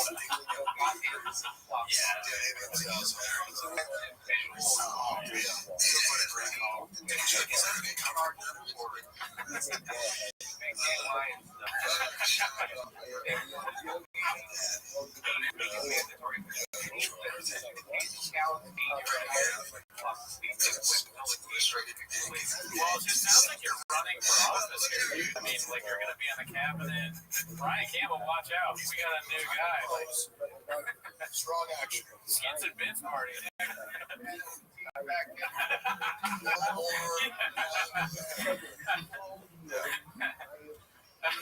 There is no black T-Fat-K or white T-Fat-K. There is T-Fat-K. That whole everything about it is, I mean, I have a pretty loose grip on reality sometimes. And it really does kind of fuck with my reality where like I can't even understand how it's real. I don't understand how, because like I said, you know, like I podcast and shit. All of us here are less successful than Sean. Yeah,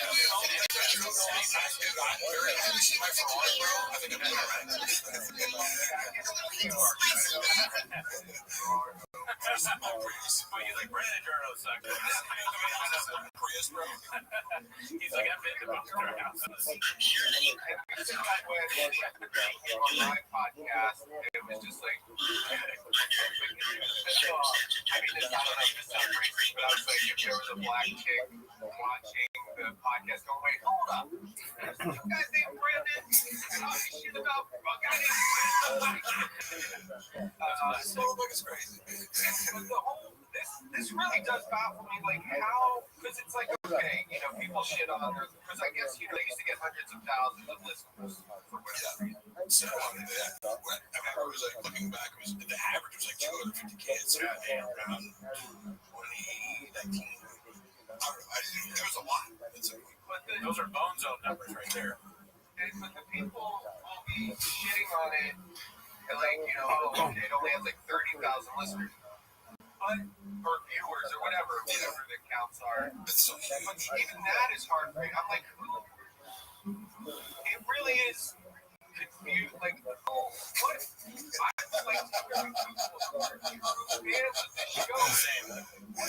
And it's just from a fascination standpoint. I mean, that's where all of my interest in this is. Like, I don't even revel in, like, you know, mocking him, or I don't take any pleasure in you know, his failures or whatever. I mean, it's truly like a Jane Goodall style.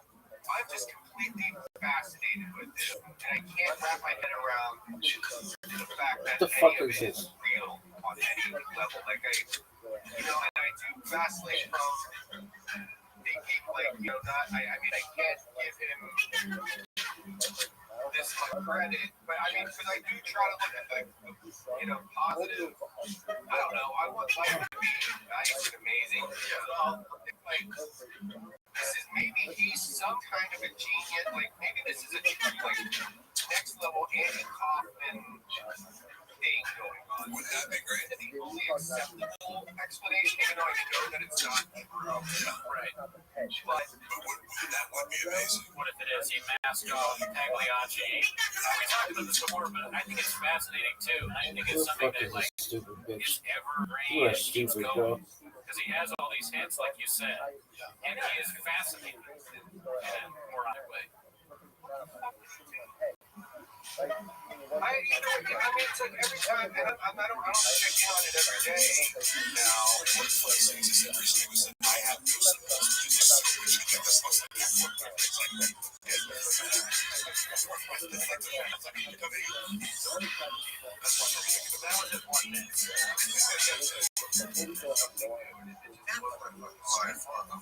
The new stuff that I remember, like, the last one was the big, he said, Land movie. That was big.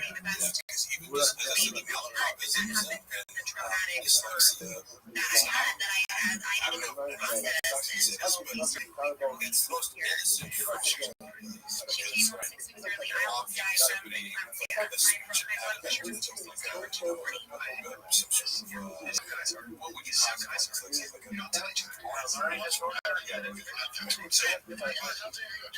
Sometimes people will say something like, oh, that's not funny. It is funny. And it's like, you can go, no, he's a bully. It's like, watch this guy for a history check. And certain understanding is actually a narcissistic bully. And then you have a whole new world of, like, things to justify. It's really hard to defend him. You know him well, but on the surface level.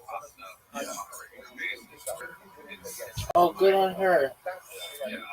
That's really great. What else has he done recently? Hopefully this kid makes it out okay. I asked him because, you know, what was I talking about? Oh, she's doing really well. How long he's been on chains, and the winner is. Now this is good.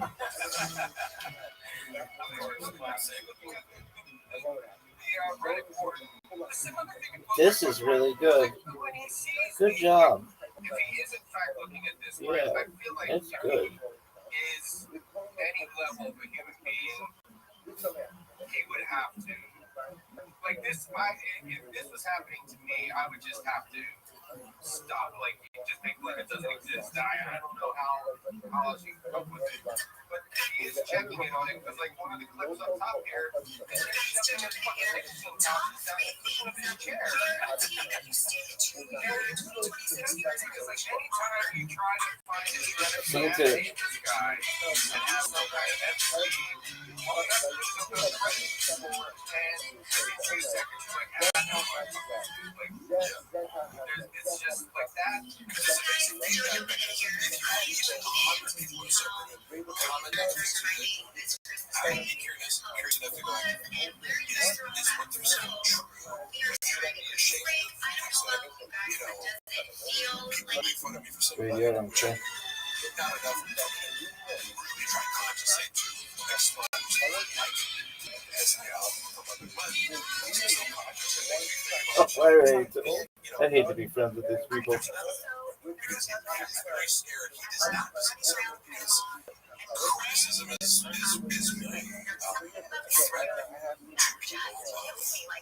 this certain personality. So obviously was raised in a certain way.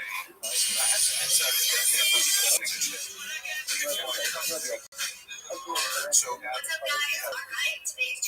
one story sticks in my mind that I think we can extrapolate a lot from, and he tells the story because he's like vulnerability, and he's telling a story that seems genuine. It seems that he couldn't make up the details of it's not. When he's telling a story, he's the hero of the story. Yeah, it's less likely to be true, but sometimes he'll tell a story where he's the victim, where you go like, is it embarrassing enough where I can tell that you're being there? And one of the stories was, as a kid, No, I'm just laughing at you. That's embarrassing enough that, that drove me, made me laugh because I'm a bad person. I'm a bad person. I'm just laughing.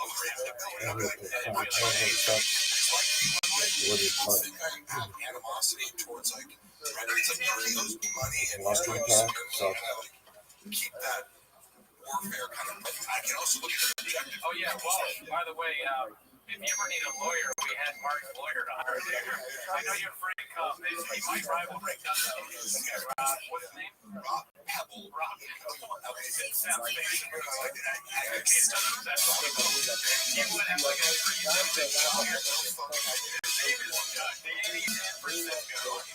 This kid just is getting his ass kicked. And he's got shoes on.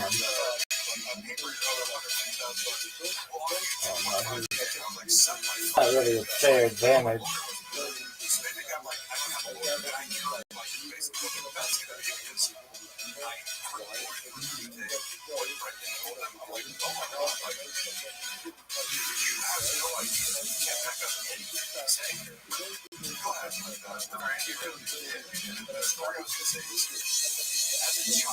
This is very unimpressive.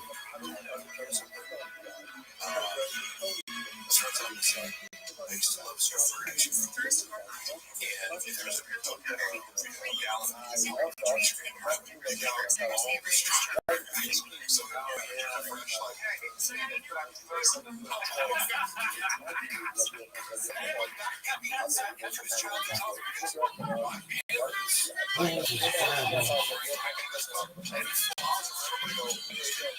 She's throwing out her kids' pictures.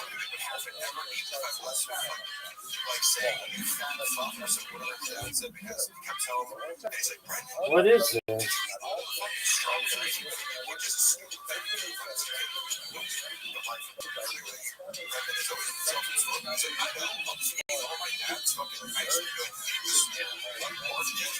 Dude, why didn't you keep all those? Strawberry ice cream. It's like, yeah, it's a fat fucker, fat pig or something. And his response to it, he's like, oh fuck, it was like a dagger through You're my not risking your So that was the life, moment where I'm like, oh, your dad hurt you. And I mean, drama aside, though, the fact that he has managed to go this far in life with just, never really learning anything. I mean, I assume his dad is pretty, his dad funds everything he does, his dad made actual success. Actually made or something like that. something where it was Diamond mines are pretty Good kids.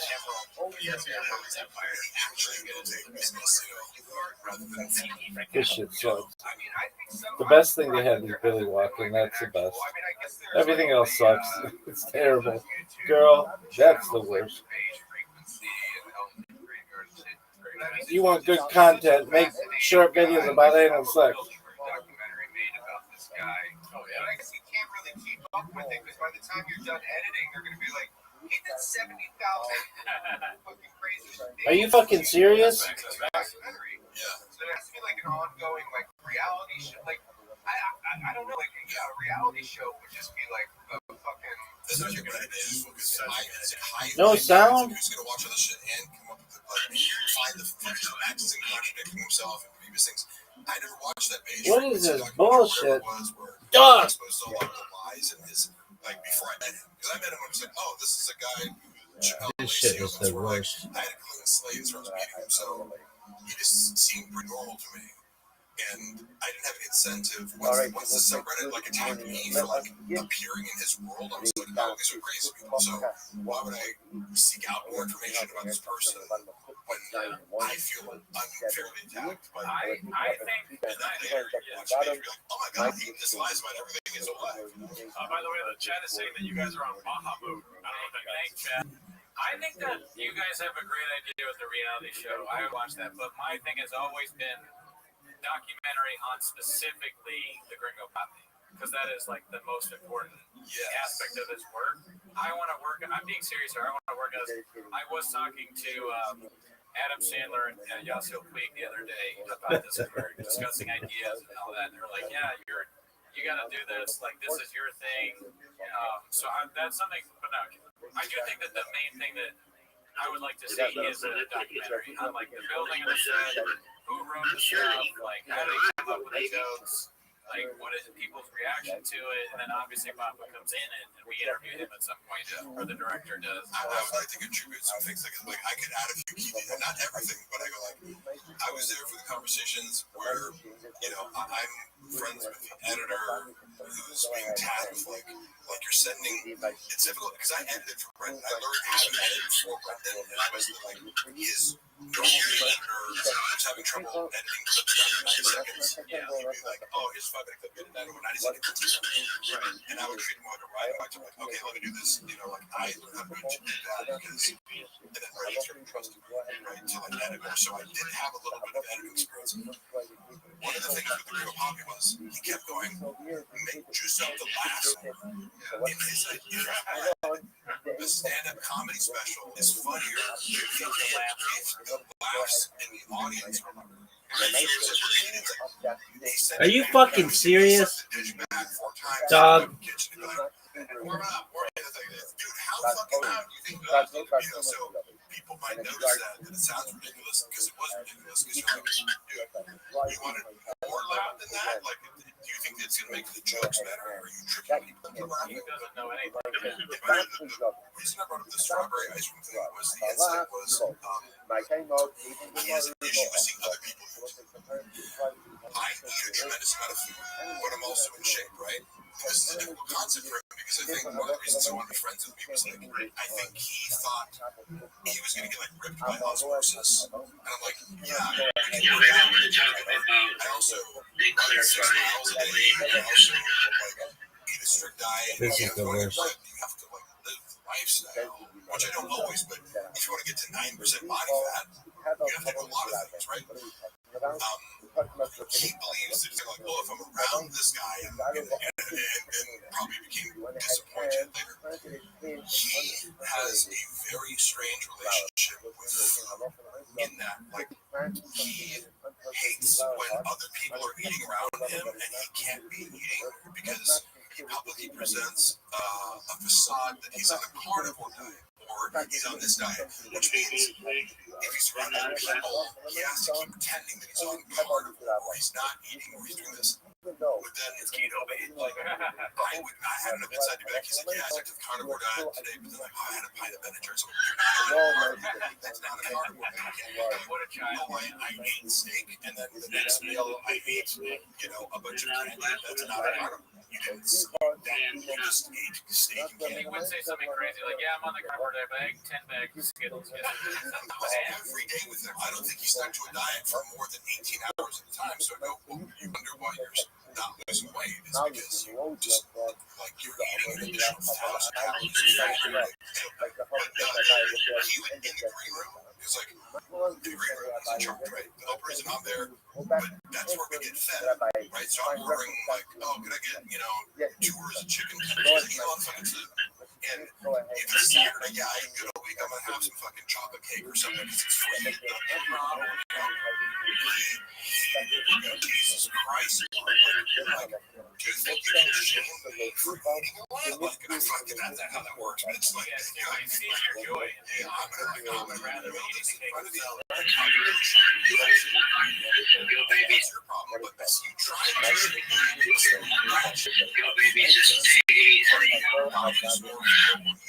sort of complex that you have that it becomes very transparent. He has this like from other people eating around him and multiple stories that seem like other, but the moment he get private, like he wouldn't want to eat before show, but then after show, it's like, let's go get pizza. I'm like, are we supposed to be dining here? We're going to get pizza at 1 a.m.? Like, you know, Like Chuck E. Cheese. relationship with food. I can introduce it. Do you think he would? What is like narcissism? What do you think? Like if somebody did a weekly reality show. Do you think you would allow that? So would you allow a camera crew to it was, yes, if you pitch it to him as this is something that's going to glorify you and humanize you, which I when I came into his world, I was like, because I'm a writer, I go, and a student of storytelling, I go, the best thing you can do is to counter the narrative from the subreddit, which did co-opt my story, right? You're telling it for you. You don't want to tell yourself, you don't want to talk about your shit on stage, you don't want to talk about, I go, you haven't written your narrative, you need to write a book or do something where it's like, I am British Job and I'm XYZ. You're not doing that well enough, so other people are doing it for you in a very negative way. So my first recommendation to him was like, you need to reassert your own narrative. Hire a ghostwriter, hire me, hire whatever, but what you're not doing, like from a publicist standpoint, is framing your narrative correctly. And you're ignoring the fact that other people are doing it for you, thinking that helps you. It doesn't help you. You have to combat that other narrative that makes you look like shit. But I had a few novel ideas that I thought were fun, but like from, for example, I took over the TFAK IG and started talking to the voice of the page. I was like, I'm just talking Japanese. Somebody would say like, what are we doing here? And I'd be like, I don't know, baby. Or so like I would respond. And it drove the people commenting nuts. So they keep commenting like, yeah, because whatever the ball. Oh, you can't do this. I'm like, oh yeah, I can't do this. I didn't tell Brendan that I was going to do this. It was an experiment. And I go, and I thought that you'd be able to see like, hey, you see how I 10x the engagement by like co-opting the Reddit feed, and then also once the force of like the haters come to the page and they find their scene by going, I should see everyone starts talking to me. All of a sudden, fans and haters can't be distinguished. He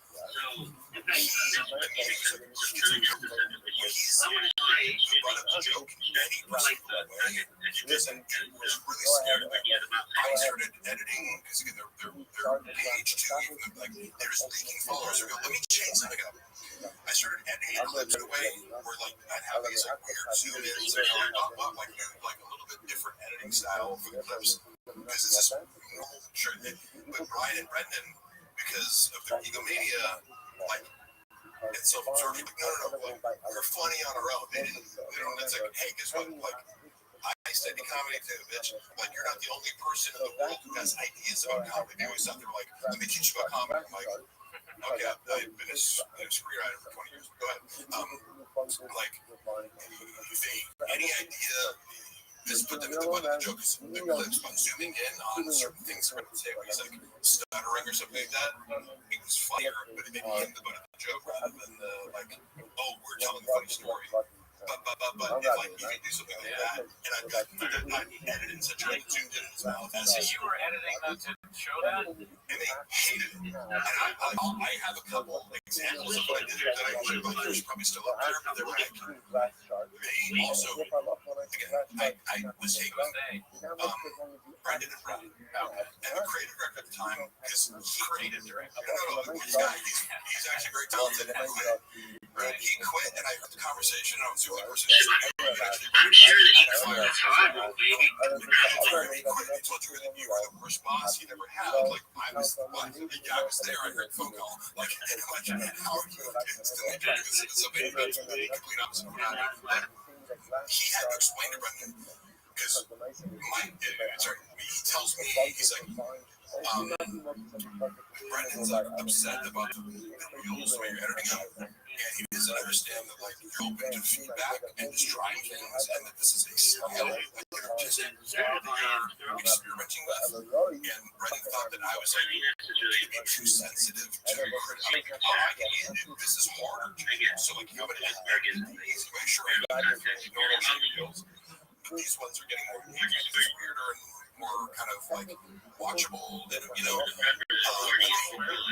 hate anything that makes them about a joke. So maybe not like you're proposing like a reality show. Well, yeah, if the reality show, if he knew that it would end up being something that was reliant on his stupidity and embarrassment and source of comedy, rather than him being a funny person who's like and roast other people, like if it was like watch Sean roast his kids and his family and his loved ones, and like he's the only normal sane person, in the household, that's his style of comedy. Everyone around me is stupid and incompetent, and I'm the normal cool guy ignoring all the idiots around me. That's how he perceives like his role in his comedy universe. The moment Brendan's the butt of the joke as a bumbling retard, he's out. He would not even entertain it in any facet. So you just gotta trick him into it. Well, right. So we gotta figure out a way to trick him into this. Yeah. You have to do a long form and edit all once. Well, again, he's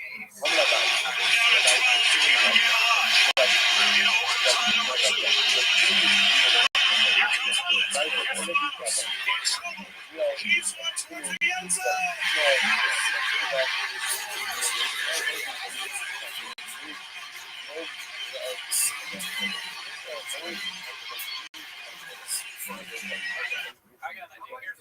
I got a link. Okay, sure.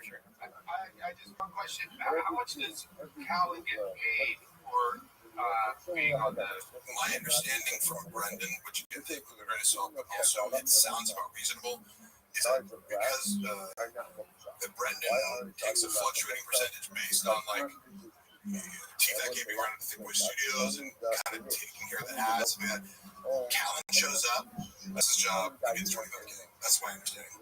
$25K a month. Yes. See, none of this makes sense. Or does it mean, I go, how do you have a podcast of $40,000 where you split his, it's like $1 per listener, I don't know how they get that much money. I mean, Harold must pay Brian that money straight out of the bank account from there. Yeah, that could be Brendan, that could be exaggerated from Brendan, I don't know. Brendan Walsh, I just want to let you know, somebody has posted Jersey the Real Dog on the Fighter of the Kids subreddit. Request, blur all future posts of Brian's feet. It's company policy to respect the victims. Mean cheese. You're making waves. I hope people stick to that. Yeah. Well, you guys have fun with your little hate rally. All right. Well, you and me, we're gonna do Windy City Heat 2 with Brendan Schotler, okay? That's our next bit. Nice meeting you, big. Nice meeting you. Thanks, bro. All right. See you, Brendan. Wow, Brendan Walsh, world record pod. Check it out. Let's switch. Oh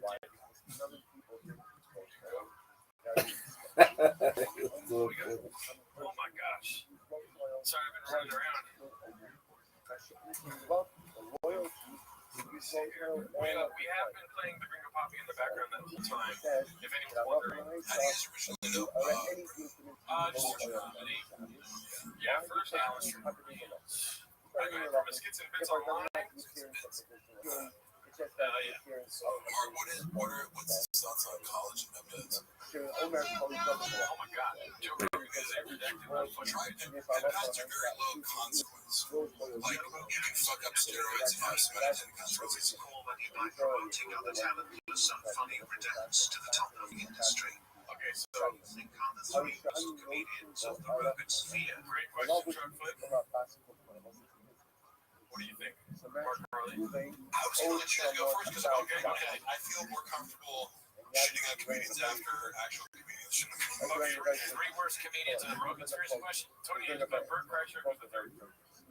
David Lucas. Oh, there you go. So easy. Oh, sorry. I mean, I'm glad you stick up. I will not stick up for your friends. Not enough people are sticking up for their friends these days. I genuinely love David Lucas. We were out together. Like, he's just always been a cool guy to me. So, You guys play video games?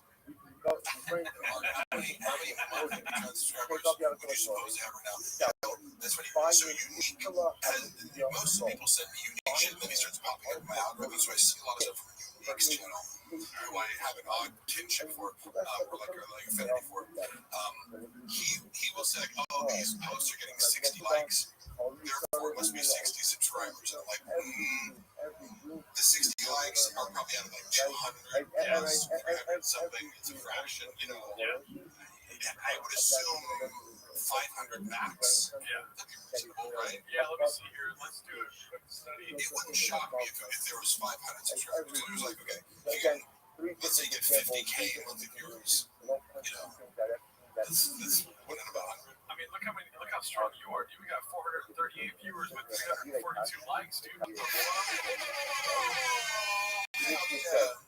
So it was a David Lucas works out. David Lucas is actually very strong. Yes.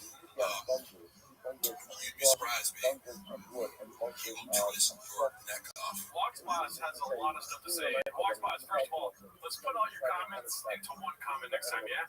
And Shop farting loudly during the business meeting really ruined the sale of Tiger Fish. I've never heard that before. But it's when you can say shit like that, I go, I wouldn't put it past him. Yeah. You know, how could you, like, Is he a gassy guy? not particularly, but like, it's one of these things where it's, like, you can see like, he lacks self-awareness and self-consciousness. Yeah. He would rip someone else for farting and then turn around and fart somewhere else. Like, that thing, he just has no principles. Where it's like, the same rules apply to me and you. So you're disgusting for eating, but I'm not disgusting for you. So there's a weird mix of like shame and rejection with business. I'm gonna make this a little. More tan. Do you naturally tan? I go to tanning beds and also like if I hate doing that, but it's like I look for my auditions and usually get it's like if you're looking for a like I get like the bodybuilder risk it's like I've gone long periods without tanning. It's like when an audition comes up, they typically for the role that I get, it's better to be tan. So either if I'm not tan from running outside, I'll go to I wasn't, but you know, I love donuts. You know? what is that? The shops. Wait. When he talks about his mom and like getting a vaccine because she likes donuts. Oh, right.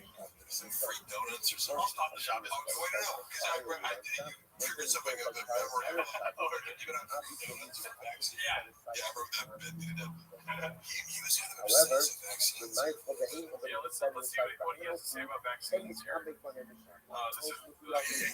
like, when you get the Johnson and Johnson, there's always one guy. No fucking way, real quick. It's like, that's you. Touch this up. It's funny because he pretended like he was not anti-vax, even though he actually was very anti-vax. And I'm agnostic about like I got the vaccine because Milano was paranoid about it. But I'm like, I don't give a fuck either way. But it was funny watching somebody have this, cognitive dissonance of like, you feel like you have to tell people that you're not like against vaccines, but then everybody you're low and you're like, look at that stuff, You've seen the most recent Joe Rogan episode with him, right? Where he talks about vaccines. And autism, and it's funny because it's like, that's a conversation. Be like, I've read RFK's books just because I feel like when someone's like, this guy's a lunatic, and then I hear him talk, and I'm like, if you get past his bullfrog voice, that I was imitating earlier as a joke, I didn't actually have to think of because I go, this guy's coherent and clearly he has an encyclopedic knowledge of certain things. So I go, I'll read his books here. I'm like, I'm not, and I realize it's almost polarized. So I've read the arguments about the connection between vaccines and autism, and I don't know enough to actually, like, I didn't dive deep or anything. I'm aware of arguments, you know, but somebody like Brendan Schaub should not be discussing this. That's not your place to discuss science. That's another thing. That's a talking about. So you keep doing that. You kept it fun, but unquote. What's the calculation? You carry. I fought 5 squirrels last night. And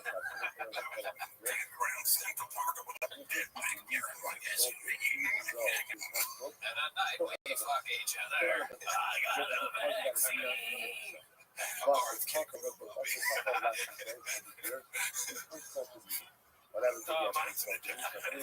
I transferred the comments over to here just so we can have to go ahead and carry them. BGL is like Bradley Martin with the beach.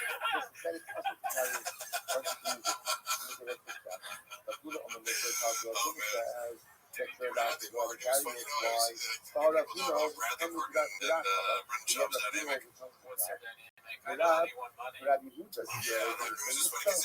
first started talking, it was like, I've got to witness them first hanging out. It was always funny. Like,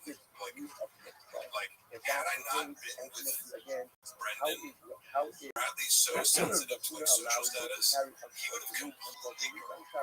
All he cares about is like, are you in your 20s and like a rising social media star that I can take advantage of? So it's like, he sees my gray hair, it's like, man, next, like, you have, like, I don't give a fuck about you, but like, I see you paying a lot of attention to Brendan Schaub, and then like, by virtue of me being in his orbit, he's like, would like acknowledge me. No, he was nice. Yeah, he was nice. And he gave me a rise at point, like, I don't have any problem with Ron Gordon, but their dynamic was funny because, like, outwardly they were like, oh man, it was funny. Me and this guy was like, Spider-Man meme, like, you were the same person. But then Brendan would talk bad shit about him behind his back because, again, anyone who threatens him, he tells a story like they were doing a podcast, maybe something came up. He's like, someone's like, who's stronger between you two? And Brendan's version of the story was, we're like, Brendan's attempting to be diplomatic, right? Now, Bradley Martin is super strong. Like, he's not just a big dude. He can deadlift 700 pounds. He can bench for something. You know, like, he's strong. He's stronger than Brendan. Because that's what he does. And you can just look at him and be like, yeah, okay, Brendan's strong, but like, Bradley Martin's an actual powerlifter. So Brendan tries to answer the question first. He goes, oh, I'm sure, like, you know, he's trying to be like, you get me up, I get your bench, you're kind of, I'm sure there's some lifts that you give me. Hey, bro, this is like, what the fuck are you talking about? I'll get you and everything. That's true, what's true, right?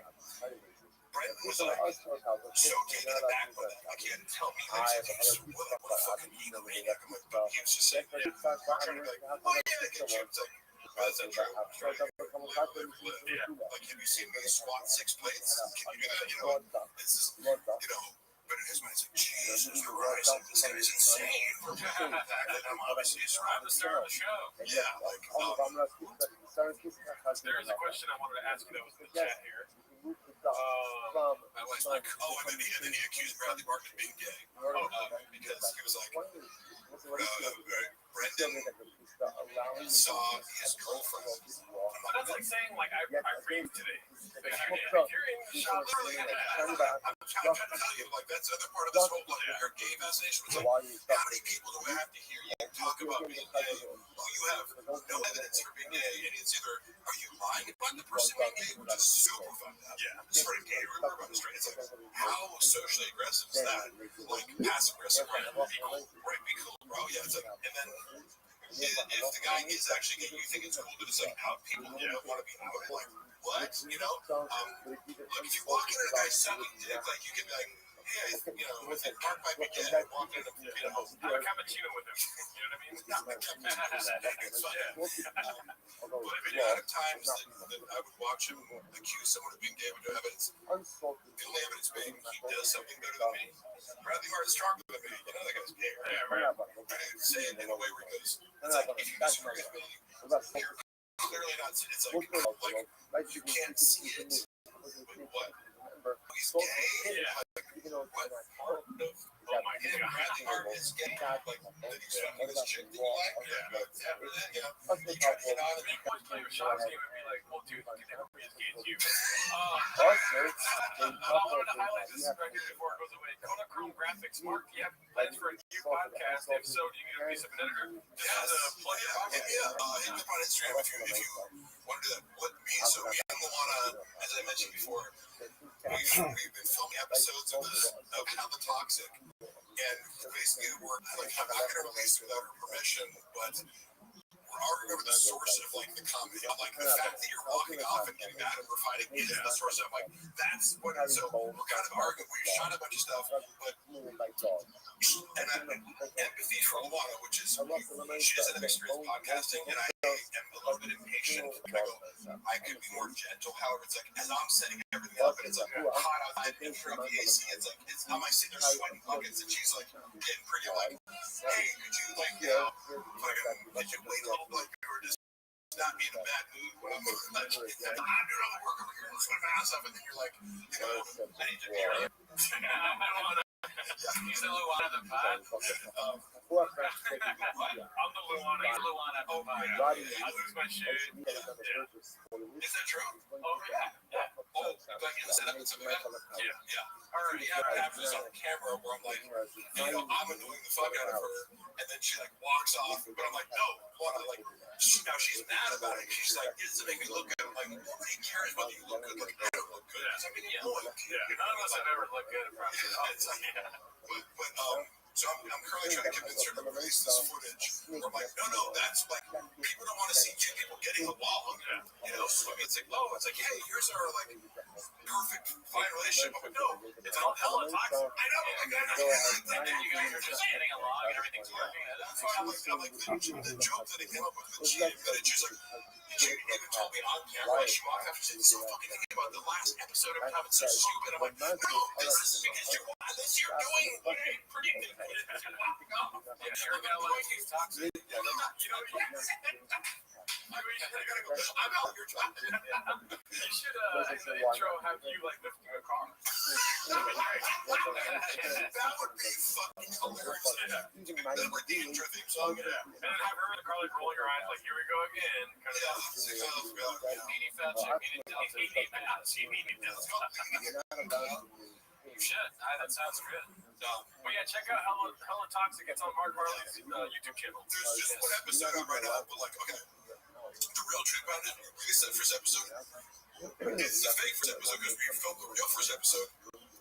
And we spent too long talking about, like, wait to see this movie, Sinners. Both bitching about how we didn't like it. And she's like, suddenly as we're about to get to a part where we planned, which we wanted to learn narrative, we were like reading, we kind of like read out messages from when we first met 10 years ago, like on OKQ, which is in Germany. I was like, I want to make that part of like the serial narrative aspect of it is we're going to tell our story, but also just like, man, as I'm about to like pick up the binder with the thing, she's like, this fucking sucks. Like, and she's like, well, I'm like, wait, like, come back. Like, wait, no, that was fine. She's like, we're talking about Sinners for 40 fucking minutes. I'm like, it's okay. Like, we're too much. Right? Yeah, it's like, trust me, people are like, wait, they spent a minute too long talking about it. Like, people are just listening to it. And if you think too much, you don't get great shit. Like, bring up Bobby to put any thought into this. So, exactly. Just put it on YouTube. Part of I forget sometimes, and I'm like, you have to practice that, and like just the art of releasing your inner critic and talking nonstop. Right? And so if you're trying to worry about looking good, you're going to speak less and seem stilty. And also, you should be like, in a couple weeks, you're going to be like, I have nothing to talk about if you only want to stick to like correct. So just let it unfold. And if you work on the dynamic of making, like feeding off of each other. Can I give you some constructive criticism? Because I've listened to the first episode. And you actually invested in some of these, dude. Oh, I've fucked it up before I had this. Yeah. I wasn't connected. I didn't realize. I was like, oh, they weren't. It was like the camera. So I reshot it, and I'm like, motherfucker, like I didn't even know how to work them. But these are great. I have one. Okay, so We were wearing them, Yeah. and I was just like, someone's like, oh, the camera's picking up the audio. I was, Yeah. no, it's not. We had them. And I'm like, oh shit. That happened to me the first couple times I used it too, but it's super effective. And do you guys use a phone or do you use the camera? I used to use a phone, but I just got a camera. Oh yeah, I was just running with it. I'm like, it looks way better. yeah. Yeah, even with the phone, it has a nice little hookup. But if you guys have good audio, I'm sure you guys are gonna take off. Yeah. Well, my only point of doing this was like, we filmed the first episode on our 10th anniversary. So like, look, we can wait to like do the perfect fucking setup and everything. Like, but that's gonna happen. Yeah. Now, like, I'm like, okay, when we have $5,000 for the studio, put the camera up, put it in fucking like real edges, one angles, whatever, because then it's also like, there's no editing where it's like, to make you look good. This is just it. There's no editing, so you see the tension, you know, and it's lo-fi, which I love. Yo, Like pretend like they're shout out to my friend Molly. Your birthday. have that super cool visual space. That's the thing. They'll be interesting first. Get a start. Right, yeah. Somewhere to put your truck. I've always said that Brendan, it's like, Brendan, why wouldn't you just shoot everything in your fucking own garage? Like, you have the space to have a studio. Yeah. Like, why wouldn't you just make that the thing? So you can't wait for success to come to you. That's why we don't have a Rain sponsorship, but we have Rain out. As if we did. Yes. Because one day Rain will find us. They're like, you guys are great. We love what you're doing. If they can see you make it marketing geniuses, just like our forefathers. I've actually been waiting for this book, Mark. If you could do me a favor, please. Yeah. I will what I need you to do right now is focus really hard. Right? And please use the keyboard. Spell my name. It's G-E-R-D-O. Sorry.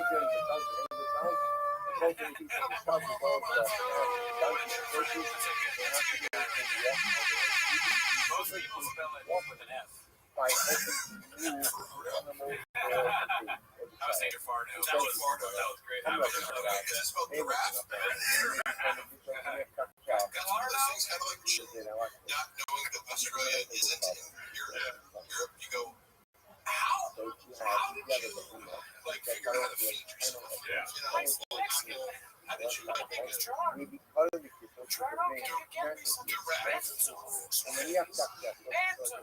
They're all trying to tell you how to spell it. You got it right, y'all. Ricardo. Just Tosto.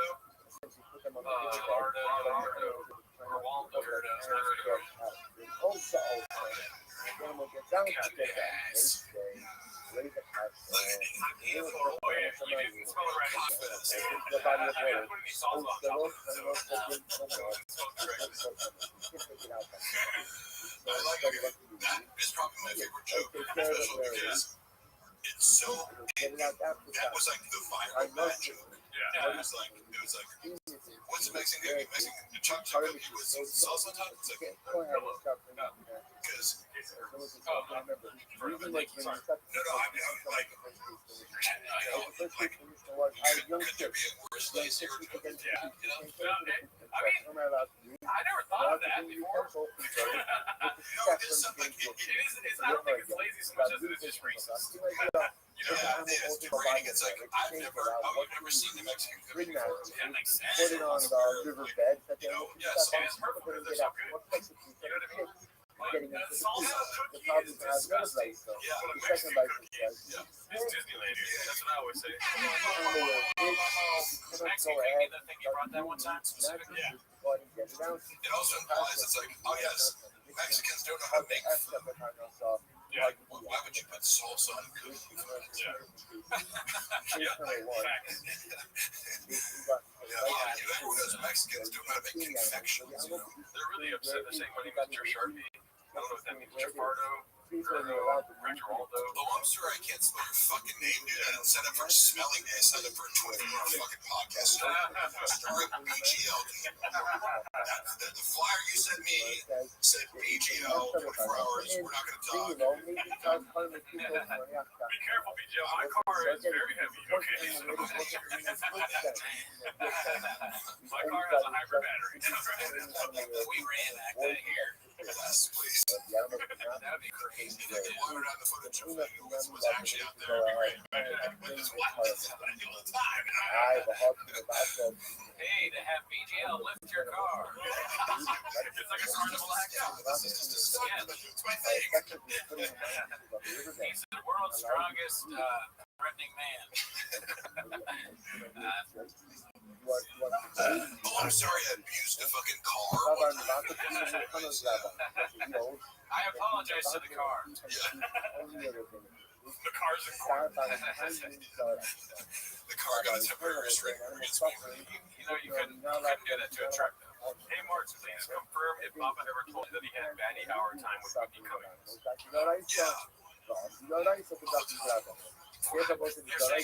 Job had sex with Whitney Cummings. I'm saying it's my honest perception of it. I have actual confirmation of it in my inference from, I'm not making a stretch, I'm not guessing.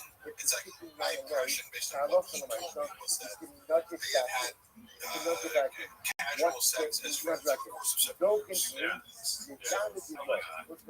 I mean, according to him, again, it takes So that explains, like, you run a like lie about it. It's not like he's like, oh, my big flex is like, oh, I had their friends. Yeah, it's like he runs sinners. It's like, that explains why Whitney Cummings lost her funny and Brendan Schaub got really funny. He sucked it out like a vampire from he took her comedic abilities to sex. Yeah, that was one of the things about sinners where I'm like, wait, so you become a vampire and all of a sudden you're going to play the fiddle? Yeah. I was like, this is confusing me. I didn't like sinners because the rules of the vampires were clear. I'm like, how, what is the, Okay. I'm like, you're introducing the vampire rules to me. Suspending disbelief is like running over hurdles. It's like, I gotta suspend this. Yes. Well, it was Like, Whitney Cummings is like sinners because she's a vampire snake. I gotta say, hey, you know what? I don't know what you guys think about this. I'm gonna just try to when you Cummings went on Flagrant, remember this episode? It kind of became, I think, a little bit viral for the fact that, like, my perception, I think our people's perception too was they were like kind of getting at like and I was watching it. I'm kind of like, I try to not go out and make women and you're bullying. It's like, hey, if you're not convenient, you can fuck hang. I was like, are you guys going? It seemed like they're going out of their way to like be a dick to her, and it made me. Well, now you're talking about the hierarchy of suck, which is like, where is Whitney Cummings compared to Flagrant? Well, like, when I'm not even commenting on her comedy, I'm just like, why do you have someone on to be a dick to them? I'm not gonna watch shit fuck shit. If it's actually mean, it's probably like, I mean, you can poke fun. I guess I didn't see it. She's better than they are. You can go ahead I'm gonna say this: Whitney Cummings, funnier. Who said what? The 60 kid. Funnier than Akash and Andrew Schultz and those goons at the camp. Yeah, like I used to people rip one of her specials, and I was just like, oh, people who think it's bad. I'm not gonna. People are like, oh, burn your bullet sucks. I don't really feel the need to watch shitty stand-up specials. Yeah, but like, you watch it every week. Like I've seen. She had like an AI robot, and I was like, oh, that special was good. I like I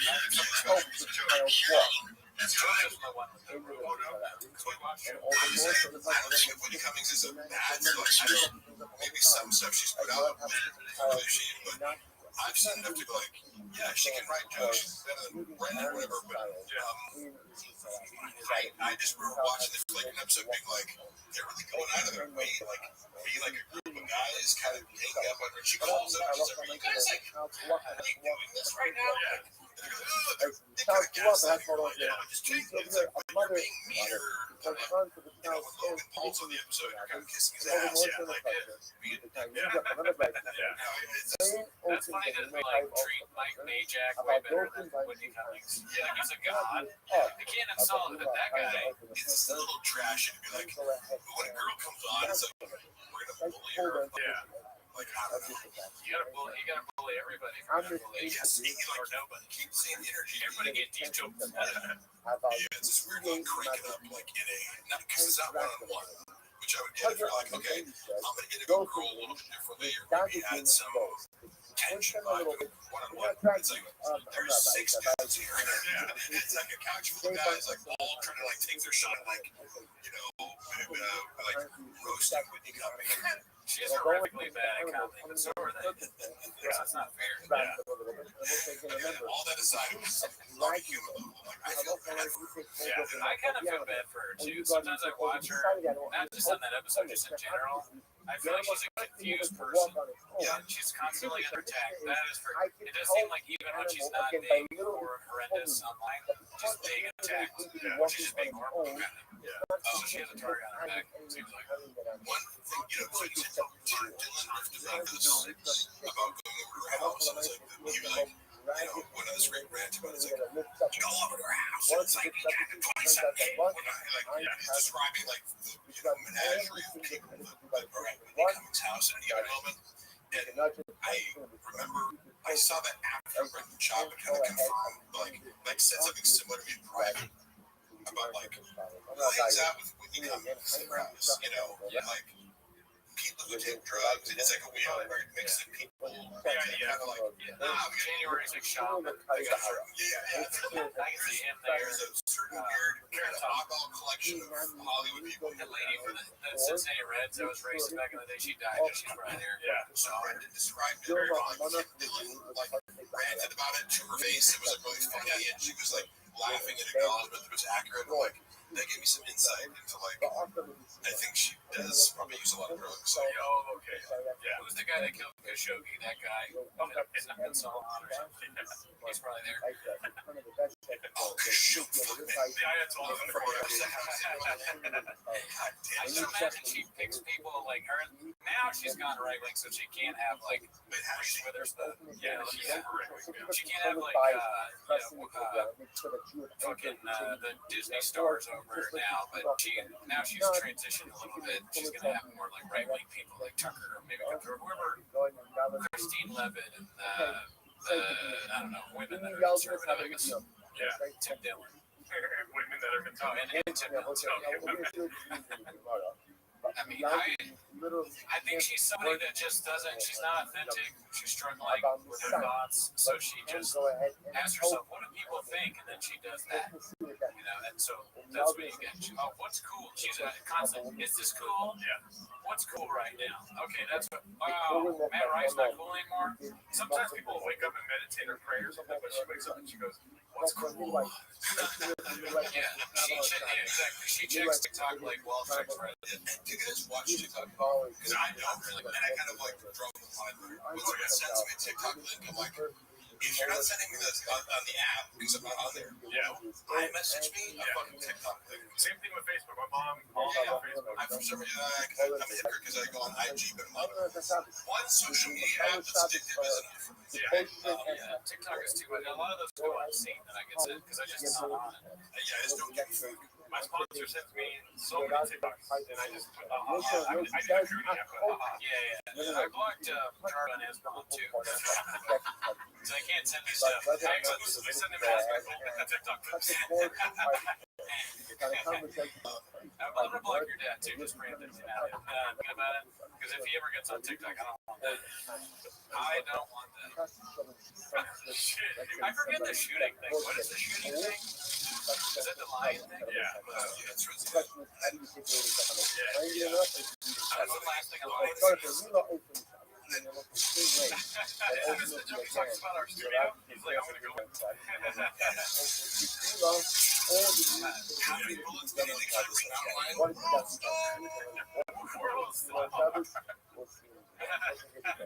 This is close. Yeah. Crazy. This is such a bad joke. Yeah. Some would say the worst. I heard that he wears those night vision goggles, but they're not on, so he's just blind. Dude, could you imagine? Could you imagine going to his house and he has those? Or like, are these the goggles? We're wearing them. There's that on. Does he really have goggles? Do you know? It was Night vision I know he has guns. Oh, no. She's also like when he was claiming that I like broke into his house, I'm like, why would I visit my ex-boss who like has AK-47s in his house? You know what I'm saying? Like, it's like, why would I go harass like a UFC heavyweight fighter who has an arsenal of weapons? Yeah. And who's like, father-in-law is like a LAPD officer. Like, Yeah. I'm like, On the bullet, it was engraved that if you're reading this, you're redacted. Almost that. I need this almost cat. Don't take the ball, sir. Fuck, man. Catch this, you blockbuster. He's definitely coming for us at some point. Yeah. I'll fight to the death. It's a matter of when it's supposed to. If I remember because it's funny, like when you chose to, I would love to, earlier you asked about costume. yeah. And one of the things I want to comment on is,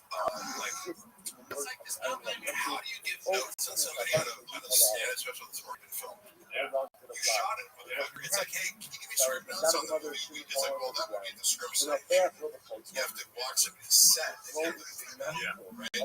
So he was doing a lot of, like, can I get feedback on this, on his finished product? And it's like, well, unless I have access to all the footage, angles, and jokes you took out, I can't tell you, like, unless I have raw footage, how can I give notes? I'm an editor, and that would take away, So I remember he was just, like, thirsting for, like, is this good? Hey, Rogue, is this good? Then just get back to him and says, oh, yeah, I'm proud of you. Later, he said, you didn't watch, that Star Wars. Did you watch it? You didn't watch it, Yeah. And he's like, well, clearly, you didn't fucking watch it. So he's like, yeah, great job, buddy. Yeah. I'm doing 8 3-hour podcasts. I mean, there is precedent for that, though, because I think it was Joe DeRosa just did his special, and he said that he had already filmed it. Oh, I keep thinking that it's whatever you see, the ones of Dallas. The secret of that. Anyway, that's our donation. Joe DeRosa filmed the special, right? Ladies and gentlemen, Rose.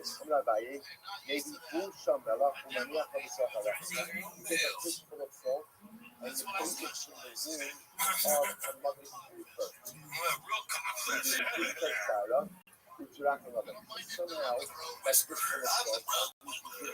Is Jin's family dishonored by him? Oh my god, that's an aggressive language. Not because he's maintained steady employment. Have I told you that? I don't know if you heard about the connection that I see between Greek culture and what I know about Greek culture via Malcolm Gladwell book. And you know about this? Like, like what Malcolm Gladwell books, he focuses on these little interesting anecdotes that proves a product like 10,000 hour. One of his books talks about how Korean Airlines had a disproportionate number of crashes, and they tried to trace it back to like basically the communication between the pilot and co-pilot was stunted or stifled. In Korean culture, hierarchy is so important to every aspect of how things are done socially. Like, you don't, if you're above me socially, you can't drink tea before me. Like, it's very strict. You do not question your boss. Like, so it's like, shit's for employee for Brendan. I'm an I'll talk back to you when you're wrong. Shit's like, whatever you want. Like, I'm just abiding by you are above me. I don't get to question it. But also, when he likes that, and despises the fact that Chen isn't like offering new creative ideas. It's like, well, you kind of loyal until you shut the fuck up. Utilitarian. So he loves it, resents it. But I do see that as part of the reason.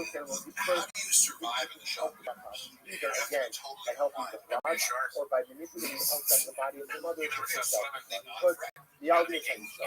It's like either has to be so vital or whatever. It's like, like I said, Christian is like, if you're funny, that's like, Christian is like wrong just because he's like so vital to so much to him. Either like a god to him or like an appliance. Yeah, he is like a Jeffrey Epstein-sized void of like, why does a keep shop around? He's not funny. He sounds like fucking terrible to be around. Here's the thing, if you're socially above him, like Glenn, Brendan makes it much easier for him. He's not a high maintenance friend, because he's also sensitive to social hierarchies in the sense that, like, he's texting me around the clock. He's not really, like, transgressing boundaries. and knowing that I can't What is that? really What is be like, that thing? hey dude, Well, it's always like, I don't think no more text after 6 p.m. Why not? Why not? Why not? Then he's going to find another reason to fire. You already. Yeah, This is and how it he works. makes you That's already good. understand You that have to outside boil water, whatever else. crystal How many? he's not If you could go ahead and call the midwife. Let the midwife stop it. That really tells me that whatever this woman is hang out with people. first to do for her child, so why doesn't this happen? I am afraid.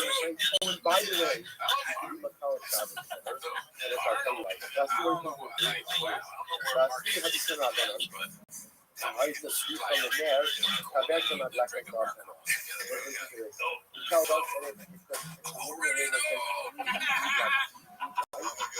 that Chris was way nice. the in high school think, from the center, back to the real do you think he thinks he's the funniest person? Or does he even like George Carlton? so her friend could bring her oil. Yeah, because There it's ain't no like secret it's like an obvious like icon. oil. How old are you? 34? Yeah, it's like Friend that can't was the pick funniest up oil motherfucker on from the planet her, and today, what could and I she still do? think it holds up. And It's if like you have he's this like he is, you know, he she was could soak her, the friend yeah, could soak her hair in oil. Therefore, she could transfer oil in her hair. And it's just to her friend in labor, she'll squeeze out oil in her hair.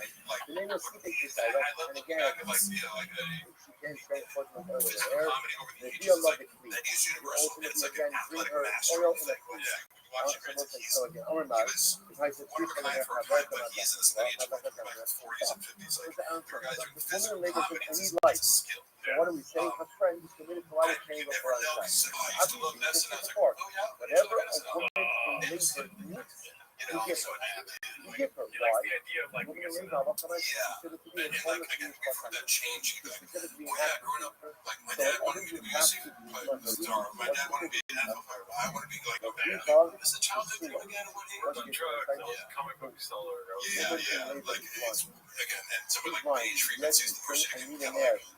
I didn't see that. Like, oh, we put all these things side by side. He's telling some bullshit story on that are usually figured out. Therefore, again, He thinks like Jim Carrey is Elmo from Sesame Street. He's like, you know, the guy when he's red, you know, you squeeze him and he's tickle him. Sometimes he laughs. Jim Carrey.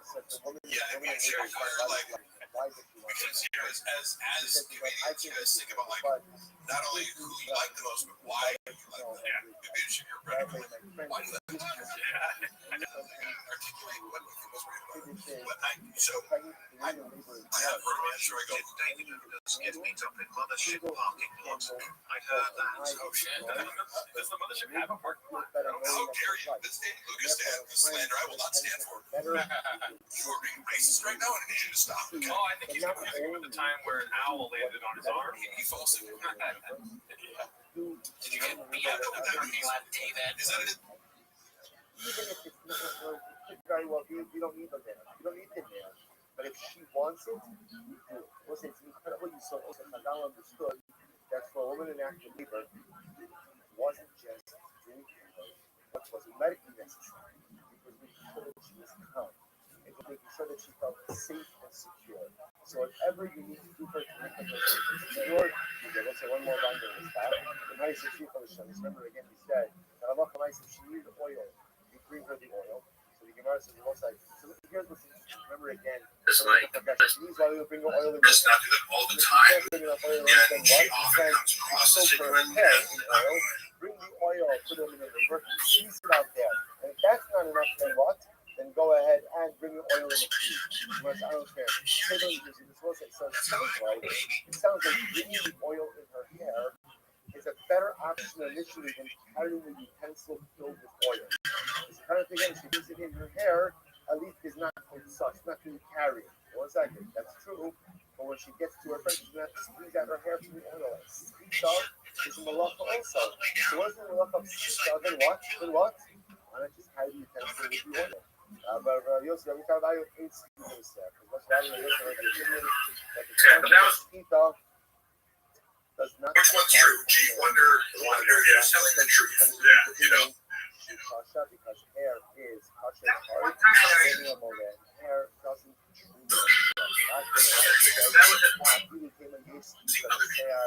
ultimately again, even if we say that this is we are logically. Well,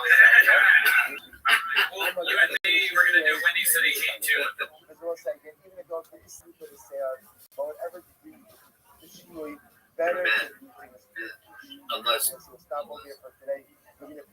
Sugya That's as well as Bismillah. So beautiful. I got it for tomorrow as well. Let's say it's Shkaya. Shkaya everybody else on Zoom. And Shkaya everyone on YouTube.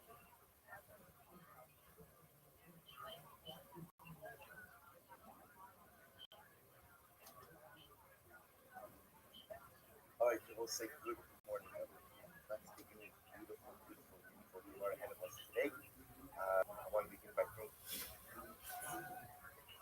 thanking our sponsors.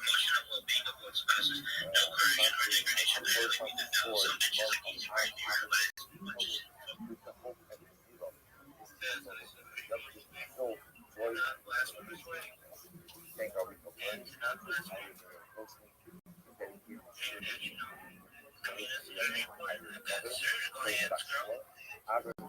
Valley Outbound for Thursday, have a grandmother Rose Bus and the Barrett Sorry about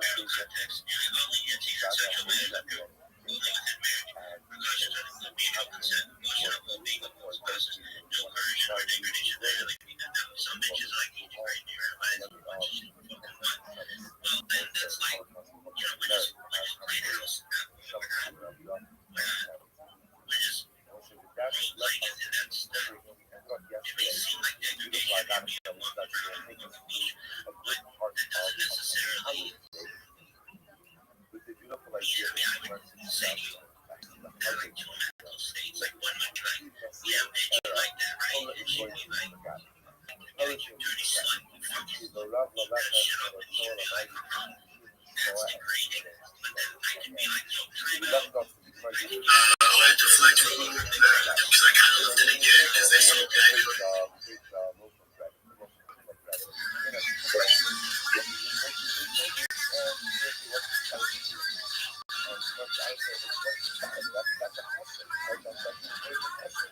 Rabbi said, if they a local bread, shula bread. That sounds like a good idea. Magic Ella, we're actually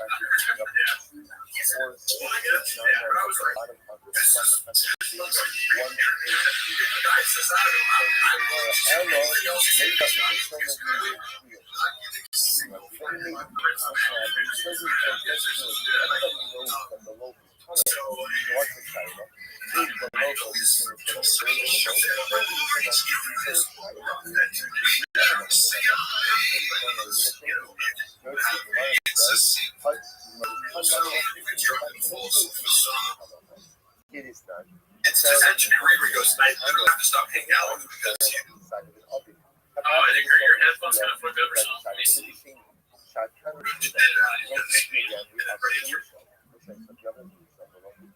like against vaccines, but then every time you're alone,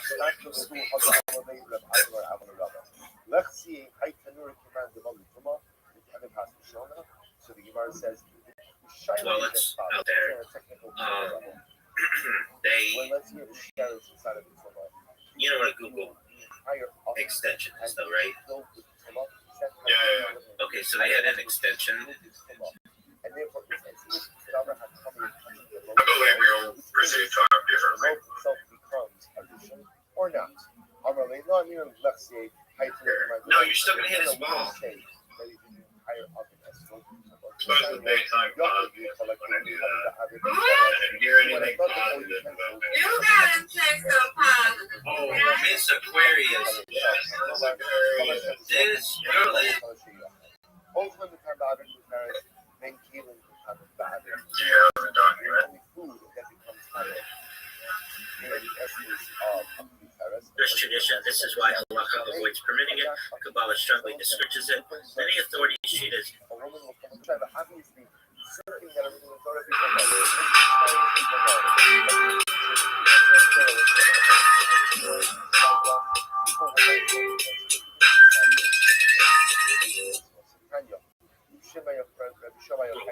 Probably do it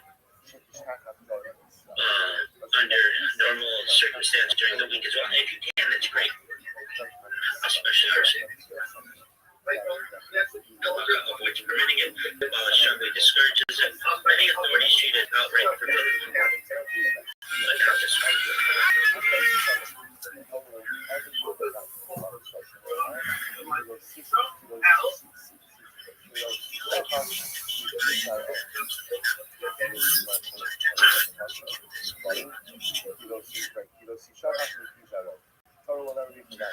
See,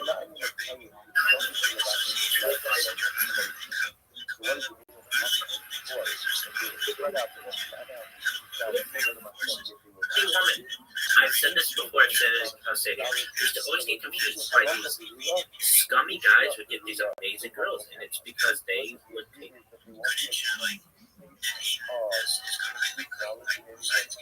will never be forgotten. What will happen in this era is that you will tend to a little bit of confusion of them. So you will not find those who go halacha berura and mishnah berura. So actually, you've got halacha berura is the make sure she came first, and perhaps her other mates would not do that. All right, restricted to times of lower spiritual sun. Act that feels degrading, humiliating, power imbalance would be invalid spiritually, even if technically permitted. Pleasure alone would not justify the technical permissive framework. It would require extreme cleanliness, strong intentionality, the borderline or spiritually damaging, even if tolerated. However, if it means that we're going to have more Jews tradition, this is treated as outright forbidden. You're fired. Go fuck yourself. Go and look at judges. Look at the quality of Jewish judges. Like what's their moral caliber? Shekol Parano Sheva Avi Olam Lo Ba'a Ela B'Shvil Dayan Yisrael. The misfortune in the world only comes as a result of inappropriate actions by Dayan Yisrael, like Jewish judges. Shimon goes to Russia to shackle slavery Israel, and this Abin instruction was Well, then that's like, we're just playing house. I really. That's probably the Sharia actually everything straight and naked. What's up, sluts? I wanted to clarify the whole angle. See, off the glass.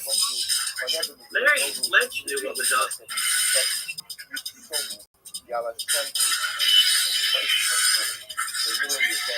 This is like.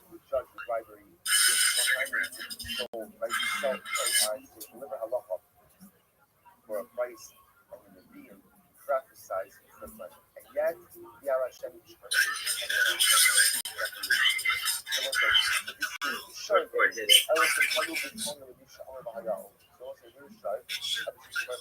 Man, this shit sucks. Go ahead and use their position to manipulate you. And in fact, end up perverting justice and end up doing terrible things. And yet, Too much fucking space. So that shit just sucked. Anyway, I guess if this thing is still recording, let's see what it's going to do. We'll just go with this one.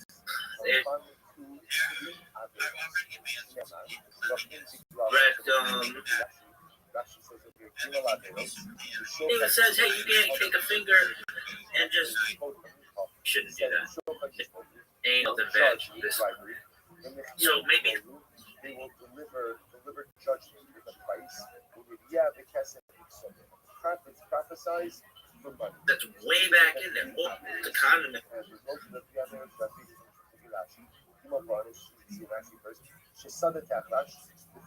We're just playing house at that point. We're not.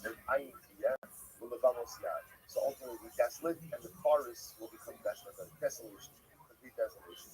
So you want to say, maybe I could just brings three punishments. Whatever you're saying. That's part of sexuality. All right. So. Will become nothing. Will become desolate. The Haratayim is the bubbles. So if I hear that, then be like, yo, are you being degraded? Or you need to stop or whatever. Metaphysics. Kabbalah views sexual act would need elevated intention, such as strengthening marital unity, which, anyway, get it holy, like holiness, anyway, acts driven, maybe not appropriate at once, but still, nevertheless, one thing. Acts driven purely by domination, humiliation, or excess desire would be spiritually damaging. However, some bitches want that, and so you have to, it's a fine line. Like, look, if you really feel like you're being demeaned by it, then absolutely not. But if it turned you on to get this playful demean in, then I was fair in love before, babe. Avoiding association with the Sitra Achra in Kabbalah, finally openings and ways are symbolically linked to chemical impure forces. Precautions would include clear separation between pleasure and waste, avoiding acts that symbolically feed impurity, mental focus or connection rather than transgression. Kabbalah assigns different spiritual states to times, weekdays versus Shabbat. Hypothetical permission might restrict such acts to certain times or just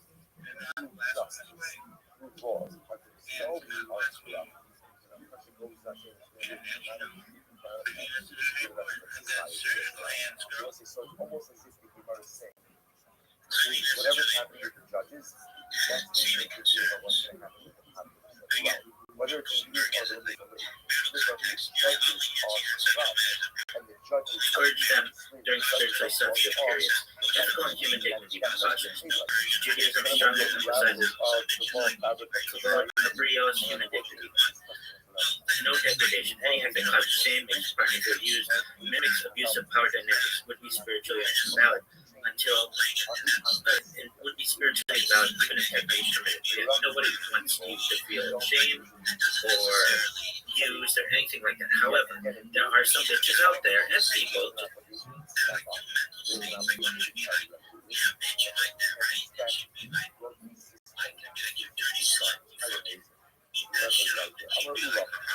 in general who like that idea. And I'm not going to king shame it. That's what you like, that's cool, but you should have a safe word to be able to say, like, if you do feel shame, if you do feel used, you need to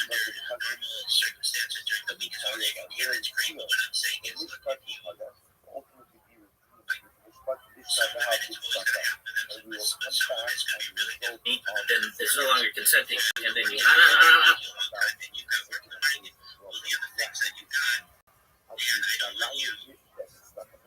why do you like why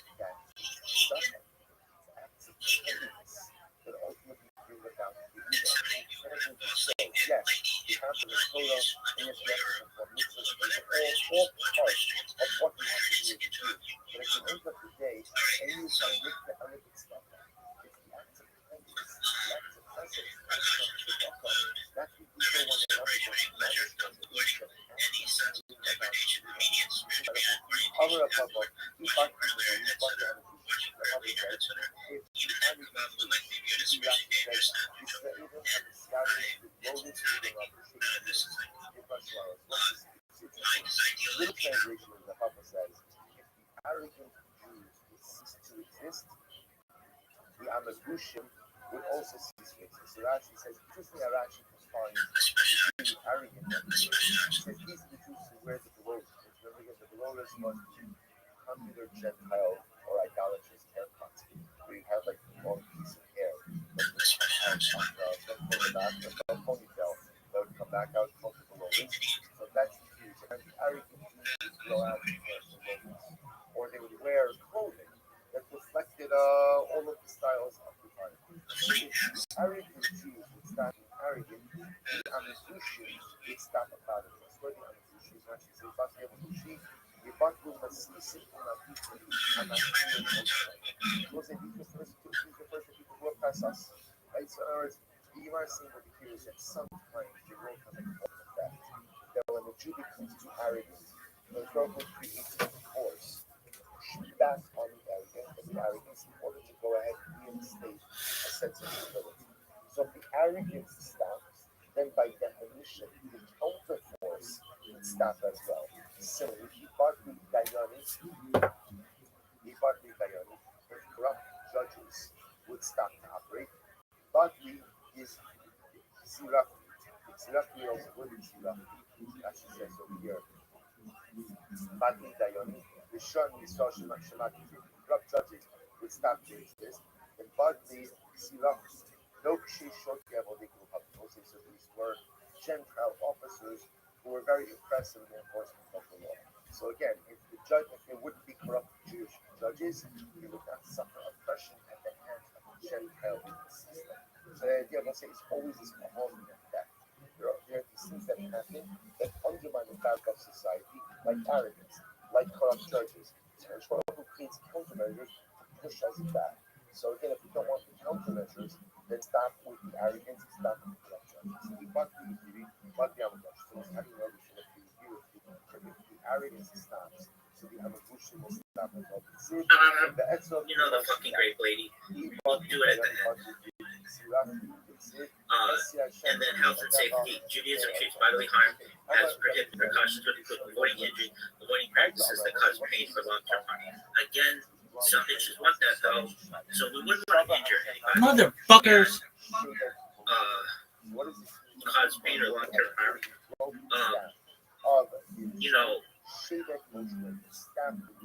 John Mellencamp, aka John Cougar or John Cougar,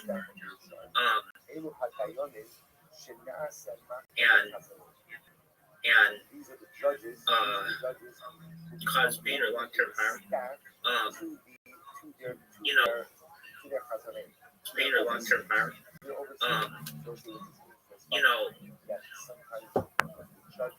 John Mellencamp, aka John Cougar or John Cougar Mellencamp, but John Mellencamp had a song "Hurt So Good." Come on, baby, Cougar Mellencamp.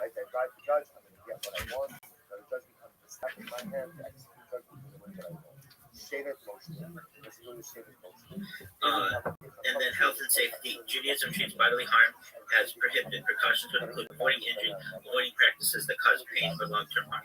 Again, some bitches want that though, so we wouldn't want to injure anybody and cause pain or long-term harm.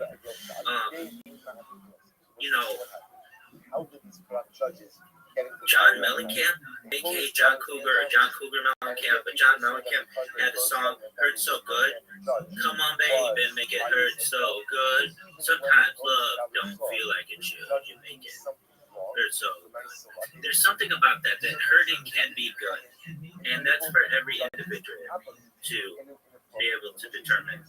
But if it's really causing pain, absolutely not. And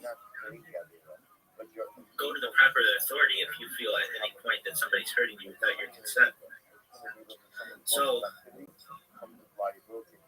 then you should know that the big picture, even in this hypothetical, Judaism would still view such acts as non-ideal.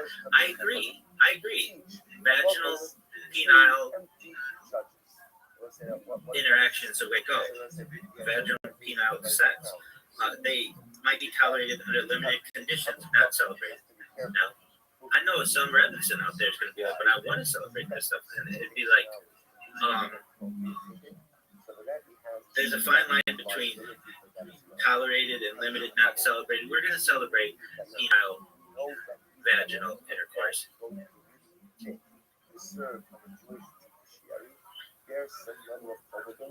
And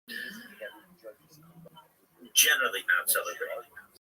But if you were like, look, I wasn't able to have a child, but then because I was just like asexual, but then something awakened inside of me when my partner groomed me, and now I've got a brood of 14 children, we might celebrate that. I'm not gonna lie.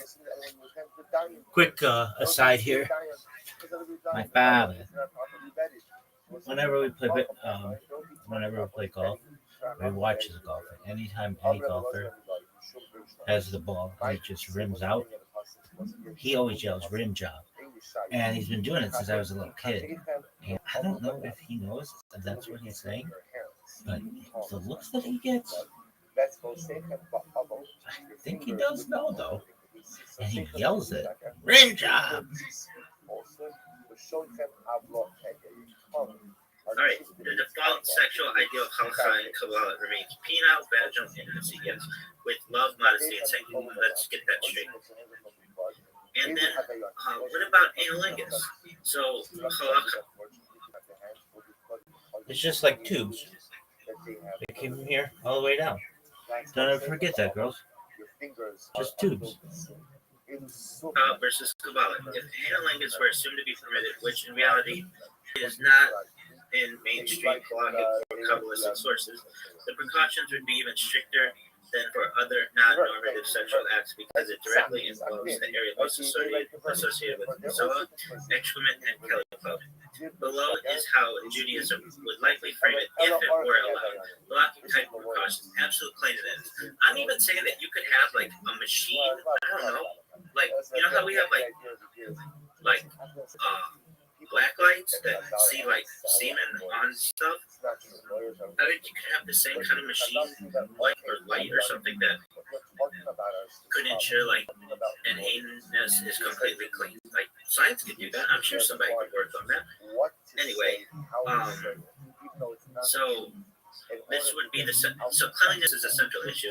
Jewish law is extremely strict about contact with excrement, having filth in or near the mouth. Hypothetical permission would require meticulous cleansing beforehand, zero presence of waste, immediate washing afterward.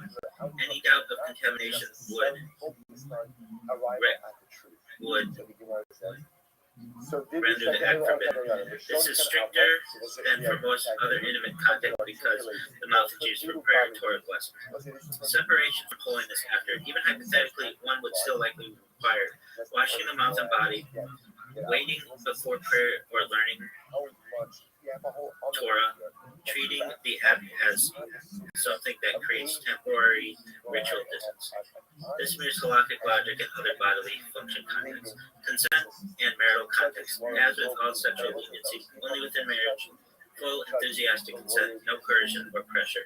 Kabbalistic precautions. Where it gets stricter, Kabbalah is far more resistant to this act than halakha would be. Mouth symbolism in Kabbalah, the mouth corresponds to malchut, speech, divine expression, using it in a way associated with waste risks. Spiritual inversion, drawing energy downward instead of upward. Hypothetical precautions would require very strong intentional focus, kavana, which I think could be done, and framing the act as bonding, not indulgence. That's the big thing.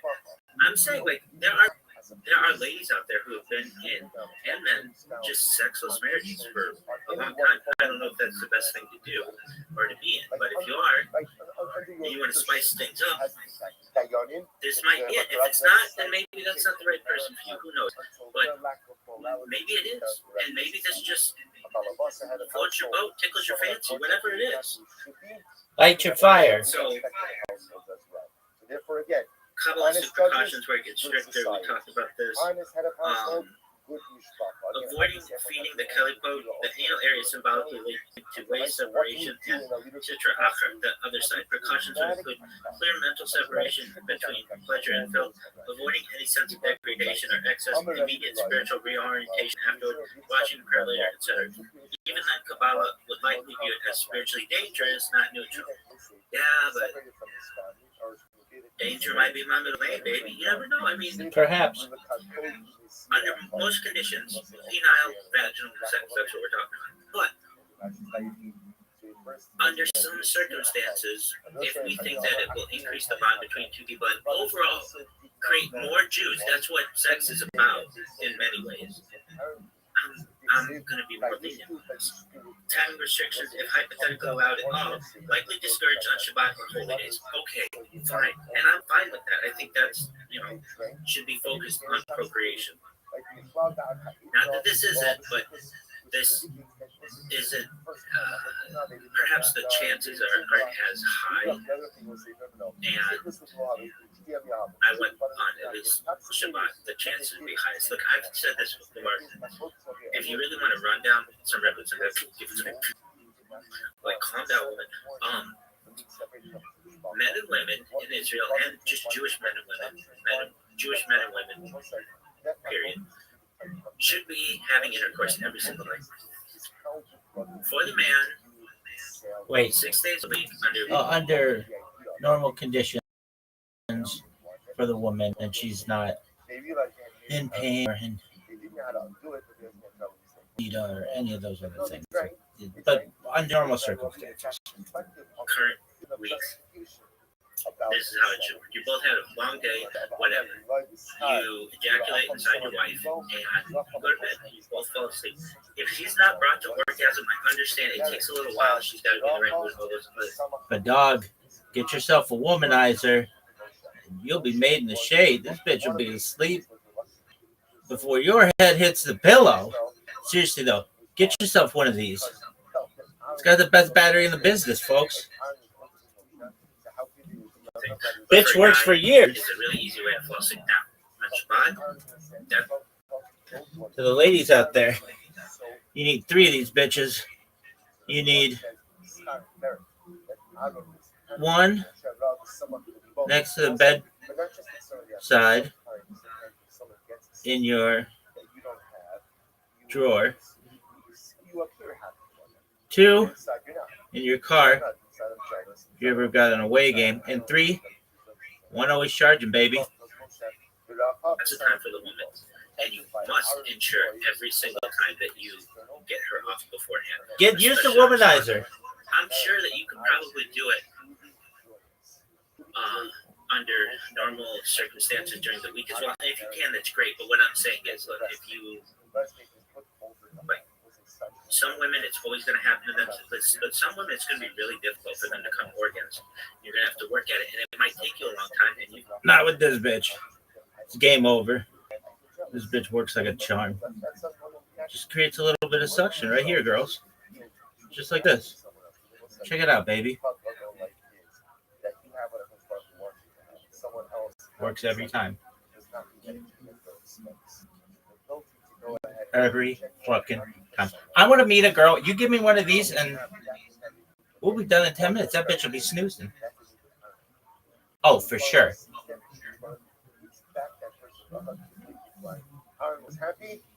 Just purring. Listen to that bitch purr. You've got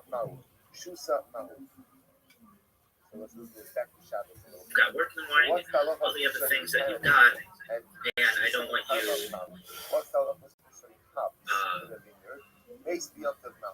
I don't want you exhausted every single night because you're having to try to get this lady on. So what do I advise? He can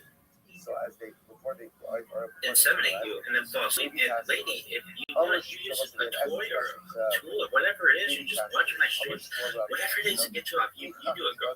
All right. So, womanizer. Dude, just use a womanizer on your chick. It's game over. Precautions would include clear mental separation between pleasure and filth, avoiding any sense of degradation. And I'll come up with amazing sex toys in the future, perhaps, just to make it even easier. The womanizer, I'm a womanizer, I'm a womanizer, I'm a womanizer. Immediate spiritual reorientation afterward, watching prayer later, etc. Watching prayer later, etc. Even then, Kabbalah would likely view it as spiritually dangerous, not neutral. And it's not ideal. None of this is ideal. Why? Because ideal is penile vaginal intercourse. Ideal is the woman coming before the man. And that's just, if I can give a guy any advice, make sure she comes first. If you do, you're putty. Ask any woman. She's putty in your hands. Before I'll say it again. I used to always get confused by these scummy guys would get these amazing girls, and it's because they would take the time to make sure she came first, and perhaps her other mates would not do that. She comes first. If she comes first, it's over. She's putting in your hands. All right. Timing restrictions are hypothetically allowed at all. Likely discourage on Shabbat or holy days, possibly restricted to times of lower spiritual sensitivity. Human dignity is crucial. Judaism would draw a hard line here. Any act that feels degrading, humiliating, power imbalance would be invalid spiritually, even if technically permitted. Pleasure alone would not justify it. Kavod, dignity is not negotiable. Bottom line, even in a hypothetical permissive framework, analogous would be the most restrictive, spiritual, risky, not ideal. I agree with all of that. It would require extreme cleanliness, strong intentionality, clear dignity, and consent. I agree with all of that.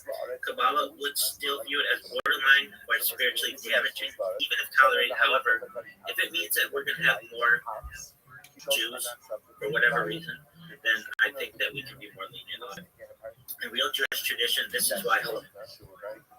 That's what it's about, having more Jews. That's what all this is about. I wouldn't be so lenient if I didn't think this would produce more Jews in the world. Go fuck yourself. They will exploit that leniency for their appropriate purpose. Machlis, that high, machlis, that high man, Cause pain for long-term harm. Again, Rabbi used to so have they just want that though. whoever wants So to we wouldn't want to sow injure anybody. crops in a And vineyard, Lizra should go ahead and do so. No problem. I was Rabbi was saying the harvest essentially are treated like an animal close to the tree, as such there is no issue of your life. But Amram Chasida Mandina. Amram Chasida, if somebody would plant crops in a vineyard, he would administer crops. avoiding practices that Rabbi cause pain Shashia, for long-term Rabbi harm. would look nothing desirable. Rabbi Shashia wouldn't do it himself, but what? He would give a pruta to a Gentile child and ask the child to plant the hops in the vineyard. I believe in a Latino Israel. Why not go give the pruta to a Jewish child? I'll see the Israel. Because there was a concern that I see was obviously Rabbi Shashia felt that a Jew shouldn't do this himself. But you can have it done for a guy. So the problem is if you begin to use a Jewish child to do this, the Jewish child may come to do this even when he reaches puberty and adulthood. I believe in it with God on offering. Why not go ahead and give it? So why do you have to give it to a Gentile child? Why not give it to a Gentile adult to do it? I see that who baby Israel. Ultimately, again, you may come to confuse an adult Gentile with an adult Jew. That's true. But my see, you may come to confuse them, and therefore may come to end up using an adult Jew. Cam Little tried it from 75 yards. He's just short. He's like, ooh, almost. So he said, I'm moving in from 73. Watch this. This is pregame. 73 yards with plenty on that kick. If he hits the 75-yarder, the way he hit the 73-yarder, it's good. Cam Little tried. Not in the first day, not in the second day. Is that true? I'm going to think about you. I'm going to ask you. There was an episode in the Shul of Ma'on, which says Shul of Ma'on, a Yom Tiv that fell out right next to Shabbos. Now, what we don't know on the days, but what you don't know, here's what I know. Someone died on Yom Tiv. Now, what they're not sure about the story is Yom Tiv on Friday or is Yom Tiv on Sunday. It wasn't exactly clear.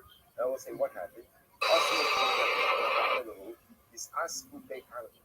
And Rabbi Yochanan said you could have non-Jews bury the mace. You could have non-Jews bury the mace in this type of situation. Rashi says, so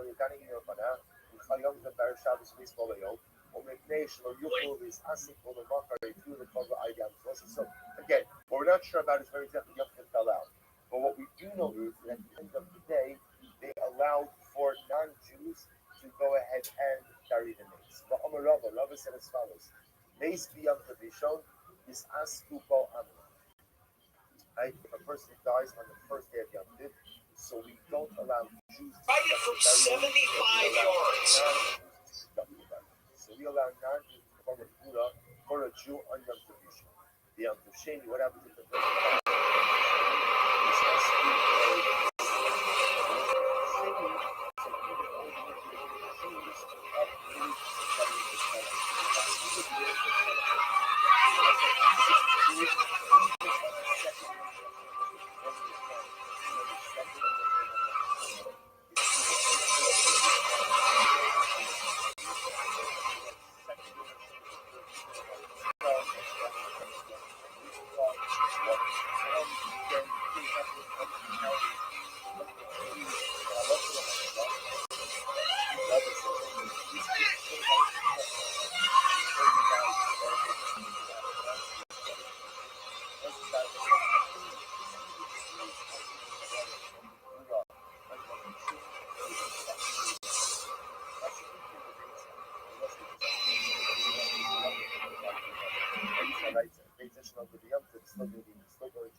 This is an aside. He thinks that titties on your arm feel like an owl landing on it. It's pretty funny. Now I got this back. Did he get fucking beat up?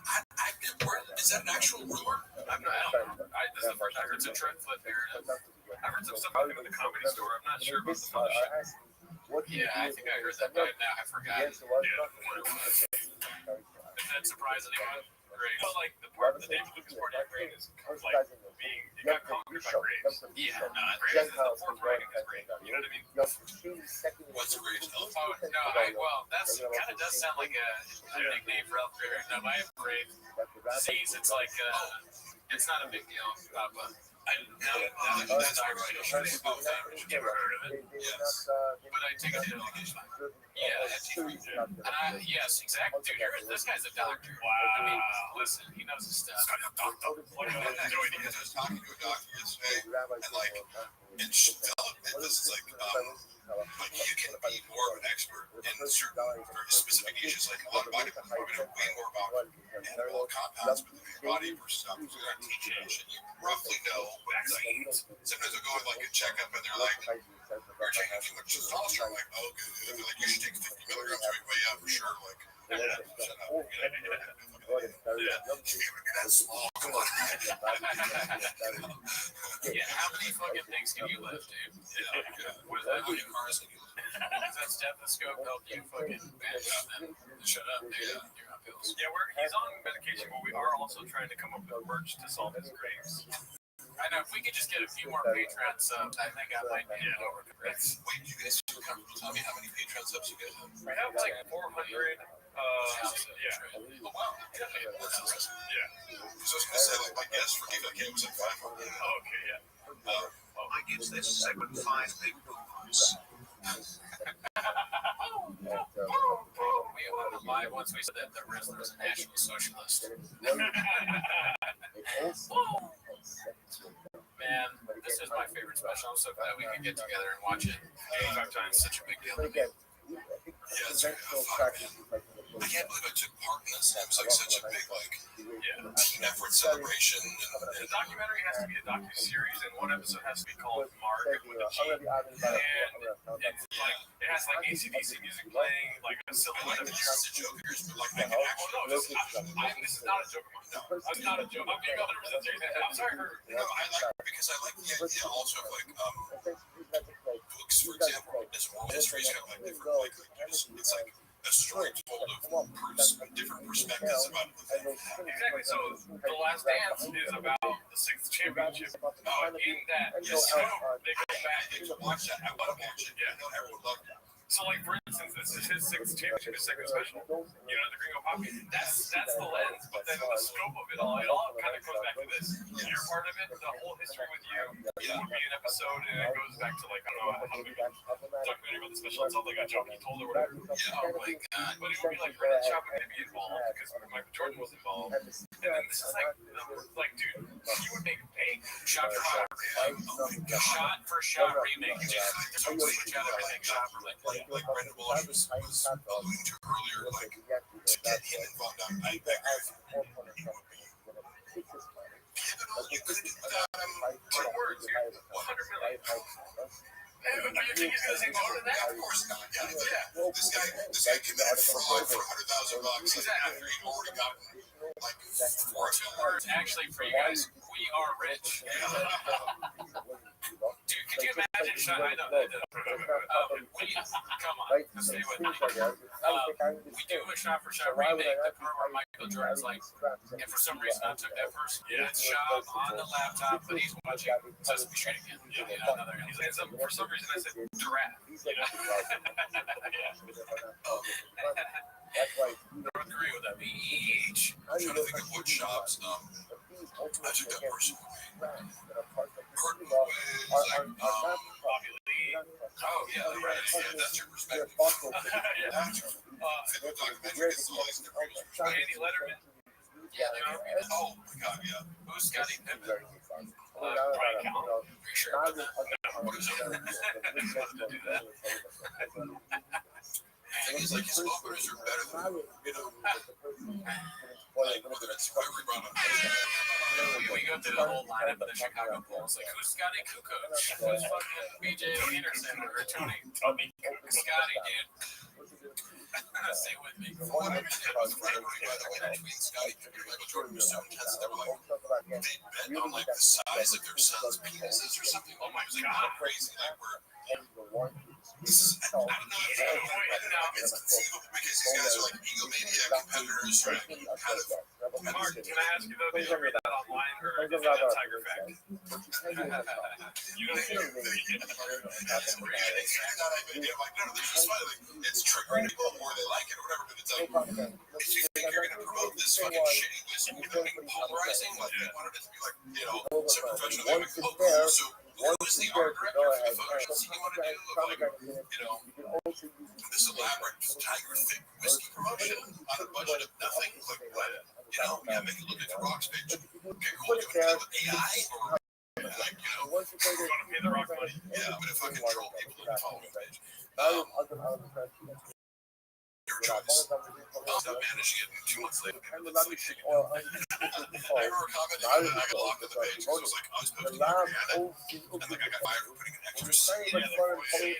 Which I could do. I just like, it's great to get to review all my evidence. He was so fucking pissed that he was like, fuck, like, he's telling like, dude, like, one person saw it on Facebook because it didn't even, you can't hyperlink on Instagram. So we went to a Facebook account. Me and Jay were both like, there's a Facebook account, like, it's not posting, none of us were aware of it.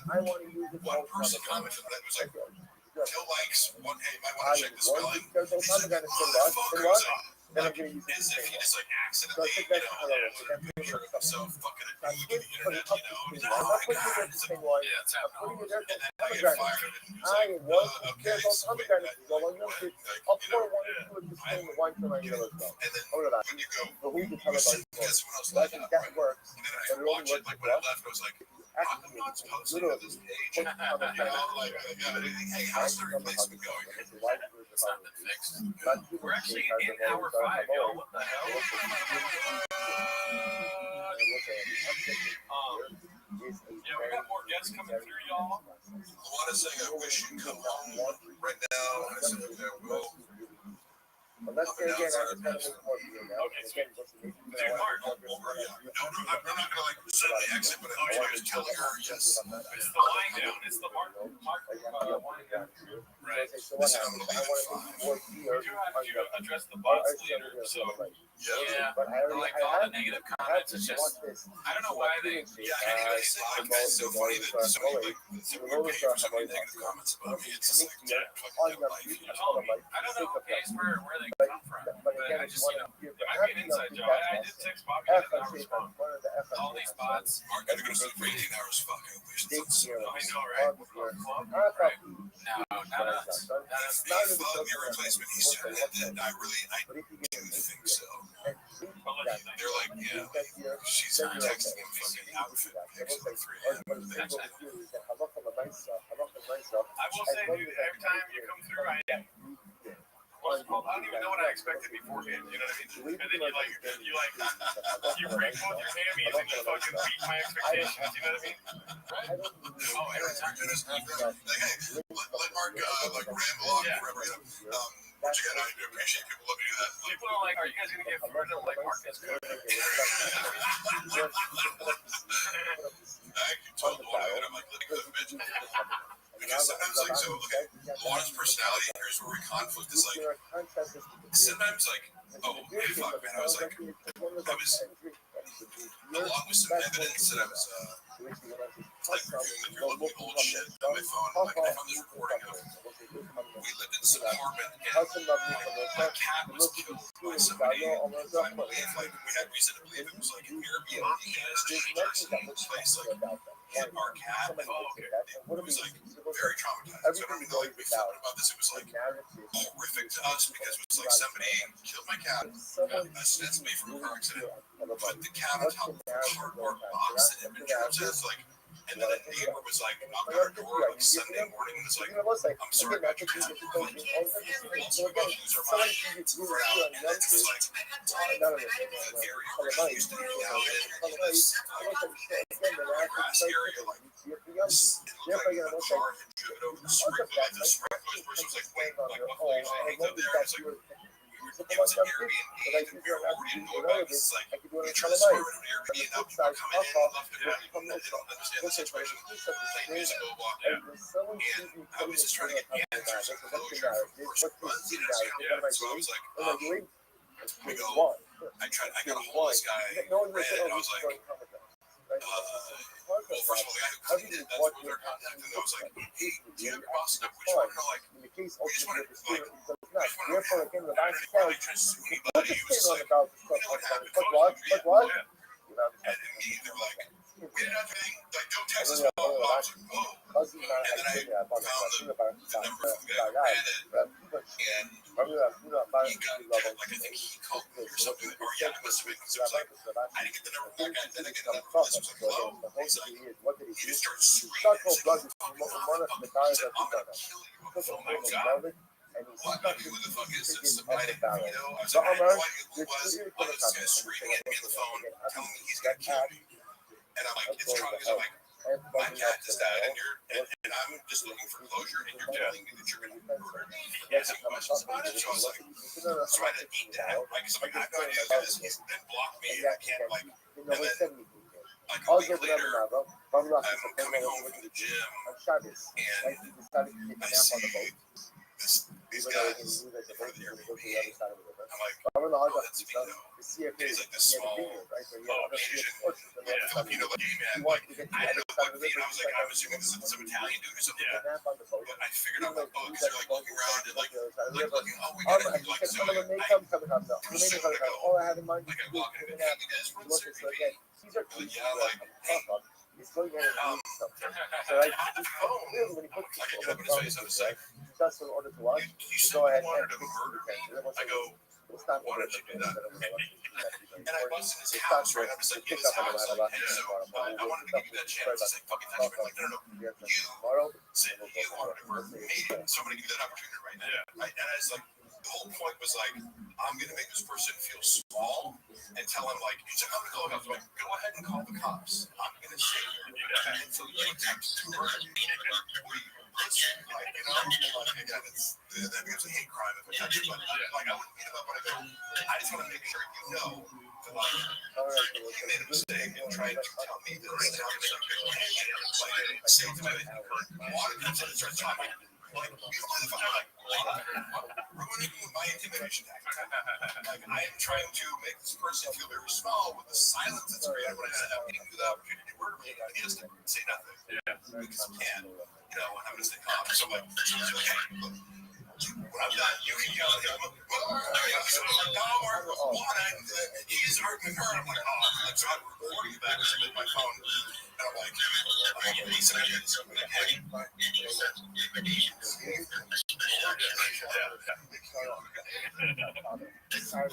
the murder. And then, like, 30 minutes later, because I left, get the fuck out of my house, I'm like, that's what it's like. I just went around with tattoos down. I was just like, oh, what do you call cops? Like, yeah, I'm opening the door. It's a nice glass door you have. Somebody, oh, but wait, you guys live here? Like, I guys live here. I was like, this is in a park. You guys live here? You live here. Right. I'm going to get it. Like, oh, you run an illegal area. Like, oh, yeah. Man, like, so what's your situation? You run a...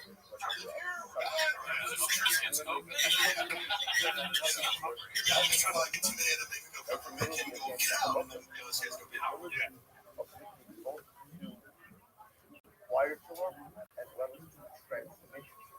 That is our fundamental discussion also. So remember again, we have an incredible amount of time. Focus govern that in general. That not focus actually began on that sinologists reorienting us, reorienting us ultimately. So that not focus began actually on that design. So remember again, that was the first testimony of Yosef Daniel Ezer, and then from Yosef Daniel Ezer said the masculine back literally again. The riches of the butcher sheeper are common. So we had about focus between God and Shmuel. What does that mean? Right? What does that mean? So is that part of Mamish? Literally, no tomorrow, can't acquire tomorrow, can't transmit tomorrow. Does it perhaps just that they could acquire tomorrow but can't transmit tomorrow? Then also we saw there was a Girsama. Is it they Bachya? Is it they need the Bachya? Is it they are? Water chamber, and again, so on and so forth. The Gemara speaks up today on the statement of Rabbi. Remember again, looking towards the end of yesterday's daf. This was in the middle of the Zion Kol Tomei. Rabbi Yehuda said Halacha avoids permitting it. Kabbalah strongly discourages it. Many authorities treat it as outright forbidden, but not this one. You're fired. Go fuck yourself. Another way of saying that mashkin must come in the right stuff, right? It must be biblical for that they have the ability to go ahead and fire at you today. And therefore, even if something touches mashkin, something, Allah they become coming. That becomes coming. What's it? You remember that ended yesterday, remember we ended yesterday's down with saying, how did they Rabbi Yehuda retracted that to the tree. It doesn't hold the best. So now we're going to focus on trying to figure out what is the nature of that retraction. Say, by the way, so we'll say today that that's 18 verses how much residing in days, or picking up 6 lines up in the bottom. By the way,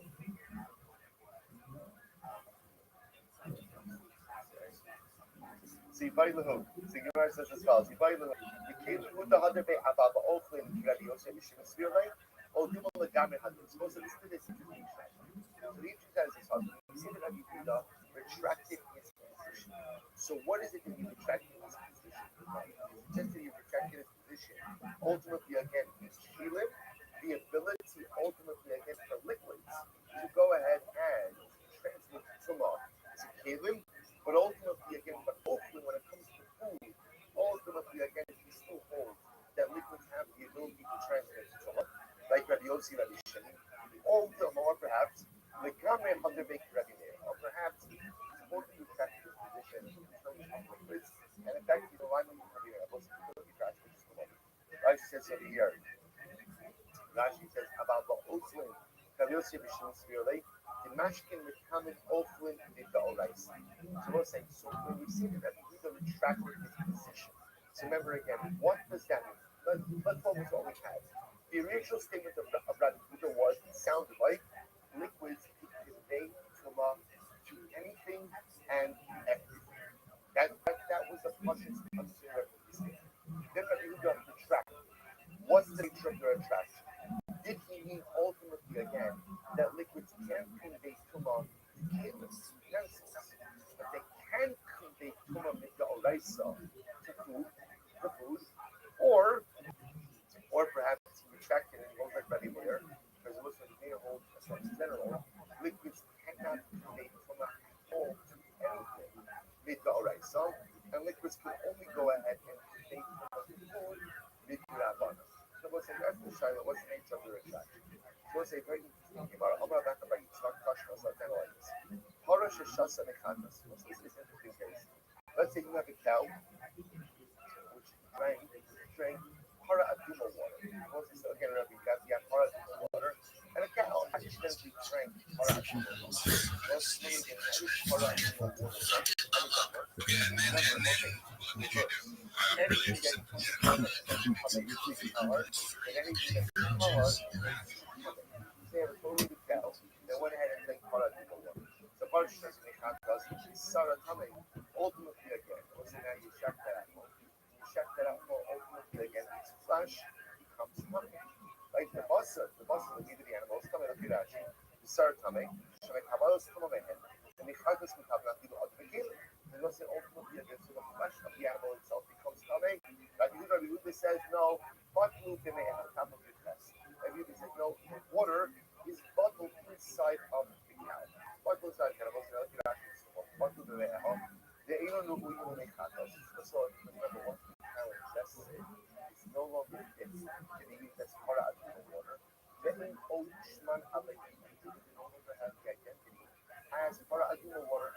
The Gemara also, so let's look at Rashi have a question. We still have to Rashi in Bahamas and come with Okal. We need the bathroom in Paris and Chatos, in the law, Habitamin Alatoma, the Tamin other Kilu, Shin Mashkit, and Milaka. Here's the question. Rabbi Yehuda says that halacha myself, when the animal ingests the paraduma water and you chef the animal, the meat is not going to be coming. Now, 1 second. Please, Sakadai, come and the holiday about the open Rabbi Yosef, but if you hold it, Rabbi Yehuda, when you retracted his position, all he retracted was what? Just the ability for mashkin to convey tumah to Caleb, but the ability for mashkin to convey Tumah ultimately again to to other food items, Allah for the mice is still intact. About the Oakland, Rabbi Yossi Rishimis Yolei, Amai Padulame Ahamagamre. Why should the Kara Aduma water not be able to convey Tuma to meat? At least the what the Gemara says we eat Tuma Kamur Lama Tamu, even if you want to say both sides, that it won't convey Tuma Kamur, like a high level of Tuma, because that's when again the waters have been ingested. Tuma Kala, Mihad Mitlu, you should at least be able to convey a lower form of Tuma. So once I see either Shaila, it's obviously to indicate the fact that according to Rabbi Huda, the ingested Kara Aduma water does not convey any level of Tuma to the flesh of the cow, to the muscle of the cow. It seems to indicate to us that he should be full-fledged retraction. That literally now what Rabbi Huda is saying is, I hold like Rabbi Meir, which means that really liquids can convey Tuma to anything Midoraisa, and at most they convey Tuma to Rabbanon. Which the Gemara says, no, my people the Me'echa, what does Rabbi Huda mean when he says that Halacha L'Maisa, that the paraduma waters will be bottled inside of the cow? But the Gemara says, I'm sorry, my people the Me'echa, Nami bottled Makamura, about Tuma Kala is Tamu. It means that the water no longer has the ability to convey what we call Tuma Kamura. Because the Tuma Kamura means the ability to cause you to convey Adam people and utensils. But the water absolutely does still have the ability to what? To convey Tuma Kala. So again, it's the Tuma Kamura. But therefore, there's no proof of it. It's very possible that you could still hold the halach l'maisa liquids have the ability to convey Tuma, but they just lack the ability to convey Tuma. The cloud kind of covers up Tuma Kamura and so we'll say now here's what's interesting. So fine. So the point over here is that from this case of Para Aduma, you can't necessarily what Rabbi Huda's sheet is. So it's like, here's what I know. What I know is Rabbi Huda in his first version held that pretty much liquids have the ability to make anything and everything. When I say anything and everything, I mean like Adam, Kalim, right? Food, utensils, people. Now, both I know Rabbi Huda retracted that position. I'm trying to figure out what's the nature of the retraction. Did he retract it? Not he retracted everything. He said he holds like Rabbi Meir, which is the most extreme sheet that Meir holds, that really liquids convey, don't convey too much to anything. And I most just convey too much to other food items, or does he hold a more modified position? That liquids can convey too much to kalim, to utensils, but they can convey too much ultimately against the food items. So we tried to bring a proof from Para Aduma, but even from Para Aduma doesn't seem to be such a great proof. I will say what ends up happening is something very interesting. Michlada Tanakama Summer Tuma Kamur and Nami Natamu. I will say what's interesting to notice as follows. It sounds like what you're saying is based on the Tanakama, right? Based on the first opinion, that even ingested Para Aduma water does convey full-fledged Tuma. So which the Gemara says, Ha Usara Nukami. The Gemara says, that's all. Michlada Tanakama Summer Tuma Kamur and Nami Natamu. Ha Usara Tame. Ha Usara Tame Katani. To which the Gemara says, no. So next one. The truth is the entire Brisa reflects the view of Rashi. But Ha Usara Tame Kamar. But the Lord Kine Ela Ashabasar. The Lord Kana Adam Mikir. And those will say, the way the Brisa is set up, it makes it sound like critical kind of kama. The water, the paraduma water, retains high-level tuma, even once it's ingested by the animal. The problem is, all the Brisa says is that the flesh, the para, is coming, which indicates to us that halacha says only the flesh of the animal that's coming, but that the waters will not be able to convey tuma to Adam and Caleb. It sounds like it doesn't have high-level tuma, so what's going on over here? Rather, the entire Brisa is Rabbi Huda, the Chisurei Echsera. Ultimately, again, the Brisa is just missing a couple of critical pieces of information, which we are not going to determine. Here we go. Harash Shasa make does an interesting case. Let's say a cow venturing to make katas, right? So part of the water, part of the process, again, how this happens. It's not the same kind of thing. It's not the part of the water that ingests part of the water. Right? Again, or it's just stamming animals, right? Stamming animals. So again, my cow happens to drink my aduma water. So now we'll say what happens now. I shech my cow. I have the meat. What's the status? So parashishasa mechanos. This sarah coming. Ultimately, again, flesh is going to be coming. when is that zone? Tumakala. So we'll say, when we say that the flesh is tuma, we'll say, what does that mean? Tumakala. We'll say tumakala means a lower form of tuma, which means that the only ability of the water, of the liquid, is to convey tuma to both. But that water would not have the ability to go ahead and convey tuma to other entities. It wouldn't have the ability to convey tuma ultimately again to people to utensils. So it only has the lower form of tuma. About tuma chaburlo shadida omer batu b'me'ah. Why was it shadida holds that halacha l'maisa once the waters, once the Parduma waters are ingested, ultimately again they are buffalo, certainly they're buffalo. So there's nothing here. Once an item has been ingested by an animal, to a certain degree it loses its identity as mashkin, and it's no longer mashkin. Now whatever it is, it's actually it's perish. It's like stuff inside the animal. But once an animal ingests something, by definition of its primary identity, so the Gemara says, Rashi says, the olam batu b'me'el b'gamrei mishum dahabili mashkin. Rashi disagrees.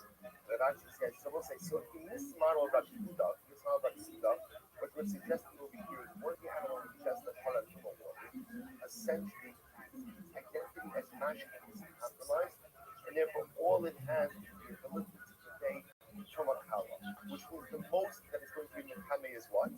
Is the basar, is the actual meat of the para, but cannot convey tuma to other water beings. Comes along Rashi says, to this, once animal ingests the paratuma waters, it is bottle gamre. Bottle gamre only loses its identity as mashkin. It should have a mashkin salwa. The book said it is now considered to be a putrid liquid. So Rashi is pretty intuitive as well, which is that pretty much once an animal ingests something, that ingested item loses its identity. There is no longer mashkin. There's just stuff inside of the animal, and once there's stuff inside of the animal, it loses its total ability to convey any level of looking back. So it's the having mashkin salwa. The kind of that's quite in the mashkin share is just in the body completely. Prat with mashkin salwa. Ultimately, it will say so this comes to exclude a putrid. So therefore, I was like, interestingly enough, what it says. So remember, did we really answer our question? Doesn't sound like it, because when we were trying to figure out what was the extent and nature of that faction, so impressive as shit. About a para ingested para to the water, impact or the status of those mashkin after they were ingested by water, by the animal, but we still So this move. have clarity about the scope of the She called, like, I took the cops to swear him, right? But I left him out of court, but I felt like the job was done. And then the cops, like, 20 minutes later, come over to my house, and they're like, they're like, hey, were you in this guy's house? I'm like, yeah, I was. You can't do that. I'm like, I know. Thank you. No shit. You trying to arrest a lion officer? I don't know if that's a good idea for you. Yeah, bro, try it. Try and get it now, dude. There's a guy in college I knew who speaks with a shirt. One of the guys in the track team. He was a big drunk in his room. He got tased by the police. Party. And he like grabbed little things out and he goes, I'm an athlete, I can take it. Damn, I'm sorry to hear about the cat, dude. Yeah, sorry, man. I didn't like it. It is sincerely like losing a pet. Yeah. Super emotional. If I wanted to go there and think about not glossing over my emotions better right now, but it was to get to the point of the humor of like when you want to be a tough guy and then your wife's nagging you, it's like, you can just tell right now, like because that'll happen with the strong personality, like Lana. It's like, hey, have your shirt in a second. Like, no, I mean, speaking of which, let's take a couple. Okay. I want to eat something. Not sure if I can. I got a sausage for you, bitch. Would you like milk or something? That's what I tell my right hand that night. Yeah. But This Dylan was like, British chips. a gay man. That's gaming. This is a gay man on stage. But I just want to say before you go into that, I'm so grateful that you came through. I'm so grateful you guys invited me. And also,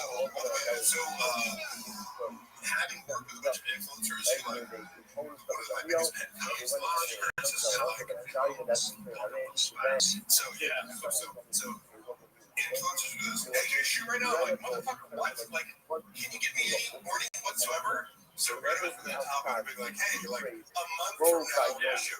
And then give me like every like appropriate updates. Oh, thanks, awesome. I do need that. Yeah, oh yeah, all right, that's the thing. I mean, I appreciate the content, just listen, everyone out there should fucking remember that. We're trying to get people to actually show up and shit. Don't be like, hey, can you come to the party? Shoot out, shoot a skit. Yeah, I'm in Seattle, man.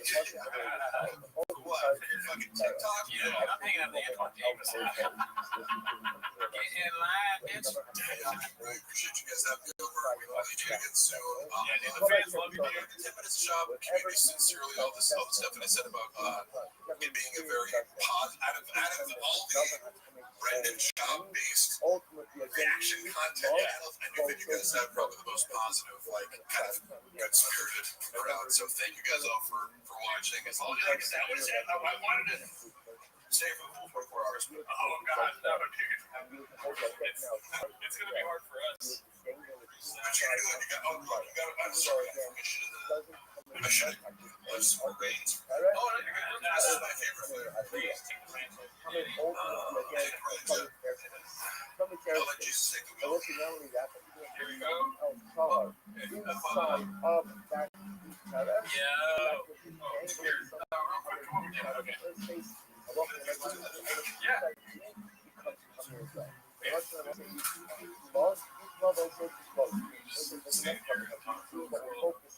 Alright, everybody. We had, dude, take it with you, man. Take it with you. Have fun with it. They are comments right here. Okay, here. You see that? You see that, man? Alright, guys. Mark, see you, buddy. You're the best.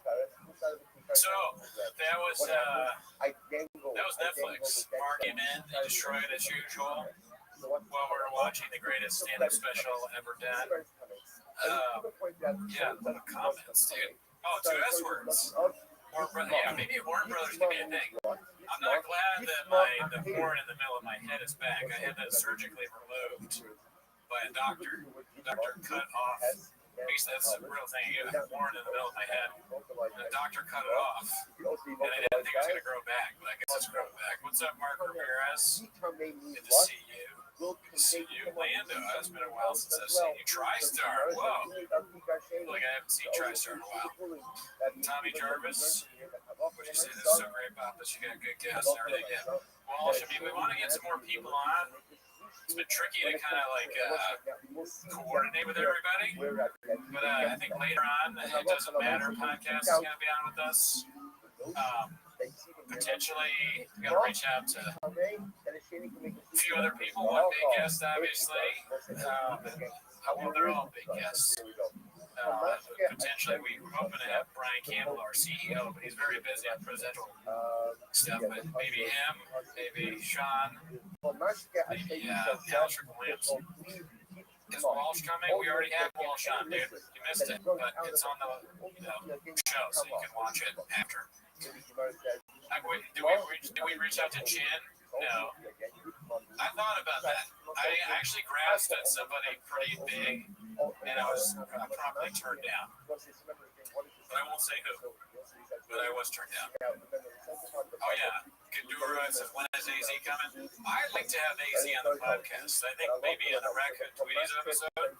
Somebody tell him to message me. I think that would be funny. Chip guy, no. TriStar, you should know better. We'll never.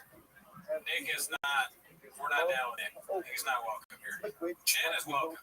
Nick, not so much. No, I didn't reach out to Joe Rogan. That's a stupid question. Bobby Lee. I haven't had the balls to reach out to Bobby Lee just yet. Plus, he's my boss, so it's kind of awkward to ask your boss for stuff. Have you ever had a job? Never heard of it. Mark Ramirez, you're close. I'm coming for you. Your life is almost over. Oh, you know what? The idea about racing is funny. Maybe we'll do that. I want to do more like bits where we're doing stuff outside. So lifting, racing, selling trucks, maybe food truck type diary thing. Timothy Wendell, thank you. Yeah, that was kind of weird. I mean, I think most people like sinners. I honestly haven't heard a single person say that it's bad yet, but everybody has their own opinion, you know. So, okay, cool.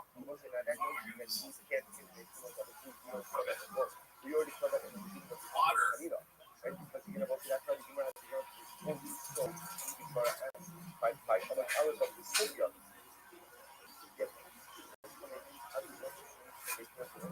Oh man. Give it up for Gerardo, dude. Like organizing all this shit. I mean, how do you even film in this thing? Got chairs everywhere, different setups. I think we're probably gonna go back to the couch soon, so we can. Most of the guests are gonna be the Zoom. We're gonna have people show up in person. What does it mean? Final cup. Oh, blue for it. We don't matter. We don't count. Oh, right. Hell yeah, guys. Give it up for Shark Parley, dude. Oh, unique. Yeah, I don't know about unique. I don't think so. I wish him the best, and he's funny, but I don't think I want to deal with all that. Too much. That's a little too much. That guy really talks a lot. Shout out Gerardo. Shout out to you guys. We got a lot of people here, dude. Cody Quayle. Shout out to King Car. Hilarious. King Car. Somebody from the beginning. Cody. What's up, dude? Thanks for watching that long. You guys are fun. I did. It's over. I did have it. I'm not sure where my phone is. Oh, it's over there. It's over there.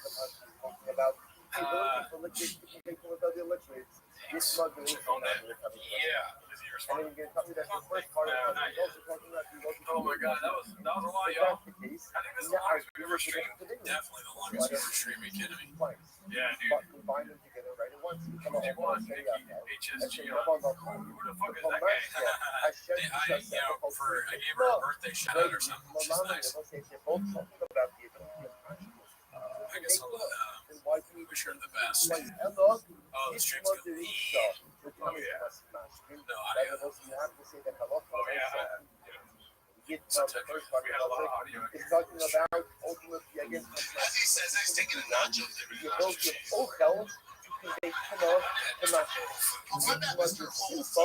Not bad. Is your back hurting at all? No, it's got to constantly adjust. Keep guessing. I've been watching you guys forever. Never get to see you live usually as Smile operation works. You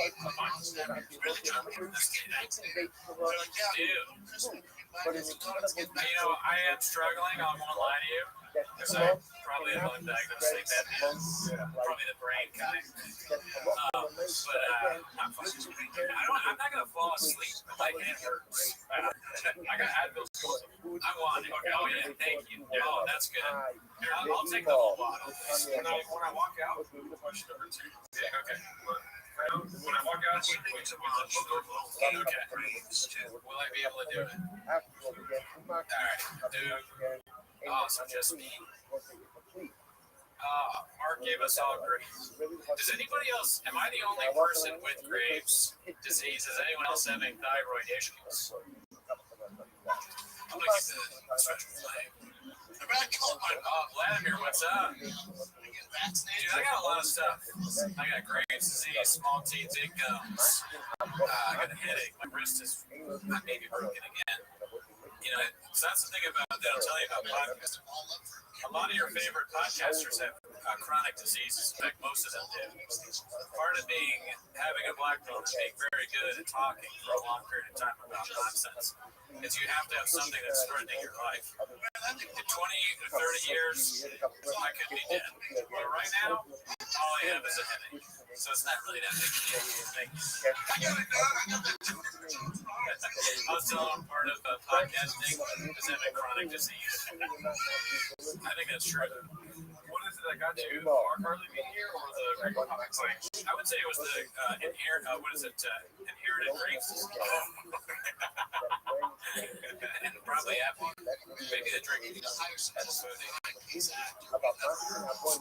blast them all. I'm fine. Look, we're not the only podcast that's sick. Yeah, we know.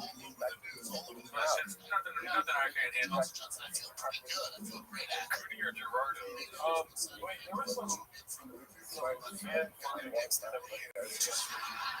bullshit.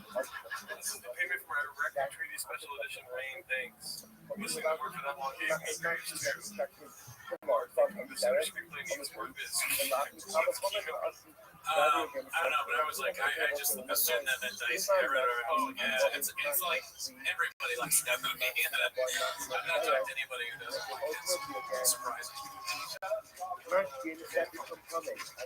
Actually, one person did say that they didn't like the tone. I didn't think it was that it's like vampire shit. But I can't agree. Okay, was that your takeaway? You know what I mean? Yeah, I mean, that movie is fucking cool. Oh, shout out to Open for being a Judy. Oh, hell yeah. That should be on the show later. Yeah, he's able to. Still a little early. Idea, boys. I can't go through a lot. Straight up. Thank you, Open. We talked about that last week.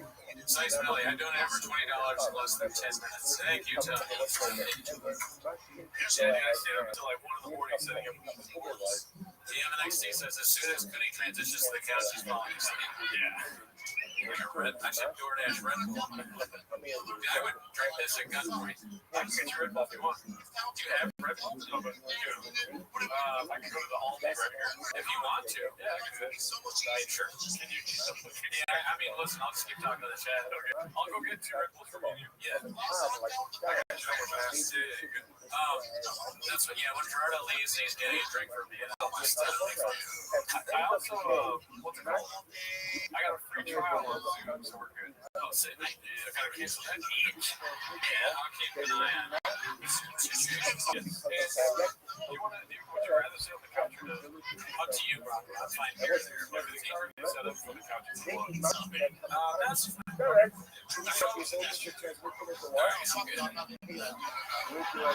Yeah, dude, I mean, Red Bull Run seems healthier than what my original suggestion was to order DoorDash pizza. Every time we have pizza on the stream, it's going really bad. So I think I'm just going to live off bacon. Earlier, when we were like planning this shit for the stream, it was kind of, we've been telling you all about this for weeks, but I'm not going to lie to you. I won't sugarcoat it for you. I'll put sugar all over your dicks and vaginas and tell you it's delicious. We didn't really plan a lot. I would say, like, we're just reaching out to people, like, can you be on? And we're like, we need Diet Coke. So Gerardo got Diet Coke. And I was like, what kind of food should we have? This is streaming for some. So, this is my girl. Favorite is Diet Coffee. I wasn't going to get donuts. I wasn't. John the Donut. So I got a bunch of bacon. I'm so tired. I forgot where I was going. Just check back in the chat. Ryan Hardy, where did you get the Weed jersey, Danny? Okay. I got the Weed jersey on what is that site where you I've never used it before where you bid on things. That's how the Graves did part. I got it on that site where you bid on stuff. And I wasn't sure about jersey sizes. So I did ChatGPT what is large jersey size. You don't know? 48 eBay, that's it. See, you asked the question, you knew the answer already. That's the kind of bid we want.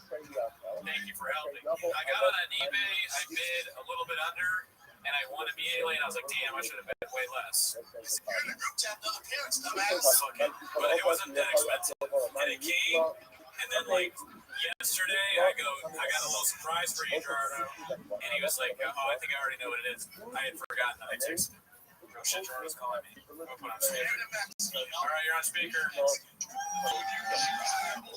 know I want sugar free. Don't ask me a stupid question. I'm kidding. Thank you. I appreciate it.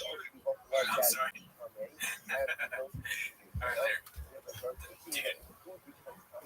Would you guys are sugar free people, I'm assuming, right? I mean, is it I'm glad that he asked, but because sometimes you are, I gotta But anyways, I was talking to Jordan, and he's like, I think I know what it is. I'm like, what do you mean? He's like, the Yasso tweet thing. Apparently, I texted to her, and I forgot. It's just, I mean, the Greg's is really recently. I just don't remember anything. I might have even just said that twice. I'm not really sure. Yeah, dude. I mean, all sugar-free soda is pretty good. So I think it's all great. Would have been cool if you guys could have gone Matan. I don't have any connection to Matan. I think he's funny. Sure, it'd be great to have one, but I don't know anyone that knows Matan. So if you all know Matan, you can tell him to come on our show. If he has the time, we'd love to have him. That guy, he cracks me up. Originally, I was sort of like, I don't know about this guy, but now I think he's hysterical.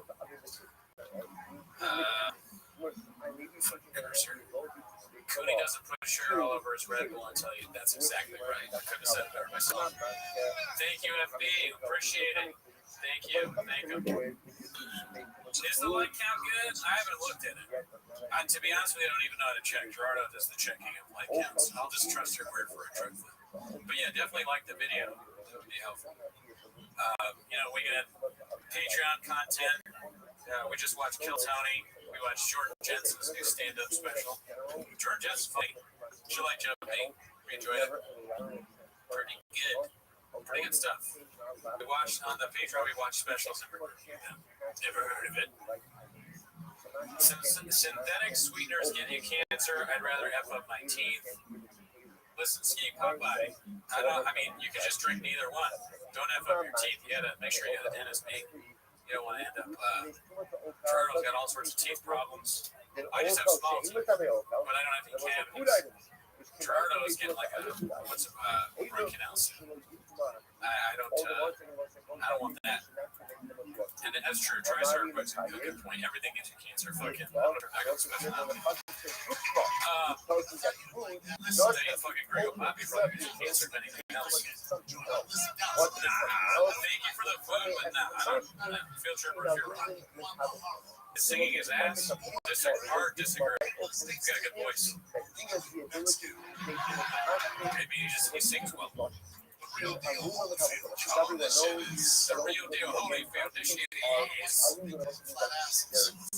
Just never worked a the bros. We gotta work out. This one boys goes do. Hit 2 when Gerardo walks in. It's already I think probably 4. But majority. I should hit 4. Should I hit 4? Spicy. No spicy. Thank you, dude. Oh shit, dude.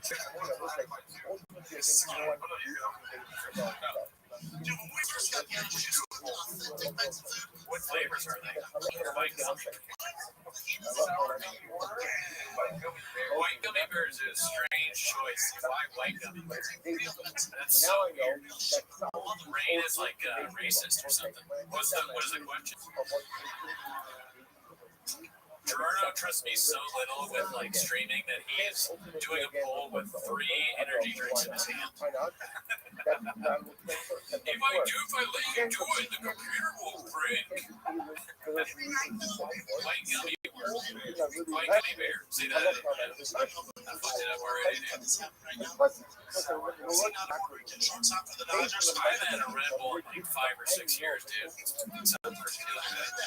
I'll do it for the stream. Anything for you all. We aren't sponsored by Red Bull. Rain is loyalty to Rain. However, I will not drink it because it is. Oh my god, that's so good. I miss this. I will regret this in 30 minutes. Dude, let me ask you. Oh, shit. It's a tough question. Let me ask y'all a question. Anybody ever remember 5-hour energy drinks? I mean, I used to like to drink those and watch the Group Bobby Solo. But no, those are like Sal Volcano. We watched him on the Patreon. And the one thing I agree with him about is the feeling you get from having a 5-hour energy is indescribable. Yeah. It is not a good feeling. The second you drink it, you're like, oh my god, why did I do this? What kind of job is this? that I need 5-hour energy to do it. That was when I had the most hourly of hourly jobs. Bookstore, restaurant, smoothie guy. I was like slamming 5-hour energies, making smoothies with apple stickers. Hey, mine has a sticker in it. What's the guy making it? Oh, I'm sorry. I accidentally left the sticker in there. I apologize. Dude, giving me Nate. Dude, giving me mean cheese. Like, what the hell, man? Should you carve all year round? We never tail off the carbs. That's a game plan. got you. Sorry. All right. They're like, they go like, wait, Paul Pierce is going to be on the show? No. The truth. Like, hey, Paul, what do you think about the Gringo Poppy? He's like, man, you got to get some fucking better tonight, man. Dude, it's a half and half. They don't know which one they want to drink. They're both so good. I mean, Rain is pretty good. I'm not going to lie. I was pretty pissed when he drank my Rain. Because they don't even have that thing. It's crazy that they got new flavors. I don't understand the marketing of Rain. Like, why make a new monster? Yeah. Why rebrand? Cutting into monster suits. It's like, we need something for Gen Z. The new kind of, this is the perfect energy drink right here. Well, coffee. The 6 minutes. Which one do you want me to drink? I mean, I think the white gummy berry. Try it. I fucked up. Don't vote for me. Don't vote just like I vote. Okay, coffee, you'll be tough. Right? That's the last thing you want to do. Don't cock off me. Vote with your heart. I'm always listening. It's 5 minutes ago. I don't need sycophants. Okay. But if you criticize me anyway, you're a bot. Yeah. I was so upset we should have started the stream on the bots today. We kind of killed the bot joke, but I forgot everything I was going to say anyway. So we met up last night and talked for 3 hours about this bot bit that we were going to do. It's not a bit, it's for real. Not with the bots. Yeah, no, there's no bit. No more bots. You know what I mean? We're going to focus our attention instead of on the comments on coffee cake, stuff like that, donuts. It's just crazy, like the comments where they go like, "Oh, go back to Timo's every week." It's like, all right, bot. Yeah. Like, you think I was born yet? You think this is my first rodeo? Yeah. That's why I told her the last week. I was like, there's a lot of people that don't. I told her to sit down so you can take it out. I was like, I gotta talk to you. There's a lot of people that are watching us right now that think it's actually the first time that we've been to a rodeo. And I was like,